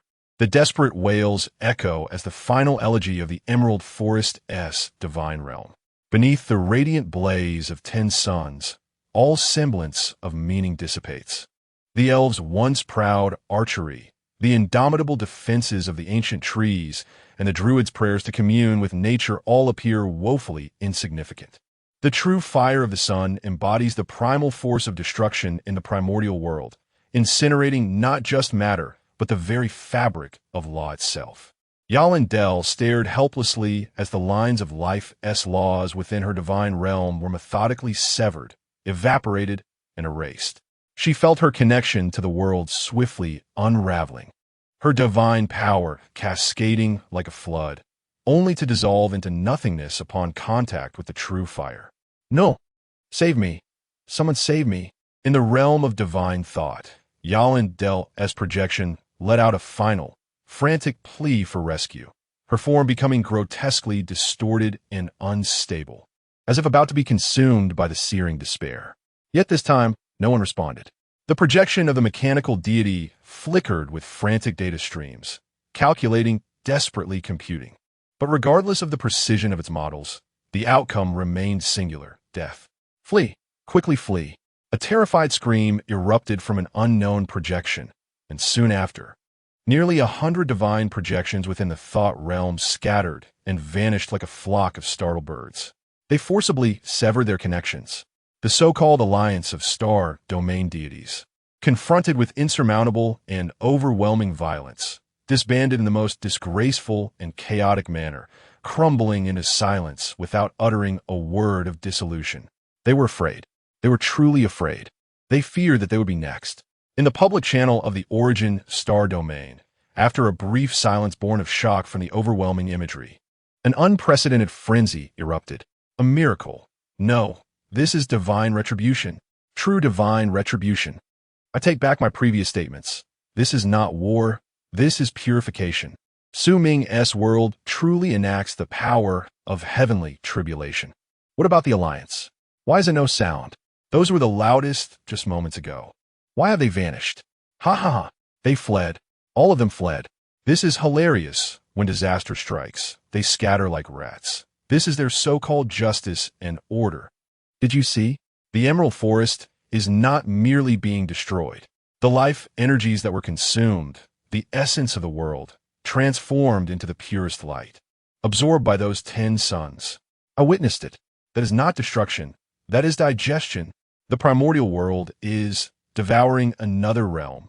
Countless observing deities finally comprehended this horrifying scene. Su Ming's campaign was fundamentally distinct from those of other deities.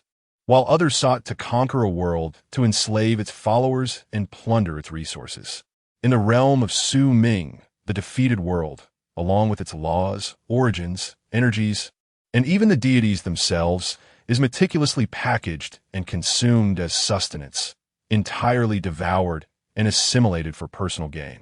This represents a form of plunder from a higher dimension. The Emerald Forest can no longer be referred to as such. It has transformed into a desolate expanse of charred earth, rendered void and lifeless. Above, the light of 10 suns gradually converges, reshaping into 10 regal and proud golden crows. Their aura is markedly more potent and refined than before. Evidently, the consumption of a divine realm's essence has served as a significant boon for them. It is finished, the eldest prince, Bo Zhang, declared coldly. At that moment, however, Dijun, seated upon his dragon chariot, slowly raised his gaze. His eyes pierced through the void, locking onto the very core of this scorched world. There, a vibrant green, exceedingly pure essence of divinity lay ensnared by countless chains of law, trembling in fear.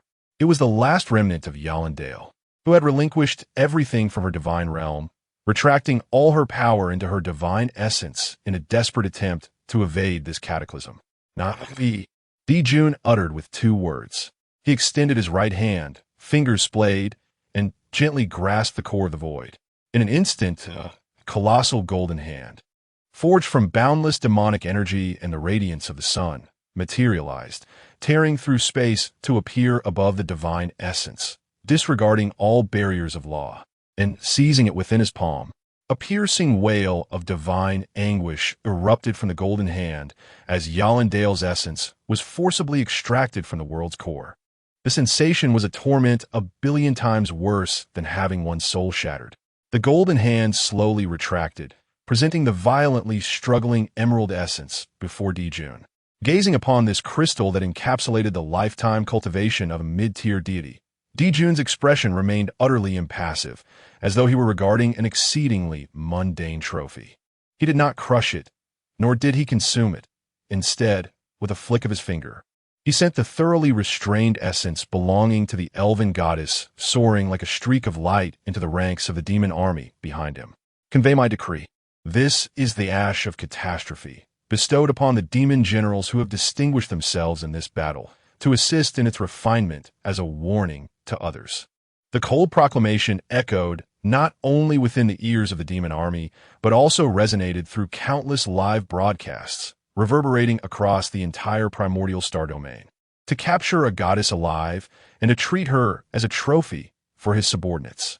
In that moment, all deities watching from afar felt a chill surge from their feet to the crown of their heads.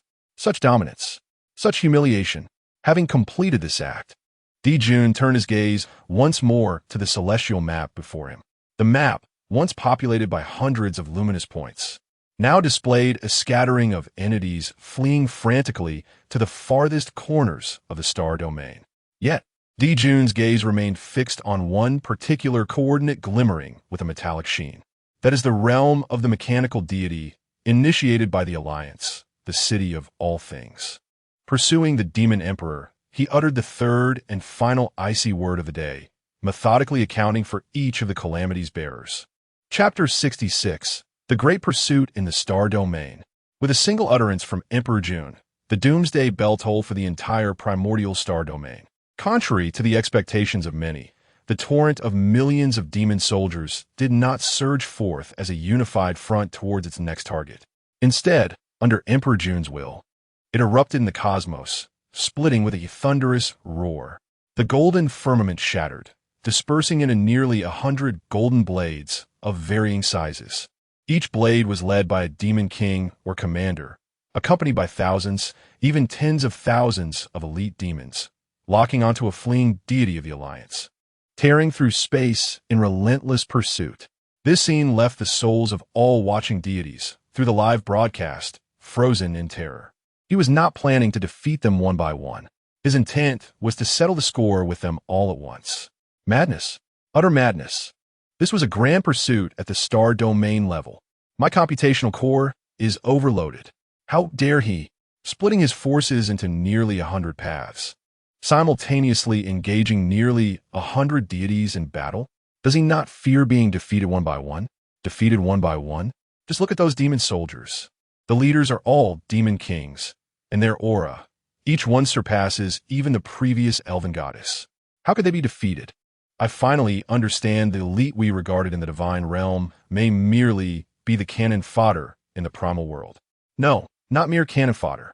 A senior deity from an ancient pantheon, well-versed in the ways of the cosmos, trembled as he spoke in the public channel. Those are not mere cannon fodder. Each of his troop types is birthed from the very essence of the laws. Each one is of mythic caliber. With these words, the entire universe erupted in astonishment. Mythic caliber.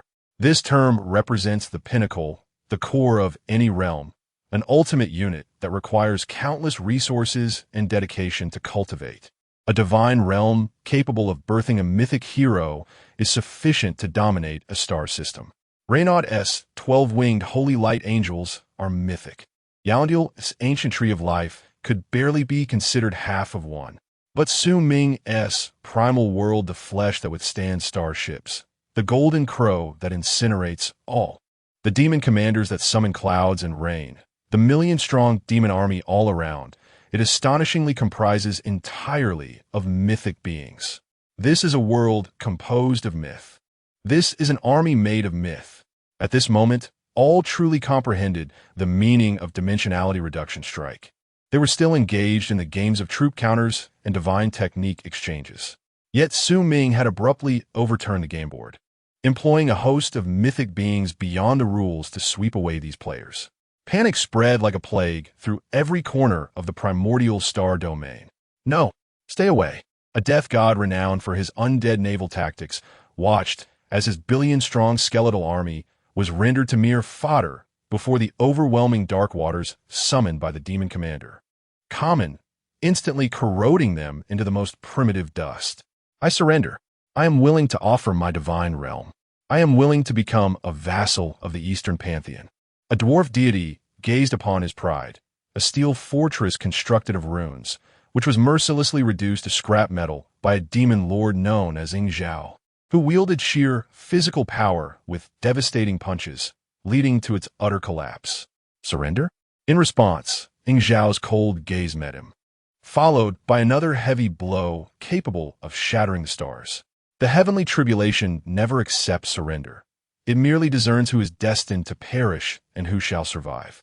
Under the ruthless reckoning of the ancient demon race, once mighty deities shattered like fragile bubbles, their divine realms devoured. their divine essences confiscated, and all traces of their existence transformed into sustenance for the burgeoning primal world. Meanwhile, the main forces led by the Demon Emperor Dijun, the Eastern Sovereignty, and 10 Golden Crow Princes had already traversed endless space, descending upon the colossal divine domain that shimmered with a cold metallic sheen, the city of all things. This city was starkly different from the Emerald Forest, devoid of life and emotion.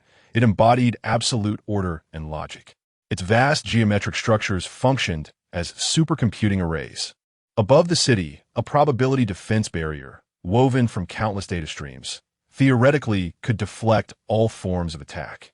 However, when the frigid solar dragon chariot and 10 miniature suns, exuding a sense of annihilation, silently hovered beyond the barrier, the city of all things erupted with an ear-piercing alarm. Alert! An incomprehensible causal weapon has been detected. Alert!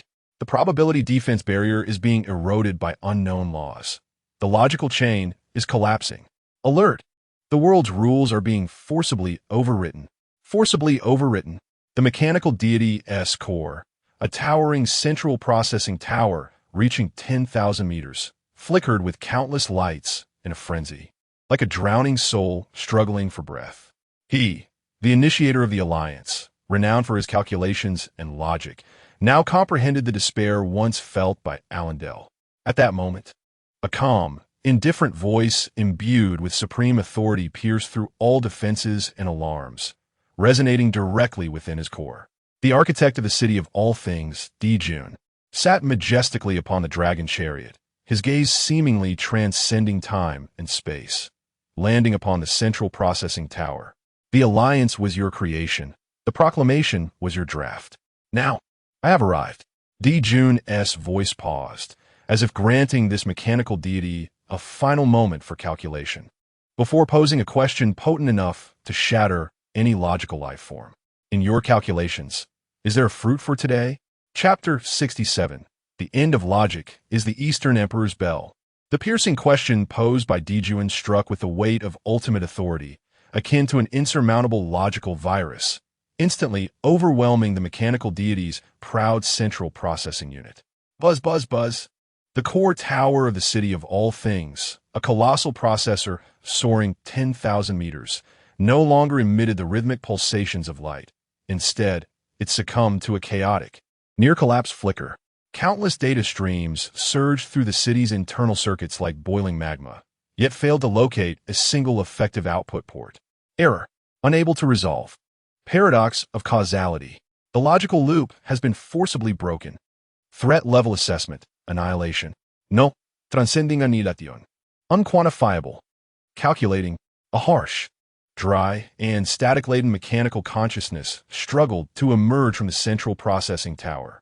According to the optimal survival principle, I request a value exchange. The mechanical deity, once a proponent of the alliance, ultimately presented the only path to salvation he could compute in the face of absolute despair. I shall offer everything to the great Eastern Pantheon. My divine realm, the city of all things, harbors technical data from over 7,000 civilizations since the Third Era, encompassing technologies such as curvature engines, dimensional folding, and quantum foam stabilizers. My divinity can serve as a supercomputing hub for your divine domain, processing the beliefs of billions of followers and optimizing the laws of the world. Accepting my surrender is your sole option for maximizing benefit. To destroy me would yield only a shattered world and fragments of the original essence. His voice grew increasingly fluid, as if reclaiming the familiar realm of logic.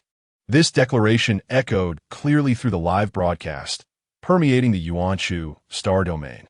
Rational, so rational. Even at this juncture, this fellow is still weighing pros and cons. To be honest, I am tempted. This equates to acquiring a top-tier technological repository for free. Will Suming accept? If it were me, I would certainly accept. This is far more valuable than mere destruction. You're thinking too narrowly. Don't you understand? Suming's campaign has never been about profit, just as countless deities anticipated Su Ming to deliver it. A light chuckle emanated from beside the solar dragon chariot. Dong Huang Tai, that majestic figure who had remained still throughout, as if untouched by the unfolding events, slowly stepped forward. He did not even cast a glance at the central processing tower, but spoke in a tone tinged with pity. Profit? Value? Your logic cannot deduce heaven's will. Your calculations cannot comprehend what constitutes a heavenly calamity. The only true value for one who faces calamity is to be reduced to ashes. At that moment, Dong Huang Tai raised his right hand. A small bell, ancient and profound, seemingly imbued with all the mysteries from the dawn of the universe, quietly floated in his palm. It did not exude any earth-shattering majesty, nor did it reveal a hint of apocalyptic aura. Yet, at the moment of its manifestation, the entire Yuanchu star domain felt as if all deities, regardless of their location or level of cultivation, were ensnared by an invisible hand gripping their very souls. Time seemed to stretch infinitely at that instant. Space lost all significance before it. What is that? An exalted deity cried out in shock within their divine realm, their voice laden with uncontrollable terror. Dong Huang Tai offered no reply. He merely flicked his fingers gently. When the sound of a bell reverberated, though not thunderous, it resonated deep within the true essence of all living beings. This bell toll was not mere sound waves, nor a thought projection, but a declaration of supreme order. The proud probabilistic defense barrier of the city of all things, renowned for its ability to deflect any attack, did not even ripple under the resonance of the bell. It simply vanished into thin air, not shattered, nor torn apart, but erased from the very concept of existence itself. Subsequently, the colossal city, constructed from countless superalloys, began to disintegrate. In the aftermath of the bell's echo, it did not explode or ignite. Instead, it unraveled. The seemingly indestructible alloys decomposed into the most primitive metallic atoms. Intricate circuits transformed into chaotic streams of electrons. Processors, which stored vast amounts of information, became mere heaps of meaningless silicon and crystal. The toll of Dong Huang's bell suppressed the primordial chaos, reversing the flow of time and space. It was not an act of annihilation, but rather a restoration of all to its primordial essence. No, logic cannot comprehend. The mechanical deity emitted one final chaotic and collapsing data stream. Its computational core, akin to a pinnacle mid-tier divinity, succumbed to total disintegration beneath the bell's resonance. It witnessed time reversing around the bell, space fracturing, the elements of earth, fire, water, and wind evolving, and the sun, moon, and stars perishing and being reborn. That was the manifestation of the Tao, the ultimate power that transcended all laws and logic. This is the Tao. This was the last utterance it left for the universe. In the following moment, the towering central processing tower, along with the divine essence that contained boundless knowledge, was entirely transformed into pure streams of particles, dissipating into the starry expanse. The city of all things returned utterly to nothingness. Dong Huang Tai retracted the Dong Huang bell, returning indifferently to stand beside Di Jun, as if he had merely accomplished a trivial task. Meanwhile, the public channel of the entire Yuanchu star domain fell into profound silence. After what felt like an eternity, a trembling message slowly drifted across the screen. I seem to understand what it means that beneath the sage, all are but ants. Chapter 68. The dread of the established deity. Greed transformed into trepidation. In the vast expanse of the cosmos, where once lay the city of all things, now only a thin veil of cosmic dust, faintly glowing, remains. The Eastern Emperor Tai merely struck a single chime, a divine realm that had stood for tens of thousands of years. A mechanical deity renowned for its logic and computation across several neighboring star domains, was utterly erased from the fabric of causality, as if it had never existed. At this moment, the public channel of the Yuanchu star domain and the live broadcast room of the Pantheon descended into an eerie, unprecedented silence. Billions of deities, whether they were high-ranking gods presiding over their domains or novice deities who had just ignited their divine flames, felt as though their very souls were being gripped by an unseen force, rendering them mute. Their minds trembled, their divine essences quaked. The unfolding events transcended their comprehension of power. After an indeterminate span of time, the oppressive silence was finally shattered by a flurry of messages brimming with horror and confusion. Is it over? Just like that. Over? What is that chime? Truly, an innate treasure? No. No known innate treasure possesses such unreasonable power. He is not destroying, he is proclaiming the non-existence of the city of all things. Is this an example of the principle of causality? No, this is a higher form of the Tao. Oh. Yes, that is the term. I finally comprehend. The world of Su Ming does not evolve within our understanding of the power system, but rather follows a supreme rule known as Tao. While we are still exploring the application of the laws, others have begun to define the existence and non-existence of the laws. How can we contend with this? Fear arises from the unknown. When this unknown manifests before one in a crushing, incomprehensible manner, fear elevates into reverence. Just as the broadcast room of the Pantheon fell silent in awe of the Eastern Emperor Bel's might, other corners of the Yuan-Shu star domain neared the conclusion of their inevitable reckoning. The demon General Ji Ming summoned the black water of the Nine Nether, submerging the skeletal realm of the god of the undead, retrieving its divine essence as if plucking pearls from the depths. The demon General Ing Zhao, with sheer physical prowess, pierced through the runic continent of the dwarven deity, grasping the quaking dwarven god in his hand. Nearly 100 legions of demon kin, like blades of heavenly tribulation, meticulously harvested the lives of every member of the alliance. Their once proud divine realms were now transmuted into the purest essence of the world, converging like resplendent rivers of stars across boundless space towards a singular destination, the primordial world. Each deity's fall signified a colossal surge of primordial power being devoured by the primordial realm. Su Ming could distinctly sense that his primordial world was expanding and growing stronger at an astonishing pace. The heavens soared higher, the earth thickened, the space became more stable. Even the spiritual energy within the primordial universe thickened several-fold. An abundance of information flowed through his divine consciousness. Ding! Your vast primordial world has successfully consumed the essence of the bone abyss realm, delving into the laws of death and the soul. Ding! Your primordial world has also successfully absorbed the essence of the rune continent, exploring the laws of forging and the earth. Ding! Your divine authority is rapidly ascending, with only a step remaining to attain the status of intermediate deity. For Su Ming, this war is akin to a lavish feast. To nurture war through war.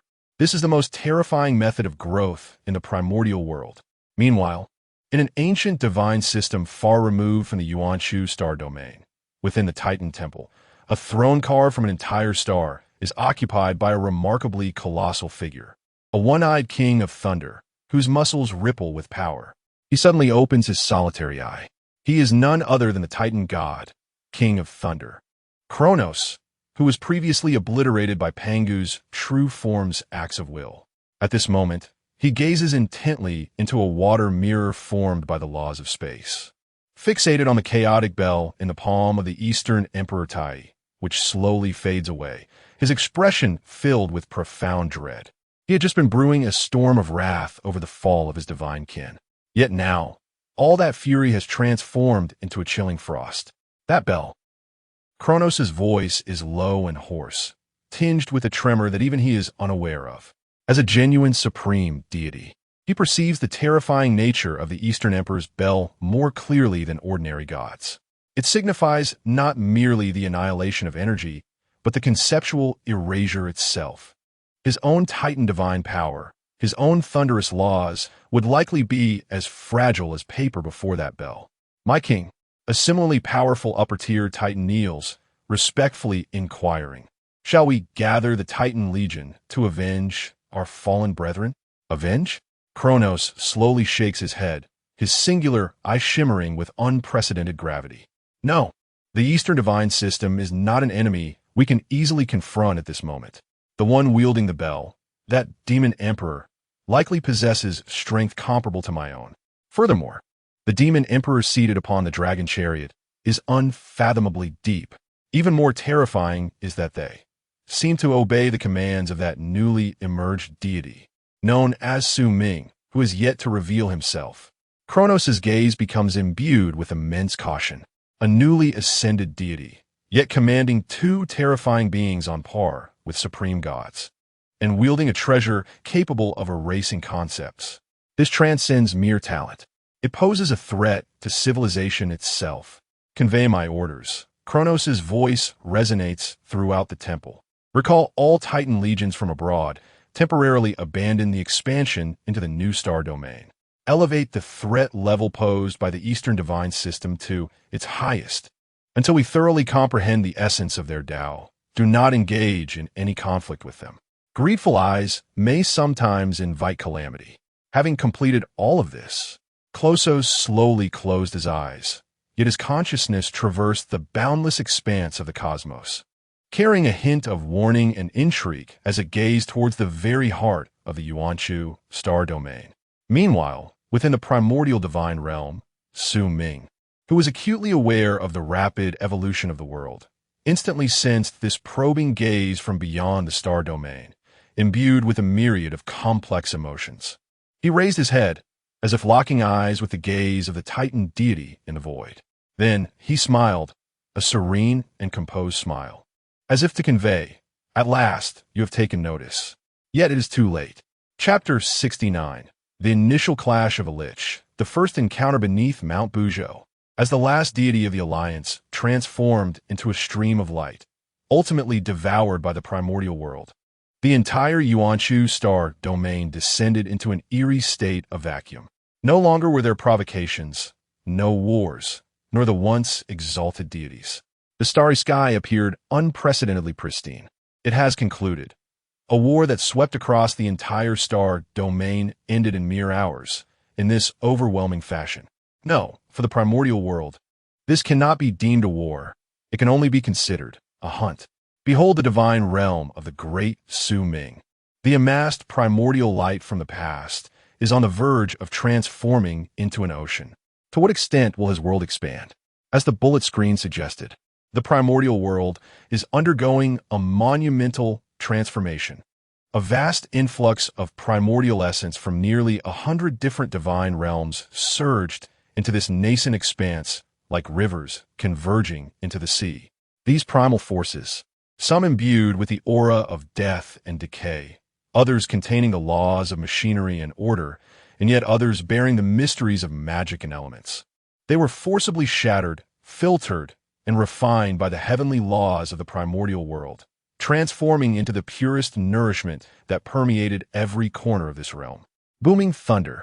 The edges of the primordial continent were rapidly expanding into the chaotic void at a visibly accelerated pace. New divine mountains rose from the earth, and fresh spiritual veins surged through the ground like dragons in flight.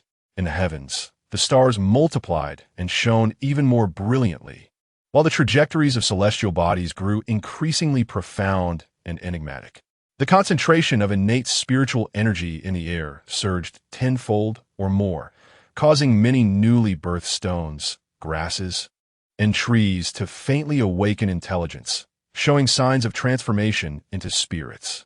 The entire world rejoiced and exulted. Yet, amidst this grand celebration that enveloped the world, a discordant spark quietly ignited. Mount Buzhou, as the pillar of heaven, connects the earth and sky, serving as the center of the primordial continent.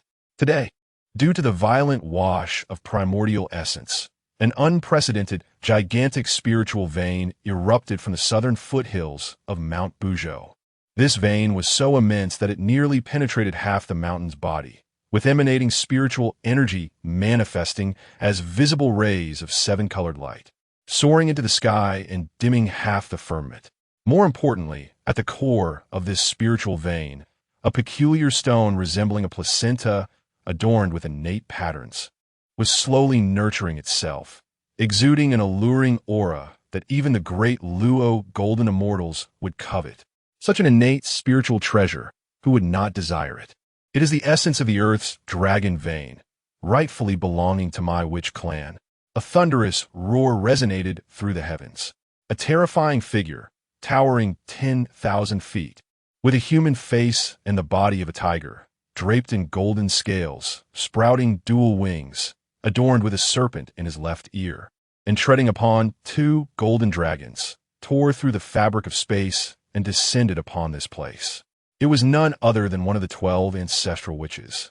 The ancestral witch of gold from the west, Ruxiao. His presence was overwhelmingly dominant, the principle of gold manifesting around him as countless invisible blades, slicing through the very fabric of space with a sizzling resonance. Yet, as soon as his words fell, a cold and haughty voice reverberated from the heavens. The ethereal elegance of the sky and the quintessence of the earth were all shaped by the celestial order. You soulless beings, only knowing brute force, how dare you lay hands on such treasures? Before the voice faded, a colossal golden claw, shrouded in the terrifying power capable of rending stars asunder, descended from the clouds, aiming directly for that innate miraculous stone. The demon clan had made its move. It was none other than Ing Zhao, one of the 10 demon generals, seeking death. The ancestral, which Ruxiao was filled with fury. In his eyes, beneath the heavens, apart from the other 11 ancestral witches, all were mere ants. How dare this unknown demon clan attempt to seize treasures before him? He could not be bothered with words, launching a direct punch. There were no dazzling divine arts, no intricate principles, only the purest, most extreme physical strength, along with an innate, absolute mastery over the principle of gold. Where his fist passed, space crumbled layer by layer, transforming into the most chaotic void turbulence. Boom! As fist met claw, a cataclysmic explosion erupted beneath Mount Buzhou, one powerful enough to shake the entire land of the primal chaos.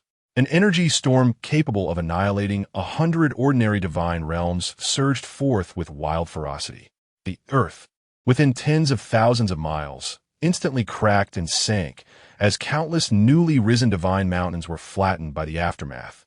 Ing Zhao's claw, potent enough to rend stars, was struck by Ruxiao's fist, causing golden feathers to scatter and blood to flow as his massive form was forcibly pushed back thousands of miles.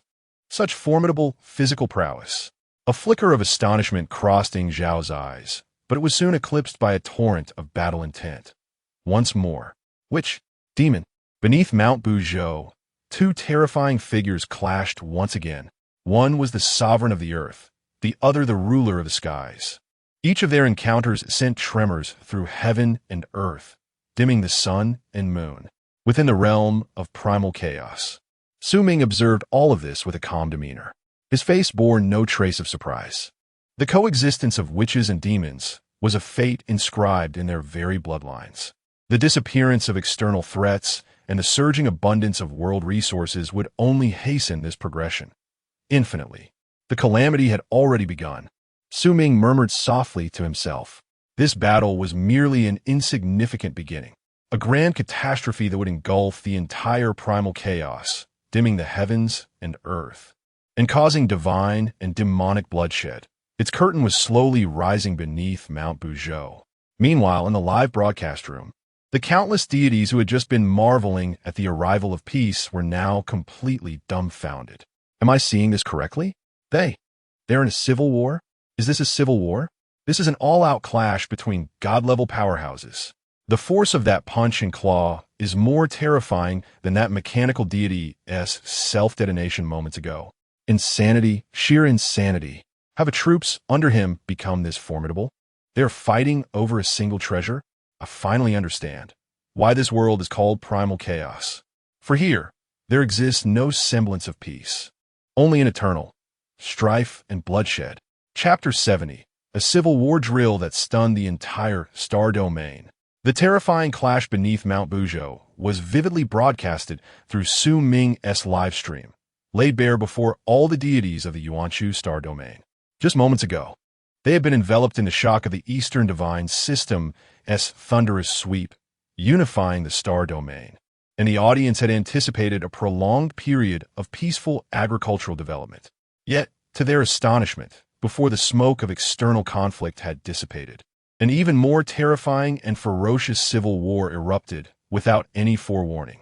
My God, What are they doing? Attacking their own kind? That monstrous figure with a tiger's body. Is it called the Ancestor Witch? His power is utterly terrifying. He can withstand the Demon Commander's divine abilities with his bare hands. This is madness. Absolutely insane. Doesn't T. Su-Ming care? This will ruin his world. Care? How can he? Look into their eyes. Those are deep-seated hatred and pride carved into their very bones, which cannot be quelled by a mere divine decree. The audience's lamentations and bewilderment had no bearing on the unfolding situation within the primordial world. Boom! Another earth-shattering collision. The demon commander's jaws were shattered, blood spraying into the sky, his form retreating once more. Although he was also a formidable Deluo golden immortal, in a pure contest of strength against the Ancestor Witch, who solely cultivated his physical form and neglected his primordial spirit, he was clearly at a disadvantage. Is this all the younger generation of the demon tribe can muster? The Ancestor Witch, Ru Shou, stood firm upon the earth, radiating a brilliant golden light, his aura as deep as an abyss, commanding them to return to the heavens. This land is not a place for you to tread. Arrogance. At that moment, a phoenix's cry resonated through the heavens. A streak of crimson light descended, igniting the very air as it passed, transforming the surroundings into a sea of flames. Who dares to harm my demon tribe's commander, as if there were no one left in our ranks? Another demon commander, by Fong, wielding the endless South Ming-esque fire, entered the fray. Roar! From deep within the earth, an enraged bellow echoed. Do you think my witch clan's brethren are few in number? A blue figure broke through the ground, a colossal man with a dragon-esque head, surrounded by towering waves. The water ancestor witch Gong Gong. Two ancestor witches faced off against two demon commanders. The battle escalated instantaneously. The sharp cutting of the golden principle clashed with the towering waves of the water principle. Against the celestial fire of the divine bird by Fong and the overwhelming might of Ing Zhao that could rend the heavens. For entities of Deluo golden immortal caliber engaged in a frenzied melee centered around Mount Buzhou. Every strike was not merely a collision of energy, but a cataclysmic confrontation of divine principles. The sky was torn asunder, half engulfed in flames. The other half submerged in vast oceans. The earth quaked, countless mountains reduced to mere dust under the slicing of the golden principle, only to be swept away by the colossal waves, leaving behind a scene of utter devastation. This spectacle left all spectators in the live stream with their scalps tingling and souls trembling. They had witnessed wars among deities, where legions clashed and divine arts contended, grand, yet still within the realm of comprehension. But what lay before them now? These are four walking calamities. From mobile sources of law, they themselves embody war. I retract my earlier statement. This is not a civil war. This is a drill? Yes, a drill. They are showcasing their strength to their deity, to the great Su-Ming. It is terrifying. The followers of other deities fight for their beliefs, while these subjects of Su-Ming exist solely for the act of combat. I finally comprehend why this pantheon can sweep across the entire star domain. Their world exists as a coliseum for nurturing conflict. A professor of the Tower of Truth, pale-faced, inscribed his analysis in his private channel. We were all mistaken. We believed that the end of war heralded the dawn of peace. Yet within the primordial system, war is merely the prelude to an even greater conflict. The shaman and the demon represent heaven and earth, embodying two fundamentally disparate laws of existence. Their discord is irreconcilable, is part of the world's evolution. Lord Su-Ming is not indifferent. Rather, he has no need to intervene. He observes, he sifts. He employs an internal calamity to birth the mightiest victor, to refine the celestial laws of his entire world. This professor's analysis spread like a virus among the circles of deities. All gods who beheld these words felt a chill rising from the depths of their divine essence. To utilize an internal god-level war as a drill, to temper laws through the turmoil of the world, what a mad yet confident conception of creation. Amidst the intensifying battle at Mount Buzhou, where even other ancestral shamans and demon leaders began to manifest their presence from all corners of the primordial realm, The eve of an unprecedented war sweeping across the world was upon them, when suddenly the entire primordial world came to a slight halt. An unparalleled, sovereign majesty emanating from the sun star above the 33 heavens cast its shadow downwards. Simultaneously, an ancient, vast essence, seemingly the embodiment of space and time, spread forth from the deepest depths of Mount Bujo. The demon emperor Di Jun, the foremost of the ancestral shamans, Di Jiang. Though neither of the supreme leaders made an appearance, their terrifying will, surpassing even that of the great Luo Golden Immortal, had already descended upon the battlefield. In the midst of fierce combat, the figures of Ru Shou, Gong Gong, Ying Zhao, and Bai Fong froze in unison. They could disregard any command from others, but could not defy the will of their own leaders. The fiery sea and tumultuous waves in the sky, the golden gleam and murderous aura on the earth gradually subsided. A cold royal consciousness echoed across the heavens. The time has not yet come. Withdraw. An ancient, vast will resonated through the land. This battle shall pause. The four terrifying entities exchanged one final murderous gaze before transforming into streaks of light and retreating to their respective realms. Beneath Mount Bujo, only a scarred land remained, along with the innate miraculous stone still floating at the core of the spiritual vein, emanating an alluring glow. It stood as a silent mark, signifying the beginning of hatred. The entire Yuanshu star region, along with the Pantheon-S live broadcast room, had fallen utterly silent. All deities comprehended the gravity of the situation. The cataclysmic battle that had just transpired was, for the primordial chaos, merely a trivial, internal war exercise. The true tempest lay yet ahead. Chapter 71. The Star Domain Expansion Rankings commence. Su Ming ascends to the pinnacle. The terrifying fluctuations beneath Mount Bujo gradually subsided. Yet the tumult stirred within the Hall of Gods remained palpable. The gazes of countless deities remained fixed upon the ravaged landscape, where the lingering aura of the laws still sent shivers down the spines of many high-ranking gods. Is it over? Just like that? Halted? That wolf in the heavens must be the demon emperor Di Jun. What an intimidating pressure, and that aura emanating from mountain. Could it be the leader of the witch clan? My heavens, to forcibly suppress such a battle of this caliber. Just how stringent is the hierarchy within this primordial divine system? This is not mere strictness. It is absolute dominion.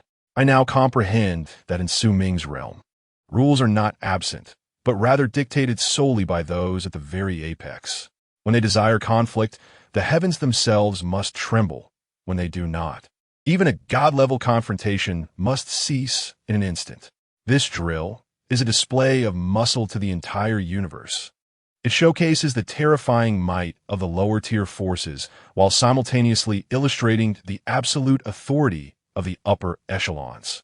As the audience remained in awe and confusion regarding the internal structure of the primordial world, a grand, imposing, and emotionless will suddenly descended upon the entire Yuanshu star domain, simultaneously manifesting in the Hall of God's livestream. Ding! The first phase of the Yuanshu star domain expansion period has concluded, and the expansion rankings are officially unveiled. This ranking will comprehensively assess the achievements of all newly ascended deities in this star domain, based on criteria including the area of divine domain expansion, the amount of world essence plundered, the strength of subordinate races, the progress of law comprehension, and the overall influence within this star domain.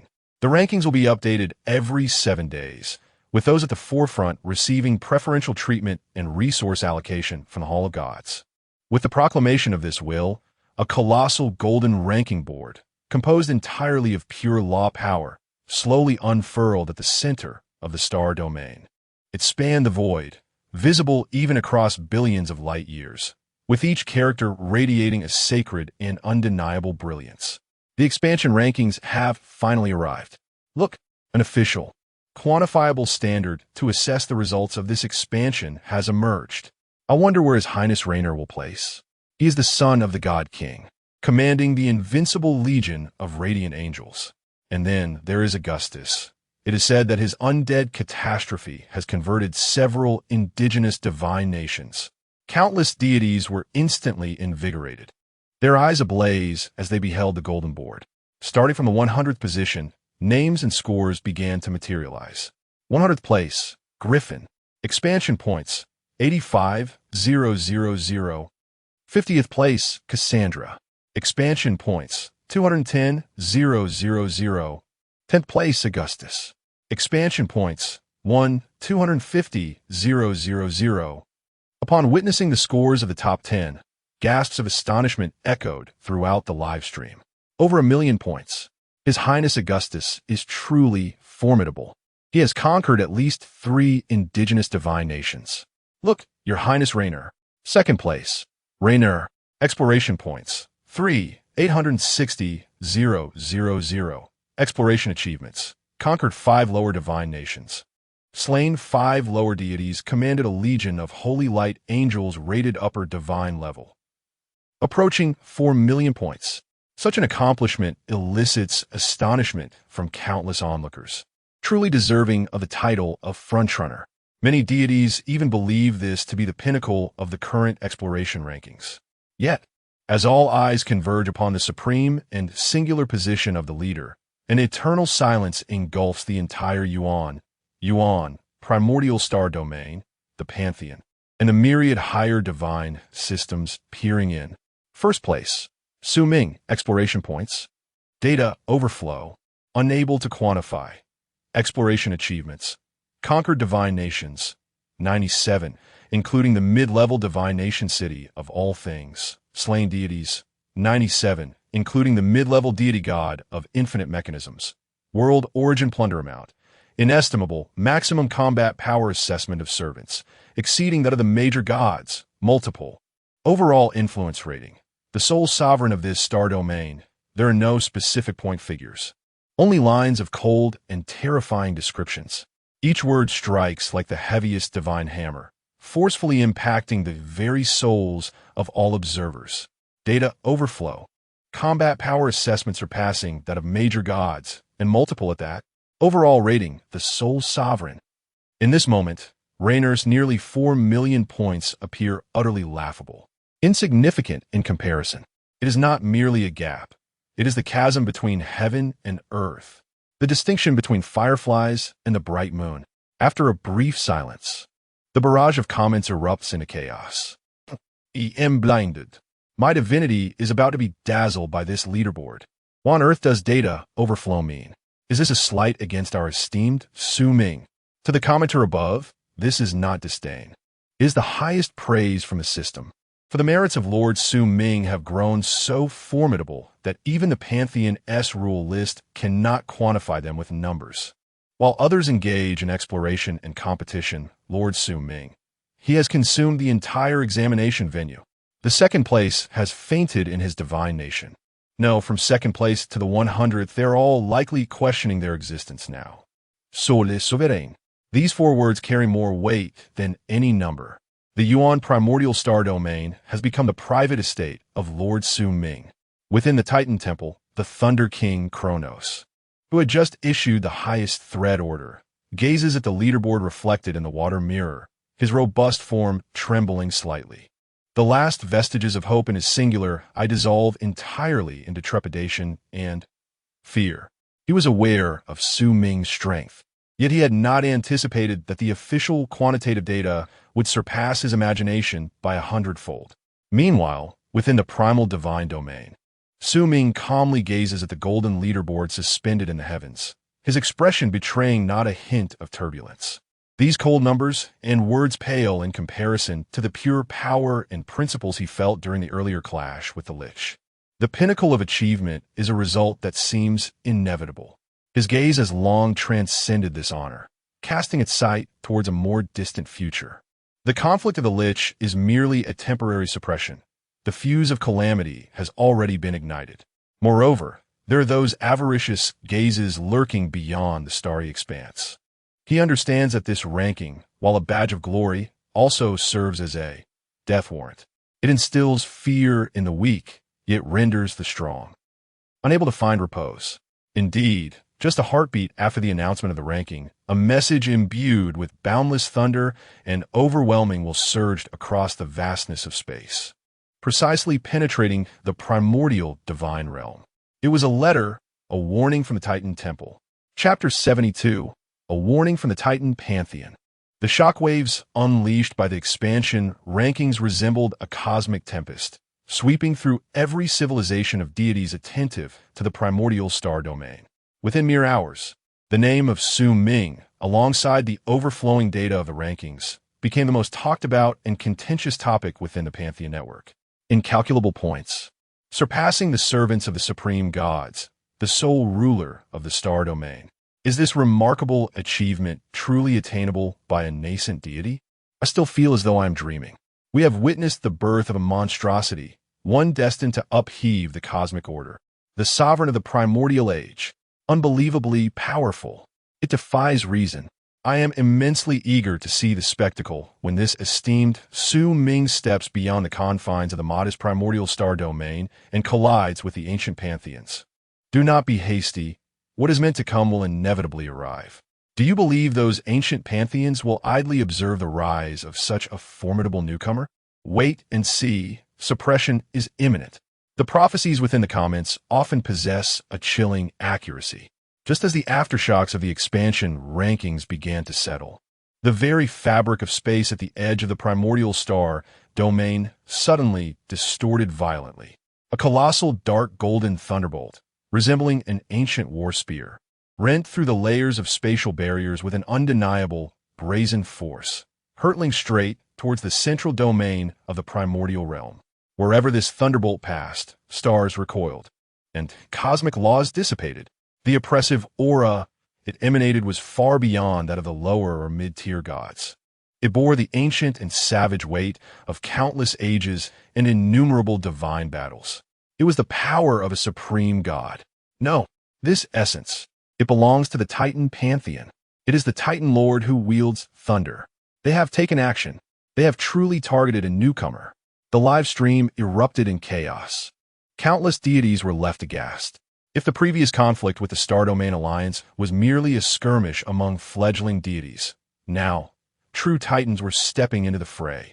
The dark golden thunderbolt did not directly assault the primordial world. Instead, it detonated in the void 1,000 miles from the world barrier. As the thunderous light faded, an ancient and weighty bronze tablet remained in its place. Upon the tablet, there were no inscriptions, only a single, pulsating eye symbol, imprinted with divine power. The symbol radiated warnings, threats, and an unmistakable air of arrogance. This was the Titan Pantheon's missive. An intangible wave emanated from a tablet, transforming into a chilling divine thought that instantly permeated the entire live stream, clearly resonating within Su Ming's mind. From the untamed deities of the East, Su Ming, the opening of this divine thought bore a tone of judgment, high and mighty. Your actions have grievously disrupted the order of the nascent star domain. Your existence poses a potential threat to the safety of the surrounding ancient pantheons. I, the sovereign of the Titan Temple and the King of Thunder, Cronus, hereby issue my final edict. First, immediately cease your barbaric and sanguinary expansion across the world and confine yourself within the confines of the primordial star domain, remaining there for a millennium without venture. Second, present the core methodologies for the creation of the witch and demon combatants from your realm for the study of the Pantheon, to mitigate any potential risks of uncontrollable chaos. Third, offer 70% of the sources you have plundered as tribute to the great Titan Mountain, to atone for the disruption you have wrought upon the cosmic order. Should you acquiesce to these demands, the Titan Pantheon may permit your eastern deities to exist as vassals. Otherwise, prepare to face the unending wrath on the Titan Mountain. The essence of this proclamation resonated clearly before all spectators.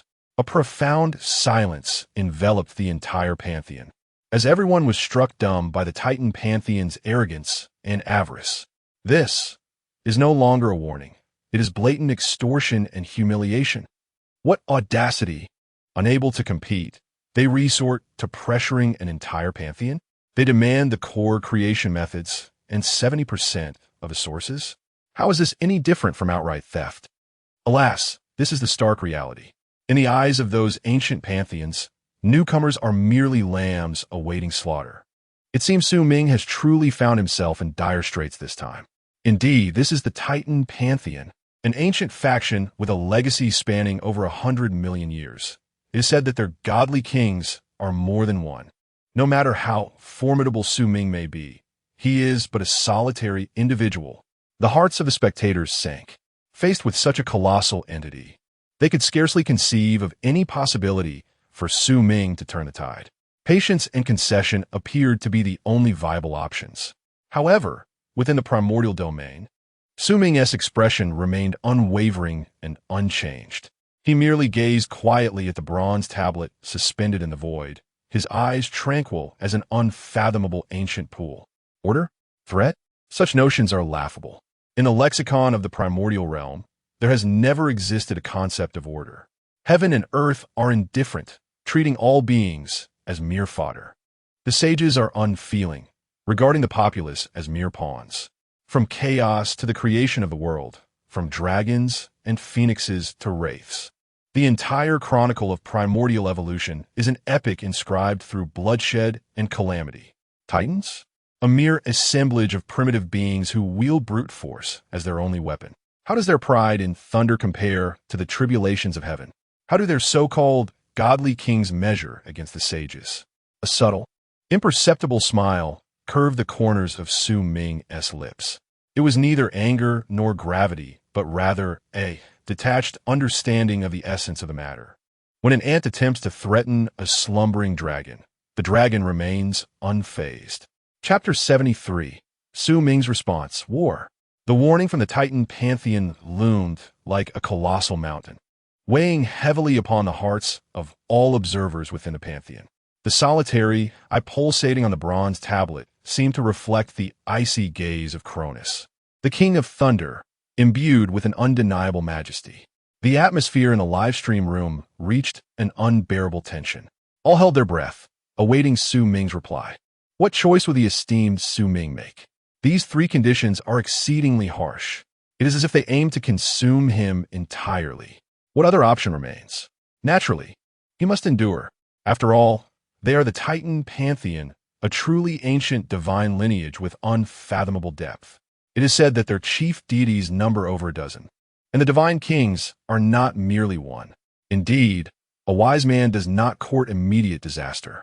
If he can endure this challenging period, there will be opportunities in the future as the primordial world evolves. To confront them head-on would be akin to striking a rock with an egg. Alas, though reluctant, this is indeed the only path. May the esteemed Su Ming find the fortitude to swallow this pride. To nearly all deities, faced with the behemoth that is the Titan Pantheon, Su Ming's sole choice appeared to be submission. Perhaps there could be negotiation over the finer details. Yet the overarching direction necessitated humility. This is an immutable law for newly ascended deities when confronted by ancient pantheons. However, within the primordial divine realm, Su Ming disheartened all. He merely cast a quiet glance at the stone tablet, his expression so indifferent it was as if he were gazing upon a mundane stone by the roadside. The imposing divine will and the tyrannical conditions failed to stir even the slightest ripple within his heart. Slowly, he raised his hand, not to inscribe a divine decree, nor to engage the Pantheon's public channel for negotiation. His index finger merely pointed gently towards the primordial world below. A silent will instantaneously traverse the 33 heavens, descending upon the majestic Lingxiao Palace. This presence was disruptive, encapsulated in 4 simple words. High upon the imperial throne, the demon emperor Dijun felt a fleeting, chilling intent flash within his authoritative golden eyes. He immediately comprehended the will of this supreme creator deity. Yimeng. Dijun's voice resonated coldly within the vastness of the Lingxiao Palace. At your service, a towering figure with a human body and dragon's head, exuding an aura as deep as an abyss, stepped forth from the ranks of civil and martial demon generals, bowing to receive the command. There is filth beyond the palace, tarnishing my divine majesty. Dijun's voice bore no trace of emotion. Go cleanse it. As you command, I shall heed your divine will. The demon General Ji Meng's eyes sparkled with brilliance, and in an instant, an endless vapor enveloped him. The next moment, he vanished from the Lingxiao Palace, appearing in the boundless void beyond the primordial world. This scene was vividly captured through the live stream, laid bare before the eyes of all spectators. What is he? What is he about to do? He has dispatched a servant? Who is that dragon-headed creature? Such formidable presence. Another being of the great, Luo, golden, immortal caliber. Could he be considering a forceful response? Insanity. He has truly lost his mind. Under the incredulous gaze of countless onlookers, the enigmatic and formidable figure of Ji Meng stood suspended in the void, casting a disdainful glance at the bronze tablet emanating the oppressive aura of the supreme deity. Titans? He scoffed derisively, his voice resonating like the chill of the abyss, echoing through the cosmos. A horde of barbaric creatures dared to show disrespect to my divinity? Before his words had fully dissipated, he granted no opportunity for a response, raising his hand with resolute determination. He did not invoke cataclysmic powers, nor summon earth-shattering artifacts. Instead, he channeled a fragment of divine will, imbued with the spirit of Su Ming, the majesty of the demon emperor, and the indomitable pride of the entire primordial divine system, transforming it into a single syllable that surged forth towards the bronze tablet. It was but a word, a simple yet profound utterance, teeming with boundless resolve and lethal intent. Va? Boom! As this word emerged, it seemed to unleash an instantaneous resonance with the laws of the cosmos. The very fabric of the Yuan Chu star domain trembled in response. A will of warfare, far more tyrannical and pure than the thunder of titans, erupted with thunderous force. The bronze tablet, forged by the hands of the Titan's supreme deity and capable of subduing mid-tier gods, could not withstand even a fleeting moment before the might of that solitary word. The single eye pulsating upon the tablet reflected sheer terror and disbelief, and with a crisp crack, the entire structure, along with the divine thunderous edicts it bore, was utterly obliterated, reduced to the most primal dust of the universe by that singular syllable. One word, shattering the divine laws. One utterance, fracturing divine authority. Having accomplished this feat, Ji Meng appeared as if he had merely swatted a fly. He cast a cold glance at the remnants of the shattered tablet, turned, and bowed deeply towards the direction of the primordial divine realm, before his figure transformed into a streak of light, returning to the heavenly court. In the void, only the lingering echo of that word, imbued with relentless iron will and insolent pride, remained. Meanwhile, the Hall of God's livestream had descended into unprecedented silence. All deities, regardless of rank or race, found their minds blank in that moment. No compromise, no retreat, no furios rebutaos, no lengthy negotiations. Only one word remained: war. This was Su Ming's reply. This was the stance of the primordial divine system. Chapter 74. The Demon General Scheme. A single hand submerges the Titan divine nation. The profound silence of the Pantheon lingered for a full 3 seconds before being entirely engulfed by a torrent of barrage akin to a cataclysmic avalanche. War! War? He merely replied with the word war. My spirit trembles. This is no longer mere madness. It is insanity. He is declaring war on the entire Titan Pantheon. How audacious! I have lived for 300,000 years and have never witnessed such a fierce new deity. Faced with the extortion of the ancient pantheon, instead of retreating, he boldly advances, declaring war. I am utterly enamored. Today, I am an ardent supporter of the primordial divine system. It's over. There is no room for retreat now. The wrath of the Titan pantheon is sufficient to reduce a secondary universe to ashes. How can he withstand it? The emotions of the audience splintered into starkly contrasting extremes. On one side, there were those fervently stirred by Su Ming's indomitable and iron-willed spirit. On the other, there were those engulfed in despair and lamentation for having provoked such a terrifying adversary. Meanwhile, in the distant star realms of the Titan Temple, boom! A thunderous resonance reverberated throughout the temple, emanating not from the outside, but from the exalted Thunder Throne. Kronos abruptly rose from his throne, an uncontrollable, terrifying divine might radiating from him, fracturing the star core, forged ground beneath into a web of cracks. Within his singular eye blazed a fury capable of incinerating galaxies. Va? Kronos' voice was deep and hoarse, each word squeezed out as if through gritted teeth, imbued with a savage intent to kill. A barbarous god, freshly shed of mortality, dares to declare war against me, against the illustrious Titan pantheon? The warning he dispatched, laden with the will of this supreme deity, represented the dignity of the entire Titan pantheon. Yet now, this dignity has been shattered by a mere servant's single word. This is not merely provocation. It is the utmost humiliation.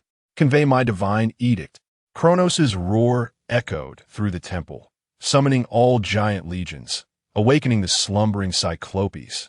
I shall reduce this so-called primordial world, along with that ignorant deity, to cosmic dust. However, his command was destined to be a moment too late. For within Su Ming's lexicon, there has never existed the term passively enduring an attack. At the very instant the demon general's scheme was thwarted with a single word, returning to the heavenly court, Su Ming's indifferent, yet commanding will descended once more upon the celestial palace. Go, teach them a lesson. Di Jun understood the unspoken command, his authoritative gaze once again directed at Ji Ming. Do you comprehend? Ji Ming grinned, revealing his fearsome dragon teeth, his smile replete with a bloodthirsty yearning. I shall obey. In the next moment, Ji Ming's figure vanished once more. Yet this time, he did not linger in the primordial star domain. Instead, he transformed into a shadowy stream of water, directly tearing through space, charging toward the remote coordinate marked by the Pantheon as a Titan Pantheon affiliate, with audacious resolve. The hearts of all spectators leaped to their throats. Where has he gone? The coordinates point towards the Titan god's realm of Blackstone Mountain. Is he alone? Has he dared to charge into the domain of a Titan god by himself? What madness! Utter lunacy! This is no mere declaration of war. It is a fight to the death. Blackstone Mountain is the domain of a mid-tier deity, the lord of mountains and lava. This entire realm is comprised of thousands of colossal black volcanoes, the mountain ranges stretching like the spines of some great beast. Golden rivers of molten lava flow across the land, patrolled by countless lava giants, cyclopes, and hellfire, all permeated with the stench of sulfur and destruction. Above this domain, the divine fire of the mid-tier deity burns eternally, casting the world in a dark crimson hue. At this very moment, an unexpected guest descended. The figure of the charming demon, Chimeng, appeared in the heavens above this divine realm. He gazed down upon the chaotic world filled with fire and earth elements, his eyes brimming with disdain. A mere speck of light dares to compete with the bright moon? He slowly raised his hand, fingers spread wide, palm facing downward. An ancient, vast, and profound law began to gather in his palm. It was the law of water, but not ordinary water. It was the primordial essence, transcending all water elements in this universe, true water of the Celestial One. The sound of flowing water began to resonate in the void.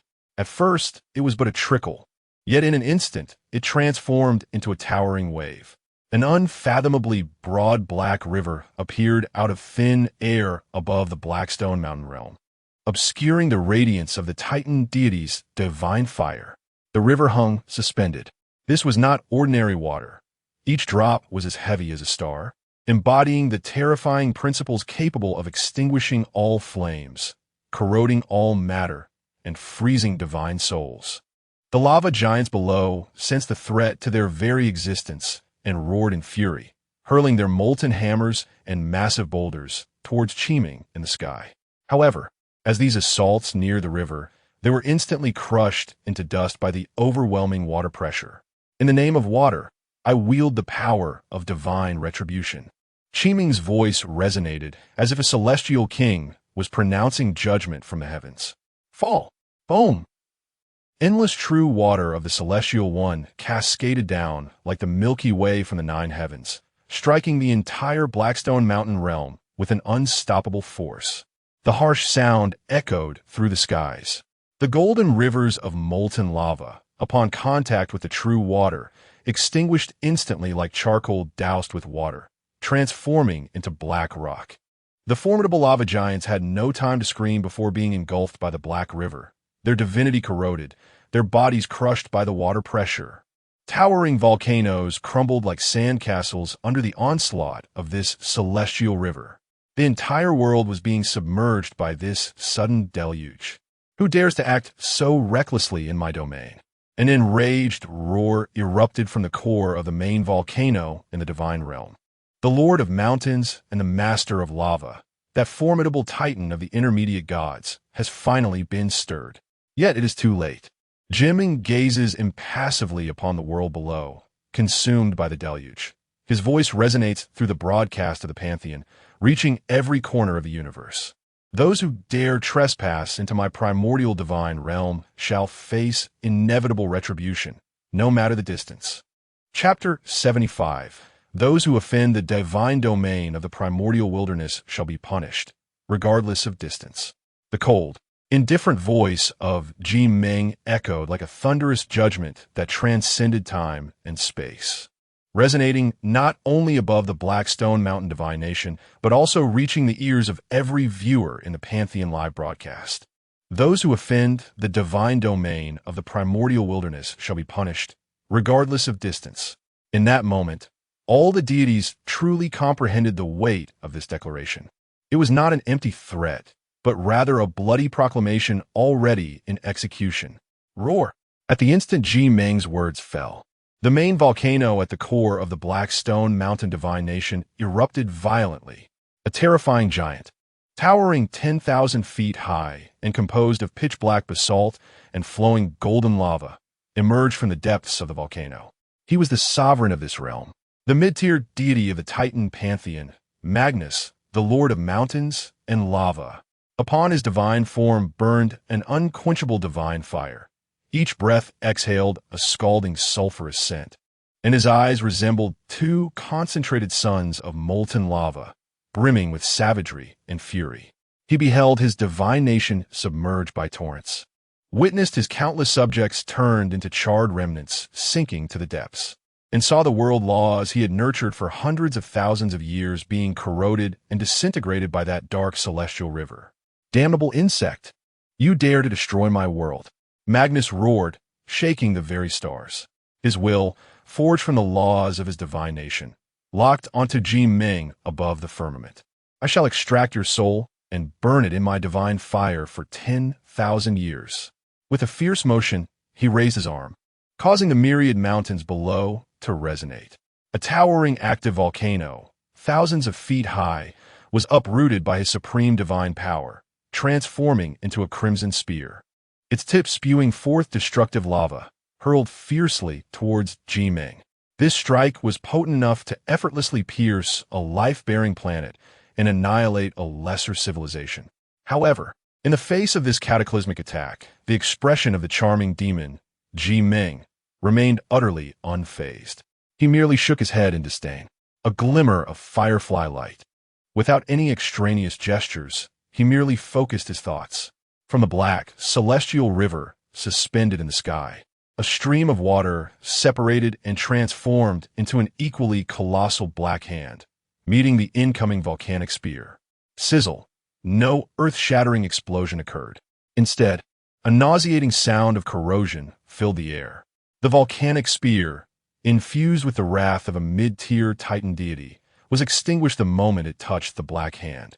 As the divine fire of molten lava was instantly doused by the true water of the heavens.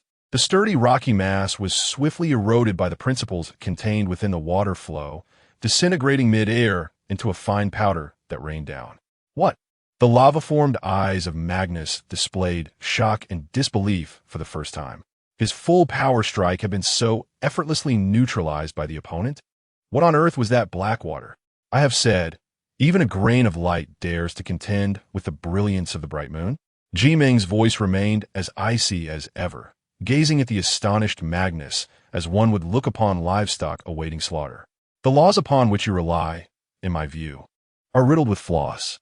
Before his words could fully escape his lips, he extended his finger, forming it into a sword, and, with a swift motion towards Magnus below, he drew a line through the air. With a resounding whoosh, a waterline emerged from the suspended river of the heavens. This line, as delicate as a gossamer thread and as dark as ink, bore within it a terrifying power capable of severing laws and dismantling divinity. It disregarded the spatial distance, advancing with a velocity surpassing light, and cut straight towards Magnus' divine form. Mountain barrier. Magnus sensed a life-threatening peril and bellowed in fury. The remnants of the earthly laws within his divine realm surged wildly, coalescing before him into a formidable shield forged from the shadows of countless mountains. Yet it was futile. That dark waterline, like a knife slicing through tofu, silently penetrated the mountain barrier, gliding past the solid divine body of Magnus, composed of basalt. Everything seemed to freeze in that moment. Magnus gazed down in astonishment at his own chest, where a nearly invisible black line had emerged. Instantly, the black line expanded rapidly. The destructive essence contained within the true water of the heavens was voraciously eroding his divine body and essence. No, this cannot be. I am a titan, an immortal god. His voice resonated with terror and despair. In the next instant, with a thunderous crash, his towering divine form split in two at the black line. Golden divine blood erupted like a waterfall, only to be completely devoured and purified by the surrounding black river midair. The divine fire burning upon his throne flickered violently before extinguishing entirely. A mid-tier god has fallen. Within the Pantheon-S live stream, billions of spectators seemed collectively petrified, all chatter and sound abruptly ceasing in that moment. Every deity stood transfixed, gazing at the figure that loomed over the obliterated world, having effortlessly slain a mid-tier titan. A chill emanating from the depths of their souls engulfed their beings. A mere servant, just one servant. After the titan pantheon sounded its alarms, it took the initiative to strike, traversing vast star realms to descend upon its subordinate divine realm. With singular might, it drowned the divine kingdom, and with a mere flick of the fingers, obliterated a mid-tier god who had achieved fame for hundreds of thousands of years. This is the retribution of the Primordial. This is the Battle of Su Ming. Having accomplished all this, Kamon did not even glance at the collapsing divine realm. He turned, his figure transforming into a streak of water light, vanishing into the depths of space, leaving behind a desolate wasteland and a chilling proclamation that would forever be etched in the hearts of all observers. Those who offend the primordial divine domain shall be hunted down, no matter the distance. Chapter 76. The Wrath of the Titan Overlord. The Emergence of Godly Might. The fall of the mid-tier deity Magnus and his divine realm. Now submerged and rendered a desolate wasteland by the heavenly true water, struck the Titan pantheon like a resounding slap to the face. Within the Pantheon-S live-streaming chamber, silence was succeeded by an explosive eruption of fervor. He has truly vanquished a mid-tier god, as easily as crushing an insect. My gods, this is no mere retaliation. It is a declaration of the ironclad laws of the wilderness, heralded by the corpses of Titan deities and their realms. Utterly insane, so tyrannical, I proclaim that from this day forth, Su Ming is my sole idol. That phrase, though distant, must be punished, is etched into my very soul. It's over, utterly over. This has spiraled into an irreconcilable conflict. To slay a mid-tier god of the Titan pantheon is tantamount to declaring war on the entire pantheon. The Thunder King Kronos will not rest until retribution is exacted. The predictions of the barrage once again materialized into reality. At the distant summit of Titan Mountain, within the Thunder Temple, the moment Magnus' divine fire extinguished, the thunderous stone pillar that symbolized his life force shattered with a resounding crash. An unfathomable aura of terror erupted from the Thunder Throne. In Kronos' singular eye, the previous fury was replaced by a tumultuous blend of savagery, humiliation, and a chilling intent to annihilate. The entire Thunder Temple trembled beneath the overwhelming force of his uncontrolled divine might, as dark golden lightning materialized, searing deep scars into the once impenetrable walls of the temple. He was dead. One of his mid-tier deities, a formidable warrior safeguarding a territory for the Titan pantheon, had perished, slain by the servant of a newly birthed deity of the wilderness. The warning had been disregarded. He could have deemed it a sign of ignorance and arrogance. But now, the adversary had chosen to strike, crossing the starry expanse to execute his divine being and obliterate his realm. This was no longer mere provocation. It was war. It was humiliation. In front of the entire universe, it trampled upon the dignity of Kronos and the entire Titan pantheon. Excellent Kronos' voice resonated with a terrifying depth, as if emanating from the abyss, causing all the giant servants within the temple to tremble and prostrate themselves in fear. Very well, an insignificant insect, one not even a true god, dares to draw the first blood from the great titans. He slowly raised his hand, that massive appendage adorned with ancient divine runes, neither pointing towards any legion nor issuing any commands for assembly. For he understood that ordinary legions, even other mid-tier gods under his command, had become insignificant before that servant who wielded the enigmatic Blackwater. To confront such an unpredictable madman, one must employ the most absolute and overwhelming force, delivering a single fatal blow. Since you revel in war, I shall bestow upon you a true annihilation. The divine light in Kronos' singular eye surged. His immense divine power began to blaze wildly, coalescing into a formidable force. Intricate and profound chains of divine laws extended from his being, intertwining with the primal energies of the Titan God Mountain. He held nothing back, unleashing the unparalleled might of a supreme god, even brushing against the exalted barrier of the God King. In the next moment, he directed a palm towards the Yuan-Shu star domain, transcending the bounds of time and space. This strike, though lacking in cataclysmic grandeur, caused the very fabric of space above the Yuan-Shu star domain to shatter like fragile glass. A colossal hand, forged from pure, dark, golden, thunderous laws, tore through the cosmic veil and descended slowly. This hand was immense, vast enough to obscure entire star systems, its fingers slightly spread, capable of cradling countless stars within its grasp. Each flicker of lightning coursing across it harbored the terrifying power to annihilate lower deities. The oppressive force radiating from it made every deity within the Yuan-Shu star domain, whether native or neighboring to Su Ming, tremble in fear, their souls writhing in anguish. God King. No, it is not the true God King. It is the supreme God Kronos. He has unleashed an attack imbued with the might of a God King through his own formidable power. He has not descended in person, but this strike embodies his will. It represents the ultimate judgment of the Titan pantheon. It is over, truly over. Such a level of power transcends the laws themselves. It is the purest essence of force at its zenith. The primordial world is about to be obliterated by a single hand. The audience in the live stream fell into utter despair. Before this hand, even the celestial true water of Qimeng and the layered barriers of the primordial world seemed insignificant and powerless. This was the true wrath of the ancient supreme god. This was the power of the God King.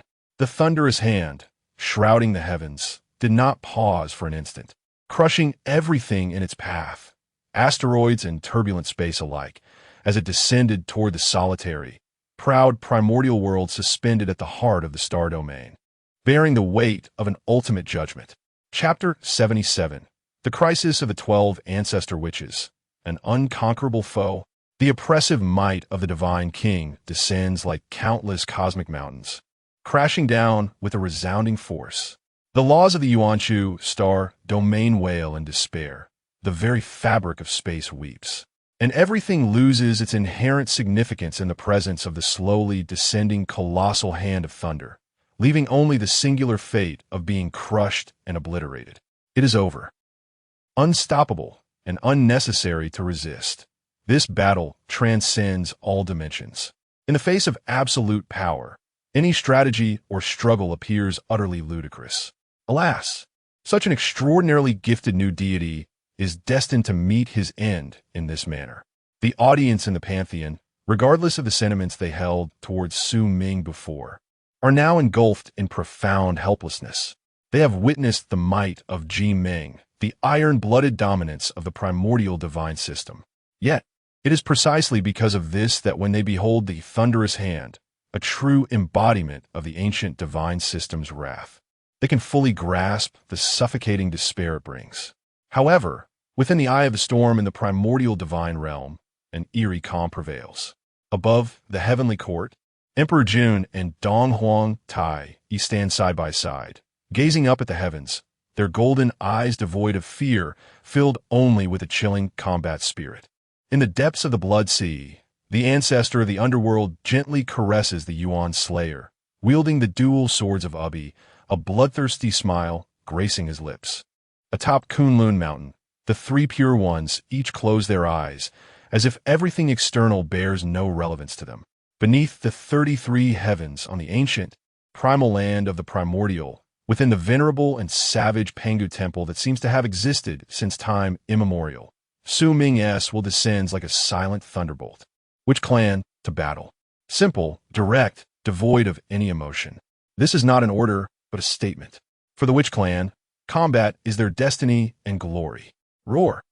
The next moment, 12 terrifying roars capable of tearing the heavens and earth asunder erupt from the Pangu temple, soaring into the sky. 12 colossal, primal figures radiating boundless malevolence shatter the temple's dome and emerge upon the primordial land. They are diverse in form. Some resemble yellow sacks, crimson as fire, with 6 legs and 4 wings, known as the ancestor witch of space, Di Jiang. Others have serpentine bodies and human faces, entirely red governing time, known as the ancestor witch of time, Zhu Jiuyin. Some appear as green as bamboo, with bird bodies and human faces, riding upon 2 dragons, known as the ancestor witch of wood, Zhu Meng. The 12 ancestor witches manifest. They are born from Pangu's essence, innately wielding mastery over a complete set of primordial laws, their physical forms unmatched in strength, unrefined in spiritual essence, and devoted solely to power. Their emergence invigorates the viewers in the external livestream, who had previously succumbed to despair. Once again, a new servitor race has emerged. Such terrifying malevolence. Their auras are each on par with that dragon-headed demon lord named Ji Ming. 12. A full 12 beings of the Luo Jin Xian level combat power. My heavens, how profound is Su Ming's foundation? Before the astonished gaze of the audience, the 12 ancestors of sorcery, without the slightest hesitation, transformed their colossal forms into 12 streaks of radiant light, surging forth beyond the barriers of the primordial world, boldly confronting the descending titanic hand of thunder. They intended to withstand, with their flesh, a blow of divine, king magnitude. Such folly. In the distant Titan temple, Kronos let out a disdainful snort. No matter how numerous the ants, they remain ants, incapable of shaking the might of the divine. Fight! Bellowed the fiery god of fire, Zhu Rong, his voice echoing with fury. He unleashed an inferno of endless southern bright fire, engulfing the void as it surged toward the colossal hand of thunder. Following closely was the water god, Gong Gong, with a black dragon formed from the true water of heaven roaring forth, racing alongside the sea of flames. The thunder god, Chang Liang, summoned a myriad of thunderbolts, while the electric god, Shi He, transformed into a veritable legion of electric serpents. The 12 ancestors of sorcery, in the vastness of the cosmos, launched their assault simultaneously. 12 distinct yet equally formidable primordial laws of power interwove into a net of destruction, seeking to utterly shred the titanic hand of thunder. This spectacle left all onlookers breathless. The combined might of 12 great Luo golden immortals was sufficient to effortlessly obliterate an advanced divine realm. However, boom, the net of destruction, woven from 12 laws, was effortlessly torn apart like thin paper upon contact with the colossal hand of thunder. Zhu Rong's southern bright fire was swiftly subdued, extinguished before the overwhelming dark golden divine thunder. Gong Gong's true water of heaven was largely evaporated by the terrifying heat emanating from the hand. The other law-based assaults could not even cause a moment's hesitation in the mighty hand, being utterly crushed by the swirling electric light. Puff! Those ancestors of sorcery at the forefront, such as Zhu Rong, Gong Gong, and Chang Liang, trembled violently, their immense forms marred by deep, bone-revealing wounds inflicted by the dispersing thunderlight, dark crimson blood spilling into the cosmos. In just the first clash, the 12 ancestors of sorcery had fallen into an absolute disadvantage. This is impossible. We are completely outmatched. The disparity in power levels is insurmountable. That is a full-force strike from the peak of the main god, touching the barrier of the divine king. Though these servants are formidable, they have yet to reach that level. Is this the ancient pantheon's foundation? It is terrifying. Once they become earnest, the newcomers have no chance of resistance. In the live broadcast room, a flicker of hope was abruptly extinguished. Everyone recognized that these 12 mighty titans of the wild were facing an insurmountable crisis. Their laws, their powers, were utterly inadequate against the colossal hand representing absolute annihilation. The mighty hand continued to descend, its oppressive force growing increasingly terrifying. The 12 ancestors of sorcery were firmly suppressed, their vast bodies trembling incessantly, as if they could be ground into dust at any moment by this immense power. Was this an unbeatable foe? Just as everyone believed the outcome was sealed, the 12 ancestors of sorcery, suppressed at the very bottom, suddenly ceased their futile attacks. They exchanged a glance, and within their wild and fierce gazes, there was no fear, no hesitation, only a profound resolve intertwined with madness. In the next moment, 12 figures began to move swiftly along an enigmatic and inscrutable trajectory. A malevolent aura, a chaotic dread far more terrifying than their individual battles, began to rise slowly from their beings. Chapter 78, one of Su Ming's hidden cards. The great array of heavenly gods and malevolent spirits arise. The oppressive force, akin to that of a prison, shatters the very laws of existence.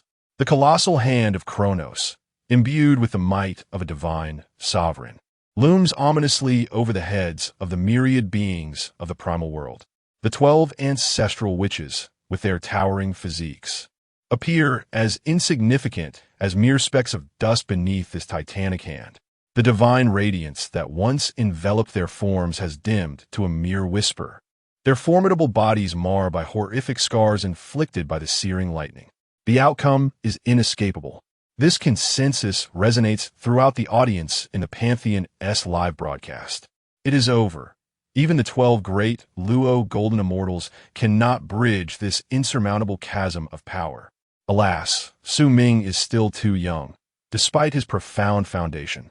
He ultimately falls short against these ancient deities who have endured for eons. Should this hand strike down, the primal world, even if it survives, would suffer grievous injuries.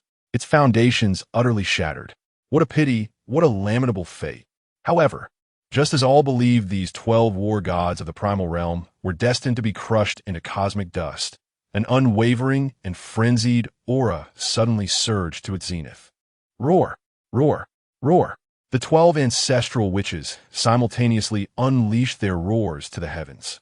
Within their cries, there was no trace of anguish or fury, only a primal and pure essence that returned to its origins. They relinquished all futile resistance, allowing the terrifying pressure to fracture their bodies inch by inch, blood spilling forth. Yet, in that moment, their forms moved with an incomprehensible trajectory, intertwining and returning to their rightful positions. Buzz! A torrent of chaotic malevolence, 100-fold more fearsome than their previous combined strength, erupted skyward, centered around the 12. This malevolence was inky black and viscous, imbued with the essence of primal destruction and slaughter, as if it were the primordial force from a time before the universe was birthed, before chaos was delineated. What are they doing? This aura. What manner of formation is this? The audience was rife with uncertainty. Yet, some ancient deities from venerable divine lineages, seasoned and wise, found their pupils contracting in astonishment, as if witnessing the most unfathomable phenomenon, to embody the formation, invoking the essence of their bloodlines. This is A forbidden summoning array. Before the words could fully escape, the 12 figures had entirely returned to their positions. 12 surging torrents of chaotic malevolence harmoniously coalesced in the void. The great array of heavenly gods and malevolent spirits arise, with the ancestral witches' roars. Seemingly born from a singular soul, the entire primordial star domain was suddenly engulfed in darkness. It was not that light was obscured, but rather that all laws, all energies, and even the fabric of time and space itself were forcibly assimilated and devoured by the amalgamated chaotic malevolence at that moment. At the heart of this malevolence, where the forms of the 12 ancestral witches became indistinct, merging into one, a silhouette of unimaginable grandeur slowly rose. This phantom towered so high that the rivers of stars barely reached its waist. Its form was so robust, with sinewy muscles resembling an unbroken chain of cosmic mountains, and its bulging veins pulsed like a ceaseless torrent of the laws of the universe. He bore no facial features, his visage a mere chaos, yet simply standing there. A terrifying pressure, reminiscent of the void preceding creation, surged forth with cataclysmic force. In an earth-shattering moment, the indomitable hand of Kronos, that colossal embodiment of thunder, was abruptly halted in mid-air upon contact with this overwhelming force. The dark golden lightning, potent enough to obliterate mid-tier deities, disintegrated and vanished as it approached the shadowy figure, as if it had encountered its nemesis. At that instant, the Hall of Gods Live broadcast fell utterly silent. All comments ceased. The deities stood transfixed, their minds blank. They gazed upon the towering, chaotic silhouette, feeling the primordial power that seemed to transcend all cosmic pathways. A thought emerged uncontrollably, shaking their very souls. What manner of monstrosity is that? This is not a mere servant. This is the shadow of the Creator God. In the distant Titan temple, Kronos abruptly rose from his throne, his once lofty demeanor vanishing for the first time. In his single eye betrayed an emotion he had never shown before. One of sheer horror. He could distinctly sense that his strike, capable of judging all existence, was being suppressed at its very root by a force that was more ancient, more tyrannical, and utterly unreasonable. At that moment, the chaotic silhouette slowly raised its hand. An endless malevolence coalesced within it, transforming into a colossal axe of indistinct form, yet radiating the power to sever all concepts. The true form of Pangu reemerged. Chapter 79. The true form of Pangu reemerges. With a single swing, the will of the supreme deity is annihilated. When a colossal axe, forged from the essence of chaotic malevolence, manifested in the hands of Pangu's true form, the entire universe seemed to pause for a fleeting moment. This was not a weapon crafted from any tangible material. It bore no blade, no physicality, merely a profound and dense embodiment of chaos. Yet all deities, regardless of whether they beheld it through a live broadcast or sensed it from distant star realms, instinctively recognized from the depths of their souls, this axe could cleave through anything. Laws, time and space, fate, concepts. Before it, they were naught but chaos awaiting dismemberment. No, it is impossible. Within the Titan temple, Cronus let forth a roar imbued with primal terror for the first time in his existence. His thunderous hand, forged from the might of a god-king, trembled in fear before the Pangu axe, emitting a vibrating hum, while the laws of thunder coursing through it instinctively recoiled, yearning to escape. He attempted to retract his assault, but to his horror, he discovered that the connection of laws between him and his colossal hand was being forcibly severed by an ancient and overpowering force. At that very moment, within the primordial star domain, the towering true form of Pangu stirred. He raised the chaotic axe high, devoid of any grandiose spectacle or dazzling divine light. The motion was simple and unembellished, akin to a mere mortal wielding a woodcutter's axe. Then, with a gentle yet decisive stroke, he brought it down upon the thunderous hand. Swish, this swing cleaved time and space asunder. This strike severed the laws. This blow rendered the minds of all observers in the Pantheon-S live stream utterly blank. Time lost its significance in that instant. Space was forcibly flattened. Under the stupefied gaze of billions of deities, the ethereal form of the chaotic axe effortlessly sliced through the very center of the thunderous hand, capable of crushing stars. There was no explosion, no kadichin, not even the faintest whisper of sound. The hand that had once drenched the 12 ancestors in blood and made the entire primordial world tremble began to vanish from the point where the axe's shadow passed. It was not shattered nor disintegrated. It was utterly obliterated at a conceptual level. The laws that constituted it were reverted to their most primal chaos. The energy that upheld it was directly erased by the will that birthed the heavens and the earth. It was as though this hand had never existed in this universe at all. In the blink of an eye, it dissipated into nothingness. Yet this was not the end. The very shadow of the axe that had extinguished the thunderous hand, undeterred, cleaved into the void, disregarding billions of light years, and following the unseen threads of law, surged upwards, directly striking at the source of the attack. In the distant star realm, within the Titan temple, Cronus, who was engulfed in a tempest of rage and shock due to his thwarted assault, suddenly underwent a drastic change in countenance. An unprecedented sense of life and death crisis enveloped his very soul. No, crack! A crisp crack echoed, not from the external world, but emanating from the thunder throne beneath him, forged from the very essence of the Titan Pantheon's fate. A pitch-black, unfathomable fissure akin to an unsightly scar, stretched from the apex of the throne down to its base. With a sudden jolt, Kronos, as if struck by lightning, trembled violently in a torrent of golden divine blood. Imbued with his primal power, erupted forth. Within his single, fiery eye, there remained only boundless horror and disbelief. He was wounded. The supreme god of the Titan Pantheon, seated within his own divine hall, had merely unleashed a willful assault that traversed the starry expanse, and yet had been grievously struck at his very source by the opponent's retaliation. That shadow of an axe had not only severed his divine might, but had also, along the threads of the laws, inflicted injury upon his divine essence as the ruler of his lineage. In that moment, the hall of the gods fell into a profound silence that lasted for dozens of seconds. Subsequently, it erupted into a frenzy of comments that could be deemed the most frenzied since the birth of the universe. What did I just witness? What was that? What on earth was that? One axe, just one axe. A strike at the God King level. Just like that, gone. Gone. It's not just gone. I sense it. The aura of Titan Lord Kronos has weakened. He is injured. From across the boundless starry realms, one axe has caused an ancient supreme god to spit blood.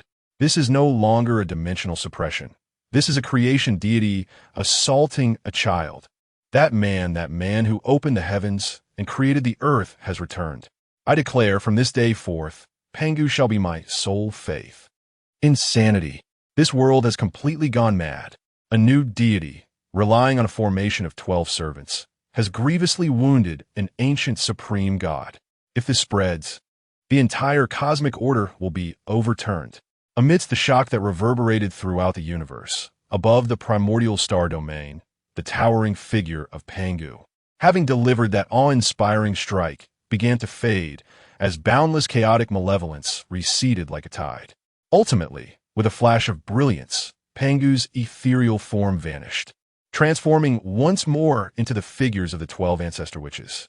Each bore a pallid countenance and a waning aura, clearly indicating that summoning Pangu's true form through the heavenly god formation had taken a tremendous toll on them.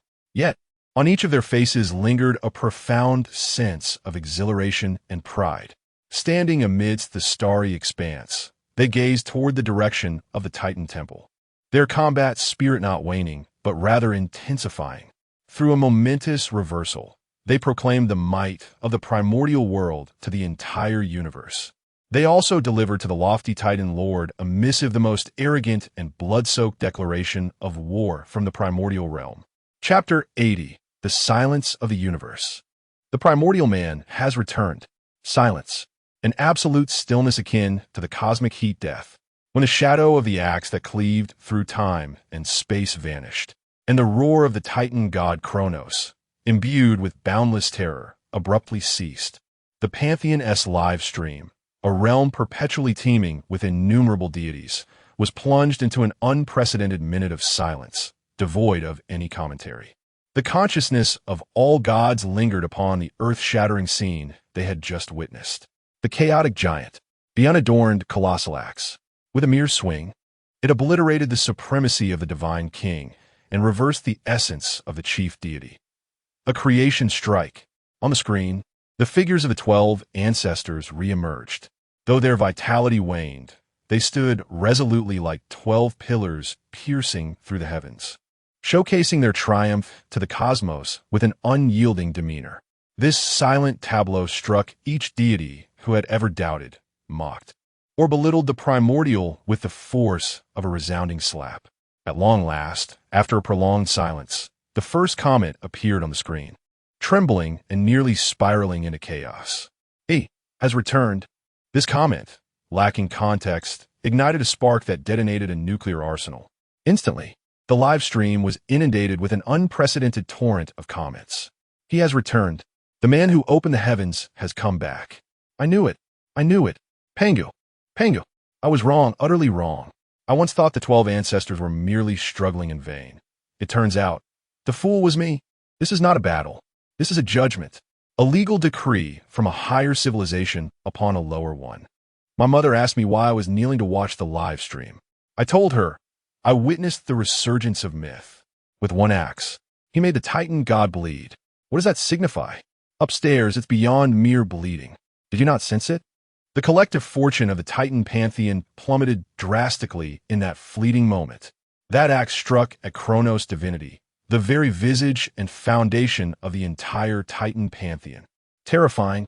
Across billions of light years, a single counterattack has gravely wounded an ancient deity. What caliber of monster is this primordial world?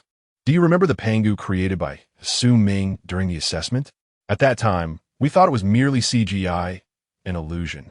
Now we comprehend that it is not an illusion. It is the true power of a creator deity that can be summoned again by his servants.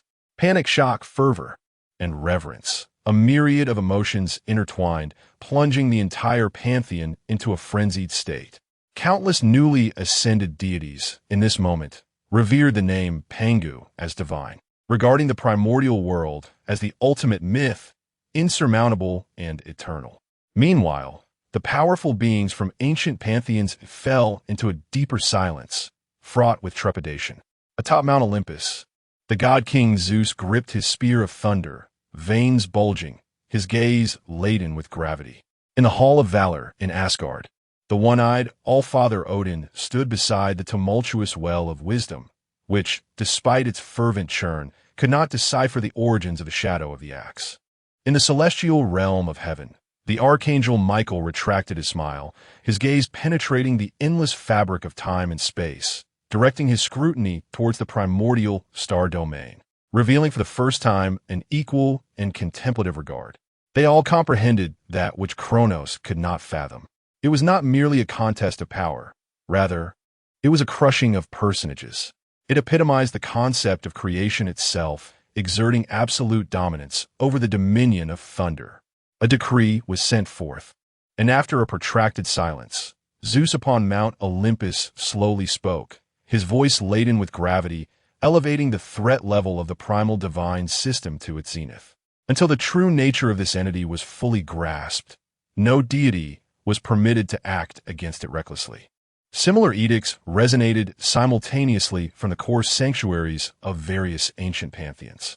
At that moment, Su Ming and his primal world were finally regarded as equals by these titanic beings that had loomed over the universe for eons. Adversaries. Meanwhile, in the distant Titan temple, the god-king Kronos expelled another mouthful of divine blood, further staining his throne in a deep crimson hue. He gazed in horror at the irreparable pitch-black fissure on the armrest of his throne, a crack that seemed to mock his impotence and arrogance. His singular eye, a symbol of power and authority, was now filled with bloodshot hues and dread. He had been defeated so thoroughly, so humiliatingly, that he had not even laid eyes on his enemy, but had instead been gravely injured by a formation created by 12 of his adversary's servants. Your Majesty, King.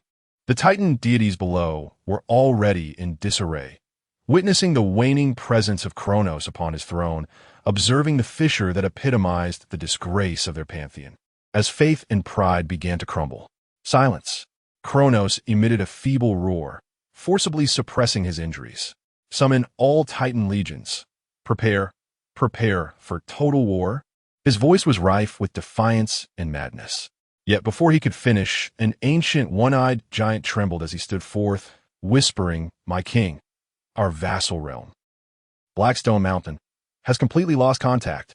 Kimin has not yet departed from the primordial star domain."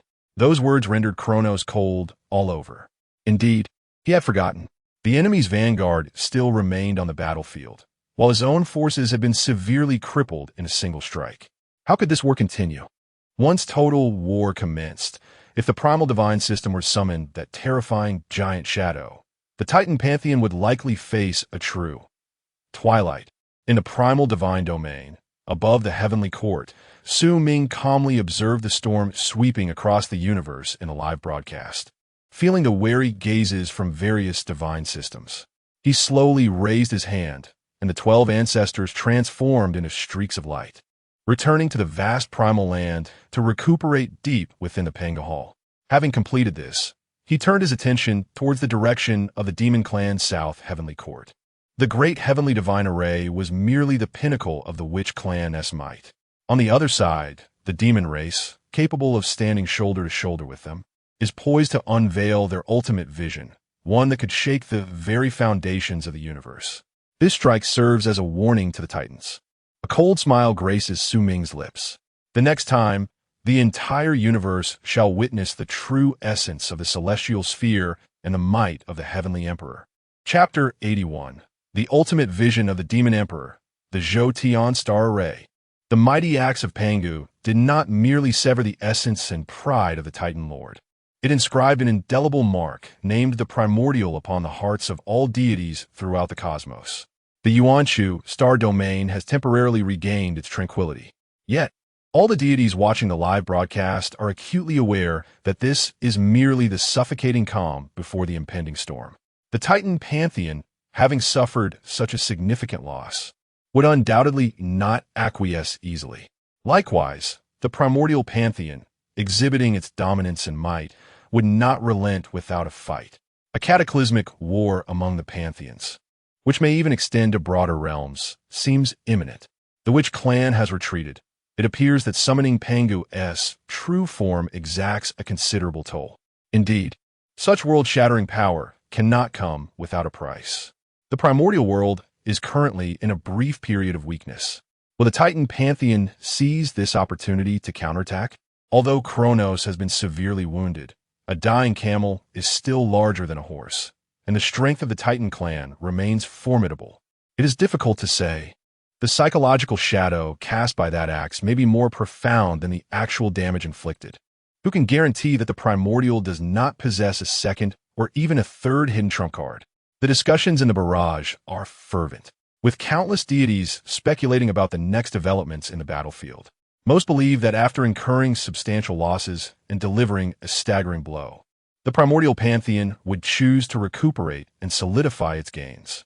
However, their expectations were once again dashed. Just as the figures of the 12 ancestor witches vanished into the depths of the Panga Temple, in the primordial domain, above the 33 heavens, within the celestial court of the demon race, a terrifying aura, rivaling that of the previous convergence of the heavenly god Sha, began to brew slowly. Within the Lingxiao Palace, the demon emperor Dijuan sat regally upon the heavenly emperor's throne, his gaze as profound as the universe itself, while his hands slowly revolved two treasures exuding boundless Taoist essence, the He Tu and the Luo Shu. In his eyes, there was no joy in victory, but rather a burning ambition and battle intent. The Witch Clan, claiming to be the true lineage of Pangu, governs the earth. His demon race, gathering all spirits, ought to be the rightful heirs of heaven and earth, presiding over the celestial dome. The Witch Clan possesses the Tian God Sha formation, capable of summoning Pangu's true form to intimidate the universe. How could his demon race lack a formidable clan formation to contend with it, or even surpass it? Your Majesty, bowed the demon master Koenpung. The witch clan has showcased its might across the cosmos in this battle. Although the cost is immense, it has allowed the name of the Primordial to resonate throughout the halls of all gods. Should we not also pause our arms to consolidate our foundation? Consolidate our foundation? Dejuan slowly rose, his gaze sweeping over the Eastern Emperor Tai, the 10 great demon generals, and all the high-ranking members of the demon race. His voice was as authoritative as the heavens themselves. What the witch clan's brutes can achieve, my demon race shall accomplish even better. The earth is the body of Pangu, and the myriad stars in the sky are the eyes of Pangu transformed, while the witch clan can draw upon the earth's malevolent energy. My demon race shall harness the power of the celestial bodies. He abruptly spread his arms wide, and the river map and Luo book in his hands soared into the sky, unfurling above the Lingxiao Palace. In an instant, the infinite trajectories of stars and the profound truths of the universe manifested within the tome, swirling and evolving, an immensely grand, intricately precise, an utterly audacious conception vividly emerged in the minds of all the powerful beings of the demon race. I, with the primordial celestial bodies as a foundation, shall forge 365 great Zhou Tian star banners, corresponding to the 365 main stars. Furthermore, I will create 14,800 small Zhou Tian star banners, corresponding to 14,800 auxiliary stars, with the sun and moon stars as the focal points, and the river map and Luo book suppressing the central formation. I will harness the power of countless stars. This formation shall be named. The voice of Emperor June resonated, each word deliberate, as if containing the ultimate mysteries of the universe, reverberating throughout the heavenly court. The Zhou Tian star formation. Boom! The moment these 5 words were uttered, the celestial mechanisms of the entire primordial world trembled violently. All the deities watching the live broadcast clearly beheld the river map and Luo book unfurling above the Lingxiao Palace, along with the embryonic form of a formation so formidable that it sent shivers down the spines of even the mightiest divine kings. What? What have I just witnessed? A formation? Yet another formation? My heavens! This conception, is he attempting to forge the entirety of the cosmic expanse into one grand formation? 365 great Luo golden immortal level demon gods wielding the main banners. 14,800 Tai golden immortal level demon gods wielding the auxiliary banners. Madness. Is this servant race of Su Ming truly insane? How many powerful beings do they possess? If the Deities god-killing formation represents the pinnacle of brute force, summoning divine descents, then this Zhou Tian star formation epitomizes the utmost in law, wielding the entire world as a weapon. How can we possibly contend with this? One formation can summon the shadow of the creator god, while another can harness the power of the cosmic stars. Titans, perhaps it is time for you to surrender. It would be no disgrace. The live stream erupted into a frenzy. If the true body of Pangu brought forth the ultimate shock of violent aesthetics, then the emergence of the Zhou Tian star formation concept instilled a sense of helplessness and fear, rendering one as insignificant as dust in the face of vast celestial might. Brother, the golden eyes of Dong Huang Tai burst forth with endless divine light as he grasped the chaos bell and laughed heartily. If this formation succeeds, what need is there to worry about unfulfilled ambitions? The protagonist of the heavenly realm shall undoubtedly be our demon race. Proclaim I decree. Emperor June's voice resonated across the 9 heavens and 10 earths, summoning all demon legions to dominate the primordial cosmic expanse. Forge the banners. Set the formation. Obey the edict of the heavenly emperor. In the next moment, the millions of spectators in the Hall of 10,000 Gods witnessed the most magnificent scene of their lives. The southern gate of the demon heavenly court thunderously swung open, led by Bai Zhe, Ji Ming, Ying Zhao, and the 10 great demon generals. Millions of demon celestial soldiers surged forth like a tidal wave, sweeping across the heavens and racing towards the boundless primordial cosmos. They aimed to pluck the stars and seize the moon. They sought to forge this universe into the strongest, divine-slaying weapon in the hands of the demon race. Chapter 82. With the primordial world as the foundation and the billions of stars as eyes.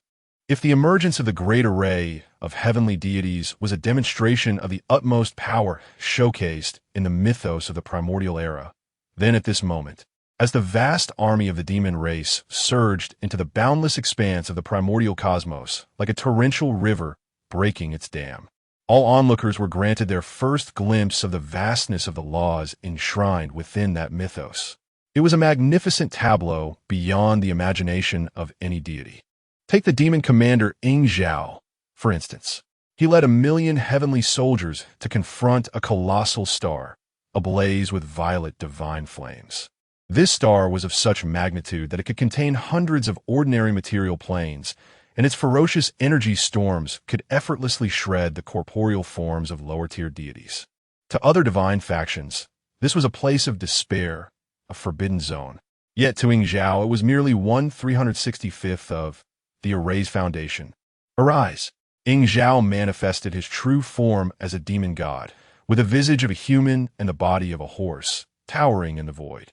With a single command, the 1,000,000 heavenly soldiers behind him simultaneously formed their ranks. An inexhaustible surge of demonic energy converged into a colossal net, shrouding the violet star beneath it. A resonant roar erupted from the depths of the star's core, as if a dragon's lament echoed. The soul of the star, born from its essence, was in furious protest. The raging violet flames shot skyward, transforming into myriad fire dragons, seeking to incinerate the demon army. A mere grain of sand, daring to shine? Ing Zhao scoffed as the ethereal images of the river map and Luo book bestowed by the heavenly emperor materialized above him. A mysterious light pierced into the violet star, instantly locating the position of the star's soul. Command! He extended his colossal hand, disregarding the all-consuming divine fire, and plunged directly into the star's core. Following a violent tremor and mournful cries, the once raging violet star, having been wild for billions of years, began to dim at a visible pace. When Ing Zhao withdrew his hand, a banner engulfed in violet flames, inscribed with countless celestial trajectories, now rested in his palm. The great Zhou Tian star banner, complete. This spectacle was not an isolated incident. Simultaneously, across various corners of the primordial cosmos, equally astonishing miracles unfolded. The demon commander Bai Zhe, employing unparalleled wisdom, deduced the vulnerabilities of a star's core, effortlessly refining a frozen secondary moon that spanned billions of miles. The demon commander Ji Meng drew upon the primal essence of waters, forcibly extracting a star composed of liquid divine metal from its very core, transforming it into a dark, mysterious banner. The 10 great demon commanders each showcased their formidable abilities, simultaneously targeting the 365 primary stars. Beneath them, tens of thousands of demon generals led their respective troops, undertaking the same process of refinement on the more than 14,000 secondary stars. The live stream in the Hall of All Gods had been inundated with exclamations of disbelief and astonishment. They have gone mad. What are they doing? Are they dismantling the universe? That is a star, the very core of a star system capable of nurturing life and civilization. And yet, it has been seized and transformed into a mere flag. I finally comprehend the principles underlying this formation. This is not merely an appropriation of the star's power. It is the transformation of the entire cosmos into the private dominion of his demonic clan's celestial court. Where are the scholars of the Tower of Truth? Come forth and analyze this. Does it align with the cosmic laws? Is it reasonable? Analyze? Nonsense. The chief astrologer of the Tower of Truth has just suffered a backlash of divine power, spitting blood and collapsing. He attempted to deduce the trajectory of the primordial cosmos, only to discover that all the stars were resisting his scrutiny. This shock penetrates far deeper than witnessing Panga's true form wielding his axe. That axe embodied the pinnacle of strength, terrifying yet within the realm of comprehension. However, The scene before us represents a crushing dominance at the level of civilization. While other divine civilizations cautiously utilize planets to establish their realms and gather resources, Su Ming's primordial world has commenced the mass production of strategic weapons, utilizing the entire starry sky as its material. This is a brutal supremacy of production capabilities, a dimensional assault on the very concept of creation. Within the Titan Temple, Kronos, who had just managed to suppress his injuries, beheld this scene through a divine projection, feeling as if struck anew. The color drained from his face, replaced by an icy chill emanating from the depths of his being, and despair. He finally comprehended the nature of the adversary he faced. This was not a reckless new god, but rather a prehistorical behemoth possessing a complete, mature, and terrifyingly advanced war system. The Witch Clan's celestial divine spear is an indomitable lance. The demon clan's circumpolar constellations serve as an impenetrable shield, as well as the vast web enveloping the entire battlefield. A seamless integration of offense and defense, utterly devoid of vulnerabilities. Lord, a trembling elder of the Titans queried, should we continue our preparations for war? Kronos' lips moved, yet no words emerged. Prepare for war? With what shall we prepare? With the flesh and blood of the Titan Legion to assault a war machine composed of the entire starry sky. At that moment, at the apex of the primordial divine realm, Su Ming's consciousness enveloped the entirety of the primordial world. He observed the fervent efforts of the demon clan in refining the banners and nodded in satisfaction.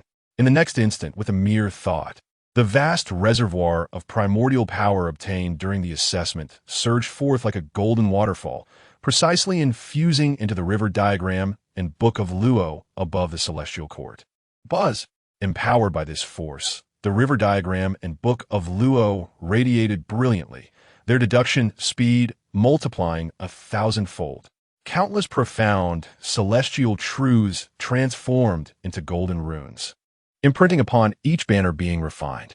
The entire process of treasure forging was forcibly accelerated. Boom! Boom! Boom! With the successful refinement of the first primary star banner, a chain reaction seemed to occur. In the primordial starry sky, banner after banner, infused with the might of the stars, began to take shape one after another, steadily planted by the demon gods at the designated nodes of the void. 365 great circumstellar banners stood tall like pillars supporting the heavens, solidifying the framework of the entire primordial cosmos. 14,800 small Zhou-Tian star banners, akin to billions of twinkling stars, interspersed throughout, have woven an impenetrable web of slaughter.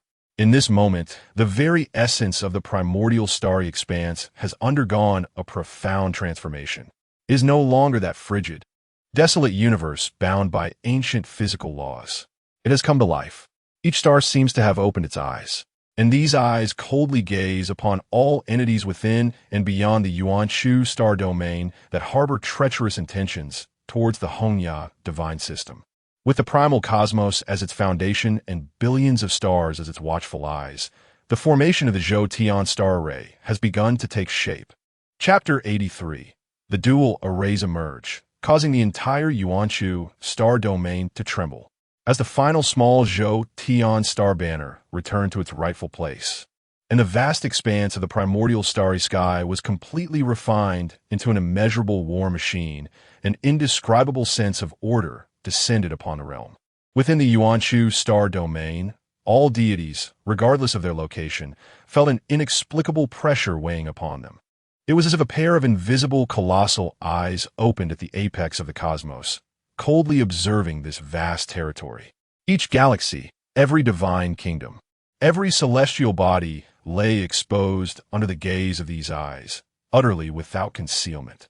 This sensation was far more terrifying than facing the presence of a divine king. The pressure exerted by a divine king emanates from power, a manifestation of will. Though formidable, is traceable. Yet at this moment, the pressure was an intricate control at the level of laws. It was as if the foundational code of the entire Yuan-Shu star domain had been forcefully rewritten, branded with the mark of the primordial. In the Hall of All Gods livestream, silence reigned. The previously fervent discussions in the comments had vanished without a trace. All deities, including those formidable beings from ancient pantheons, held their breath, absorbing the soul-chilling absolute order that permeated from the livestream. It's over.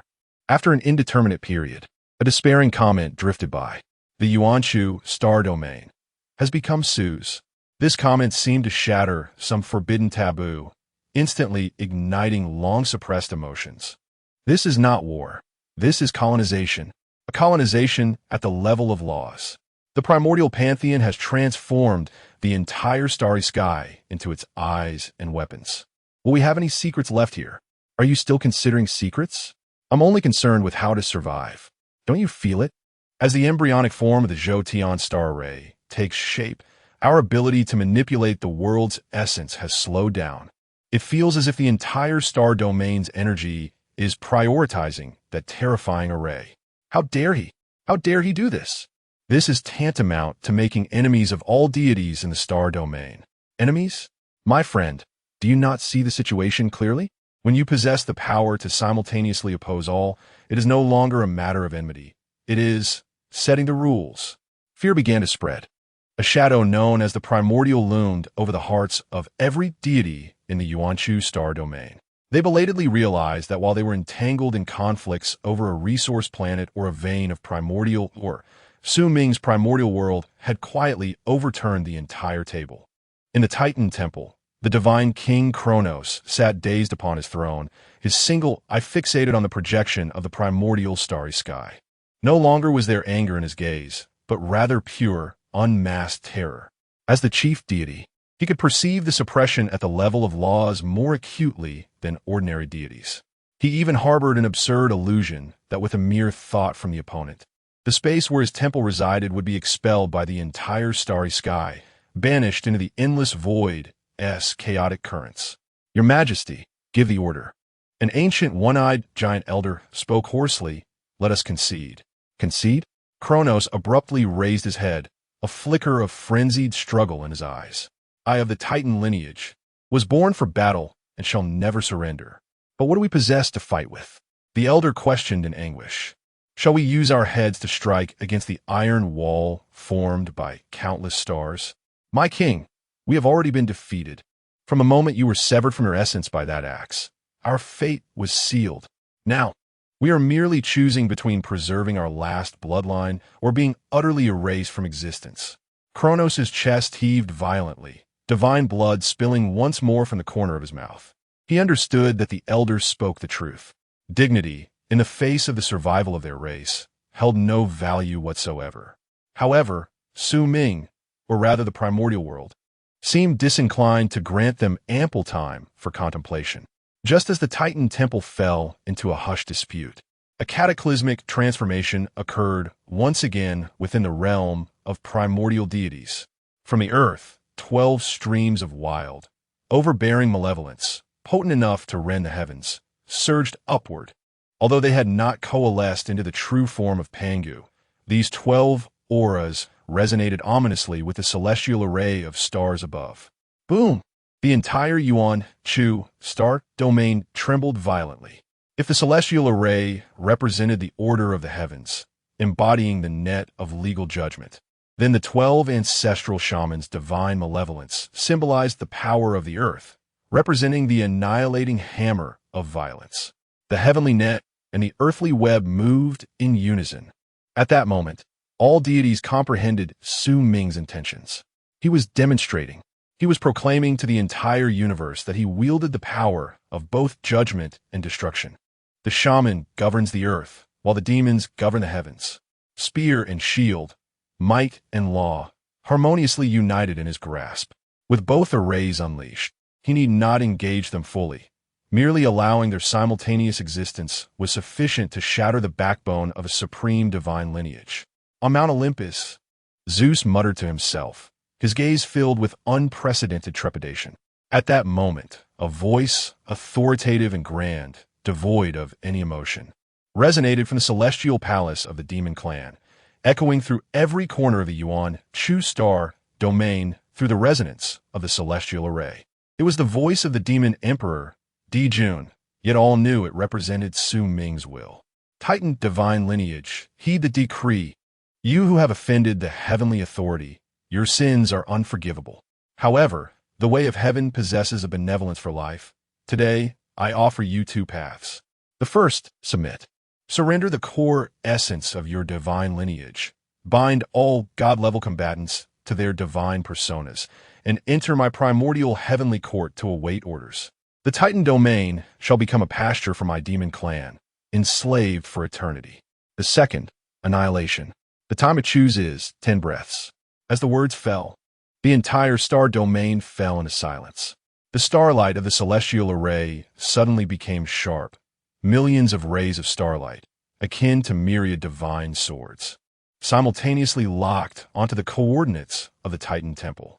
Meanwhile, the 12 streams of malevolent energy on the primordial earth began to gradually intertwine, and the terrifying intent of the axe that could cleave heaven and earth once again flickered into view. The heavens and the earth simultaneously revealed their blades. What remained for the Titan god race was merely a life of humiliation or a death adorned with glory. Chapter 84. The Doomsday of Titans. The Bloodbath of the Celestial River. 10, 9, 8. The voice of Emperor June, devoid of any emotion, resonated through the great array of stars, transforming into the coldest countdown in the cosmos, echoing in the ears and hearts of every deity within the Titan temple. With each uttered number, the myriad starlights that cloaked the Titan domain blazed brighter, while the 12 formidable malevolent energies that loomed over the primordial earth grew denser. The murderous intent of heaven and earth converged like two grinding stones, poised to pulverize the Titan pantheon along with their pride and history into dust.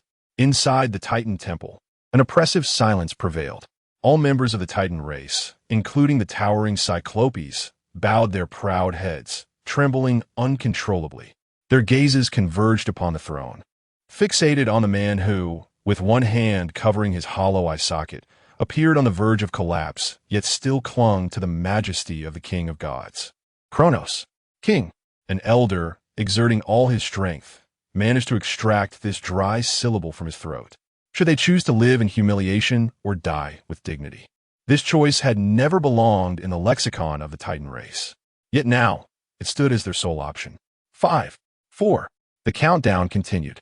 In a live stream, billions of deities dared not breathe, their divine powers allowing them to vividly perceive the turmoil of madness, resentment, humiliation, and despair intertwined in Kronos' solitary eye. Everyone understood that the rise and fall of an era, the fate of a powerful pantheon, hinged upon the next 3 breaths. 3. Emperor June's voice resounded. Roar! At that moment, Kronos abruptly lifted his head, unleashing a roar that reverberated throughout the celestial river. Within that cry lay boundless grief and unyielding defiance. He, the King of Titans, the Father of Gods, he who had once severed stars and devoured divine realms. How could he, like livestock, allow others to dictate his life and death? We, the Titan race, born of chaos, fighting in the void, would rather shed our last drop of divine blood than kneel.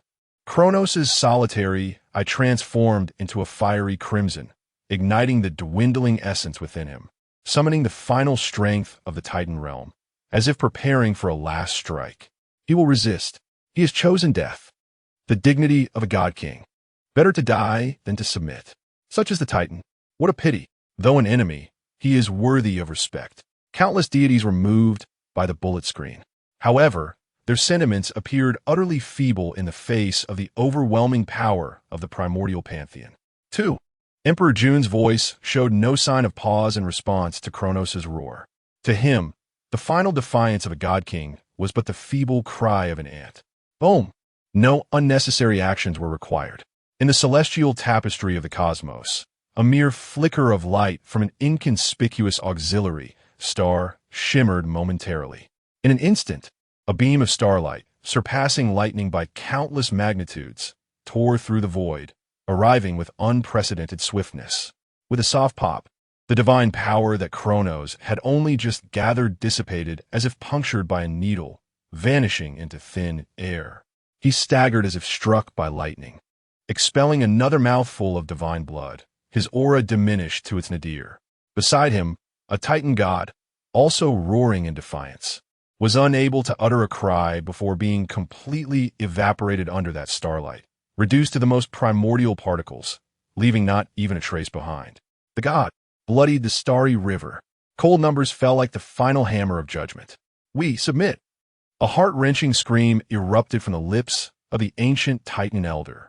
He abruptly knelt, bowing his head heavily towards the primordial expanse. Thud! Thud! It was as if the first domino had been toppled.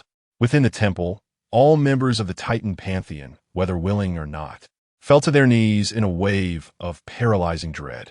Only Kronos remained, solitary before the throne. His body trembled violently as he gazed at the void left by the annihilated god, then looked down at the multitude of his kin kneeling in submission. That final shred of dignity shattered at last. He emitted a series of indistinct, wretched chuckles, and then, under the watchful gaze of the entire universe, he bent the knee that had never before yielded. Thud! The Titan King knelt. This kneel symbolized the utter collapse of a once mighty pantheon. This kneel proclaimed the definitive end of the era of the primordial star domain. It has ended. An era has drawn to a close. From this day forth, the primordial star domain shall have but one sovereign, the primal divine system. How terrifying. The primal divine system. No, Su Ming. He has not even lifted a finger, yet with merely 2 formations, he has subdued a top-tier divine system. The live broadcast descended into a prolonged silence, followed by an intensification of fear and reverence towards the primal divine system. Excellent. The voice of Emperor June resonated once more, this time imbued with the coldness and authority of a conqueror. Surrender your divine system's core essence, bind your divine status, and await your fate. Before his words had fully settled, the celestial array abruptly rotated. A colossal hand, forged from myriad starlights, disregarded the spatial barriers of the Titan domain and reached within. Amidst violent tremors and mournful cries, that giant hand forcefully extracted a core essence, akin to a black sun, emanating a profound and primal aura from the very heart of the Titan domain. Subsequently, chains of starlight appeared out of thin air, deftly binding all the Titan gods, including Kronos, sealing their divine statuses irrevocably. Once this was accomplished, the demon army surged into the Titan domain like a tidal wave, claiming the fertile land that had just lost its master. Once, the Titan race, which dominated the starry realms, has now tragically fallen to the status of captives. The primordial star domain has been completely usurped. Chapter 85. The emergence of the Eastern divine system. All gods gather, and the celestial domain acknowledges a common sovereign. The obliteration of the Titan divine system transpired with a swiftness and thoroughness that surpassed all expectations. The moment when the god king Kronos knelt marked the demise of a once mighty pantheon that had reigned supreme in the primordial star domain. In a cosmic broadcast, countless deities bore witness to this historic moment. The demon emperor Dejuan did not even need to descend personally. Seated upon the Lingxiao treasure hall, he utilized the power of the great array of celestial bodies to disarm and assimilate a top-tier divine system. Chains forged from starlight pierced through the divine essences of all Titan deities, including Kronos, sealing away their immense powers. They were rendered akin to the most wretched of prisoners. Escorted by the celestial soldiers of the demon race, traversing the cold expanse of the starry river towards the primordial heavenly court, awaiting an uncertain judgment. The core essence that represented the very foundation of the Titan divine system was forcibly extracted by a colossal hand of starlight, transforming into a fleeting glow as it vanished into the highest echelons of the primordial divine domain, disappearing before Su Ming's eyes. Subsequently, billions of demon troops surged forth like the most efficient reapers, infiltrating every nook and cranny of the Titan divine domain. Divine gold veins were completely excavated, the source divine springs drained, and the gardens of divine herbs uprooted. All valuable resources were meticulously categorized and dispatched to the primordial heavenly court.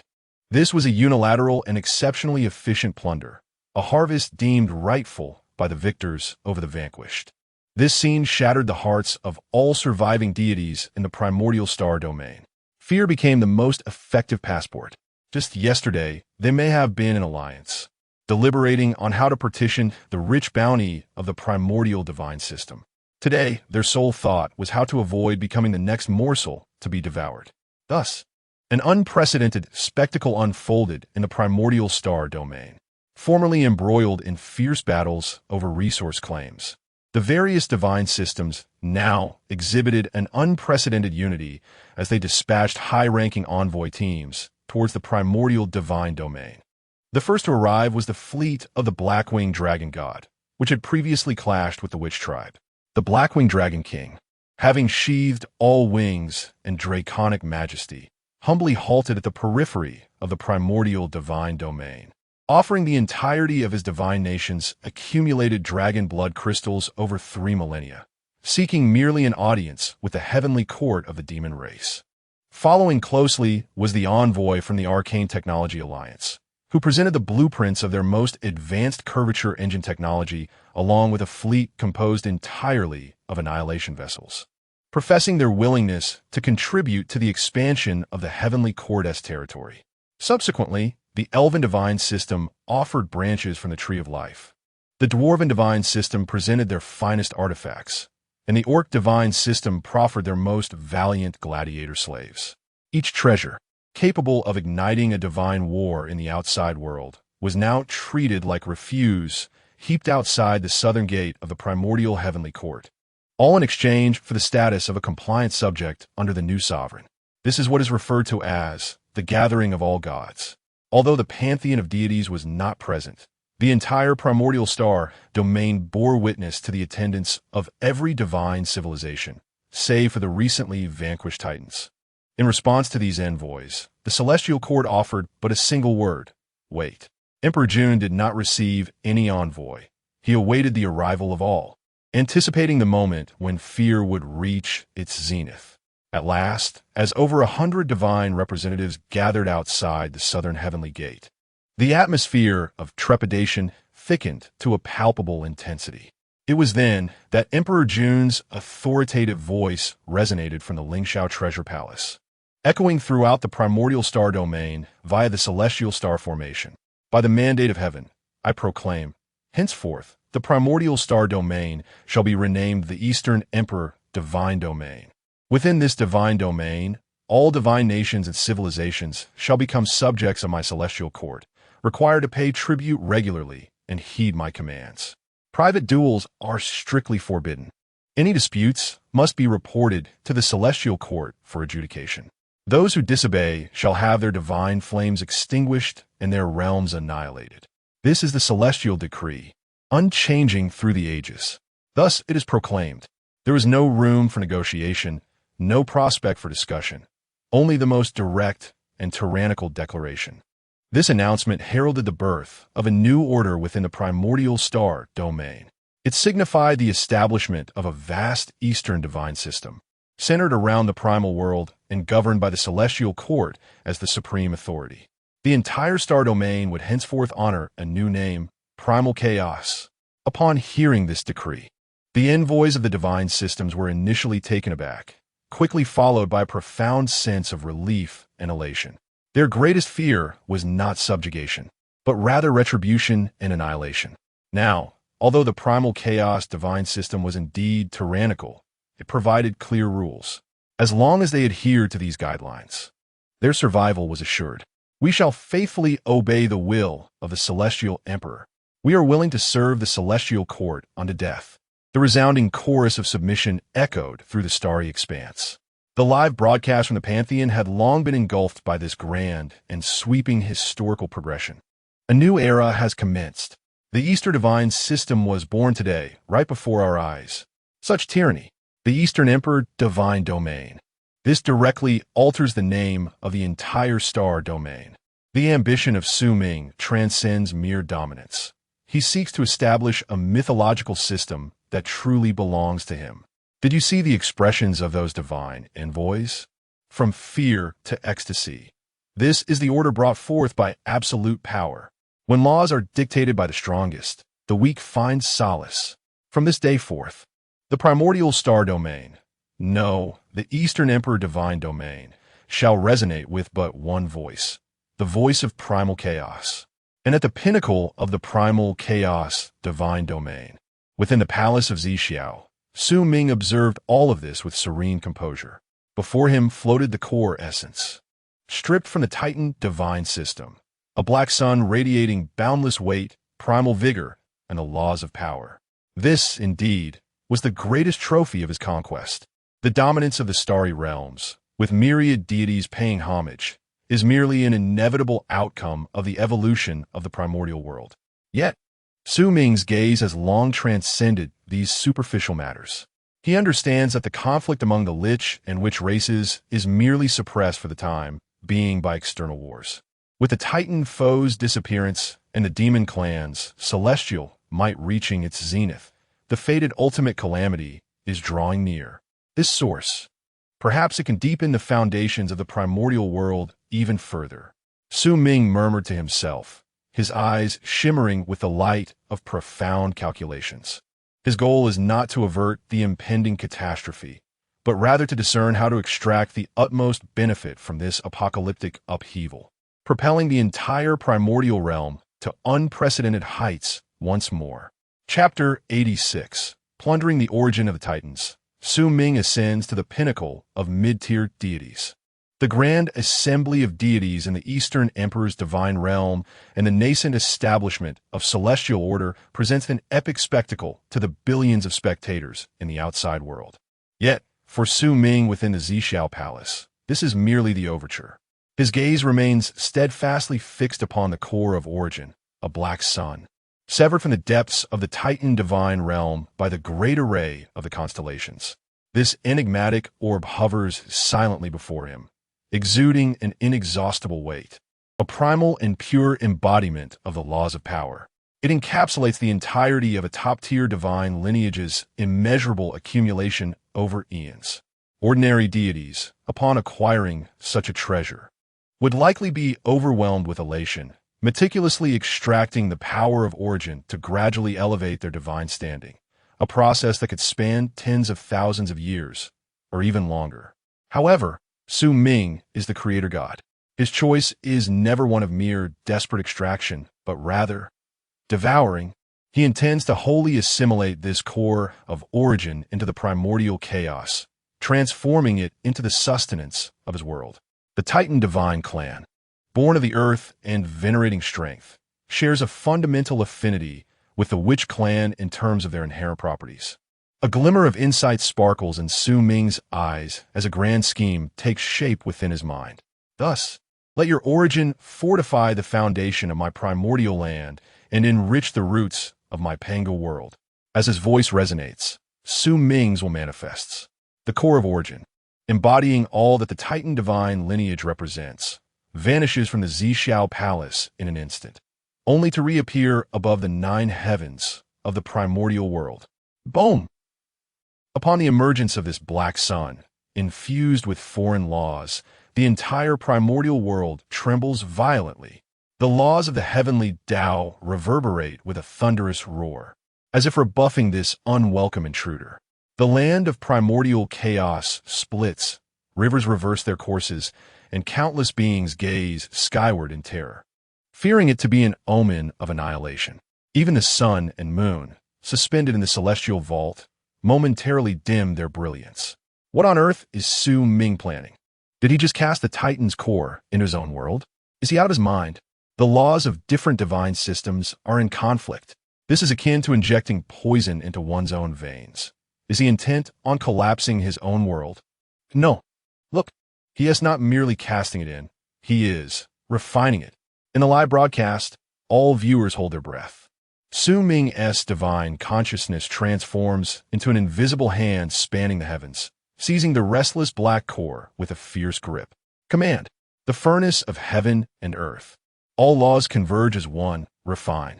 Su Ming's voice echoes throughout the primordial world, imbued with the undeniable authority of the creator god.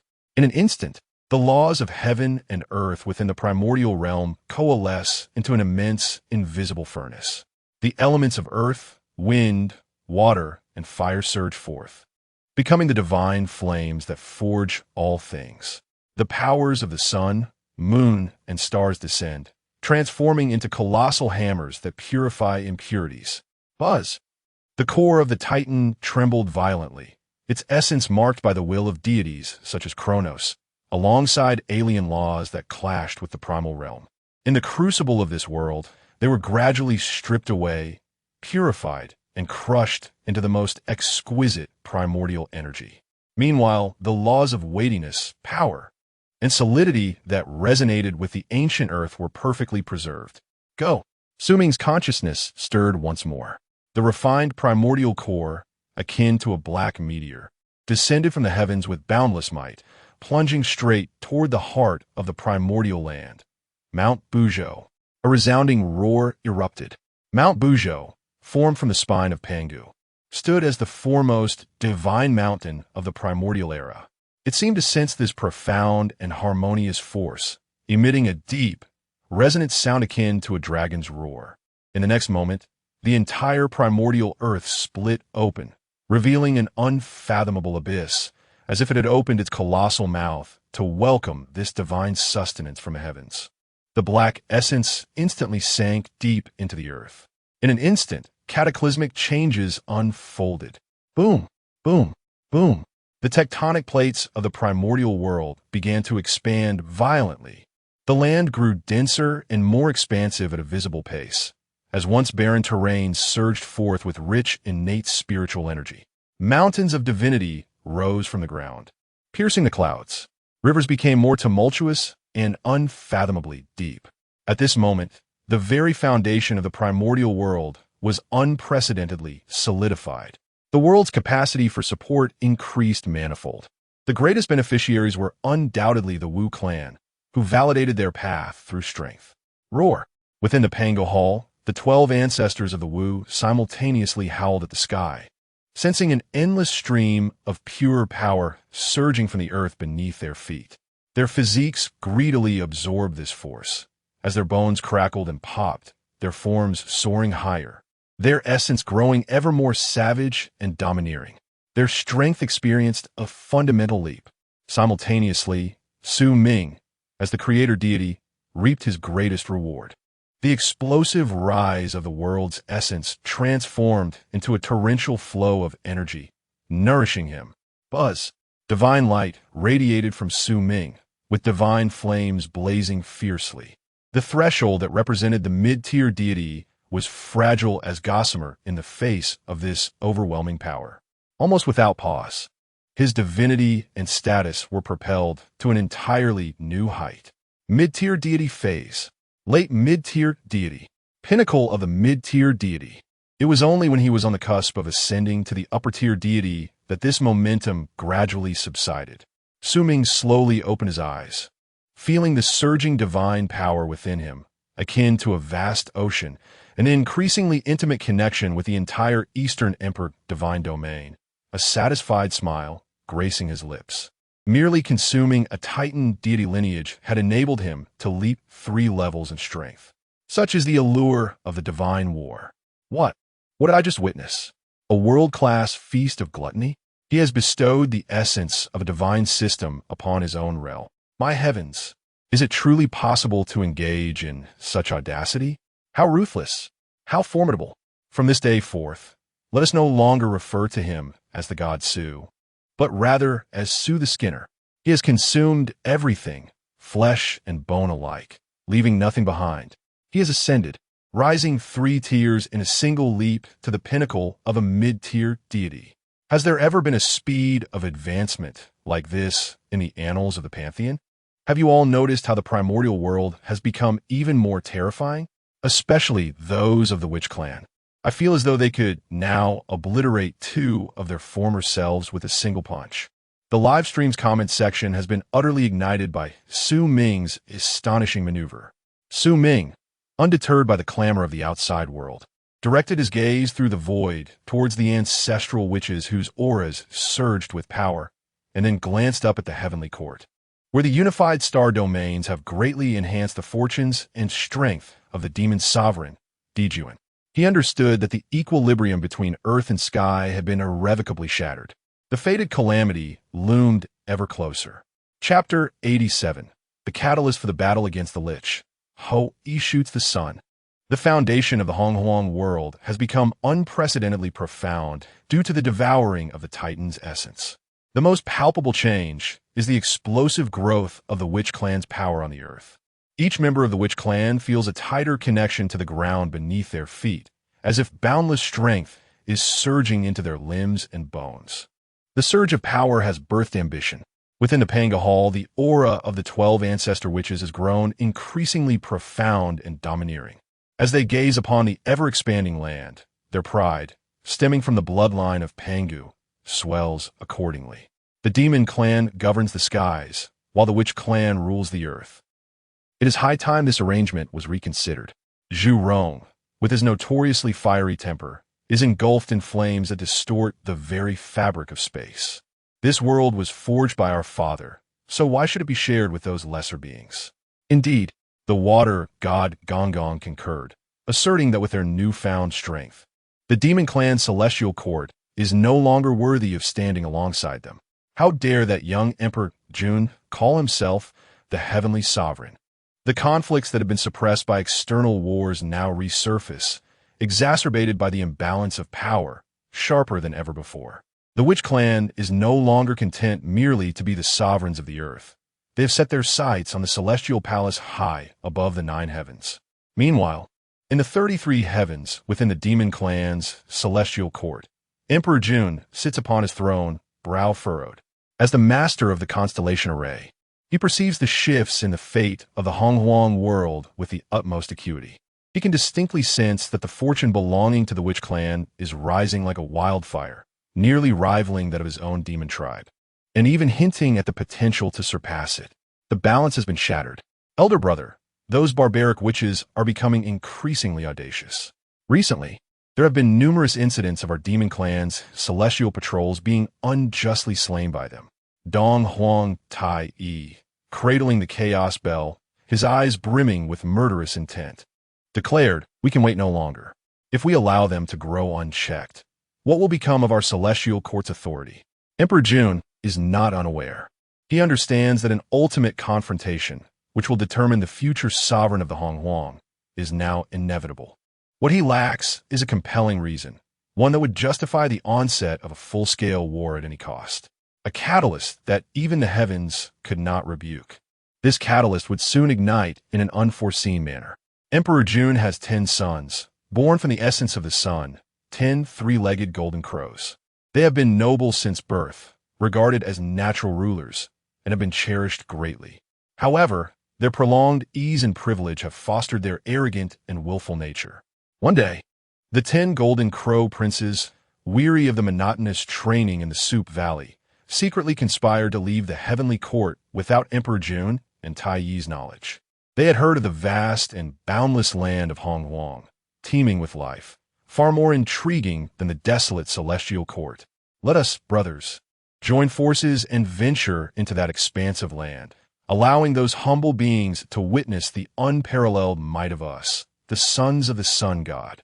With such naive yet cruel thoughts, the 10 three-legged golden crows revealed their true forms. In an instant, a terrifying phenomenon unfolded across the skies, a spectacle of 10 suns blazing ominously. The 10 celestial bodies resembled volcanoes spewing forth boundless flames, unleashing the most malevolent solar fire upon the desolate earth without reservation. Calamity had befallen the land. Rivers evaporated within moments, exposing cracked and parched riverbeds. The ground was scorched to charred earth. Countless forests ignited into roaring infernos, reduced to ashes. Billions of living beings, be they human, beast, or the newly awakened spirits of flora and fauna, wailed and perished under the oppressive heat. Their flesh was desiccated, their souls evaporated, deprived of even a fleeting chance at reincarnation. The entire primordial expanse transformed into a purgatory reminiscent of the apocalypse. What immense karma this was! No, my heavens, what were these reckless youths doing? Stop. Quickly cease this. The human tribe. I just witnessed their instant obliteration. How is Emperor June managing his sons? This is creation, not child-rearing. If this continues, the primordial realm shall be utterly ruined. Karma. Look at the towering resentment and karma. These 10 little golden crows are doomed. No one can save them. The spectators in the live stream express their despair, helplessly watching their beloved race and beautiful landscapes being annihilated. On the earth, within the shamanic tribes, countless shamans struggled painfully amidst the flames. The demon race had gone too far. In the Panga Hall, the 12 ancestors of the witches gnashed their teeth, emitting thunderous roars. This was the ultimate provocation against their kin and the entire Panga land. To the heavens, annihilate the demon race. Avenge our people. The ancestors, consumed by fury, were poised to act, but at that moment, a towering figure emerged slowly from a tribe known as Kwafu. He was not an ancestor, but one of the most formidable shamans among them. His name was Hoi. Gazing upon the ravaged earth and hearing the anguished cries of his kin, his face bore no anger, only an unshakable sorrow and resolve. Silently, he retrieved an ancient, colossal bow from behind him. This bow was known as the Sun Arrow Divine Bow. From his quiver, he drew 9 arrows fashioned from rare divine wood. Without uttering a word, he knocked an arrow, drawing the bowstring to form a perfect crescent moon. At that moment, all his strength, the power of the earth beneath him, and the collective grievances of countless departed souls converged upon the tiny arrowhead. The target was none other than the 10 rampaging suns above. It's him, Hoi. He is about to shoot the sun. Here it comes. The fuse of the witch-demon battle has finally been ignited. Kill, annihilate these reckless youths. Avenge the beings of the earth. An era is on the brink of conclusion, all due to these 9 arrows. Under the gaze of the entire universe, Hoi's fingers released the bowstring. Buzz! The first divine arrow transformed into a radiant streak that tore through the heavens, imbued with boundless fury and intent to kill. Soaring towards the sky. Chapter 88. 10 Days of Desolation. The Land of Primordial Chaos in Agony. The moment Hoi released the bowstring, time seemed to elongate. It was not merely an arrow. It embodied the weight of countless eons that the land of primordial chaos had accumulated. It represented the indomitable spirit of Pangu's descendants, and it bore the final wails and curses of innumerable innocent beings consumed by flames. This arrow encapsulated the sorrow and rage of an entire continent. Whoosh! The arrow soared through the void, devoid of any thunderous roar, only a piercing shriek, sharp enough to rend the soul. It disregarded the distances of space and the searing heat of the sun's true fire, appearing instantaneously before the Golden Crow Prince, far to the east, with a speed that transcended the laws of nature. The Golden Crow Prince was still laughing heartily, reveling in the ecstasy of destruction. Yet when he sensed danger, the arrow, infused with boundless murderous intent, had already pierced through his proud and invulnerable solar form. Alas! The laughter of the Golden Crow Prince abruptly ceased. He looked down in disbelief at the gaping hole in his chest. Through the void, he could even glimpse the charred earth below. He felt his life, along with his innate pride, slipping away at an alarming rate. In the next instant, boom! The first sun in the sky erupted with a thunderous blast. It was not a dazzling firework display, but a grand and mournful death. Countless golden flames erupted like a breached dam. Torrents of scalding golden blood mixed with burning feathers cascaded down from the heavens. A heart-wrenching cry of a bird echoed through the cosmos. It was the final lament of the demon prince as he met his end. The sky appeared to be torn open, and the suffocating heat finally offered a semblance of relief. On the land of primordial chaos, those beings clinging to life in despair gazed upward in stunned disbelief. Witnessing this soul-shattering spectacle, he truly hit. The sun has been shot down.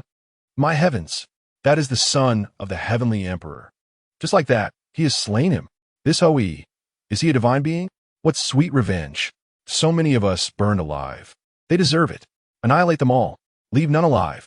Before the onlookers could fully grasp the magnitude of the event, Hoi, with an expression as impassive as stone, knocked a second arrow. His movements were steady as a mountain, as if he were not defying the heavens, but rather fulfilling a destiny long foretold. The remaining 9 golden crow princes, at this moment, awakened from their brother's demise. Terror, an unprecedented fear, gripped their hearts. Run, run, that shaman intends to kill us. Father, save me. In a state of panic, they transformed into 9 streaks of gold, fleeing in different directions in disarray. Yet, it was already too late. Under the targeting of the sun-shooting divine bow, there was nowhere left for them to escape. Buzz! The second arrow was released. The second sun shattered in the sky, raining down fiery fragments. Buzz! The third arrow. The third sun fell. Buzz! The fourth arrow. The fifth arrow. The sixth arrow. As Ho-E drew his bow, his arrow flew with the swiftness of lightning, yet it bore a unique, heart-stirring rhythm. Above in the sky, sun after sun erupted in a spectacular display, akin to a grand sacrificial offering of death.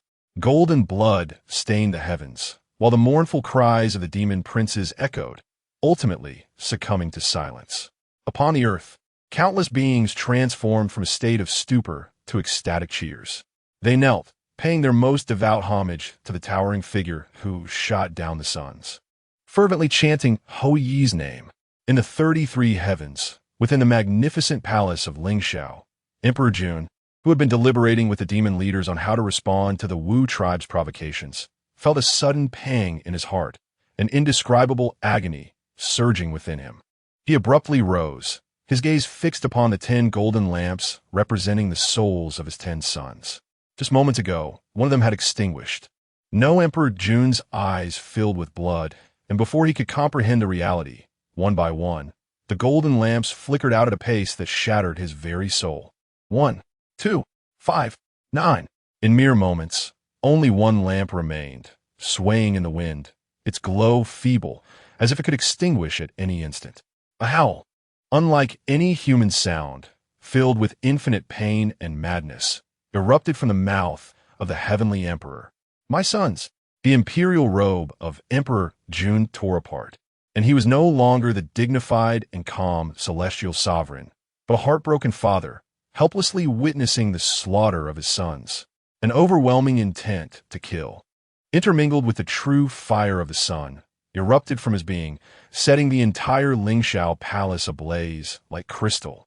Ho-E, Wu tribe, Emperor Jun and Dong Huang Tai-E, who wielded the chaos bell and whose eyes burned with crimson fury, transformed into 2 divine rainbows piercing through the heavens and the earth, propelled by a wrath capable of annihilating the entire primordial realm, racing towards the ground.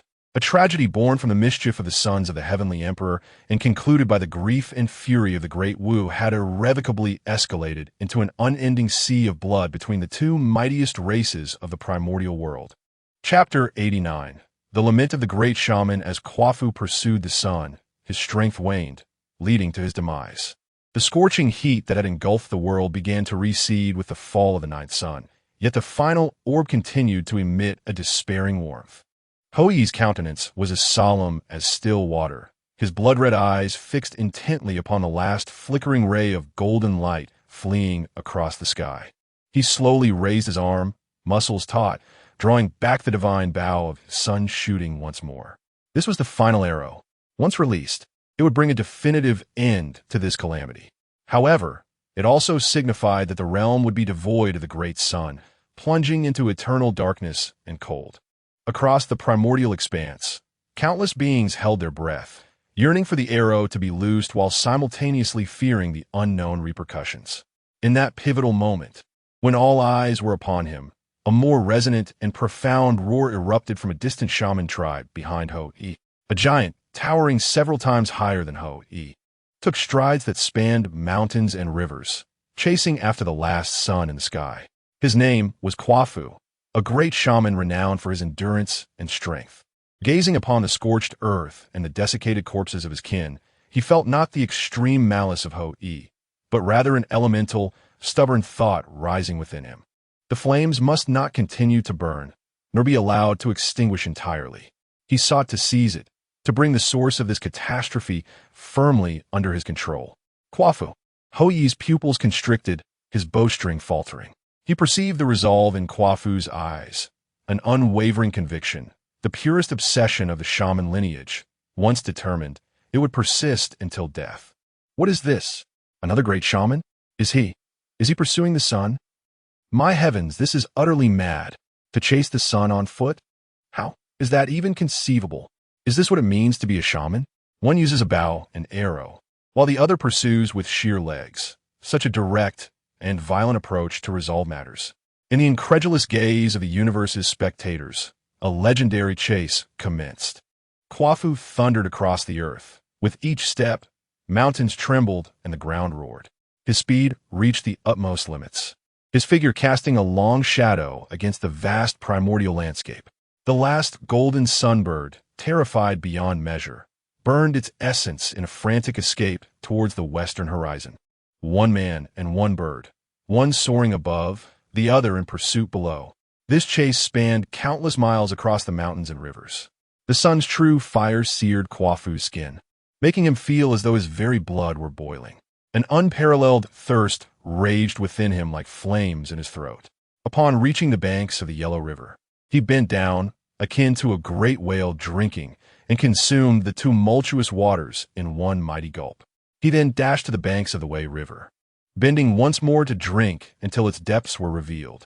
Two great rivers filled his belly, yet the insatiable thirst within him remained unquenched. Nevertheless, he did not halt. The golden sun lay ahead, and he could sense that he was drawing ever closer. I wish to seize you. Kwafu roared, his eyes ablaze with indomitable will. He surged towards the north, towards the legendary vast marsh teeming with boundless waters, having drained the Yellow River and the Wei River. Is this still a living being? It is nothing short of a marvel of the laws of existence. He is nearly upon it. I can see it. The sun's pace has begun to slow. But Kwafu, his body has reached its limit. His skin is cracking, his muscles withering. Please, do not pursue any longer. What a spirit this is. Knowing the futility, yet striving relentlessly, all for that singular obsession within. I find myself in tears. The barrage of comments in the live stream, initially filled with shock and confusion, gradually succumbed to a profound emotion known as tragic grandeur. All witnessed Kwafu's towering form rapidly withering away. With each step he took, it seemed as if he were igniting his very life force. Finally, just moments before reaching the vast marsh, Kwafu's immense body trembled violently, unable to sustain itself, collapsing forward. Thunder's crash. His fall echoed like a cataclysmic mountain's collapse, causing the entire primordial earth to mourn. In the final moments of his life, he gazed upon the distant sun, still radiating light and warmth, with no regret in his eyes, only a hint of liberation. With his last breath, he hurled the enormous peach with staff he held forward with all his might. The staff, infused with his final essence and divine power, struck the parched earth and, astonishingly, began to take root and sprout at a visible pace, transforming into a sprawling peach orchard stretching for thousands of miles. The orchard, lush and verdant, bore succulent fruits, bestowing precious shade and vitality upon this land once ravaged by flames. This was the final tenderness left to the world by the great sorcerer Kwafu. Upon the earth, Hou-Yi silently set down his divine bow of sun-shooting. The murderous intent in his eyes had been replaced by an inescapable sorrow. One of his brothers, a formidable sorcerer, had sacrificed himself in the most tragic manner to quell this calamity. Within the purple cloud palace, Su Ming quietly observed this scene, rendered speechless. He understood that this was a fragment of mythology. Yet, as this tragic tableau unfolded before him, the shock and emotion emanating from the depths of civilization's bloodline stirred his soul. This was not merely a clash of power. It was an epic lament of heroism, defiance, and sacrifice. Farewell, hero. Kwafu. This name shall be etched in my memory. The Witch Clan is not merely a band of savages. They are true heroes. Is this the calamity of the ages? Heroes fall. Blood stains the heavens. It is a tragedy of immense proportions. Just as the entire primordial world wallowed in the sorrow of Kwafu's demise, two torrents of wrath, fierce and unrelenting, belonging to the demon emperor, tore through the clouds, descending upon this land. Chapter 90. Chang'e ascends to the moon. The confrontation of the witch and the lich, an endless struggle. The fallen form of Kwa Fu transformed into the nourishing Donglin. Yet his demise failed to quell the wrath of the heavenly emperor. Instead, it was akin to ice water splashed in a boiling oil, igniting his fury in a more terrifying manifestation. Boom! Two golden divine rainbows, bearing the might to scorch the heavens and boil the seas, pierced down from the celestial expanse. One belonged to Emperor June, his crimson eyes filled with the madness of a grieving father. The other was the Eastern Emperor Tai, cradling the chaos bell, which, despite its silence, rendered the surrounding space frozen and all things voiceless. Their singular target was the great shaman, Ho-I, who stood with his bow, still reeking of the blood of the 9 princes. Ho-I! Emperor June's roar transcended the authoritative tone of a sovereign, morphing into a desperate howl of a beast. He did not even invoke divine powers. Instead, he enveloped himself with boundless solar flames, transforming into a meteor of annihilation, intent on reducing Ho-I and the very ground beneath him to ashes. Ho-I raised his head, silently lifting the god bow of the sun. In the face of the wrath of the demon race's heavenly emperor, a trace of resolute battle intent finally surfaced on his otherwise tranquil visage. He was prepared to die, but the witch clan would never yield. However, just as Emperor June's assault was about to descend, the figure of Eastern Emperor Tai appeared like a specter beside him, restraining him. "Brother, do not." "Why not?" "He has slain my 9 sons. I want him dead. I demand the entire witch clan to accompany him to the grave." Emperor June struggled frantically. Killing him would be too merciful. The gaze of Eastern Emperor Tai was cold and cruel. "When we descend, the 12 ancestors of the witch will arrive in an instant. A battle with no clear victor will only see him die a hero's death. Then what do you propose we do?" Emperor June's voice was hoarse. Eastern Emperor Tai's gaze fell upon a white-clad woman rushing from the tribe, her face etched with concern. She was Chang'e, the most beautiful among the human race, and also Ho-Yi's wife. A cruel smirk curled at the corner of Eastern Emperor Tai's mouth. Death. For the hero of the witch clan is glory, a return to the embrace of the Father God. However, eternal solitude and torment are the most vicious curses. He turned to Ho-I, his voice as frigid as ancient ice. "Ho-I, you have slain the son of the heavenly emperor. Your sins are beyond redemption. Yet the heavenly emperor, in his mercy, cannot bear to see such a hero fall. Therefore, I bestow upon you this." With that, he produced a jade vial containing a pill that radiated a cold, lunar light. "This is the immortal elixir bestowed by the Queen Mother of the West. Consume it, and you shall gain eternal life, your lifespan equal to that of the heavens. Yet, you will be rejected by this land you hold dear, cast aside by your kin, forever alone, tasting the endless solitude. You shall watch your brothers perish one by one, your race march toward extinction, while you can do nothing. This is the reward you earn for slaying the divine child. Such poison, this is 1,000 times more merciless than killing him. Eternal life, yet condemned to endure perpetual solitude, witnessing the demise of loved ones. Such is the pinnacle of torment. Do not consume it, Ho-I. How can the warriors of the witch clan, who fight valiantly, suffer such humiliation?" Ho-I chuckled, a sound laced with disdain and scorn. "As a member of the witch clan, I am born of the earth, and shall return to it upon death.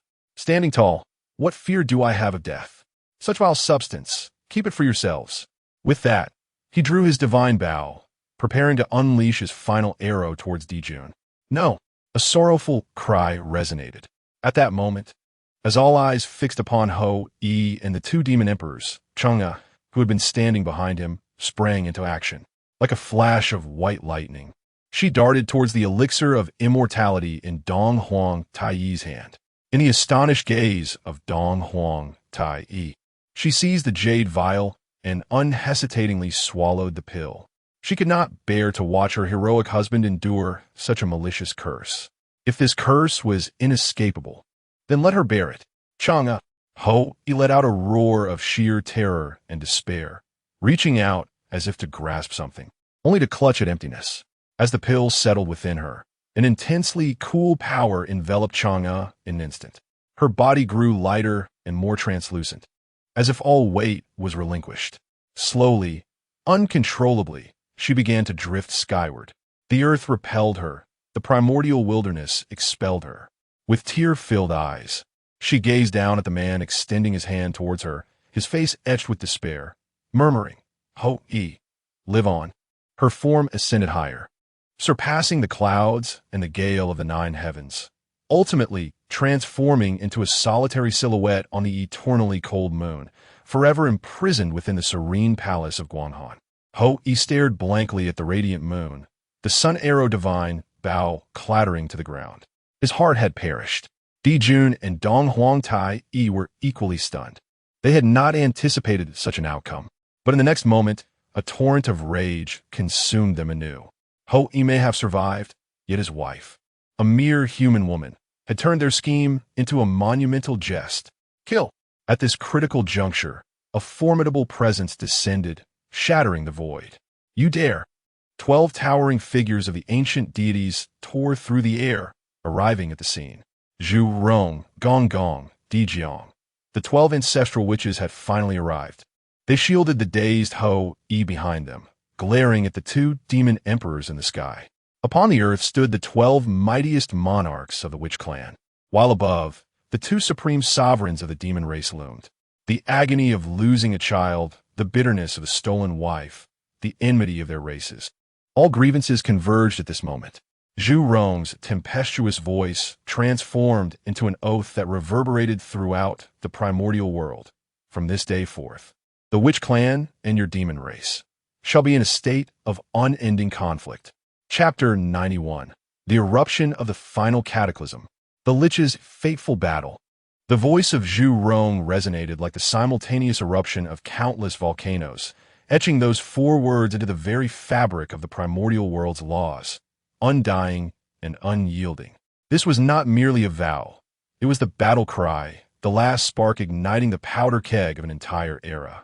At that moment, his colossal form, adorned with divine patterns, transformed into a fire pillar that pierced through heaven and earth, charging unhesitatingly towards Dong Huang Tai Yi. In his eyes, Dijun was the root of all evil, yet this cold-eyed Dong Huang, who had devised such treacherous schemes, was even more detestable. Comme fort. The murderous intent in Dong Huang Tai Yi's eyes surged as he activated the chaos bell in his grasp. The ancient bell, inscribed with the patterns of the sun, moon, stars, and the elements of earth, water, fire, and wind, began to glow. With a resounding echo, the deep and distant chime reverberated throughout the universe. A sound not merely of noise, but a suppression of the laws themselves. In that instant, time seemed to freeze, and space became akin to frozen amber. The cataclysmic fire pillar conjured by Zhu Rong halted midair for a fleeting moment. In that very instant, boom, the water god Gong Gong had long been poised for action. A black dragon of fury, formed from the convergence of the primordial waters, roared as it lunged towards the heavenly emperor Dijun, intent on extinguishing the sun's true fire enveloping him. Kill! The ancestral witch Dijiang, with a powerful flap of his 4 wings, vanished only to reappear behind the 2 demon emperors, his 6 legs tearing through the air like celestial blades, targeting their vital points. The ancestral witch Zhu Jiuyin, with the opening and closing of his eyes, distorted the flow of time, causing a barely perceptible delay in the demon emperor's reactions. The 12 ancestral witches, connected by a shared essence and mutual understanding, acted in unison, launching a cataclysmic assault on the 2 supreme beings of the demon race, as if they were a singular entity that had been coordinated for eons. It has begun. They are truly fighting. The 12 ancestral witches are besieging the demon race's dual emperors. Is this the clash of the pinnacle forces of the primordial world? In my divine realm, a single main god can sweep away all. Yet here, 14 main god-level beings are embroiled in a chaotic brawl. It's utterly terrifying. Look at those spatial rifts, those chaotic time flows. If this were my world, it would have collapsed countless times already. This is the true divine battle. This is a war capable of annihilating worlds. The audience was utterly entranced, their perceptions of warfare transcended by the spectacle before them. This was not mere military combat, but the most primal and violent collision of laws. Within the Zhixiao Palace, Su Ming observed it all with a calm demeanor. The primordial world he had manifested was a complete ecosystem, governed by the supreme laws of the heavenly path. As the singular, highest creator of this world, his will could descend upon any corner of it, unnoticed by any beings within. Su Ming anchored his divine perspective at the coordinates of Zhixiao Palace. His gaze was profound, devoid of any emotional fluctuation, as if he were admiring a canvas he had meticulously crafted, now gradually unfurling, entitled destruction. The cataclysm was not merely annihilation. It represented the world's self-purification and ascension. He murmured softly, his voice imbued with the Creator's detached indifference. Without destruction, there can be no creation. The old era does not conclude in the most brutal manner. How then can a new order rise from the ashes? Sorcerers and demons, your fate is to become the fuel for the primordial world as ascension, to burn yourselves out, illuminating the future. To him, every sorcerer and demon warrior who perished in this war, their dissipating essence would not be squandered. They would all return to this realm, transforming into the strengthened and fortified foundation of the primordial world. This was a necessary sacrifice, a grand ceremony that, at the cost of the extinction of two great races, would procure the transcendence of the entire world. As the battle at the apex erupted, the flames of war instantly spread to every corner of the primordial land. Boom, boom, boom. From the depths of the earth, the desolate and ancient war drums resonated within countless sorcerer tribes. Burly sorcerers grasped their long-forgotten stone axes and bone spears, their eyes betraying no fear, only a fervent battle spirit. For the vengeance of the great sorcerer Kwa Fu, for the vengeance of the great sorcerer Ho-E. Ascend to the heavens, annihilate the demon kin. The roars converged into a tsunami, shaking the very heavens. Led by the foremost sorcerers such as Xing Tian and Jiufeng, billions of sorcerer warriors surged forth like a black tide from beneath the Panga Hall, from mountain and valley, launching a fierce assault on all demon strongholds. Meanwhile, in the celestial realm of the 33 heavens, the southern gate of the demon court thunderously swung open. Demons, heed the command. Demon General Bai Zhe, holding the command flag, proclaimed with a voice that echoed through the heavens. The barbaric sorcerers have slain the prince, provoking celestial wrath. This grudge shall not go unavenged. It defies the natural order. Follow me to battle, to trample the earth. Blood debts shall be repaid in blood.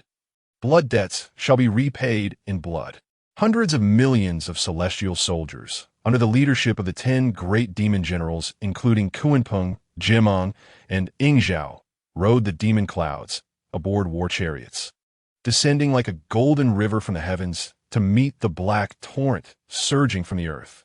In that moment, the sky and the land collided, gold and black intertwined.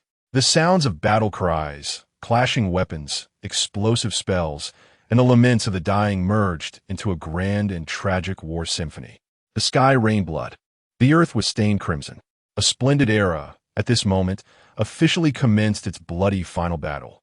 The ultimate cataclysm of sorcerers and demons, the fated war, erupted in full force. Chapter 92, The Audience's Lament. Do not strike. Both the palm and the back of the hand are flesh.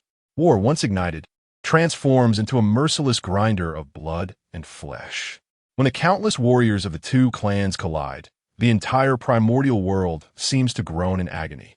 On the ground, the warriors of the witch clan roar.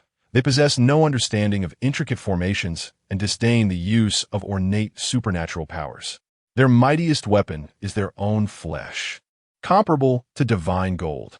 A great witch, wielding a colossal axe, leaps 1,000 feet into the air, cleaving a magnificent demon chariot in twain. Before the demon soldiers aboard can utter a cry of despair, they are torn to shreds by the fury of his fists. Yet in the next instant, numerous spells from the demon clan rain down, engulfing him in an instant. In the skies, the celestial soldiers of the demon clan ride upon demon clouds, forming battle formations.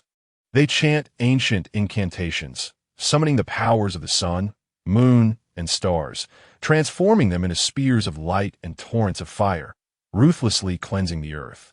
A demon general soars high, his eyes emitting rays of annihilation, reducing a witch clan's stronghold to rubble.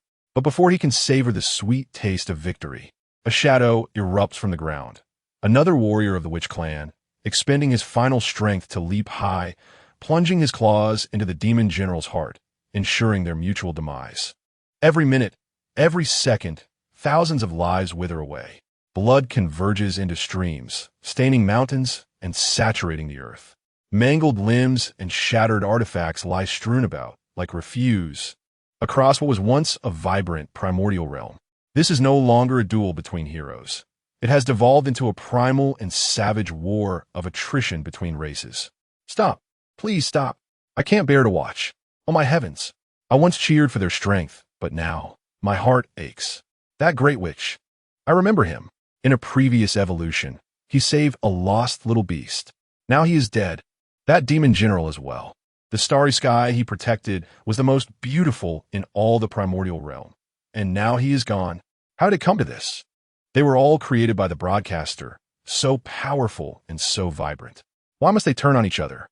In a live stream, the barrage of comments has transformed from excitement and exhilaration to a pervasive sorrow and confusion. These viewers have witnessed the evolution of the primordial realm from chaos to its current state. They were once awed by the grandeur of Pangu's creation, stirred by the witch clan's fierce dominance, and inspired by the splendor of the demon clan's celestial palace. In their hearts, the witch clan and the demon clan were akin to two children nurtured by the broadcaster, one valiant and steadfast, the other graceful and noble.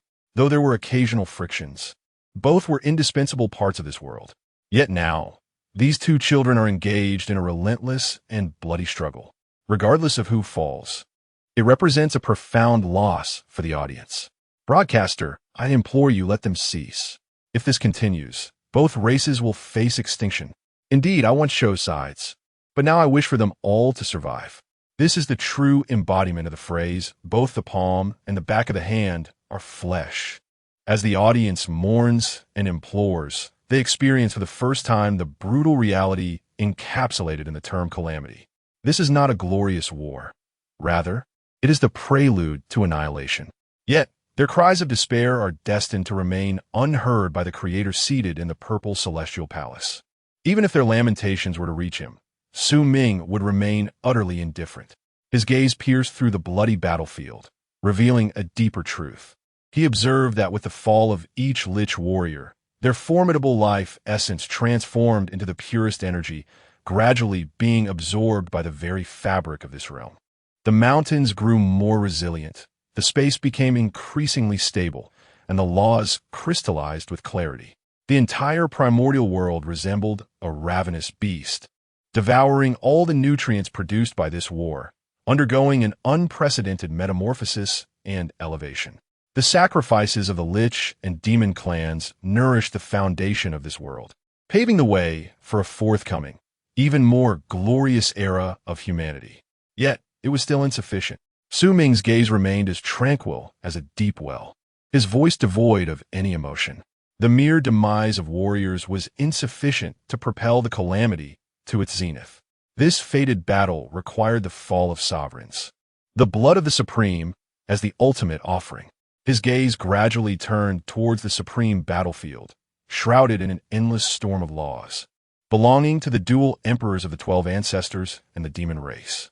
There, the ultimate confrontation that would determine the fate of the races was about to enter its most brutal phase. Chapter 93. The Bloodstained River of Heaven. Zhou Tian's constellations clash with the divine calamities. Upon the supreme battlefield, the clash of laws has reached a fever pitch. The combined assault of the 12 ancestral witches embodies the pinnacle of violent aesthetics in the primordial world. They do not rely on magical artifacts. Each punch and kick is imbued with primal laws, forcing the heavenly Emperor Dijuan and the Eastern Emperor Tai to retreat in disarray. Dijuan's defensive barrier, formed from the river map and Luo book, flickers perilously, on the verge of shattering under the opposing forces of Zhu Rong and Gong Gong's fire and water laws. Although the chaos bell wielded by Eastern Emperor Tai possesses unmatched might, integrating both offense and defense. The spatial displacement of Dijiao and the time stasis invoked by Zhu Jiuyin consistently disrupt him at critical moments, leaving him thwarted and deeply frustrated. Brother, this cannot continue. Eastern Emperor Tai, repelling several of the ancestral witches with the sound of the bell, felt the bitter taste of divine blood seeping from the corner of his mouth. He exclaimed urgently, "Their strength will deplete us." Dijuan was acutely aware of this. The ancestral witches seemed tireless, drawing power from the earth itself. As long as they stood upon the primordial ground, their combat prowess was inexhaustible. In contrast, their consumption of precious treasures was palpable. "Transmit my command." A glint of wild determination flashed in Dijuan's eyes. "Form the Zhou Tian constellation Great Formation." Upon this decree, the demon General Baizhe in the heavenly court straightened, immediately waving a colossal starry flag. "Star monarchs, take your positions. Star deities, assume your places. All forces, heed my command. Form the Zhou Tian constellation Great Formation." In an instant, the entire sky of the primordial world transformed. Above the 33 heavens, the 365 principal stars erupted into an unprecedented brilliance, as if 365 suns had risen simultaneously. Following suit, an additional 148,000 secondary stars responded, weaving a tapestry of countless celestial bodies, drawing forth an intricate cosmic diagram upon the celestial canvas. With the 10 great demon generals, such as Kunpeng and Baizhe, as the focal points, millions of celestial demon troops as nodes, and the fortune of the entire demon race as the guiding force. Buzz, an infinite power of the stars, summoned from the depths of the universe, converged into a vast river of pure destructive energy, spanning the heavens. This river of starlight, carrying the terrifying might to suppress the cosmos and obliterate all existence, gradually pressed down upon the 12 ancestral witches on the earth. What am I witnessing? They have turned the entire starry sky into a weapon. Insanity. This is absolute madness. This energy could evaporate our entire star domain 100 times over. Is this the ultimate trump card of the demon race? Using the heavens and stars as a formation, this is truly the handiwork of the heavenly emperor. The witch tribe is doomed. Against a force drawn from the entire universe, what use is even the strongest of bodies? The spectators were utterly dumbfounded by the apocalyptic scene before them.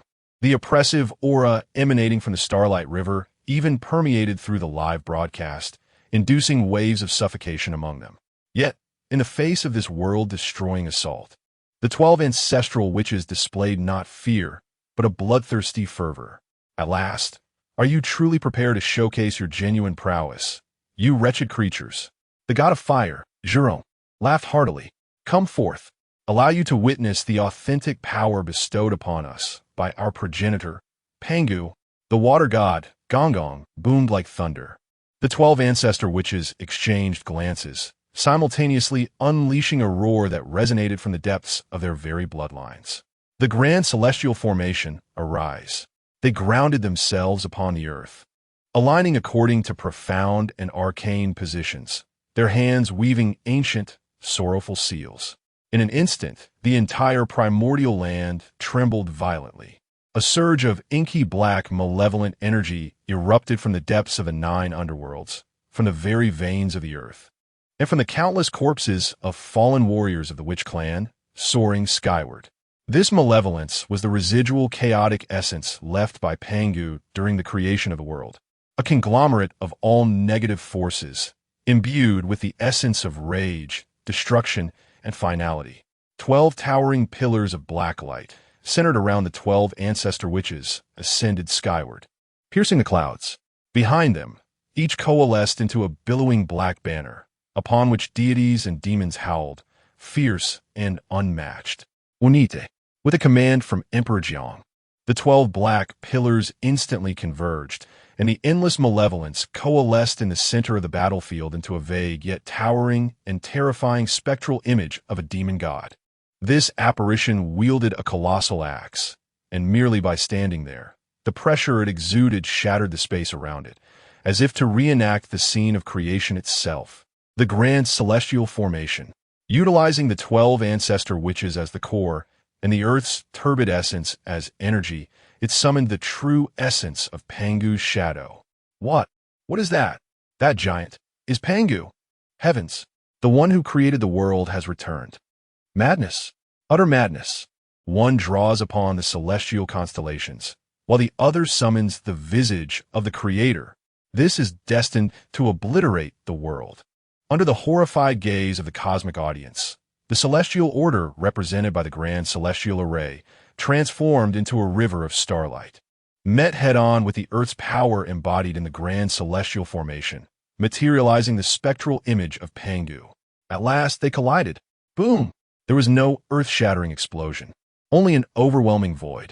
Sound, light, laws, energy, everything was instantaneously obliterated at the point of collision. The river of starlight furiously surged against Pangu's phantom, striving to extinguish it. Meanwhile, the spectral figure of Pangu mechanically swung the colossal axe time and again, cleaving through the torrent of starlight with sheer force. With each strike, myriad stars dimmed instantaneously, turning to dust. With each onslaught, the form of the Pangu apparition grew increasingly ethereal. The heavenly river, which had originally separated the realms, now became utterly torn apart. Countless demon soldiers and witches caught in the maelstrom had no time to scream before being reduced to the most primitive particles. Divine and demonic blood stained the shattered void, transforming it into a shocking dark crimson. The river of stars was drenched in blood. The entire primordial world let out a mournful wail, overwhelmed by this ultimate clash. Chapter 94. The Fall of the Demon Emperor, the Bloodshed of the Ancestors, the Most Tragic Myth. Stalemate, a harbinger of demise. Each clash between the Great Star Array and the heavenly god-killing formation was akin to carving a bloody hole in the very heart of the primordial world. In the sky above, the demon soldiers, maintaining the formations, plummeted in droves from the clouds, their souls torn to shreds by the ferocious energy the moment their star power was exhausted, denied even the chance of reincarnation.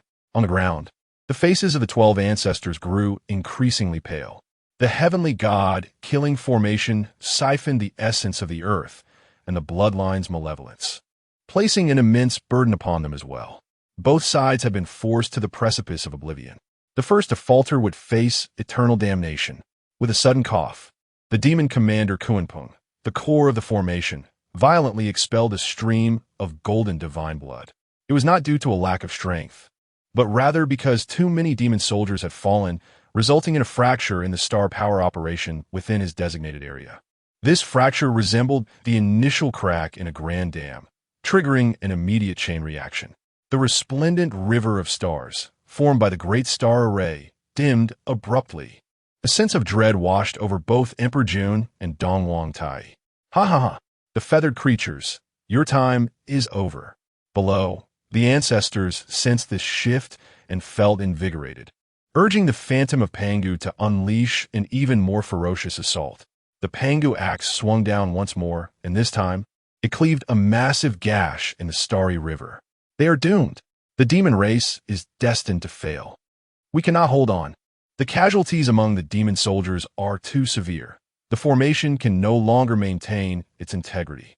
Could it be that the Wu clan will emerge victorious? Yet, the ancestors appear to be nearing their limits as well. No. Please no. Just as everyone believed the demon race was on the brink of collapse, a flicker of chilling madness and determination flashed in Emperor Jun's eyes. He glanced at his bloodied brother, Dongwang Tai, then at the imposing 12 ancestors below, before surveying the fractured heavenly court. He laughed, a sound imbued with both tragedy and pride. Tai, our demon race, born as the sovereigns of the heavens, shall never retreat. Today, let these ignorant brutes of the Wu clan witness what it means to experience the might of the heavenly emperor. Before his words faded, he hurled the two supreme innate treasures, the river map and the Luo book, into the core of the Great Star Array. Immediately after, his entire being ignited in a blazing inferno of true solar fire, not golden, but a ghastly white. It was a flame that consumed his very soul. Brother. No. Dongwang Tai's eyes widened in horror, emitting a heart-wrenching scream. He understood Emperor Jun's intentions, to merge with the array, to sacrifice everything, and to unleash one final strike from the great star array that transcended all limits. With my divine blood, I shall incinerate the stars of the heavens. With my soul, I shall offer the spirit of the array. The future of the demon race is entrusted to you. The final voice of Emperor Jun resonated within the mind of Dongwang Tai. In the next instant, he transformed into a streak of luminous light, resolutely plunging into the impending collapse of the stellar river. A thunderous roar echoed, reminiscent of the universe's inception, as the singularity erupted. In a sacrificial offering of Emperor Jun and all his treasures, the great heavenly star array erupted with a terrifying might that far surpassed its previous power. The once dim, stellar river instantaneously expanded billions of times, morphing into a true ocean of celestial bodies, forged from pure destructive force. Carrying with it the boundless resentment and determination of a fallen demon emperor, cascading down towards the ethereal form of Pangu and the 12 ancestor witches. This force transcended the realm of the main deity, inching ever closer to the strike of a divine king. Alas, even the formidable 12 ancestor witches sensed a grave threat. They had no time to hesitate, nor any retreat available. Battle! Zhu Rong, Gong, Tianwu, Qiangliang, and several other ancestor witches roared fiercely, stepping forth from the formation, using their bodies, akin to divine gold, to confront the ocean of destruction. They aimed to buy precious moments for their brethren and for the great heavenly divine array with their own flesh and blood. Light, an indescribable, blinding white radiance consumed all. The audience in the live stream was enveloped in a blanket of pure white, unable to see or hear anything. Time passed, though its measure was lost. As the brilliance gradually dissipated, the celestial ocean vanished from the heart of the battlefield. The figure of Emperor Jun also disappeared, leaving not even a trace of ash. His divine form utterly extinguished. Above, the great heavenly star array had completely collapsed, countless stars dimmed, and the surviving demon lords and soldiers collapsed to the ground, blood gushing from their mouths. On the earth, the towering, ethereal form of Pangu had also dissipated. The 12 ancestor witches re-emerged, yet, at the forefront, Zhu Rong, Gong, and several others bore their bodies marred with spiderweb-like cracks, their divine spark rapidly fading. Ah, how liberating! Zhu Rong gazed down at his fragmented body, letting out a sigh of satisfaction before, with a resounding explosion, he transformed into a sky of fiery brilliance, returning to the cosmos. Following suit, Gong's form morphed into a torrential flood, Tianwu into a tempest. One after another, the mighty ancestor witches, as they exhausted their last vestiges of life essence, fell with smiles, merging back into the beloved primordial earth. In the end, only a scant few of the 12 ancestor witches remained standing, each severely wounded, their breaths reduced to a mere whisper. Has Emperor Jun perished? Zhu Rong, Qiangliang, have they also fallen? My most cherished ancestor witches, all gone. Is this the calamity of the ages? No victors. The heavenly emperor is dead, and over half of the ancestor witches have perished. I was wrong, utterly wrong. I once cheered for the battle, but now all I wish to do is weep. This is too tragic. This mythos is too harrowing. The barrage of comments, after a brief silence, became engulfed in a wave of sorrow and shock. Brother, Dong Huang Tai Yi, cradling the chaos bell, gazed upon the vanishing figure of Di Jun, unleashing a lamenting roar that reverberated throughout the universe. His handsome visage was now etched with a frenzied hatred and a desire to obliterate all. The celestial emperor had fallen, and the ancestral witches were drenched in blood. This fateful battle, sweeping across an entire era, had spilled the divine blood of the first sovereigns in the most harrowing manner, yet it was far from reaching its conclusion. Chapter 95. The wrath of Gong strikes Mount Buzhou. The celestial pillar crumbles, and heaven and earth collapse. On the battlefield, a profound silence reigned. Whether among the surviving demons or the remnants of the shaman clan, all gazed vacantly at the desolate ruins that once were a vibrant world, at the places where fallen sovereigns and ancestral shamans had once stood. The war had reached a point where victory was but a distant memory. Each soul bore an overwhelming weight of sorrow, confusion, and emptiness. Ah! Ha! Ha ha ha! Suddenly, a hoarse and frenzied laughter shattered the silence. It was Gong Gong, the water god. His body was drenched in blood, marred by horrific scars seared by starlight, his breath weak and fading. He surveyed the emptiness surrounding him. Jerome was gone. Jumong was gone, and so too was Rushu. Of the 12 brothers, only a scant few remained, each gravely wounded. Raising his gaze once more, he beheld the Eastern Emperor Tai, standing amidst the ruins of the 33 heavens, lamenting while clutching the Chaos Bell. Dijun was dead, yet the heavens of the Demon Clan remained intact. Meanwhile, the land of the Shaman Clan lay shattered. Why? Why must my Shaman Clan, born of the earth and shielded by it, meet such a fate? Why must you, the Demon Clan, dwell in heights above, governing the celestial court, and yet be left with only this mixed feathered bird, Eastern Emperor Tai? Endless grief, indignation, and despair consumed Gong Gong like a virulent fire, devouring his sanity in an instant. Eldest brother is dead. My brothers are dead. This sky is unjust. This earth is inequitable. If that is the case, then let it all be destroyed. Gong Gong unleashed a roar, unlike any sound a living being could emit, imbued with an essence of utter annihilation. He pivoted sharply, his blood-red eyes fixed intently upon the heart of the primordial world, the supreme divine mountain, Mount Buzhou, formed from the spine of Pangu, the pillar of heaven. That is the pillar of the heavens, the cornerstone of stability for the entire primordial realm. Gong Gong, what are you planning? The remaining ancestral shaman Di Jiang sensed his intent, horrified and speechless. Madman, stop him quickly. The Eastern Emperor Tai also reacted instantaneously, his voice a mixture of fury and fear. But it was too late. A determined ancestral shaman, resolute in his sacrifice, moved with unparalleled speed. Gong Gong transformed into a streak of blue-black light, enveloping his remaining, most potent essence of life and the laws of water, like a comet hurtling towards the continent. Unhesitatingly colliding with Mount Buzhou, he did not seek to attack. He aimed to shake the very backbone of heaven and earth with his life and soul. No, no, no. What is he doing? That is, Mount Buzhou, the pillar of heaven. He has lost his mind. He intends to destroy this world. Host, stop him now. It is over. Everything is over. The viewers in the live stream sent forth barges of comments. Their terror and despair magnified 100-fold compared to when they witnessed the fall of the sovereigns. They finally realized that the most dreadful consequence of this calamity was not merely the death of the powerful, but the collapse of the entire world. Boom, crack!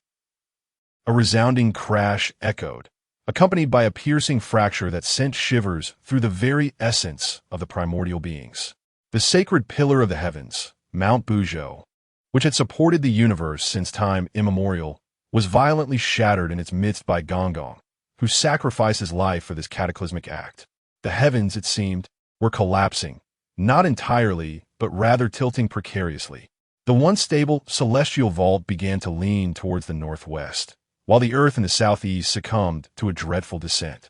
At the breach where the celestial pillar had fractured, the heavenly river, which had flowed unceasingly above the 33 heavens, found its outlet, an unending torrent of the 9 heavens-weak waters, capable of drowning the stars, cascaded down like a cosmic waterfall, inundating the primordial earth in a frenzy.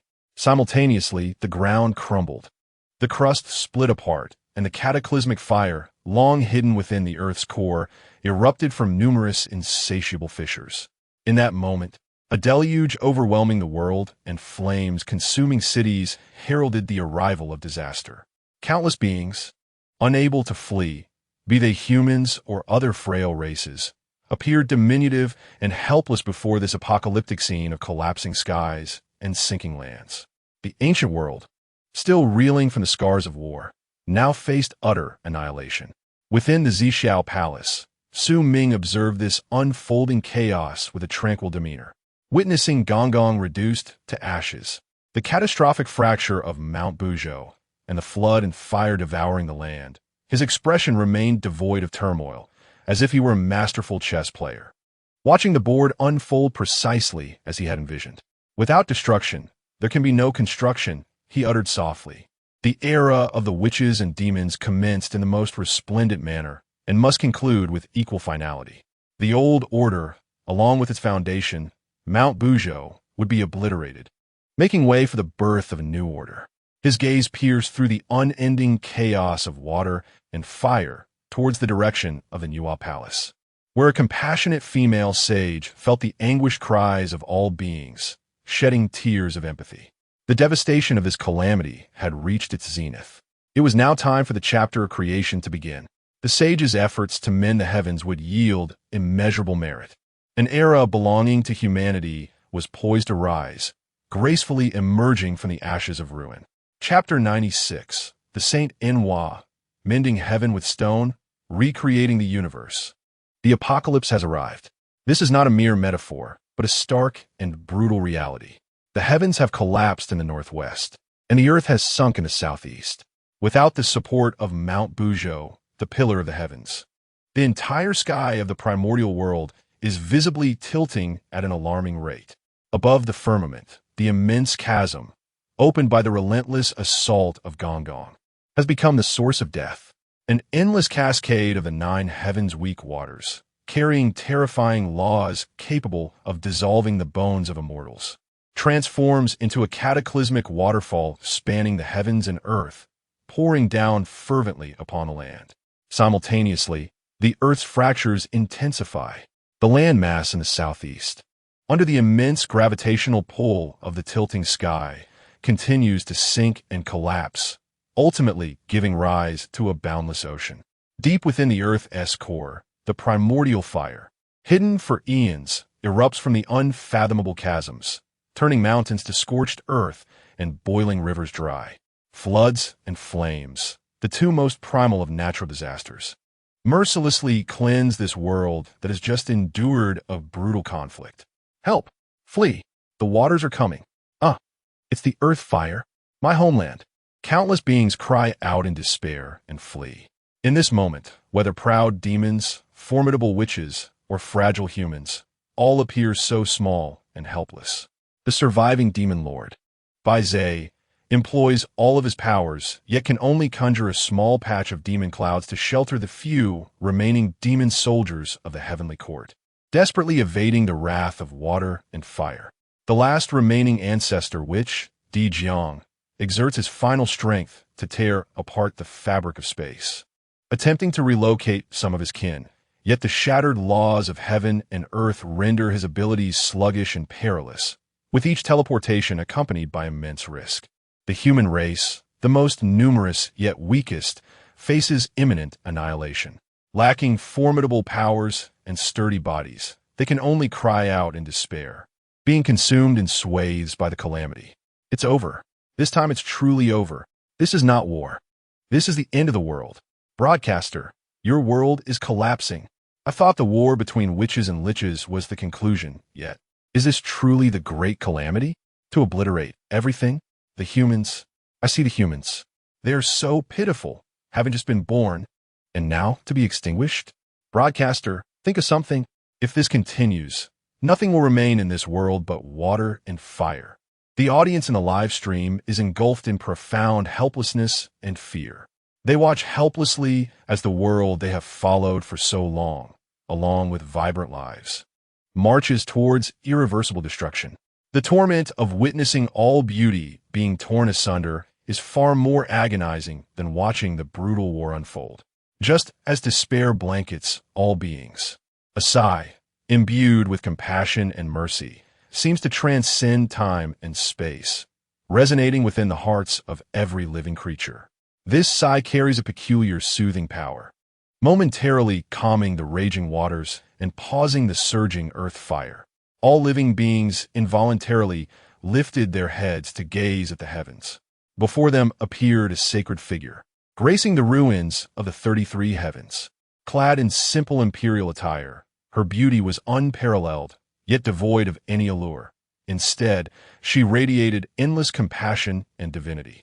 Her gaze swept over the suffering earth below, and upon witnessing her people, the human race, grappling for survival amidst calamity and wailing in despair, two streams of pure tears flowed from her enchanting eyes. It was none other than the Holy Mother of humanity, the primordial sage, Nuwa. My children, Nuwa's voice resonated with heartache. These humans were her own creations, akin to her offspring. As she witnessed their plight, the pain pierced her heart like a knife. After sorrow, an unwavering determination emerged. She slowly raised her gaze, piercing through the ravaging floods and flames, confronting the shattered way of heaven. An overwhelming aura of sanctity erupted from her being, sweeping across the entire primordial world. The way of heaven is above. Today, the water god Gong, in his fury, struck the Mount Bujo, causing the heavenly pillar to shatter, the four poles to collapse, the heavens to tilt northwest, and the earth to sink southeast. The 9 heavens' weak waters surged backward, annihilating the world with fiery eruptions. The primordial realm lay in ruins, and all beings suffered. I, Nuwa, the saint of heaven and earth, the holy mother of humanity, cannot bear to witness my people endure such tribulations. Today, I pledge to use my own strength to forge the 5-color divine stones to mend the heavens. I shall sever the feet of the giant Ao to establish the 4 poles. I shall gather the ashes of reeds to halt the torrential waters. This vow, let heaven and earth bear witness. Her voice transformed into a magnificent celestial sound that resonated throughout every corner of the primordial world. Each word encapsulated the unassailable resolve and will of the sage. It is the sage Nuwa. She has stepped forth, mending the heavens. She intends to mend the heavens. My heavens, what audacity! I previously believed that sages were merely the strongest fighters, but now I comprehend that sages embody the last hope for this world. Anchor, is this the purpose of your creation of the sages? To bring hope in the most desolate moments of the world.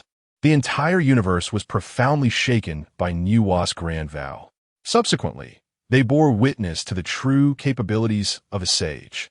In an instant, Nuwa's figure vanished, only to reappear at the shores of the eastern sea. With a graceful wave of her hand, she effortlessly lifted the entire Mount Tiantai. She summoned the true fire of the sun as her furnace, using the Qian Kuanding as her vessel, and cast the entire Mount Tiantai into it, commencing the process of refinement. Buzz! Within the Qian Kuanding, the cosmos was inverted and yin and yang reversed. Under the sage's magical influence, the quintessence of gold, wood, water, fire, and earth contained within Mount Tiantai was forcefully extracted, transforming into 36,501 radiant crystals, each shimmering with the divine light of red, blue, yellow, white, and black. Each divine stone embodied the complete laws of the 5 elements, possessing supreme power to repair the heavens and the earth. Go! With a flick of her delicate hand, the 36,505 colored divine stones in the Qian Kun Ding transformed into a resplendent multicolored river, defying the torrent of the 9 heavens' weak waters. Soaring skyward, the divine stones soared towards the gaping void in the heavens, swiftly merging and extending under Nuwa's command, transforming into an immense, boundless tapestry of vibrant colors, seamlessly sealing the terrifying breach. The waters of the 9 heavens were instantaneously severed. Yet, this was merely the first step. The celestial pillar had collapsed, and the cosmos remained unstable. Nuwa cast her gaze towards the profound depths of the northern sea. There, a colossal tortoise that had slumbered for countless epochs slowly opened its eyes, sensing the gaze of the sage, fear reflected in its expression. Nuwa descended upon the northern sea and offered a slight bow to the giant tortoise. To save the living beings, I borrow your 4 limbs for this purpose. In the days to come, I shall repay this karmic debt. As soon as her words faded, she conjured the primordial treasure, the red embroidered ball, and with a gentle wave, severed the tortoise's 4 immense limbs at their roots, blood staining the northern sea. A flicker of reluctance crossed Enwa's face, yet her resolve remained unwavering. With unparalleled magical prowess, she upheld the severed limbs of the colossal beast, distributing them to the 4 cardinal points of the primordial world: east, south, west, and north. Boom, boom, boom, boom, for resounding echoes reverberated through the cosmos. The tortoise's limbs transformed into 4 new pillars of heaven, firmly supporting the tilted celestial dome once more. The heavens stabilized. After accomplishing this feat, Enwa gathered countless ashes from divine timber after combustion and scattered them across the earth. When the ashes encountered water, they expanded, swiftly absorbing the floodwaters and transforming into fertile soil. The heavens were mended. The earth was solidified. The waters receded. The fires extinguished. A catastrophe capable of annihilating the entire primordial world was thus forcibly quelled by a single sage. As the last wisp of calamity faded, the entire primordial world was rejuvenated. Although the heavens still tilted towards the northwest, and the earth remained sunken in the southeast, this resulted in a new, more stable equilibrium between heaven and earth. An endless cascade of profound golden light of virtue descended. This vastness of merit surpassed even that of Enwa during the creation of humanity. The golden light fell like rain upon the primordial realm, with a portion merging into Enwa's being, fortifying her already unfathomable sage realm. A greater share, however, infused into this newly born world, nourishing all living things and restoring the laws of nature. Countless beings who survived the calamity basked in the golden light of virtue, kneeling in heartfelt gratitude towards Enwa, the sage. They expressed their thanks for her grace in mending the heavens and recreating the world. The sage is boundless. The sage is compassionate. The tidal wave of faith and gratitude surged like a river, flowing towards Enwa. In that moment, she was truly the savior. In the palace of purple clouds, Su Ming finally wore a satisfied smile. He observed that with the completion of this cycle of destruction and rebirth, the very essence of the primordial world had not been diminished by the great battle, rather catalyzed by the ultimate event of mending the heavens. It had achieved an unprecedented elevation and sublimation. The conclusion of the battle between the witch and the demon had resulted in the fortification of the world and the sage's unparalleled renown. Yet, despite the grievous losses endured by humanity, having undergone the baptism of blood and fire, and receiving the salvation of the Holy Mother, their fortunes shall, upon this desolate ground, herald a genuine resurgence. An era belonging to humankind is on the verge of commencement. Everything is perfectly poised. Su Ming spoke softly. Chapter 97. The Demise of Cataclysm. The ascendance of a world, the primordial realm fell into a hush. The earth-shattering roars, the infernos that consumed the mountains and rivers, the deluge that submerged the continents, all had succumbed to the serene restoration wrought by the Saint Enwa, returning to silence. The surviving myriad creatures emerged from their hiding places, gazing with reverence and bewilderment upon this new world, both familiar and alien. The heavens tilted towards the northwest, the celestial bodies' orbits subtly altered, rendering the night sky more profound and vast than ever before. The earth sank in the southeast, where rivers converged and waters returned to their origins, forming an endless expanse of azure ocean, a paradise for the deep-sea dragonkin and a cradle for countless aquatic beings.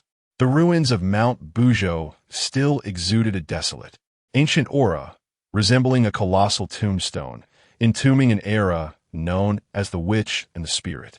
Above, the sky, mended by 36,500 pieces of multicolored divine stones, shone with a gentle and eternal radiance.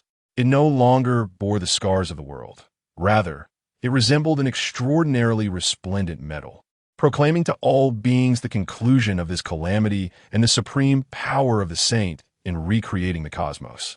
Our era has come to a close.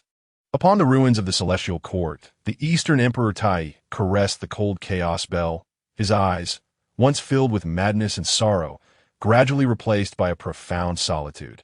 He surveyed this entirely new realm, gazing down at the vast expanse of land where the traces of the witch clan had vanished. A land that no longer belonged to their demon kin. Emperor June had aligned himself with the formation, securing the final brilliance of the demon race. Gong Gong's wrathful touch upon Bujo tolled the final bell for the witch clan. Did they emerge victorious? Or did they suffer defeat? Perhaps. Within this fateful cycle known as the Cataclysm, there exists neither victory nor loss, only an end. We cannot return. A surviving demon lord, Baze, spoke in a hoarse voice behind him. Indeed, there is no turning back. Eastern Emperor Tai sighed deeply, casting one last glance at the land he and his brother once aspired to conquer, a flicker of resolution flashing in his eyes. Convey my command.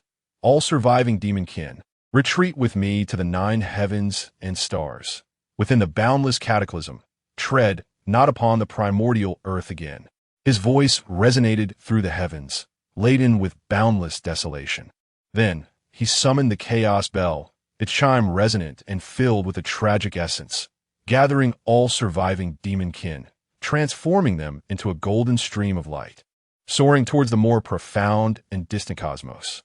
Thus, the era of demon dominion over the heavens reached its irrevocable conclusion. Meanwhile, at the opposite end of the earth, the remnants of the ancestral witches, Emperor Jiang, Zhu Juin, and others, convened, observing those of the human race who, under the golden light of merit, rose from the ruins to begin rebuilding their homeland, their expressions a tapestry of complexity. This land, once regarded as home, for which they had laid down their lives to protect, was now a landscape unfamiliar to them. Mount Bujo had fallen, and the precious legacy bestowed by the Father Pangu had dissipated. Their brothers had transformed into the very fabric of heaven and earth, perhaps. It was time for us to depart to where we are destined to go. Candle 9, Een spoke languidly, his gaze seemingly penetrating the dense earth, beholding the 6 realms of reincarnation just recently formed by Sister Hutu. There, countless vengeful spirits wandered, and order had yet to be established. That realm was in dire need of guardians. Dijiang remained silent for a long while before finally nodding. The Father God opened the heavens, and Sister Hutu shaped the cycle of reincarnation. We, born of the earth, shall also return to the earth. Rising to his feet, he addressed all the surviving shaman with a grave tone. All shamans, follow me into the underworld. From this day forth, our shaman clan shall guard the 6 realms of reincarnation and shall not return to the primordial chaos. The remaining shamans expressed no dissent, quietly trailing behind several ancestral shamans as they stepped deeper into the earth, their silhouettes gradually vanishing beyond the horizon. Thus, the era of the shaman's dominion over the land drew to a close. Is this the end? The demon clan retreats to the starry void, while the shaman clan enters the underworld. The 2 principal actors that once dominated the entire epic exit the stage just like that. Though it is quite sorrowful, for some reason, I feel as if the entire world has become cleansed. Indeed, the oppressive, fearsome clouds that loomed over all living beings seem to have dissipated. The audience in the live stream, witnessing this peaceful yet somewhat melancholic scene, felt a myriad of emotions within. However, in a dimension unseen by them, within the purple cloud's palace, a profound sense of satisfaction appeared on Su Ming's face. At long last, it has been accomplished. His gaze penetrated the superficiality of the entire primordial world, revealing the profound transformations at its core. To the outside world, this calamity between the shamans and demons appeared to be a mutually destructive disaster, ultimately leading to the world's fragmentation. Yet in Su Ming's eyes, it was a meticulously planned endeavor to dismantle and subsequently reconstruct the entire world.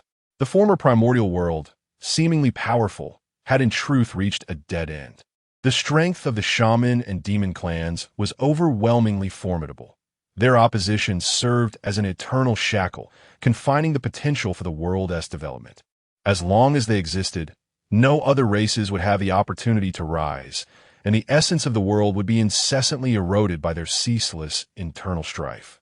Moreover, Mount Bujo, known as the Pillar of Heaven, was in fact a profound chasm, It isolated heaven and earth too thoroughly, resulting in a stagnation of the laws and an impediment to the circulation of spiritual energy.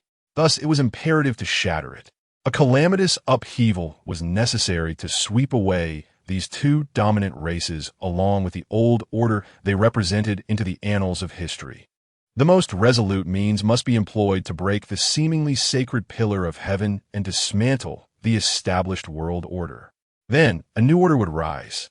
With the intervention of sages, the heavens would be mended, the four poles established, and the torrents restrained. This process, though it appeared to be a restoration, was in essence a reformation. Through this dismantling and reconstruction, the very essence of the primordial world not only did not decline amidst war and disaster, but instead underwent a thorough tempering and purification, achieving an unprecedented elevation. The heavens tilted towards the northwest, allowing the power of the stars to more easily descend upon the earth. The earth sank in the southeast, providing a haven for the water veins, enhancing the circulation of spiritual energy. More importantly, the resilience and complexity of the world's laws were elevated to a new echelon. If the primordial world of yore was akin to a divine embryo, then now it possesses the potential to ascend to a realm of godly supremacy. This is a grand gamble, where the annihilation of one reality begets the profound elevation of another. And Su Ming has triumphed. I seem to grasp it now. Goodness. So that is how it is. This is not a calamity. It is a world upgrade? My heavens. While I mourn the fallen Lich, the broadcaster is already on the 5th tier. His intention from the very beginning was not to favor any individual, but to catalyze the evolution of the entire world. A dimensional strike. This is the true essence of a dimensional strike. What we perceived as a flaw was, in fact, a version update. The collision of Gong Gong with the mountain was not an act of chaos, but rather the installation of an update package. So terrifying. This creation ideology from the East is simply an art form, the art of destruction. The barrage of comments in the live stream erupted after a brief silence. Countless viewers, particularly those esteemed professors and experts from the Academy of Deities, felt their worldviews shattered in that moment. They finally comprehended the true meaning of cataclysm. It is not mere destruction, but rather a brutal and necessary metamorphosis for the universe to evolve. And Su Ming, this young examiner, has managed to actively guide and flawlessly replicate this process. This transcends mere creation. It is a portrayal of the great Tao. As the audience across the cosmos was engulfed in astonishment, Su Ming sensed an unprecedented surge of world essence, vast enough to inundate the galaxy. Pouring back into his divine fire from the newly sublimated primordial world, it was the essence distilled from the demise of the Lich, the bounty generated from Nuwa's repair of the heavens, the ultimate reward following the elevation of the entire world. His divine position began to tremble violently under the onslaught of this primordial force. From a mid-tier deity to the pinnacle of mid-tier, the bottleneck shattered instantaneously. He launched an assault towards the barriers of a high-tier deity. Yet this was far from the conclusion. The power of this essence was overwhelmingly vast. A long-awaited smile graced Su Ming's face. With the Lich's demise, humanity shall rise. And I, too, must take that step forward. His aspirations have never been confined to the modest rank of a high-tier deity. Rather, they extend towards the exalted position of a supreme deity, capable of reigning supreme in the newly birthed star domains. Chapter 98. Absorbing the infinite essence, Su Ming ascends to the position of supreme deity. Within the purple cloud palace, Su Ming closed his eyes. In the moment when the primal world achieved its ultimate transformation, having completely transcended its former state and relegated the witch and demon clans to the annals of history, an indescribable force of boundless, magnificent, and pure origin surged forth. It manifested as a tangible golden ocean, flooding from every corner of the primal realm, crashing into his soul and divine fire with a cataclysmic force. This essence was colossal. Imbued with the malevolence and rebirth from the initial calamities of dragons and phoenixes, the collision of laws and the conflict between Tao and demon, the monumental fortunes accumulated over eons during the witch-demon era, and the distilled quintessence resulting from the annihilation of the two dominant races in the final cataclysm, where they merged with the universe itself. It also carried the boundless merit attained from nuanced mending of the heavens and the recreation of the cosmos. Furthermore, it bore the ultimate rewards from the primal realm's completion of its leap in laws and the elevation of the world after its destruction and rebirth. This was no mere river. It was an ocean of primordial essence, forged from the rise and fall of an entire epic. Boom! Su Ming felt as though his soul had been cast into the very epicenter of a cosmic explosion. His divine fire, which was originally the size of a fist, erupted upon contact with this essence, expanding explosively as if infused with limitless interstellar fuel. The golden flames rapidly transformed into a deeper, more ancient chaotic hue. The barrier of the mid-level deity appeared fragile before this overwhelming force, as delicate as a sheet of parchment, offering not even the slightest resistance before being shattered instantaneously. Warning: a significant enhancement in the divine power fluctuations of the candidate Su Ming has been detected. He has surpassed the mid-level deity, progressing towards the high-level deity. Heavens, he is about to ascending in the final stages of the assessment. Not merely ascending. Look at the rate at which his divine fire is growing. This is not just a push towards high-level divinity. It's as if he intends to gulp down the entirety in one go. The audience in the live broadcast gasped in astonishment, yet they soon realized they had grossly underestimated the terrifying magnitude of this reward. Su Ming's divine essence was in a frenzy, oscillating, expanding, and reorganizing. Countless fragments of profound laws danced around him like a myriad of stars. These were the imprints of all laws, from the creation of the universe by Pangu to nuanced mending of the heavens, representing the entire evolution of the primal world. For other deities, even obtaining a single fragment would require thousands or even tens of thousands of years of contemplation. Yet now, Su Ming bathed in this ocean of laws. Taking whatever he desired, his divine body was being reshaped, his soul was being sublimated, and his comprehension of the world and creation was undergoing a transformative metamorphosis. The barrier of the high-level deity's divine rank materialized. It was a colossal luminescent curtain composed of pure law power, radiating immense majesty, which ordinary deities would need to painstakingly wear down over countless years. However, the vast primal essence merely collided gently. Crack! The barrier was instantly covered in a spiderweb of fractures. Boom! In the wake of the second collision, the barrier shattered with a resounding crash, transforming into a cascade of radiant light, all of which was devoured by Su Ming's divine fire. He had ascended to the rank of a high god, all within the span of mere minutes. My heavens! A high god has been attained so effortlessly? Cheating. This is undoubtedly cheating. Who achieves such elevation in this manner?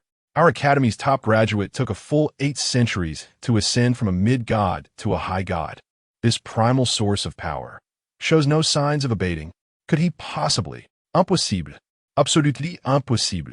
The position of a master god represents a transcendence of life's very essence, requiring a sovereign-level comprehension of a core principle.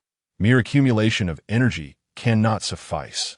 The chief professor of the Tower of Truth, an ancient high god who had lived for tens of thousands of years, stood up excitedly, fixated on the screen as if attempting to pierce through to Su Ming's very soul.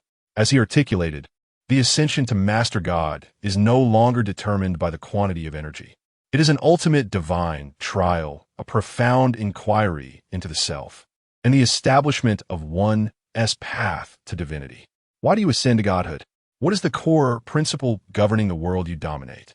By what means will you inscribe your eternal mark upon the boundless cosmos? Countless deities have grappled with this profound question throughout their lifetimes. And now, this very question lay before Su Ming. Su Ming's consciousness immersed itself in an endless realm of profound mysteries. Vivid scenes flashed before his eyes. The awakening of Pangu amidst chaos, the decisive act of creation, the fierce struggle between dragons, phoenixes, and Cheelans for dominion over the heavens and earth, igniting the first cataclysm. The fateful clash between Tao ancestor Hongjun and demon ancestor Lihu to establish the lineage of the Tao. Nuwa's compassion in creating humanity and mending the heavens in times of apocalypse. The sacrifice of Hutu, embodying reincarnation to complete the final void of existence. The rise and tragic demise of the Witch and Lich clans, their glory and opposition culminating in a blood-soaked end, making way for a new era. Each event ultimately pointed to two core concepts: evolution and catastrophe. The transition from chaos to the primordial realm is evolution. The transformation from ferocious beasts to dragons and phoenixes. From Tao and demons to witches and liches, culminating in the emergence of humanity, is evolution. Yet, each pinnacle of evolution is inevitably accompanied by cataclysmic cleansing, destroying the old to birth anew, to break and then to establish anew. A cycle that perpetuates endlessly. This is the essence of the primordial world. This is the path of Su Ming. My path is the path of evolution, and it is also the path of catastrophe. My divine realm nurtures new life through destruction, and through conclusion, it heralds an era. Su Ming. Today ascend to Master God through this very path. As Su Ming made this declaration deep within his soul, confronting the very essence of the universe, the entire divine universe trembled. An unparalleled will, transcending all known principles, seemed to cast its gaze from the farthest reaches of the cosmos. That gaze scrutinized Su Ming, examining both him and the primordial world that lay behind him. Ultimately, that will seem to nod in acknowledgement.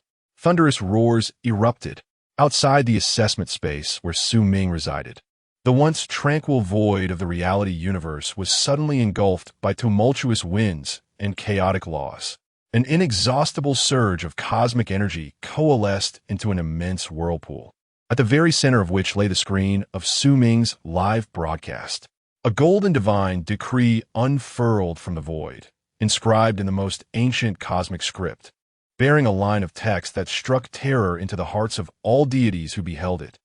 Deity number JEX 77349.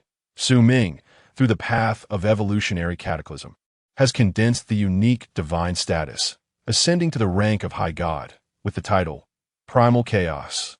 High God. He truly accomplished it. In the assessment, he ascended from an apprentice deity to a High God. Title Primal Chaos. The cosmic will has acknowledged his world. What unparalleled glory is this? History. He has created the greatest miracle since the inception of the deity assessment system. Unprecedented and perhaps unmatched in future, across the universe. All sentient beings who had been observing this assessment fell utterly silent at that moment. They witnessed the birth of a legend. Within the palace of the purple clouds, Su Ming slowly opened his eyes. Within his gaze, it seemed as if countless stars flickered and epics cycled. He could feel that his connection with the entire primal chaos world had reached an entirely new height. No longer merely the creator of the world. He had become akin to the very essence of this realm itself. With a mere thought, he could adjust the flow of time throughout the primal chaos world at will. Wherever his gaze fell, he could perceive the past and future of any being within the primal chaos realm. This was the essence of a High God, a cosmic-level powerhouse who could truly govern all laws within his own divine dominion. He rose slowly to his feet, and with a single step, he traversed into the starry expanse beyond the primal chaos divine realm. Gazing at the vast and unknown newborn star domain, a faint smile graced his lips. The assessment had concluded. Thus, the true journey was destined to commence. Chapter 99. The establishment of the Eastern divine system resonates throughout the pantheon. At the moment Su Ming ascended to the position of the supreme deity and was bestowed the title of primordial by the cosmic will, a reaction finally stirred within the eternal realm at the cosmos core, the pantheon. The pantheon is not merely a simple palace. It is a supreme domain maintained by countless powerful divine systems. Here lies the heart of cosmic authority, the sacred hall where divine kings convene, and the ultimate arbiter of the fates of myriad star domain civilizations. Within the hall, the stars serve as lamps, and the laws form the steps. Several ancient beings, exuding profound auras and divine majesty akin to the ocean, sit upon their thrones, their gazes seemingly capable of piercing through the fabric of time and space. Among them, one is enveloped in holy light, with 12 pairs of luminous wings gently unfurling, a seraphim from the heavenly divine system. Another, adorned in a robe of starlit patterns and wielding the staff of the world tree, embodies the wisdom and magic of the Norse pantheon. There is also one, muscular and fierce, with eyes like wild thunder, Ares, the son of the Olympian god-king, the god of war. These are true ancients, having long ascended to the status of supreme deities, even cosmic titans. It is indeed rare for the evaluation of a nascent star domain to evoke a resonance with the very essence of the universe. The god of wisdom, grasping the staff of the world tree, spoke softly, his tone devoid of urgency, as if recounting a trivial matter. Just a few fortunate souls, he remarked. Ares, the god of war, scoffed disdainfully, his voice laced with the arrogance of the exalted. Every year, a few so-called geniuses arise, believing they have birthed remarkable worlds, yet ultimately, they must submit to the order of our ancient divine systems. Their worlds will inevitably become our sources of soldiers and realms of faith. The seraphim remained silent, merely nodding in agreement. In their eyes, no matter how astonishing the newly ascended deities may be, they are merely successors. The cosmic landscape had long been divided among their ancient systems. However, at that moment, the golden divine list proclaimed by the cosmic will ignored all prohibitions of the pantheon, manifesting directly at the heart of the hall. Deity IDGX 77349, Su Ming, through the path of evolutionary cataclysm, has condensed the unique divine essence, ascending to the rank of supreme deity. Title: Primordial. These ancient cosmic characters, imbued with the might of supreme laws, cause the expressions of the three ancient deities to shift for the first time. Ascending to the rank of supreme deity during an evaluation, the voice of the god of wisdom tinged with surprise. The path of evolutionary cataclysm. What manner of path is this? I have never heard of it. Ares furrowed his brow. The crux is unique divine essence. The once silent seraphim finally spoke, his voice carrying an unprecedented gravity, acknowledging that the cosmic will recognize his path as unparalleled. The last occurrence of the unique divine essence was 300 epochs ago, during the rise of the mechanical god-emperor. The three ancient deities exchanged glances, each reflecting the shock mirrored in the other's eyes. A newcomer ascending to the rank of supreme deity during an evaluation. This is a miracle unseen throughout the ages. The emergence of a singular divine persona signifies not only his potential, but also poses a conceivable threat to the reigning deity. This indicates that he has embarked on a wholly novel path, one that can stand shoulder to shoulder with the mainstream systems of holy light, magic titans, and perhaps even surpass them. Just as they were engulfed in astonishment, a grander and more profound will seem to transcend the boundless realms of time and space, directly descending upon the pantheon. It was neither wrath nor provocation, but rather a serene declaration. A youthful yet authoritative voice resonated deep within the souls of all deities. I am Hong Wang, and today, in the primordial star domain, I establish the Eastern divine system. Above the divine system exists the Tao, presided over by the Tao ancestor Hongjun, who wields the jade plate of creation, the source of all laws. Within the divine system, I established the heavenly court to govern the heavens, assisted by the demon clan, in accordance with celestial timing, the underworld to oversee the earth, grounded by the shaman clan, safeguarding the cycle of reincarnation, and the human path at its center as the protagonist of the heavens, enjoying boundless fortune. The three realms of heaven, earth, and humanity are in perpetual circulation, with sages overlooking from above and celestial beings imparting wisdom from below. This is the path of immortality. From this day forth, our Eastern divine system shall be known as the fourth cataclysm of the universe. Boom! This proclamation resounded like a cataclysmic thunderclap throughout the pantheon. The god of war, Ares, abruptly rose from his throne, his gaze filled with disbelief. Audacious. How dare he label himself as a cataclysm? In the cosmos of deities, the term cataclysm is taboo. Only those terrifying entities that have once wrought great upheaval upon the universe or even obliterated ancient divine systems are worthy of such a title. The cataclysm of the undead, the cataclysm of the swarm, the cataclysm of machines. Each represents a chapter of bloody, dark history. How could a newly ascended deity dare to claim such a title? No, that is not the crux of the matter. The countenance of the god of wisdom turned ashen, his world tree, scepter, trembling slightly in his grasp. The heavenly court, the underworld, the human path. Sages, celestial beings. This is a completely independent and self-consistent transcendent system.